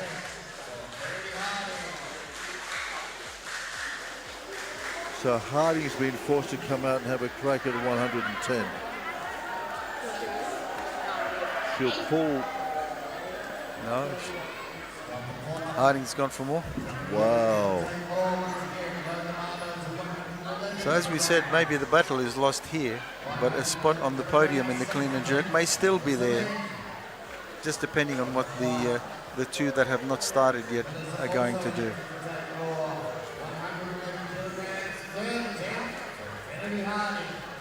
Okay, Harding going to come out and try and pull something back here. So she's going for what we call in cricket terminology, she's going to try the Nelson. But this is only going to give 198.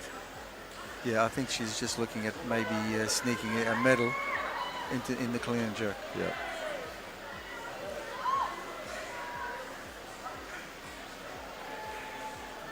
It depends on what the others do. But if she's successful with this 111, for the time being, she's leading in the jerks.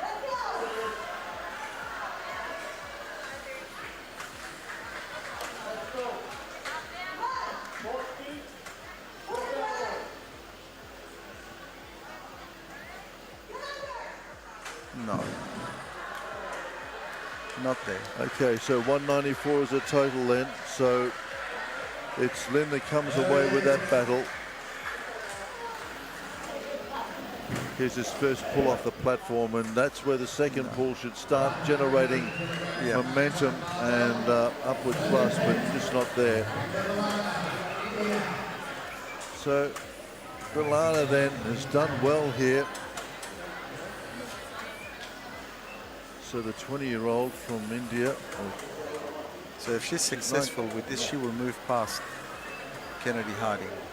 At the moment, she's sitting on 193. Harding has 194. So if she succeeds with this, it'll move her total up to 197.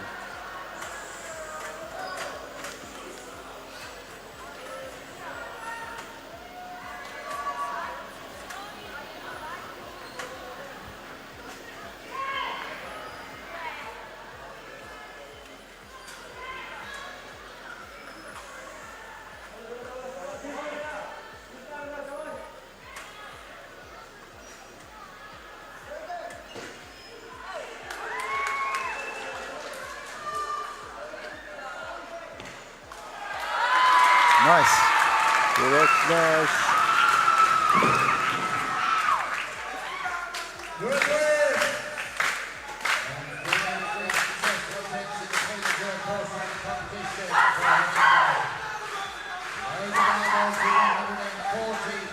$197 it is.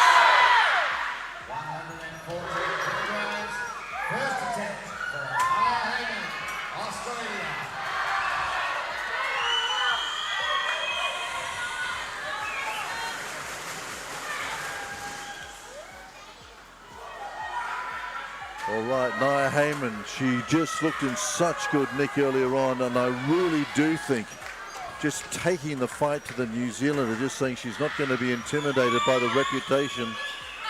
Certainly, I just got a feeling it just unsettled Salamaya, who went on to bomb out in the snatch, the red-hot favourite. This girl leads at the end of that snatch with a 96. And there's the 114.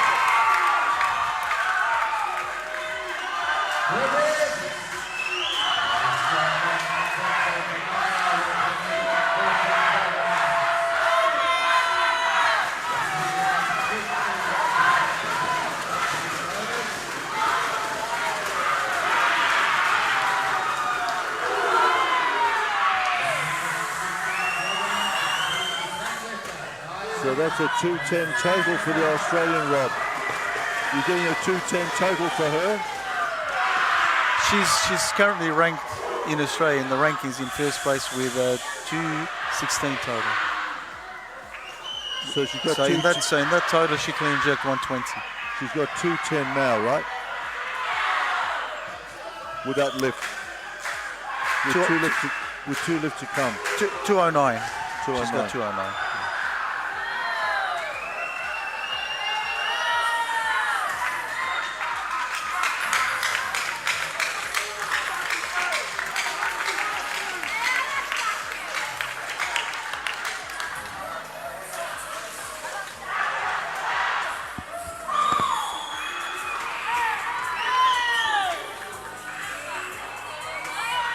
Well, Nia Heyman now got some decisions to make. And it looks like the coaching staff have just put in a change. You can see there they've gone to the table.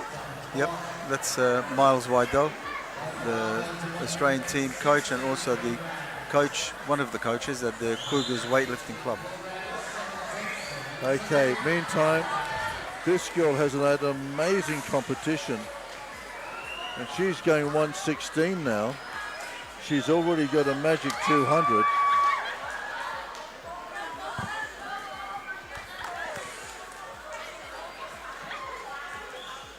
Moving into second place behind the Australian. She looks like she's trying to quietly sneak up on the bar.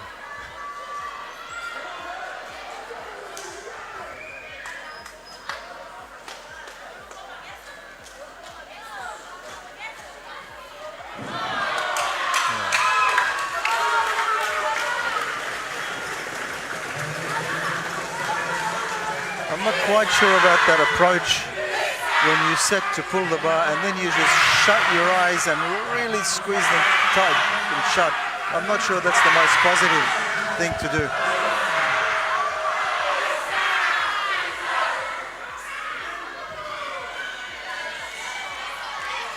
Okay, here's Darcy Kay then, quoted as saying that she's determined to get to Glasgow. And I tell you what, this bomb earlier on tonight was not part of that plan. This is a big call. Sergeant in the Australian Army, 2nd Health Battalion.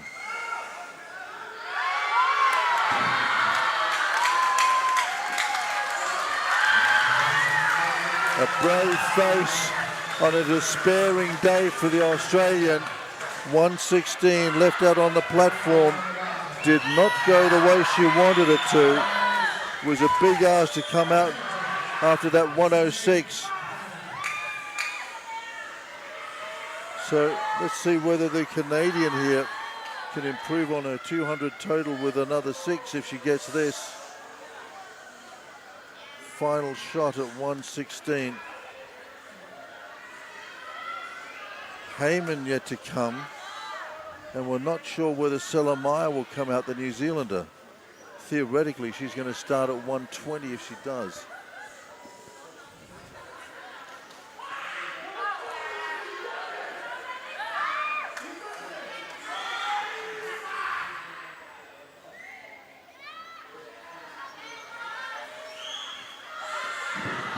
No, far too much. 200 is the total that'll do her. But for her, the consolation is she saw off the challenge of Kennedy Harding and the other Canadians. So she's here in Apia amongst the Canadians in the women's 69. Well and truly credentialed.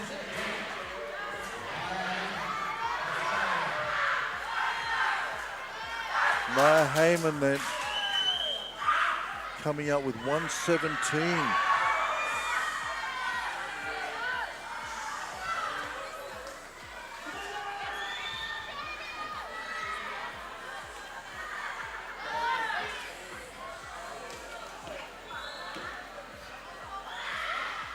Her best snatch was 96. Correct.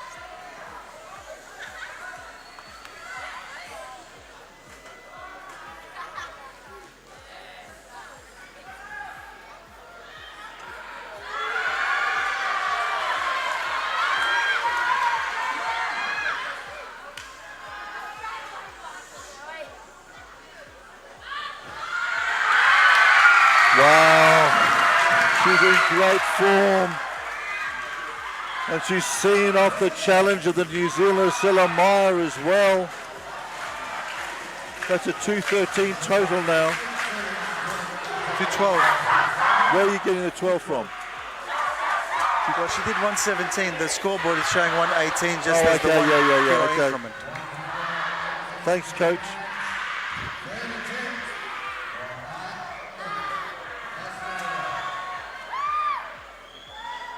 There's the Australian contingent roaring her home. Wow, she's been in super form.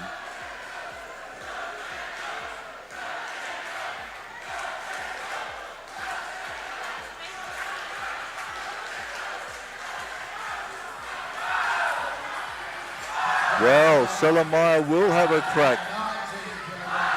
Simon Kent leads her out down the corridor of champions here. And the New Zealand coaching contingent gathered around their protege.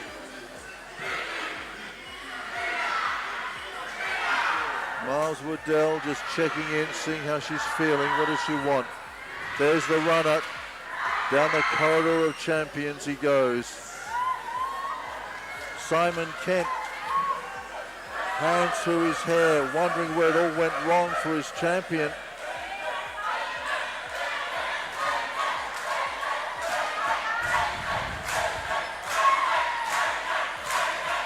What a battle that was.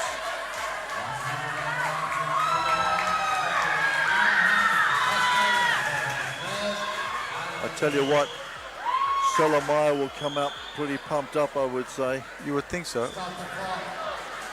As long as she doesn't let the disappointment of missing her 3 snatches get in the way. And so once again, here's Heyman putting pressure on her, because theoretically the Kiwi was going to start at 120, and the Australians are saying, okay, if that's your best, here goes my 121. Come Well, and this get would be me. a personal best for her.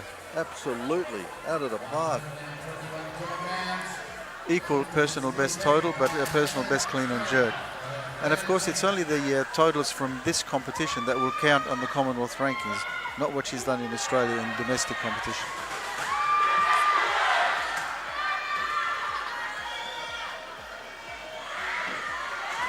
So this would give her 216 total if she gets it. Yes.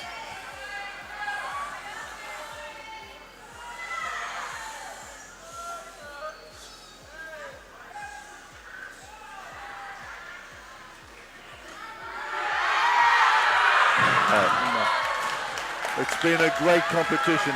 It's been a super afternoon. She did really, really well.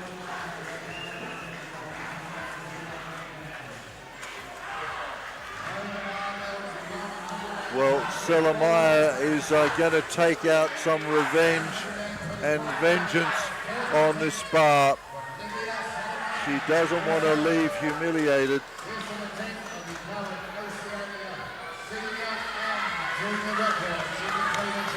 Okay, well here she goes. She's chasing some junior records then.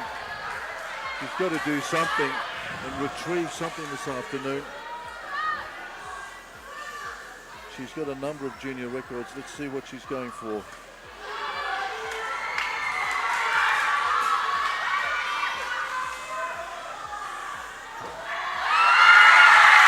There it is. Okay. So Samoa then is back. Oceania record.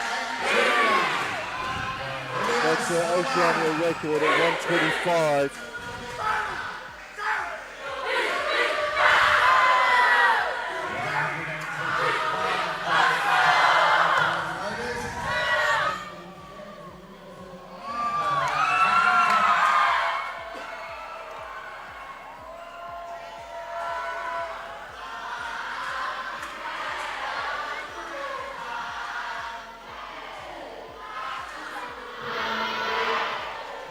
So Samoa, of course, lifting as a junior and a senior lifter.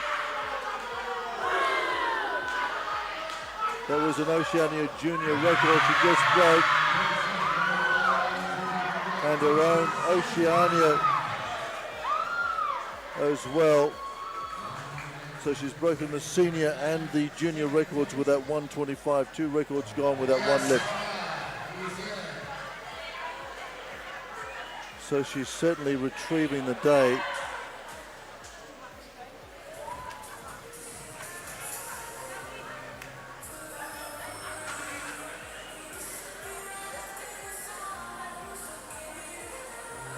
.127. Just wondering, I guess she will come out for that. We'll see in the next 30 seconds or less now. Well, at 128, she's getting very close to the Commonwealth Junior record, Rob. Well, I think that would be enough. At 130. And indeed, the Commonwealth record at 131. What are you thinking?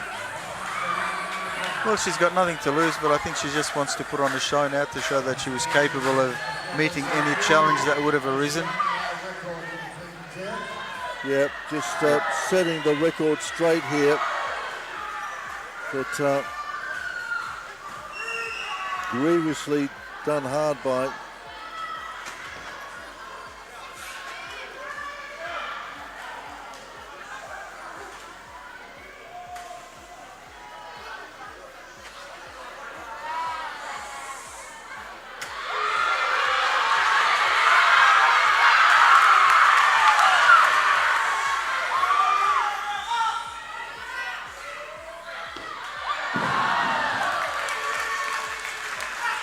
Yeah.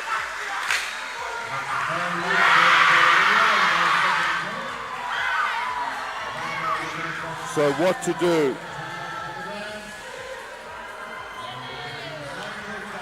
They've added another 3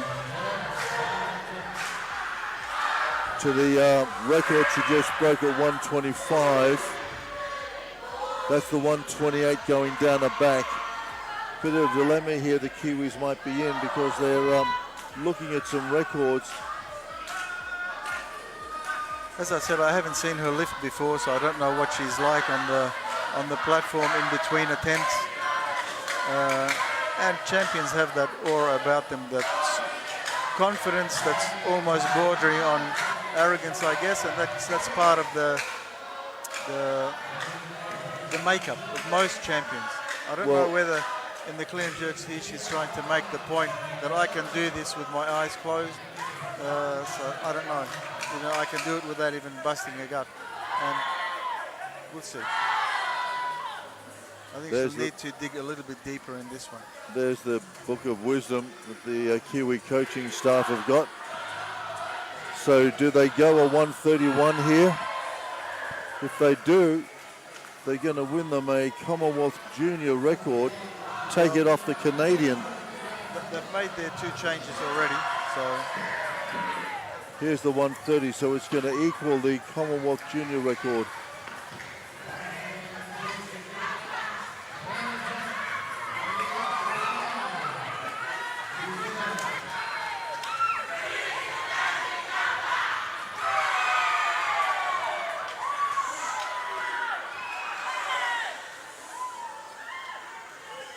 So she's already broken, of course, this youth record, Oceania record and junior record with that 125, and this is going to equal the Commonwealth Junior record held by the Canadian Simoneau.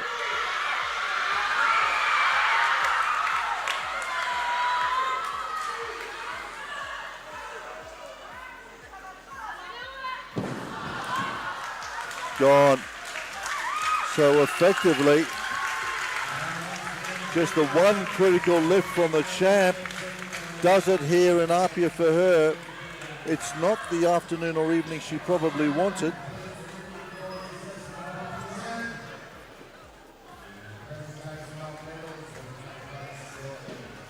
So there it is. The headline was that Selamaya bombed badly in the women's snatch competition of the 69, giving it to the Australian Nia Heyman.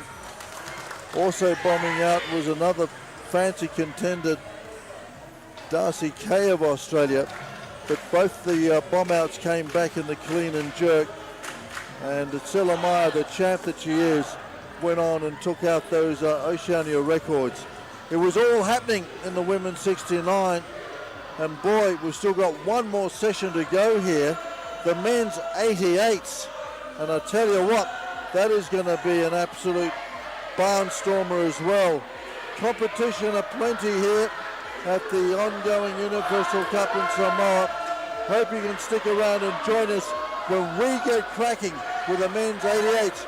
We're going to have a bit of a break and come back and bring you more action here from the Universal Cup 2026 Samoa.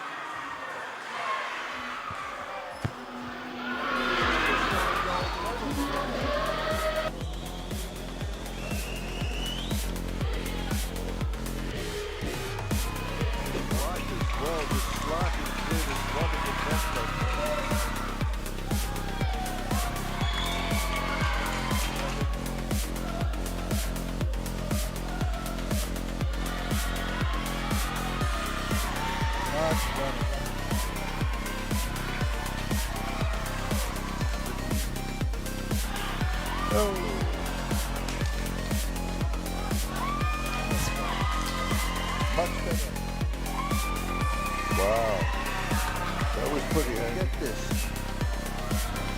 That is a bomb, and that is a bit of a headliner. That's a big lift for the Canadian. Look at the emotion. 90 kilograms.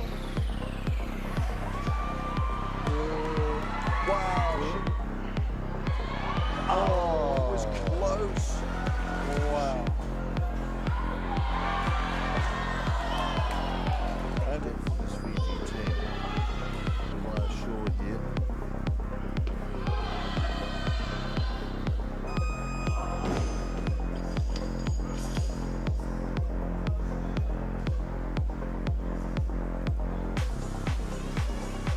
That was probably the best of his jokes.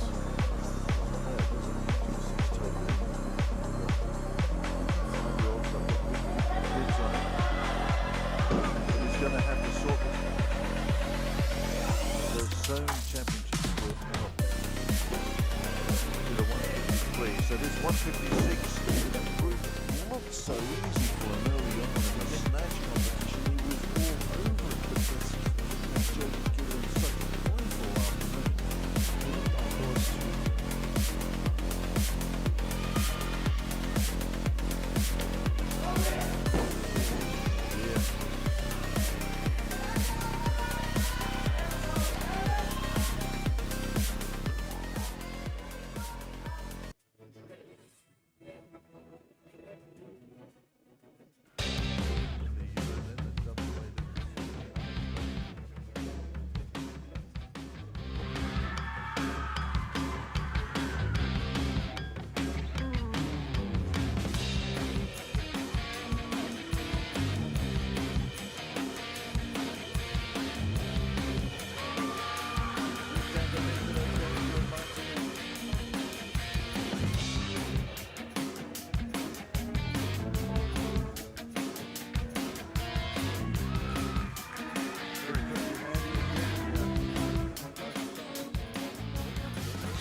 Ladies and gentlemen, the medal ceremony for the women's 69 kilogram category.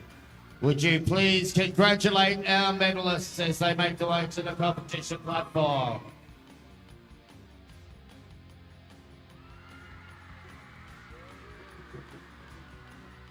The medals for this session will be presented by the Honourable Upolu, Minister of Health.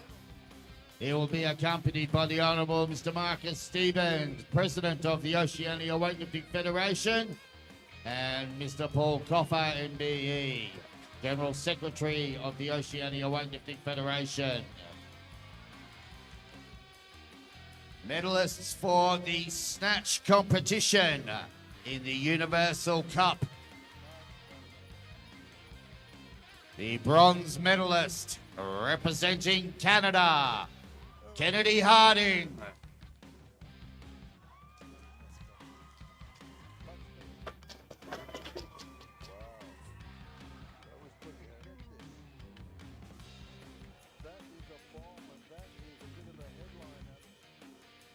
The silver medalist representing Canada, Melissa Lynn.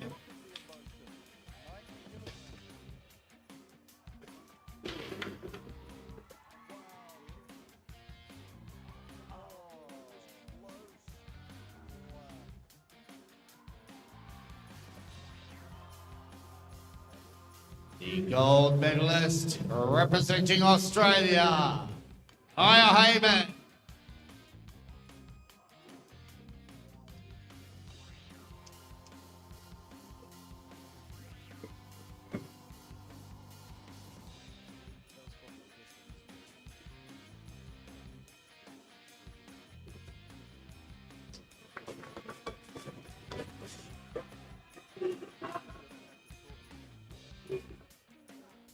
Thank you, lifters. Thank you, lifters. The medalists for the clean and jerk. The bronze medalist representing Canada, Melissa Lynn.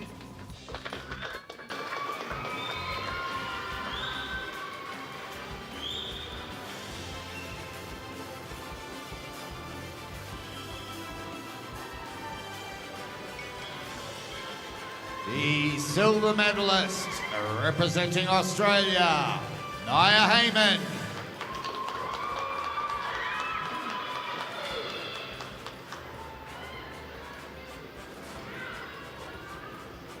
The gold medalist with a new Oceania record in the clean and jerk representing New Zealand, Olivia Salamaya.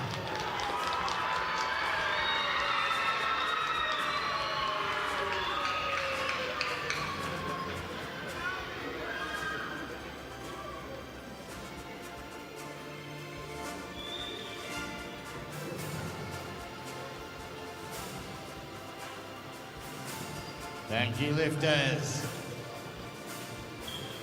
Medalists for the total. The bronze medalist representing Canada, Kennedy Harding.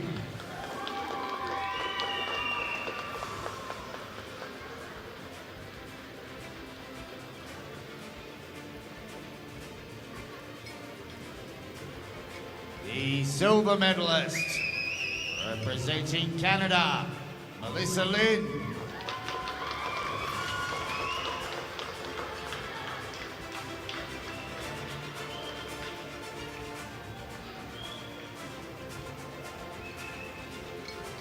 The gold medalist and Universal Weightlifting Cup champion, representing Australia, Nia Heyman.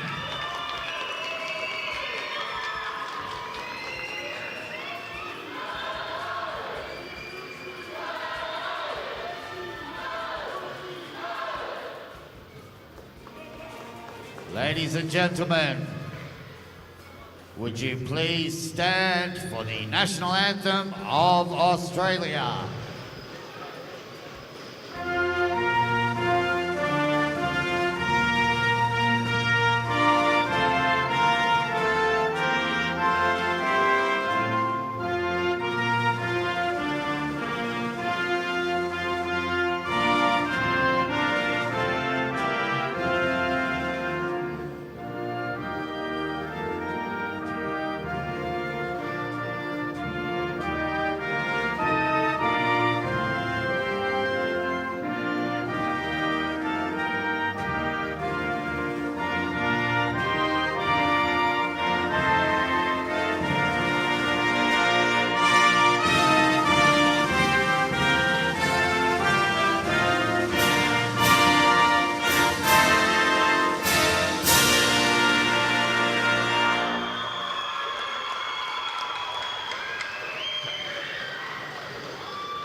silver medalist, representing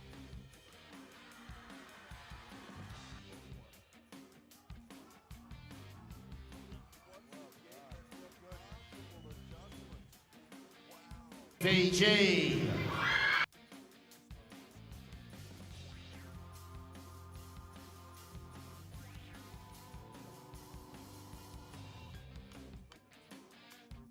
Yelena Sagoni.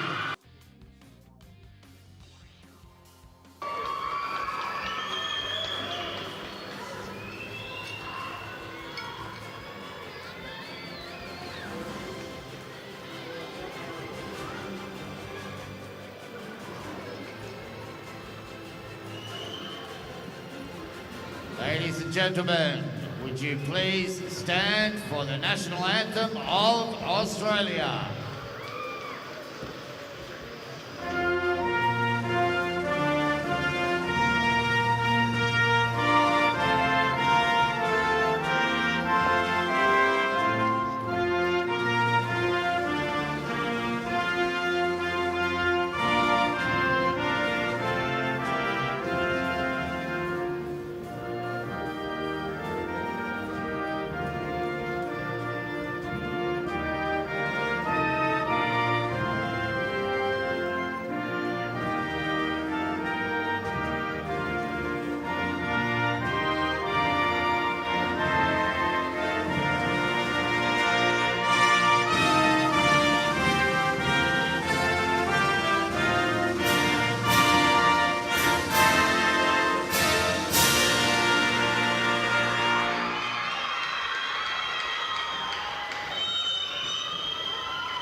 Ladies and gentlemen, the medal ceremony for the Oceania Junior and Youth Championships.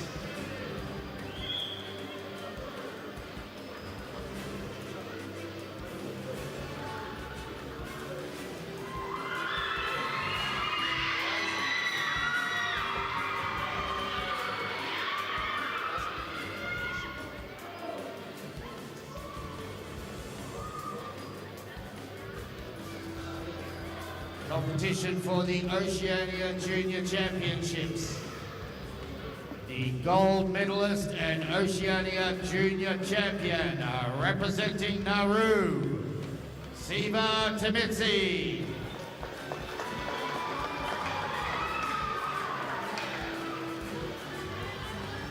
12 step, all the way up, keep going.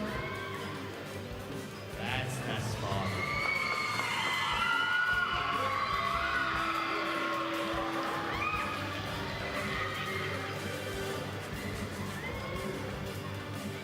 Thank you, lifters.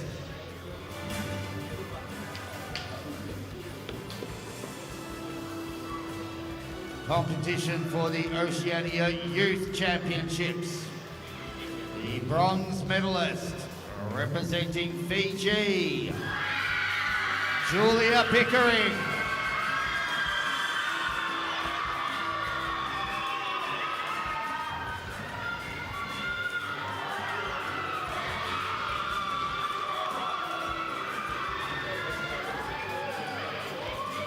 The silver medalist representing Nauru, Siva Tamitsi.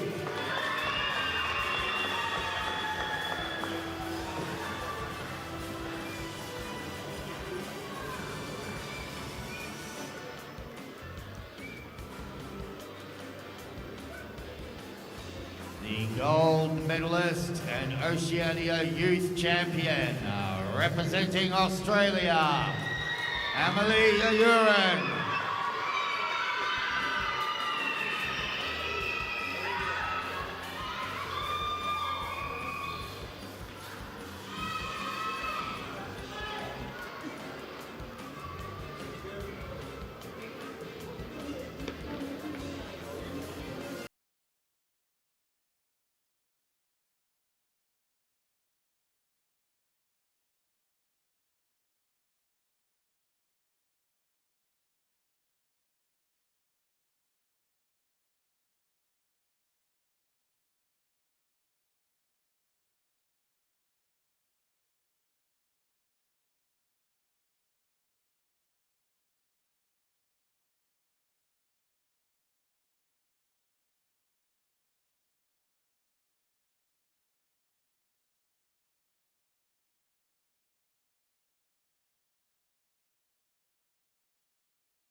The silver medalist representing Canada, Sydney Kane.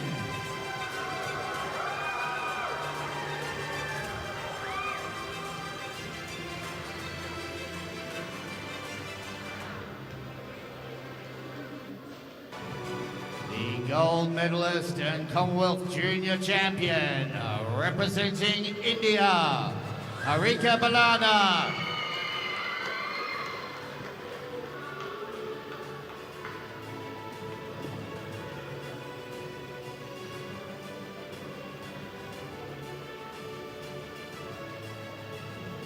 Thank you, lifters.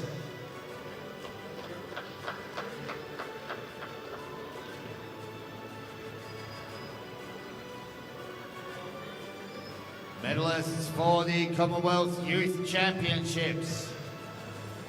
The bronze medalist representing Sri Lanka, Budni Rupasinghe.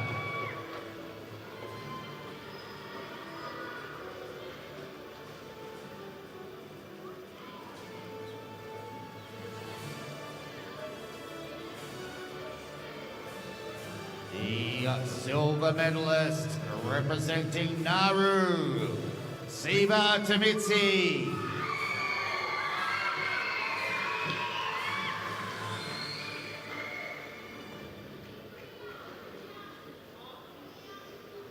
The gold medalist and Commonwealth Youth Champion representing Australia, Emily Uren.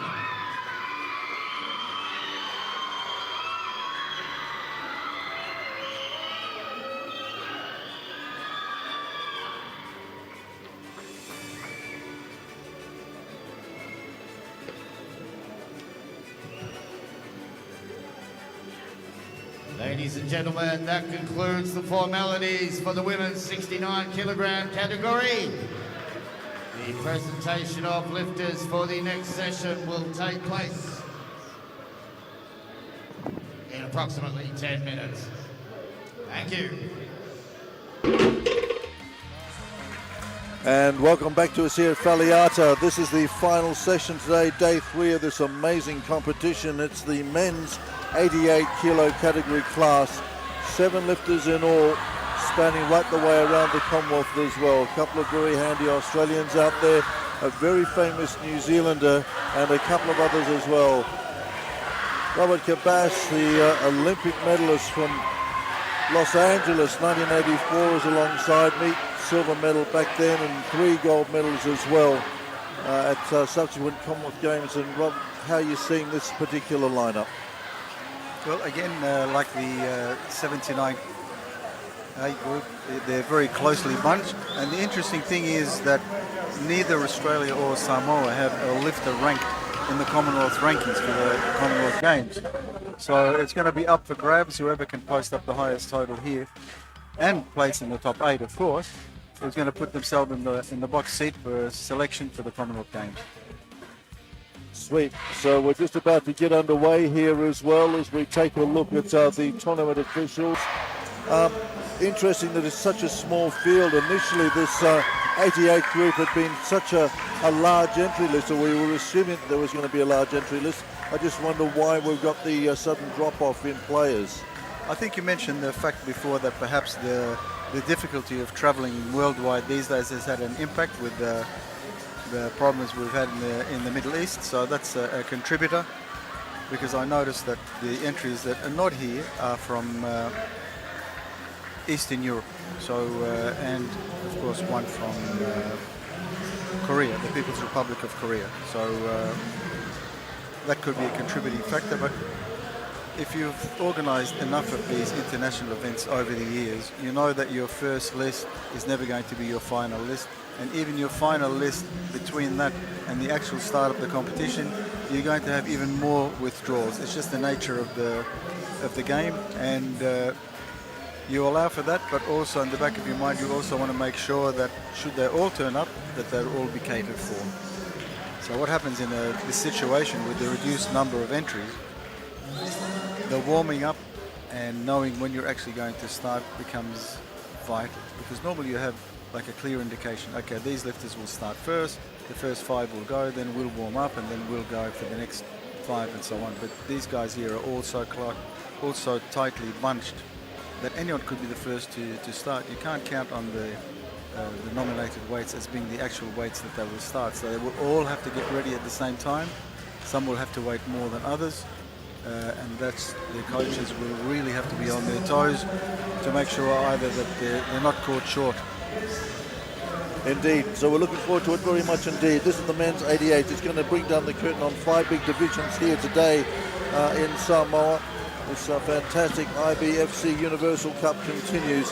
We've got the men's 88, not too far away. We're going to take a bit of a break, get set, and bring you all the action in about 5 minutes from now. Don't go too far away. This is our continuing coverage of the IBFC Universal Cup 2026 Samoa.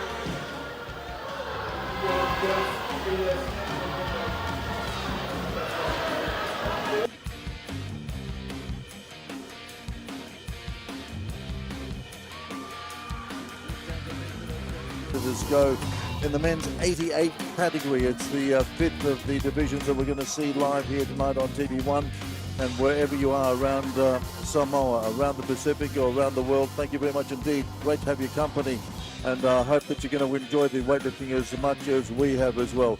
It's had everything today, and I'm delighted to say that alongside me is a former champion, a silver medalist from the Olympic Games in Los Angeles back in 1984, and a 3-time gold medalist from the Commonwealth Games, Robert Cabas. Rob, a 7-member field spread across our Oceania region as well. We've got the Canadian in there as well, and one representative from India. Should be an interesting mix of talent and skills. Absolutely, and as I mentioned in the athlete introduction, interestingly, in the lead up to the Commonwealth Games, neither Australia or Samoa have a ranked athlete in the top 8. Actually, no ranking at all. So whatever they do today will put them in the box seat for selection for those Commonwealth Games. Only one athlete per nation, per weight category is admitted into the Commonwealth Games. So this is of vital importance to them. They must compete in 2 qualifying events. So what they do today, which is a qualifying event, is important. And then it'll come down to whether they had previously competed in one or they're planning to compete in the last open one to them, which is in Quebec, Canada. Well, I can tell you what, there's a huge roar going up around here because the crowd's seeing these pictures on the big screen, and they know that Sione here, Sione Sasa, is coming out, and what a debut for him, the 21-year-old here in this massive international tournament. The crowd are going to be riding him, and we've seen the Samoans all week, all competition, get lifted by this massive crowd. If they're in doubt, they just put out the shout and bang, they're lifting some sensational weights. Sione Sasa then getting things underway here in the 88 men's. 125 is on the bars.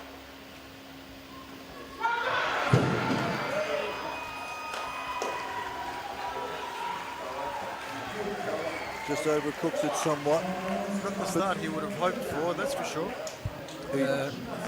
Taking your first attempt in competition is nerve-wracking under any circumstances, but when you're also the very first lifter in your session, that sort of is some added pressure on you. You want to be successful, you want to prove that you belong on that platform, and for his first attempt, maybe he just didn't quite control his emotions or nerves. Well, here's my Sensei Cook then. He's been around for a little while as well. We've seen him around a number of Pacific tournaments. The Ruin coming in at 125. So this is going to be an interesting battle between these two young lifters. Sensei with that little bit more experience just nails it. That's a nice steadier for him.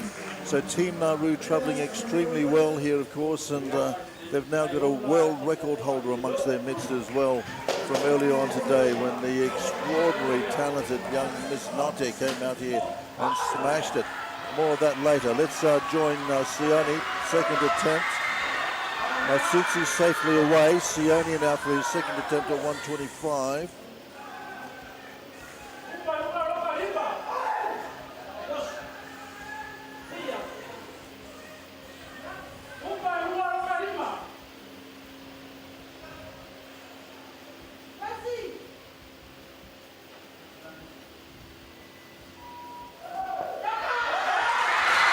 That's it.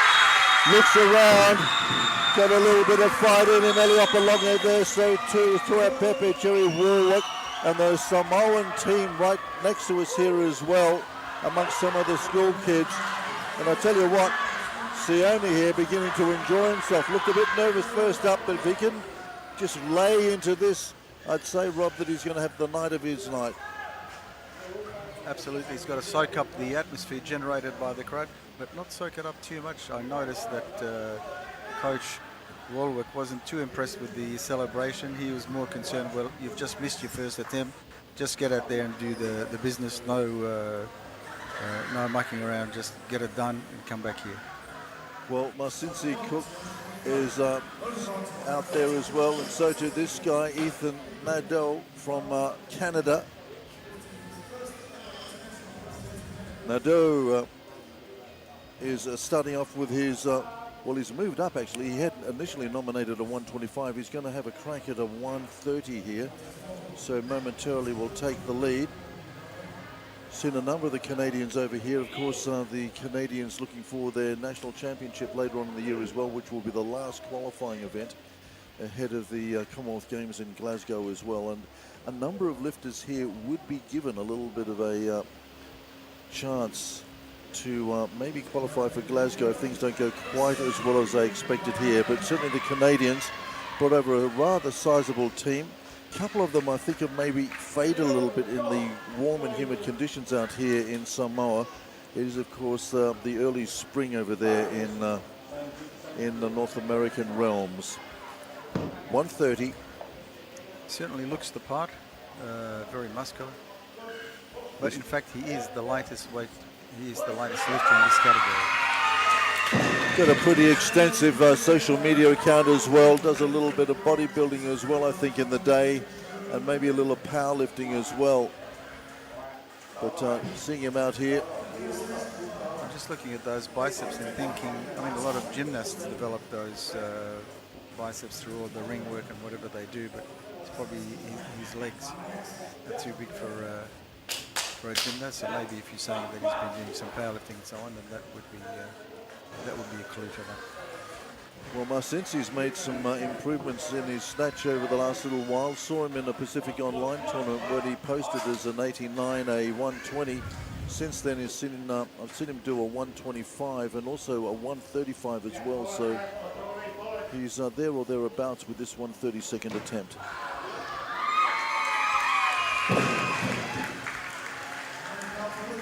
Good lift.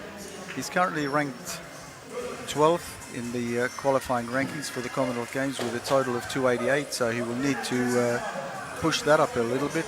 The 8th place total is 313 at the moment. So Sione then on 130, third attempt, getting down to business now, going face on. Got to get control. This is a small field, Robin, so things could get quickly away from you. It just plays out very much faster when you've only got such a small field.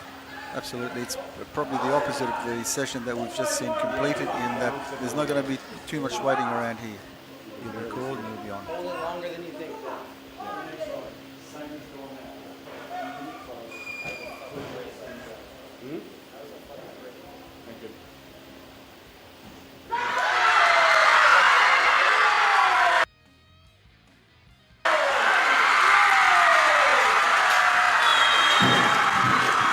Well, the Samoan team like it, they should, because according to our information, the best snatch coming into this event was a 120.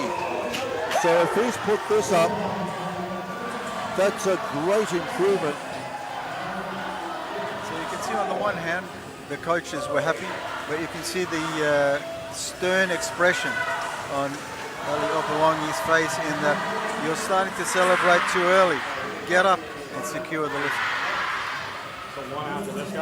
Okay, Ivan Ewing then from Australia, 132, his opening attempt here. This is real, this is lightning fast, this particular one, isn't it? Compared to what we were doing earlier on today. They've got to be ready to go as soon as they're called.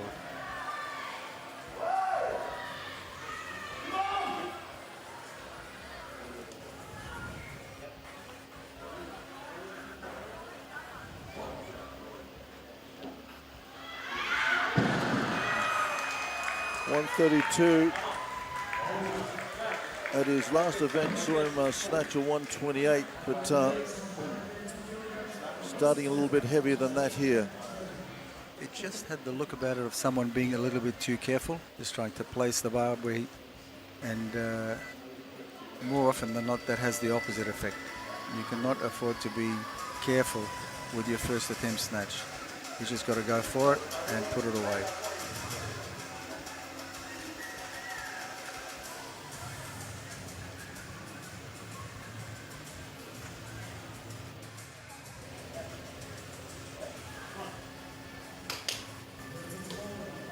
Shannon Thomas, the other Australian. Yep, Tom Shannon. Sorry. He's had an extensive record in competitions. He had a bit of a break a couple of years ago.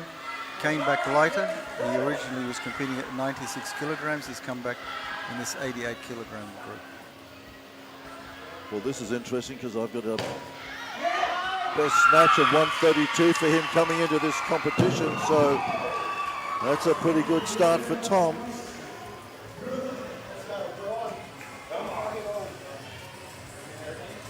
So he gets the start he wanted. So the two Aussies are away. Yep, 132 is his listed best at this in this weight category. He has a 140 to his credit, but at the higher category at 96 kilograms. Yes, he's come down a little bit, hasn't he? Yep. Okay, so here's Rylan then with second attempt 132. He's noted for his composure, actually, this guy. The coaches like working with him because he works extremely hard, we're told, in training, and handles pressure really well. He's got a little bit on his shoulders now at 132, second attempt. He does have his personal coach there, which would help him. Miles Wydell coaches him at the Cougars Weightlifting Club in Brisbane. And there he is. So Miles will be happy with that, and he handles that slight questioning of the 132. So he gets away with that. He also has a listed best of 140 in the snatch and a 315 total. That's fantastic. Well, that's a big improvement on what I've seen him do.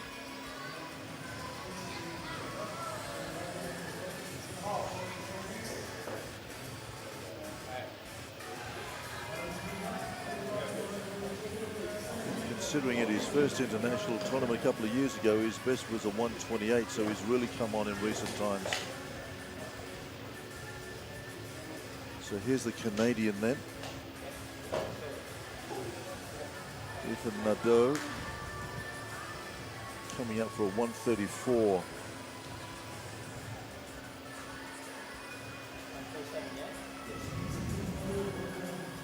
Yet to see the Indian lifter, and yet to see Cameron McTaggart as well. The well-known and highly credentialed New Zealand lifter who's been around for a very long time. Comes in with the highest ranked one. Indeed, he comes in with a big 150 opener, so we won't see him for a little while longer, but Nadeau here with his second at 134. Let's go.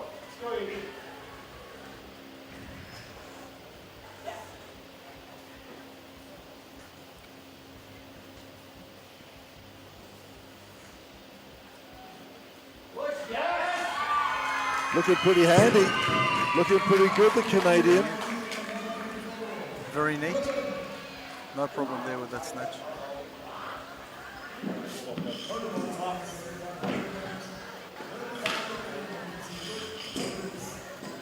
So Marcinci going to come back and have another crack. And I'll tell you what, you'd have to be enthused, would you not, after what we saw earlier on today from Femily Christie Notti in the women's 63 with that world youth record of 101 in the snatch, world youth record of 123 in the clean and jerk, and then that total of 224 for another world youth record. I mean, world youth records, 3 of them to this precociously talented young Nauruan, a 17-year-old. Here's Marcinci, one of the more senior members of this young cohort from Nauru. 135 going down the back, doesn't like it. But I must say the Nauruans have been impressive. I mean, they've brought up a young team, a big team as well. Quincy there, the national coach, doing a fantastic job with them. I think 135 was the right call. His 130 didn't give him any trouble. This one here, he pulled and just dropped, and his feet did not move at all, so he wasn't in a position to receive the bar. So he'll go through with that 130 then as his best. Yep. Sits back and enjoys the rest of the competition with us as we see what the rest of the boys are going to do here.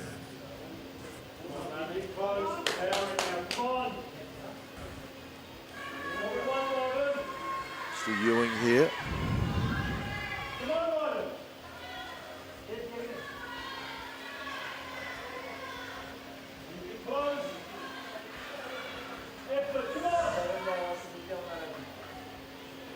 It's a weight that's well within his capabilities. It's the right call. He's done a 140. This is 136. His previous attempt looked good.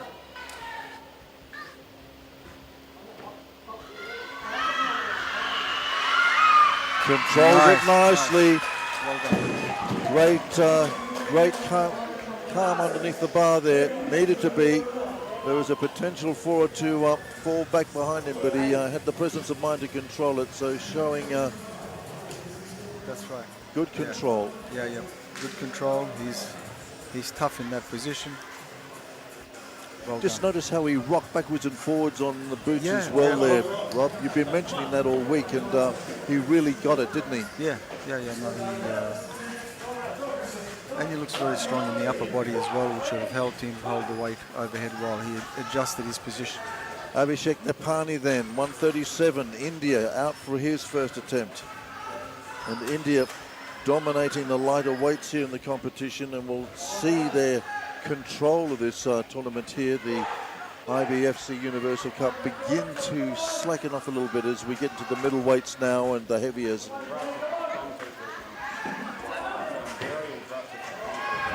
Oh, that's nice. Napani then could be the guy to take it to Cameron McTaggart later on this evening as we see this men's 88 unfurl. They seem to be evenly matched, at least in the clean and jerk, not so much in the snatch. If McTaggart goes ahead and follows through with his 150 start. Yeah, Willie, I mean, given what we saw the Kiwis do earlier on tonight when one of their stars had all sorts of problems in the women's 69, Samoa. Well, he's got the form because he did start on 148 at the Commonwealth Championships last year and had 2 cracks at 153. So if he's in good form, then 150 is possible. 137. This is Tom Shannon then, second attempt. Not there. Just the pull not completed with that. Yeah, so those of you that might be new to the sport of weightlifting, the idea is to try and get some serious velocity on the bar. The first pull there, the second there, as the lifter tries to get underneath the bar and get into that receive position. You can see not quite there, not quite enough velocity off the platform. Absolutely, yeah. Nadeau here, 137, third attempt. This is a good start by the Canadian. He'll be very happy with this. 2 nice clean lifts, the 130 to 134. Now this, the 137, puts him there or thereabouts at the end of the snatch.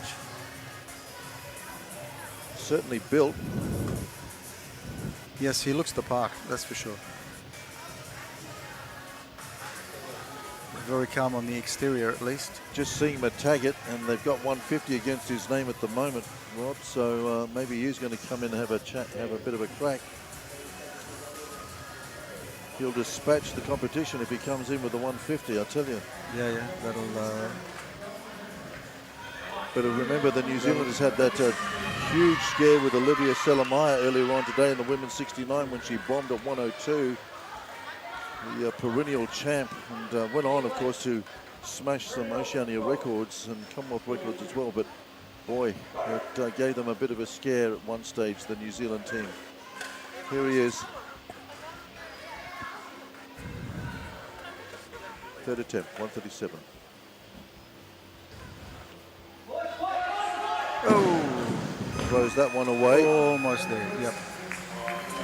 He was losing it behind, he tried to control it, but then he rotated his shoulders too far and ended up going in front of him. So 134 is his best. So there's the pull.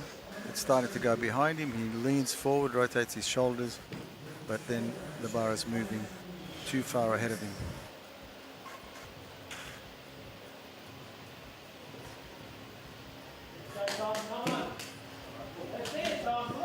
Tom Shannon repeating at 137 for his third attempt. He just needs to finish it off. He looks strong enough to do it.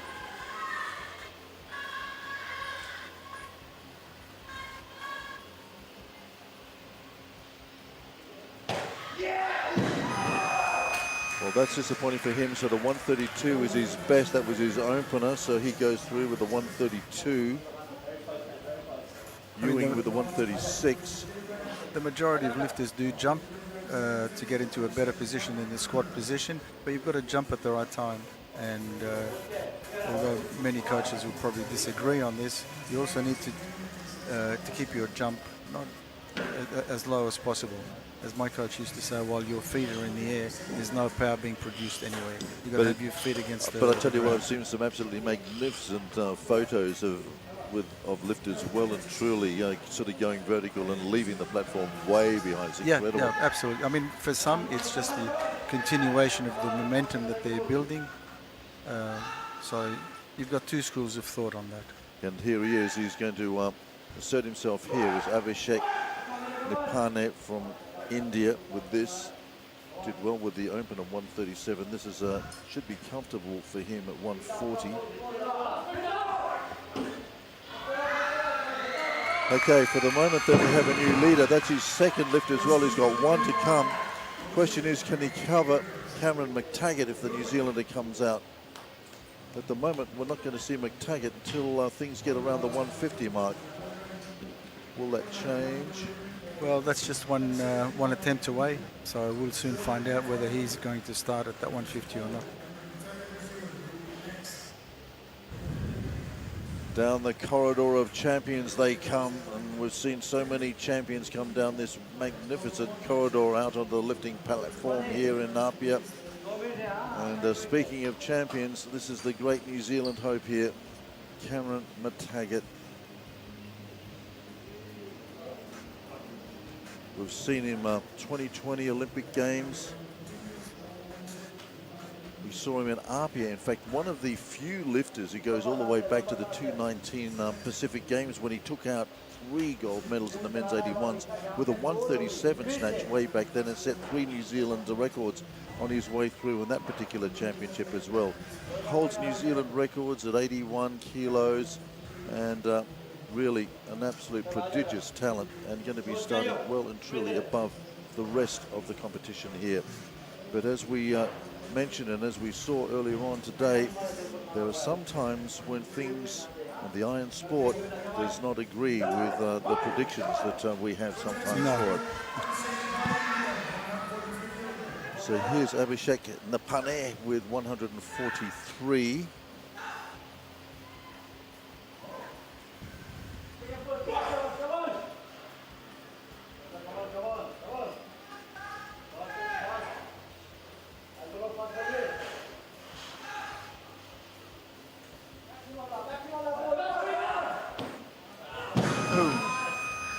So he'll leave that out there, that's 140. So our leader at the moment, ahead of Ewing of Australia in second place with his 136 total. One arm locked, not the other. They're just not able to control it. Okay, so it's domination time here now for Mr. McTaggart. He's got the experience, as I said, we've seen him lift here in Apia all the way back to 2019. 29 years of age now, and really lifted 2 Pacific Games gold in Samoa. And here he is back in this wonderful Faleata complex for this IBFC Universal Cup. 150. 28 years old, he'll turn 29 in September.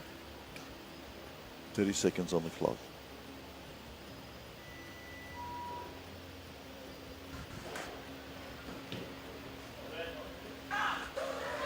Wow, that's good. He thought about it for a moment. He was down there.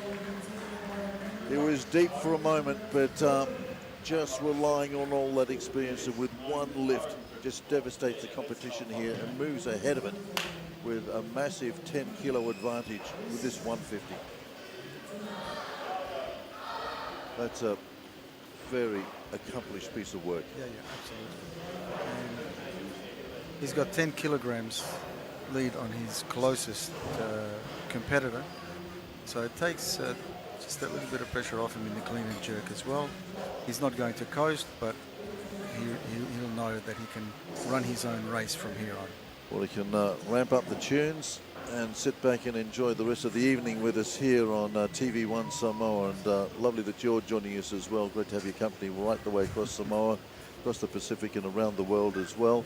Perhaps an opportunity to thank our wonderful sponsors here as well who've been looking after us over the last couple of days. Of course, naming rights sponsors is IBFC. For finance issues or needs, get in touch with them. Vodafone here in Samoa been looking after us as well, as has NBS Samoa. Samoa Tourism Authority, what a destination Samoa is. If it's sports, if it's beautiful scenery, landscapes or culture, Samoa has got it all in abundance. Vaiama Breweries, of course, very famous not only here in Samoa but around the Pacific as well. And the Samoa National Olympic Committee.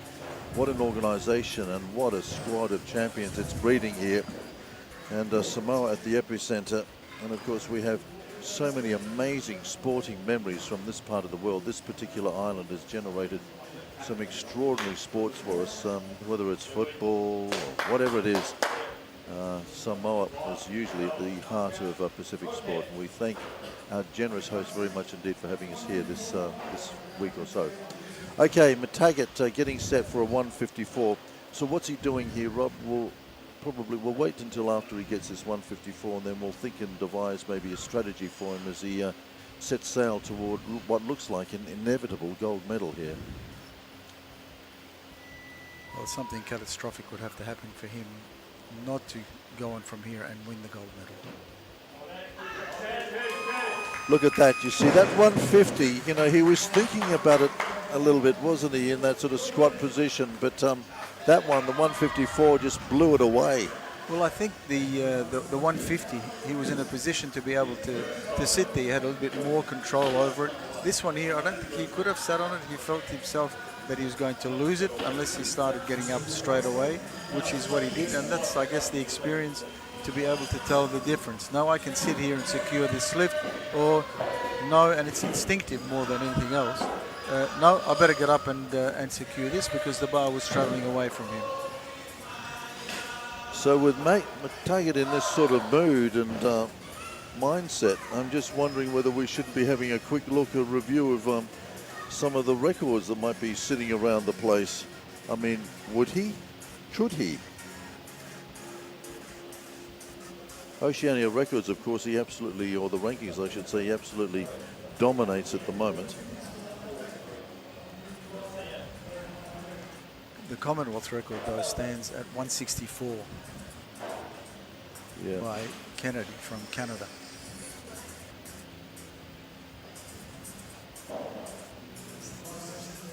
So that's not on offer today. No, it isn't. But McTaggart is already ahead of his performance at those Commonwealth Championships last year. He placed 4th there, but he only snatched 148, so he's already 6 kilos ahead of his performance there. And that was, of course, the Oceania that he holds in the snatch at the 148. Right? Set that last year in India. Yes. So he's broken that. That's gone. So he's reset the Oceania mark then in the snatch.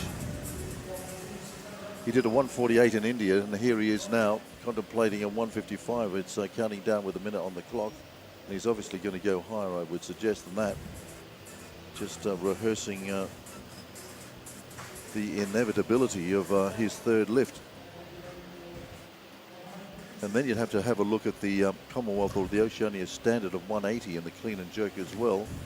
And his total, which he holds at 326. Yeah, I'm just looking at the list provided to us with the latest Oceania records. I see the snatch record is 155.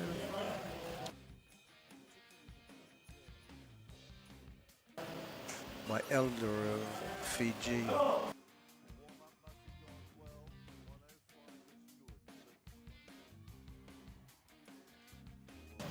What he's going to do, it's the record books he could be chasing here. So this then is the Oceania record. And if he gets this, it sets him on course for the total. Not there. Okay.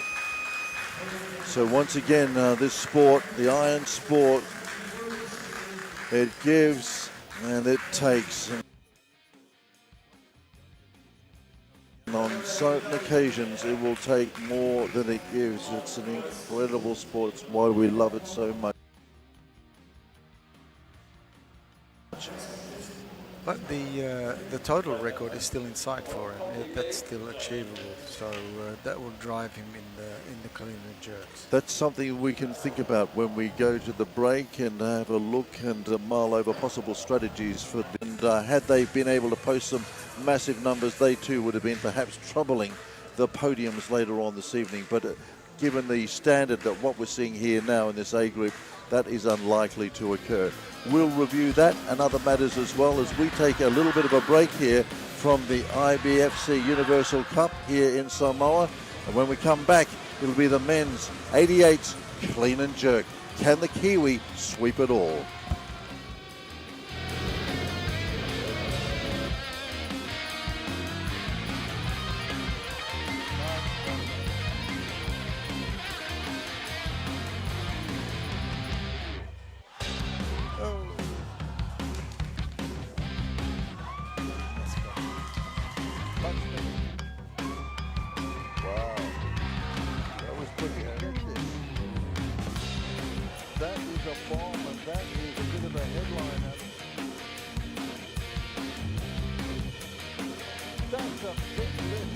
Final group today, it's men's 88 kilo action. A field of 7 here with the New Zealander Cameron McTaggart leading handsomely at the end of the snatch competition by a clear 14 kilos over his closest competitor.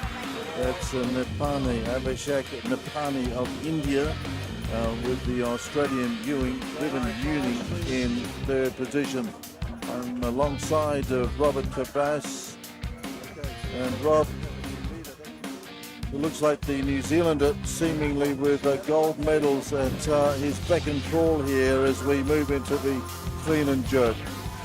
I mean, we know all sorts of things can happen between now and the end of the competition, but on the figures that we have, he certainly has one hand and three other fingers on the gold medal. So unless something catastrophic happens, he should be right for the gold medal. Also, if he starts with that 181 in the clean and jerk, that will also set a new Oceania senior total record. Well, that's something that we'll have a look at in a moment. But interestingly, I noticed that Abhishek Nepani is starting off at a 180, so there could be a little bit on in the latter stages of this seven-man field. At least for the clean and jerk gold medal. It could be interesting, couldn't it? Yep. Okay, Sione Sasa here is debuting a major international competition, and he's travelling pretty handsomely at the moment, the 21-year-old. He's going to back up here with his first clean and jerk. Gets us underway with 153.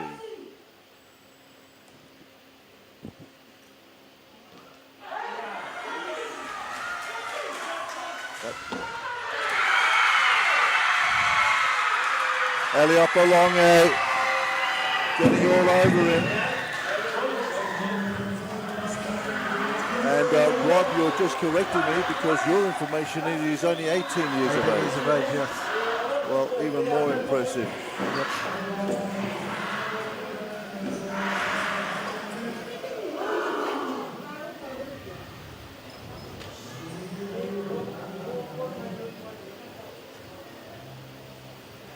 You're absolutely right. Of course, he was born in 2008. Yeah, and he's the only junior competitor in this session. We'll have to refer to the B group to see if there are any other juniors there that will share the medals. Make sure you finish the legs in that jerk first. Legs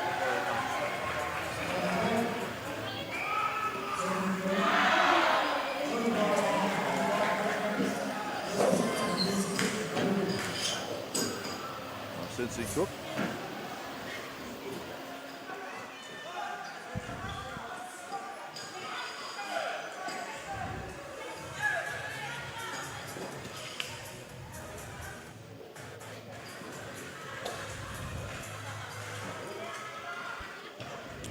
Well, this should be doable for Masinsi because I've got him down in the record books with a 160 and seen him around the traps as well a couple of years ago doing 155s and banging them around. Or 151s at least. Yep, but he's got a listed best in the rankings of 288, so you would think he'd be in that. Yep, up around the Up around that mark, yeah. He's always promised a lot, Masinsi. I've seen him since he was a kid. He's, 24 years old now. Yep.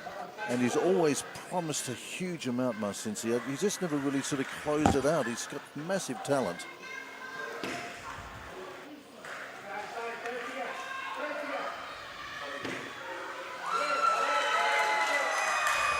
But that'll get him away nicely at 155, and it's going to be getting close to this 160, which we think is probably about his best at the moment. Looking at that left ear 155, maybe we'll give him a 160. I'm not sure how much more than that.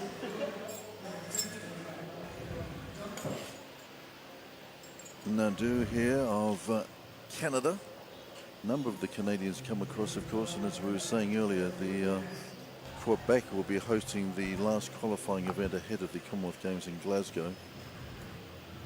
The corridor of champions to our left there as we look down to the warm-up area, and that's where our champions walk down. Eliop along out there at the moment talking to her. Sione Sasa. Just a reminder of the scoreboard here.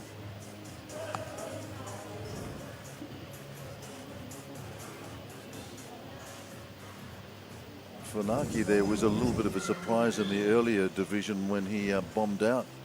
They let him come back and post a clean and jerk later on, but Funaki came down a division into this 88s, and not sure whether he's still adjusting, but he was a medalist from a couple of years ago in the Pacific, and to see the gold medalist bomb out like that. But again, as I said, it's such a capricious sport, this iron sport, and it gives, it takes, and some days it's going to take a lot more than it gives back. 160 then. Yes, he certainly would have been competitive in this weight class.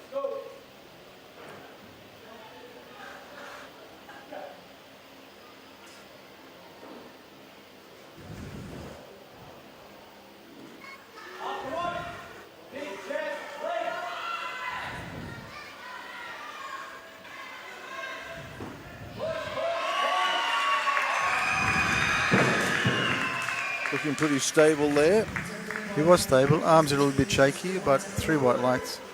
Yeah, I reckon he's going to be pushing a little bit to add much more to that, but let's see what he does. I'm just wondering if he's got those big arms, because he seems to be a bit of an arm puller. So the arms are probably doing a little bit more work than they should, but they're big and strong, so it could be just instinctive. Okay, here's my Cincy then, coming out to hit his best clean and jerk at 160. That's what we've got him down as.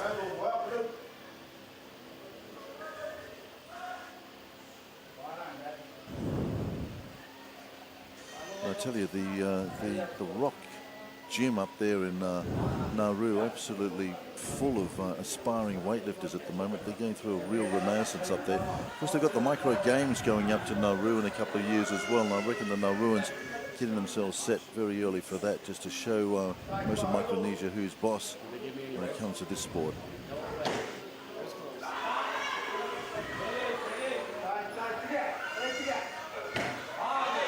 That's nice. So that equals his best ever snatch here, and it's a wonderful place for him to do it under these competition circumstances as well. That's a really good lift.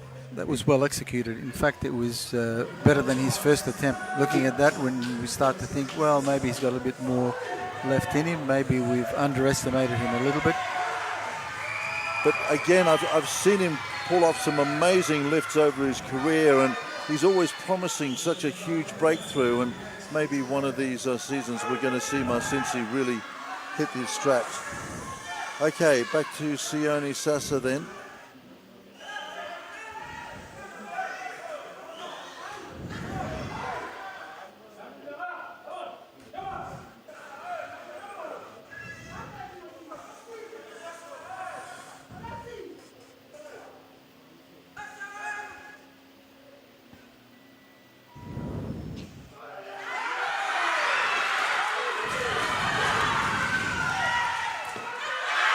Wow.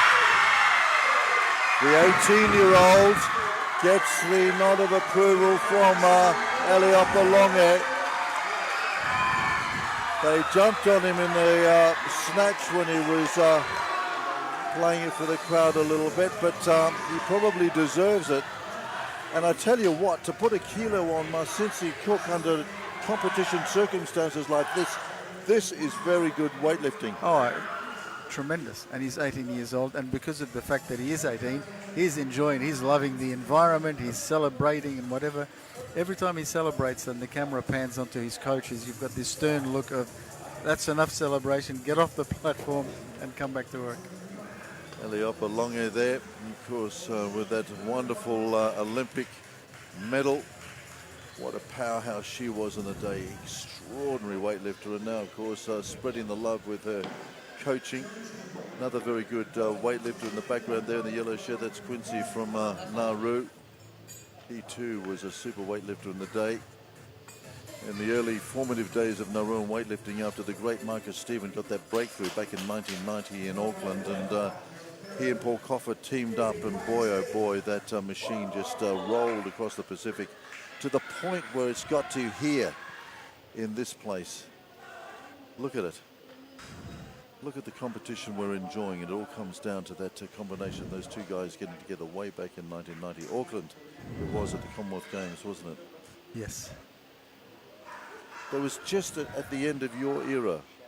It was. I competed in the Commonwealth Games before that. Here's my sensei going to try and take back the initiative in this category against the young usurper from Samoa, but he's not going to do it tonight. He looked capable, but as you said, he didn't quite deliver.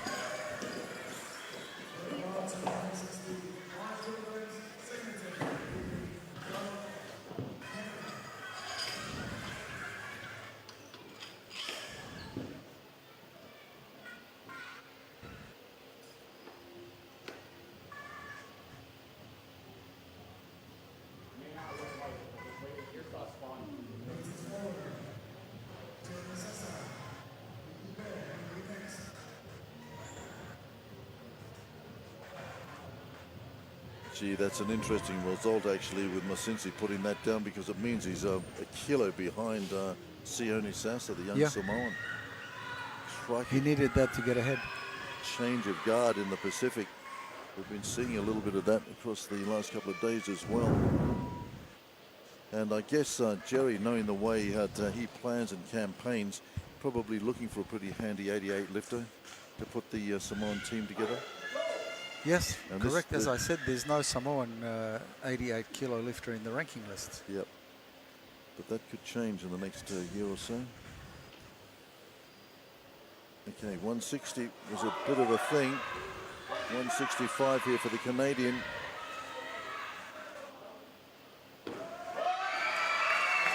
Got under it nicely. Nicely executed. That's a good 165. Very nice. In fact, the jerk was better than his first. Yes, I think so. I thought he was going to struggle a little bit on that one, but that was beautifully executed. Comes off the platform very well. His arms are getting bigger every attempt. Look at this. Just gets underneath that very nicely. Good speed under the bar, and got the strength, obviously. So the Aussies are looking to make a little bit of a move in a moment.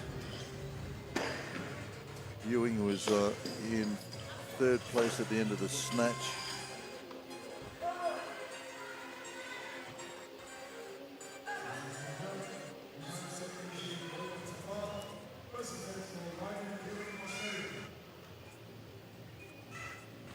Coming out with 170.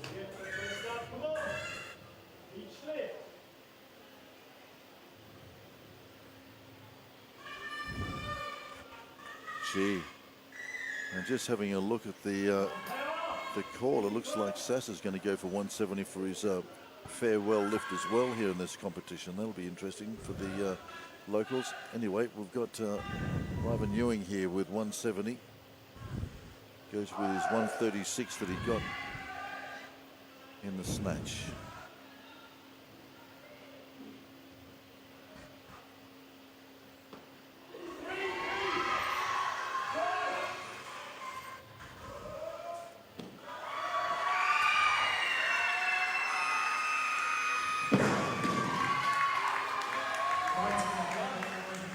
Fighting lift, but he got his 170, Rob.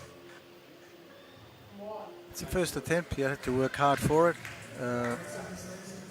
But he's got it on the board. And really, he did nothing wrong. He pushed all the way.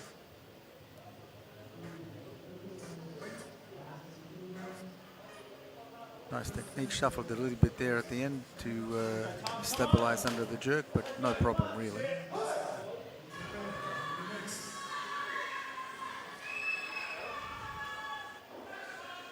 Tom Shannon then comes out. He's got a bit of ground to make up because he missed two of his snatch attempts.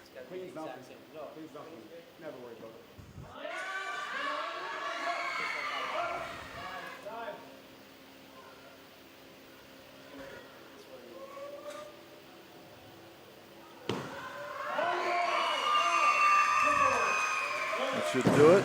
Gets the hand signal to drop it, 170. That's a good jerk. They had a bit of a struggle getting out of that clean, but no trouble in the jerk. Well, got him with a best clean and jerk of 173. Okay, well, this is pretty audacious by the Samoan coaching crew. They've asked this young 18-year-old to come and finish off his competition, confirming with the 170. He's finished ahead of Marcinsi Cook already by 1 kilo. This is a very big call. Just 5 kilos under the Oceania junior record.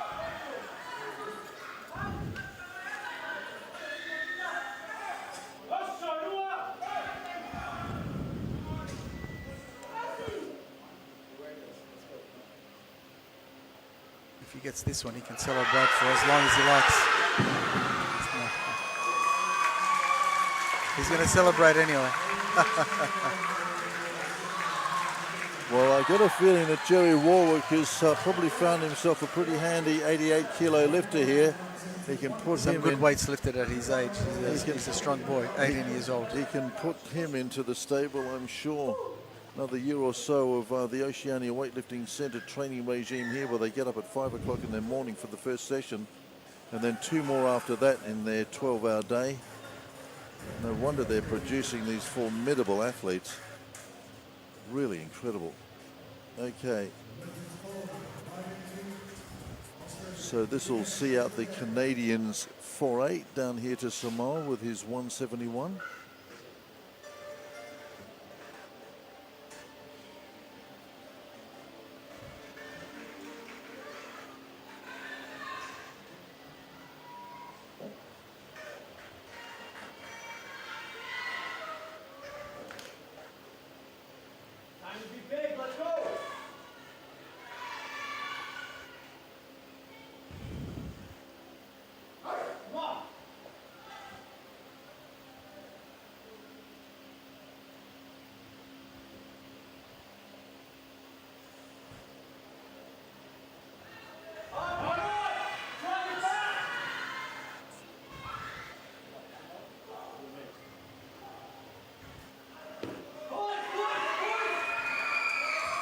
Boy.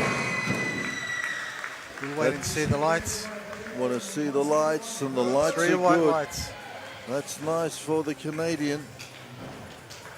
So that's a pretty handy competition for him.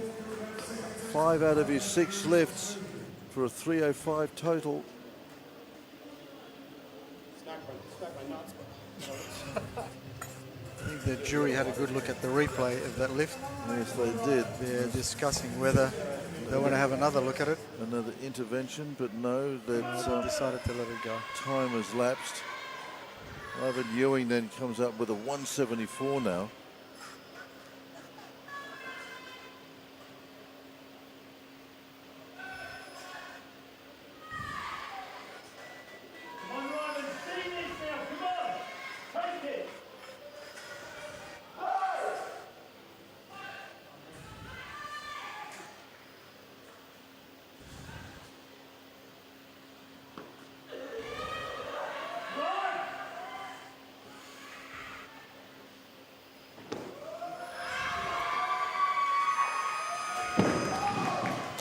Right. Another good lift. No harder than his first in reality. So he's looking good. He's looking good in good shape for his third attempt. Good lifting by the Aussie. He has a 180 clean and jerk to his credit.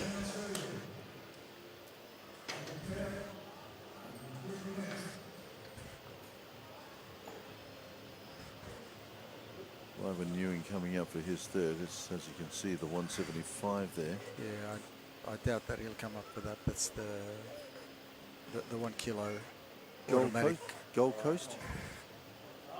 Queensland? Queensland. Ryvan Ewing is from Queensland, Yep. and Tom Shannon is from New South Wales. Yeah. So, So I we've think got Tom on the screen at the moment. He's preparing for his second attempt. Right.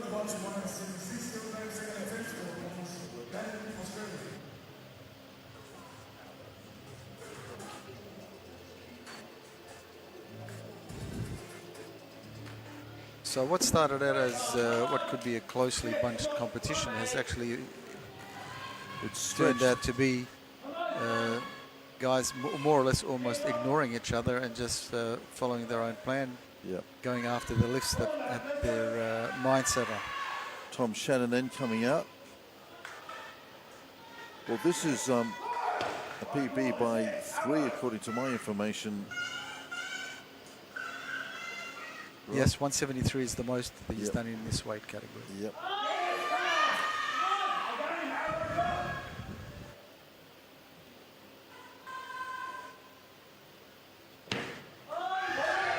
Oh, not quite like that. And he's right on the threshold, isn't Very he? close, yes. Nearly had it. I think one arm was locked, the other one not, and he just can't hold it. But I reckon he's letting the coach know that he's good for it. I think he said something like, I'll get it next time.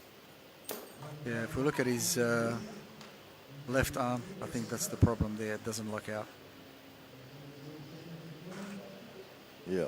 And that's the one that lets go in the end.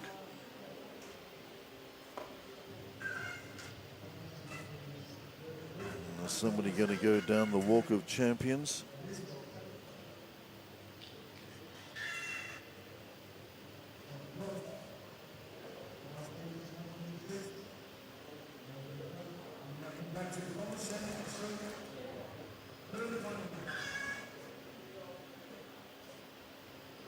So Shannon's going to stay on his 176 by the looks. He won't go higher. He's right on the limit. 173 has been his best up until now. Australian team stalking. And, yet to see the New Zealander who's been dominating, and also the Indian as well. The two heavy hitters in this category. Yep. And maybe that's just about to change.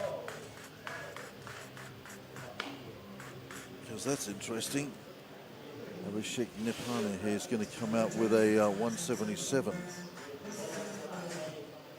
And he had initially nominated a 180, so... I think his coaches have probably looked around and said, let's not muck around 177. Yeah, going to do it. Yeah. With McTaggart in the form that he's in, let's not hurt you. No. Save a bit in the tank, get you back home, and maybe prepare you for something more later on in the year. Well, with the clean and jerks, you can make big jumps. And at this body weight, a 10-kilo jump between attempts in the clean and jerk is not unreasonable.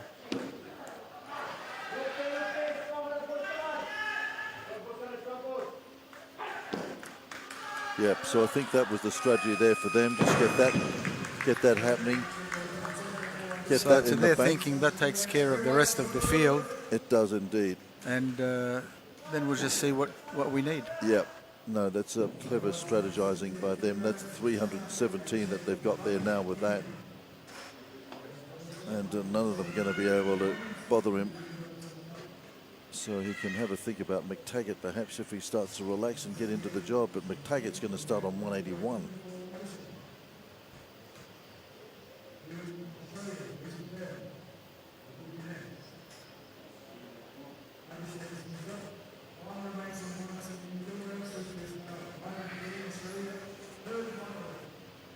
So what is going through the minds of the New Zealanders out the back then? Are they still looking for these records, do you think, Rob? Or Well, I think just going through what he would normally lift in a competition, knowing what his best results are, the total record would just happen automatically.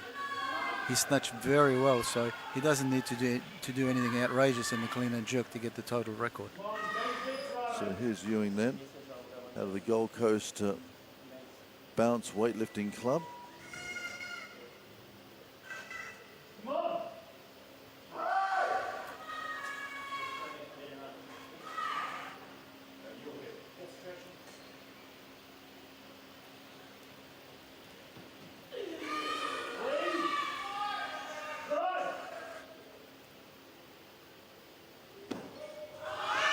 Push, push, push.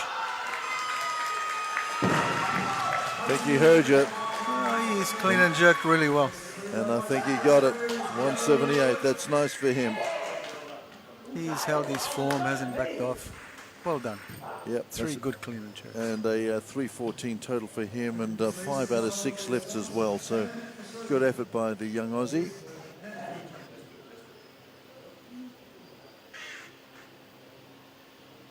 So that just leaves Thomas with the 1 lift to come. Napane's got 2. And McTaggart, we're yet to see him. So Tom Shannon then going to come out. 40 seconds, Tom, let's go. finish off his competition here in Apia. See where they can knock off this 178 now. He had trouble getting up out of his last clean, and then subsequently missed the jerk. So he's going to have to pull this really strongly, nice and high, to give him a chance at jerking it. And no. Yeah. That's a very difficult position to try and get out of. There's no way he was going to stand up with that. Very, very You'd have had to have a front squat of 250 to have a chance. So that's a 302 total for Tom Shannon then.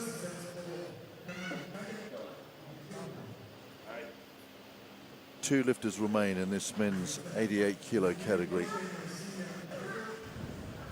Abhishek Napani with 2 to come and the Kiwi with 3. Napani's going to have a crack at 180.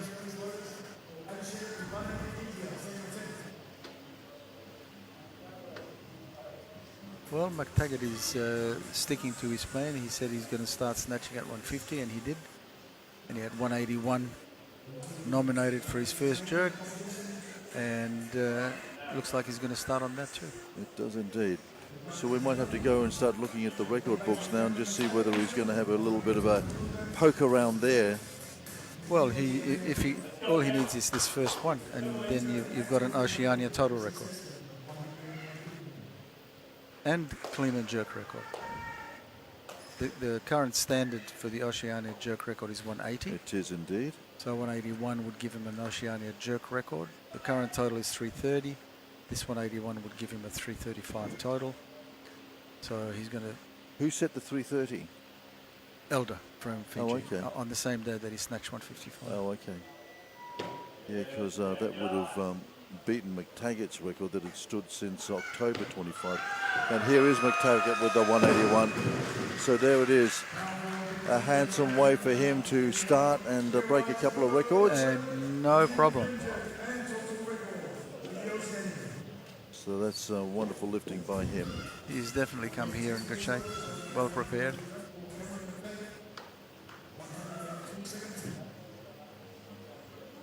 So he wins back the record that he'd held until about September, October last year. It's always a great motivation when someone breaks your record and then you're Take really it fired back. up to get it back. Yeah. Because I think Napani went on and injured himself. I think Napani has injured himself. Unofficial word from the Fiji team. I can't see him jumping. Oh, well. not Napani, I'm sorry. The previous record holder, Elder. Oh, Elder. Yeah. Oh, I see. I was going to say he's not here, and he's got some pretty big weights. So. Yeah. My Elder. Okay, McTaggart then, 183, looking to break the record that he just set moments ago. Napani to come out at 184. So is Napani going to have a bit of a crack at him here in the clean and jerk, do you think? Well, why not? His 177 first attempt was okay. And as I said, at this body weight, a 10 kilo jump is not unreasonable. So just have to wait and see. I'm thinking McTaggart is not going to take 183. A 2 kilo increase in the clean and jerk is something that you would not normally do. It's a waste of time and energy. I'm thinking on the 30-second mark they're going to change that, and it's already been changed. Yeah. So Napani will go to 184. McTaggart looks like he's going 184 as well. But that could just be a little bit of a staging post for him.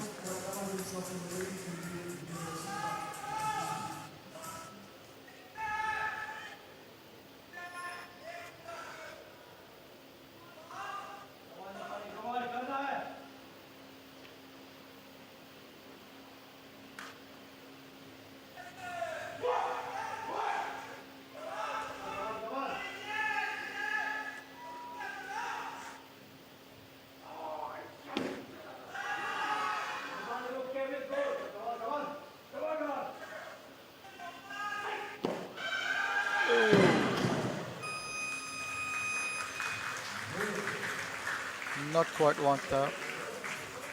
Those long arms take a lot of locking out. You need to really drive it hard and high.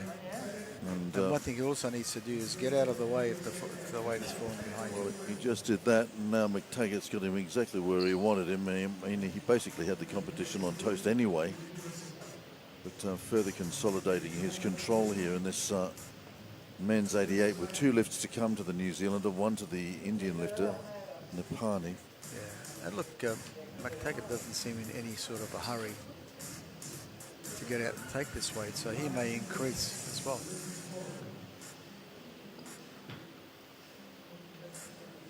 He's got absolutely nothing to lose. In fact, he could just basically call it quits here and just walk home. Oh, he's in good shape. You want to, when you're hot, make the most of it. But he's had, as we were saying earlier on, a monstrous career, his McTaggart, really huge. And as we're also saying, he's one of the rare lifters here this week that was back here in Apia in 2019 when he took those 3 gold medals. And back then he was clean and jerking 166. His snatch was a 137 and he put in a 303 total, but set 3 New Zealand records on his way through.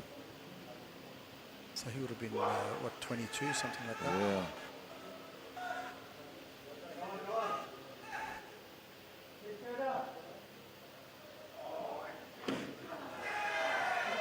Good clean though. He's got to get plenty of height on this. He's got long arms. He's got to lock them out. Got to get plenty of height. That's better.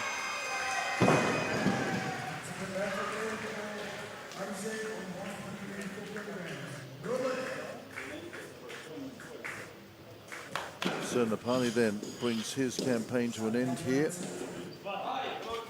Ends up with that total of 324. So he's done his bit. If McTaggart can't lift 185 on his next 2 attempts, he may have earned himself a gold medal in the clean and jerk.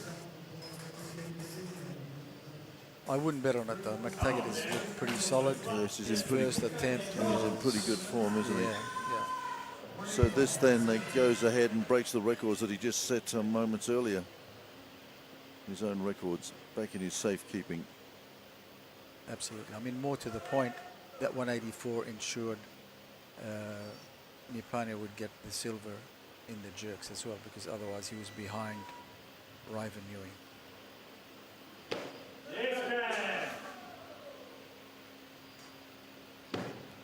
Wow. Oh, very the solid. speed. Yeah. The speed. I mean, the champs, you just see it, don't you? The speed under that bar. That's incredible. Boy, he's a lifter and a half, this bloke. As my coach used to say, speed is strength. Oh, look at this. Just look at the speed. It's blindingly fast. That's in slow-mo. That's blindingly fast. He's in good shape. Boy.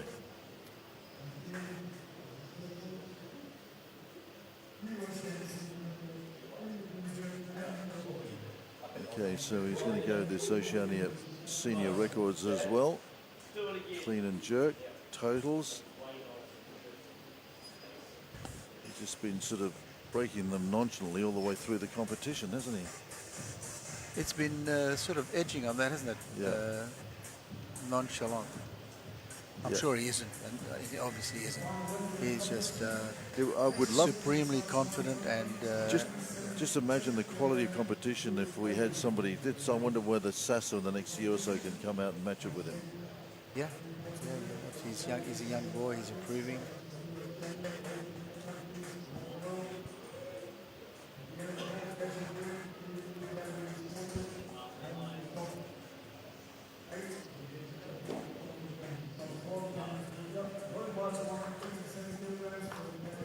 Okay, he's going to 187. Let's have a look at what we've got here. Well, he's breaking his Oceania records on the way through, clean and jerk, and also totals. He's just smashing his own records at will as he comes out and lifts every time. I'm just wondering if there's something any more serious that we want to have.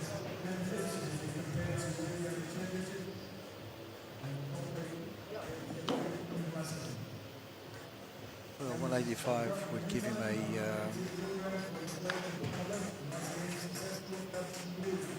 341 total. Okay. So Okay, 188.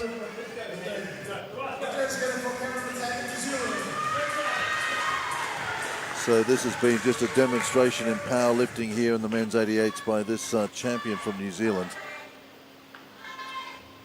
Smashed his way through New Zealand national records, of course, and now just devastating the field here in the men's 88s and just seemingly at will smashing Oceania records, both clean and jerk and total as he goes. And this will just complete the night.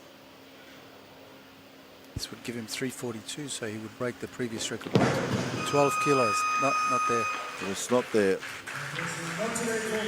But a wonderful demonstration of powerlifting in the men's 88s, and this very gracious and powerful champion from New Zealand has put on a wonderful demonstration for us here to wrap up on what has been a very eventful day of 5 divisions. We started off at 9 o'clock this morning, and here we are almost 13 hours later. It's been a huge day of weightlifting, and with Cameron McTaggart working and walking off the platform here, it's a chance for us to bid you all a very fond farewell from this wonderful Faleata Sports Complex, and hope that you can join us again tomorrow for day 4, which promises to be very, very entertaining indeed. We'll be on the air from 10 a.m. with the women's 77 category. And for Samoa, there's a wonderful young lifter called Siane Stowers who will be following very closely. Likewise in the women's plus 77, the youth competition for women. And then in the men's 94s, we'll see Oliver Saxon going round. Of course, there's a bit of a tradition in weightlifting in the Saxon family in Australia. And then Arlene Thikamatana later on tomorrow evening from 5 o'clock in the women's 86. The amazing first woman in Commonwealth sports history to win gold for 2 different countries. And she is world record. See what she can do tomorrow night, Arlene Thikamatana. We will ponder that here in beautiful Apia, but it's time for us, on behalf of Rob Cabas, Brendan Telford, to wish you all a very, very good night, and looking forward that you can join us for day 4 competition for the IBFC Universal Cup 2026 in Samoa.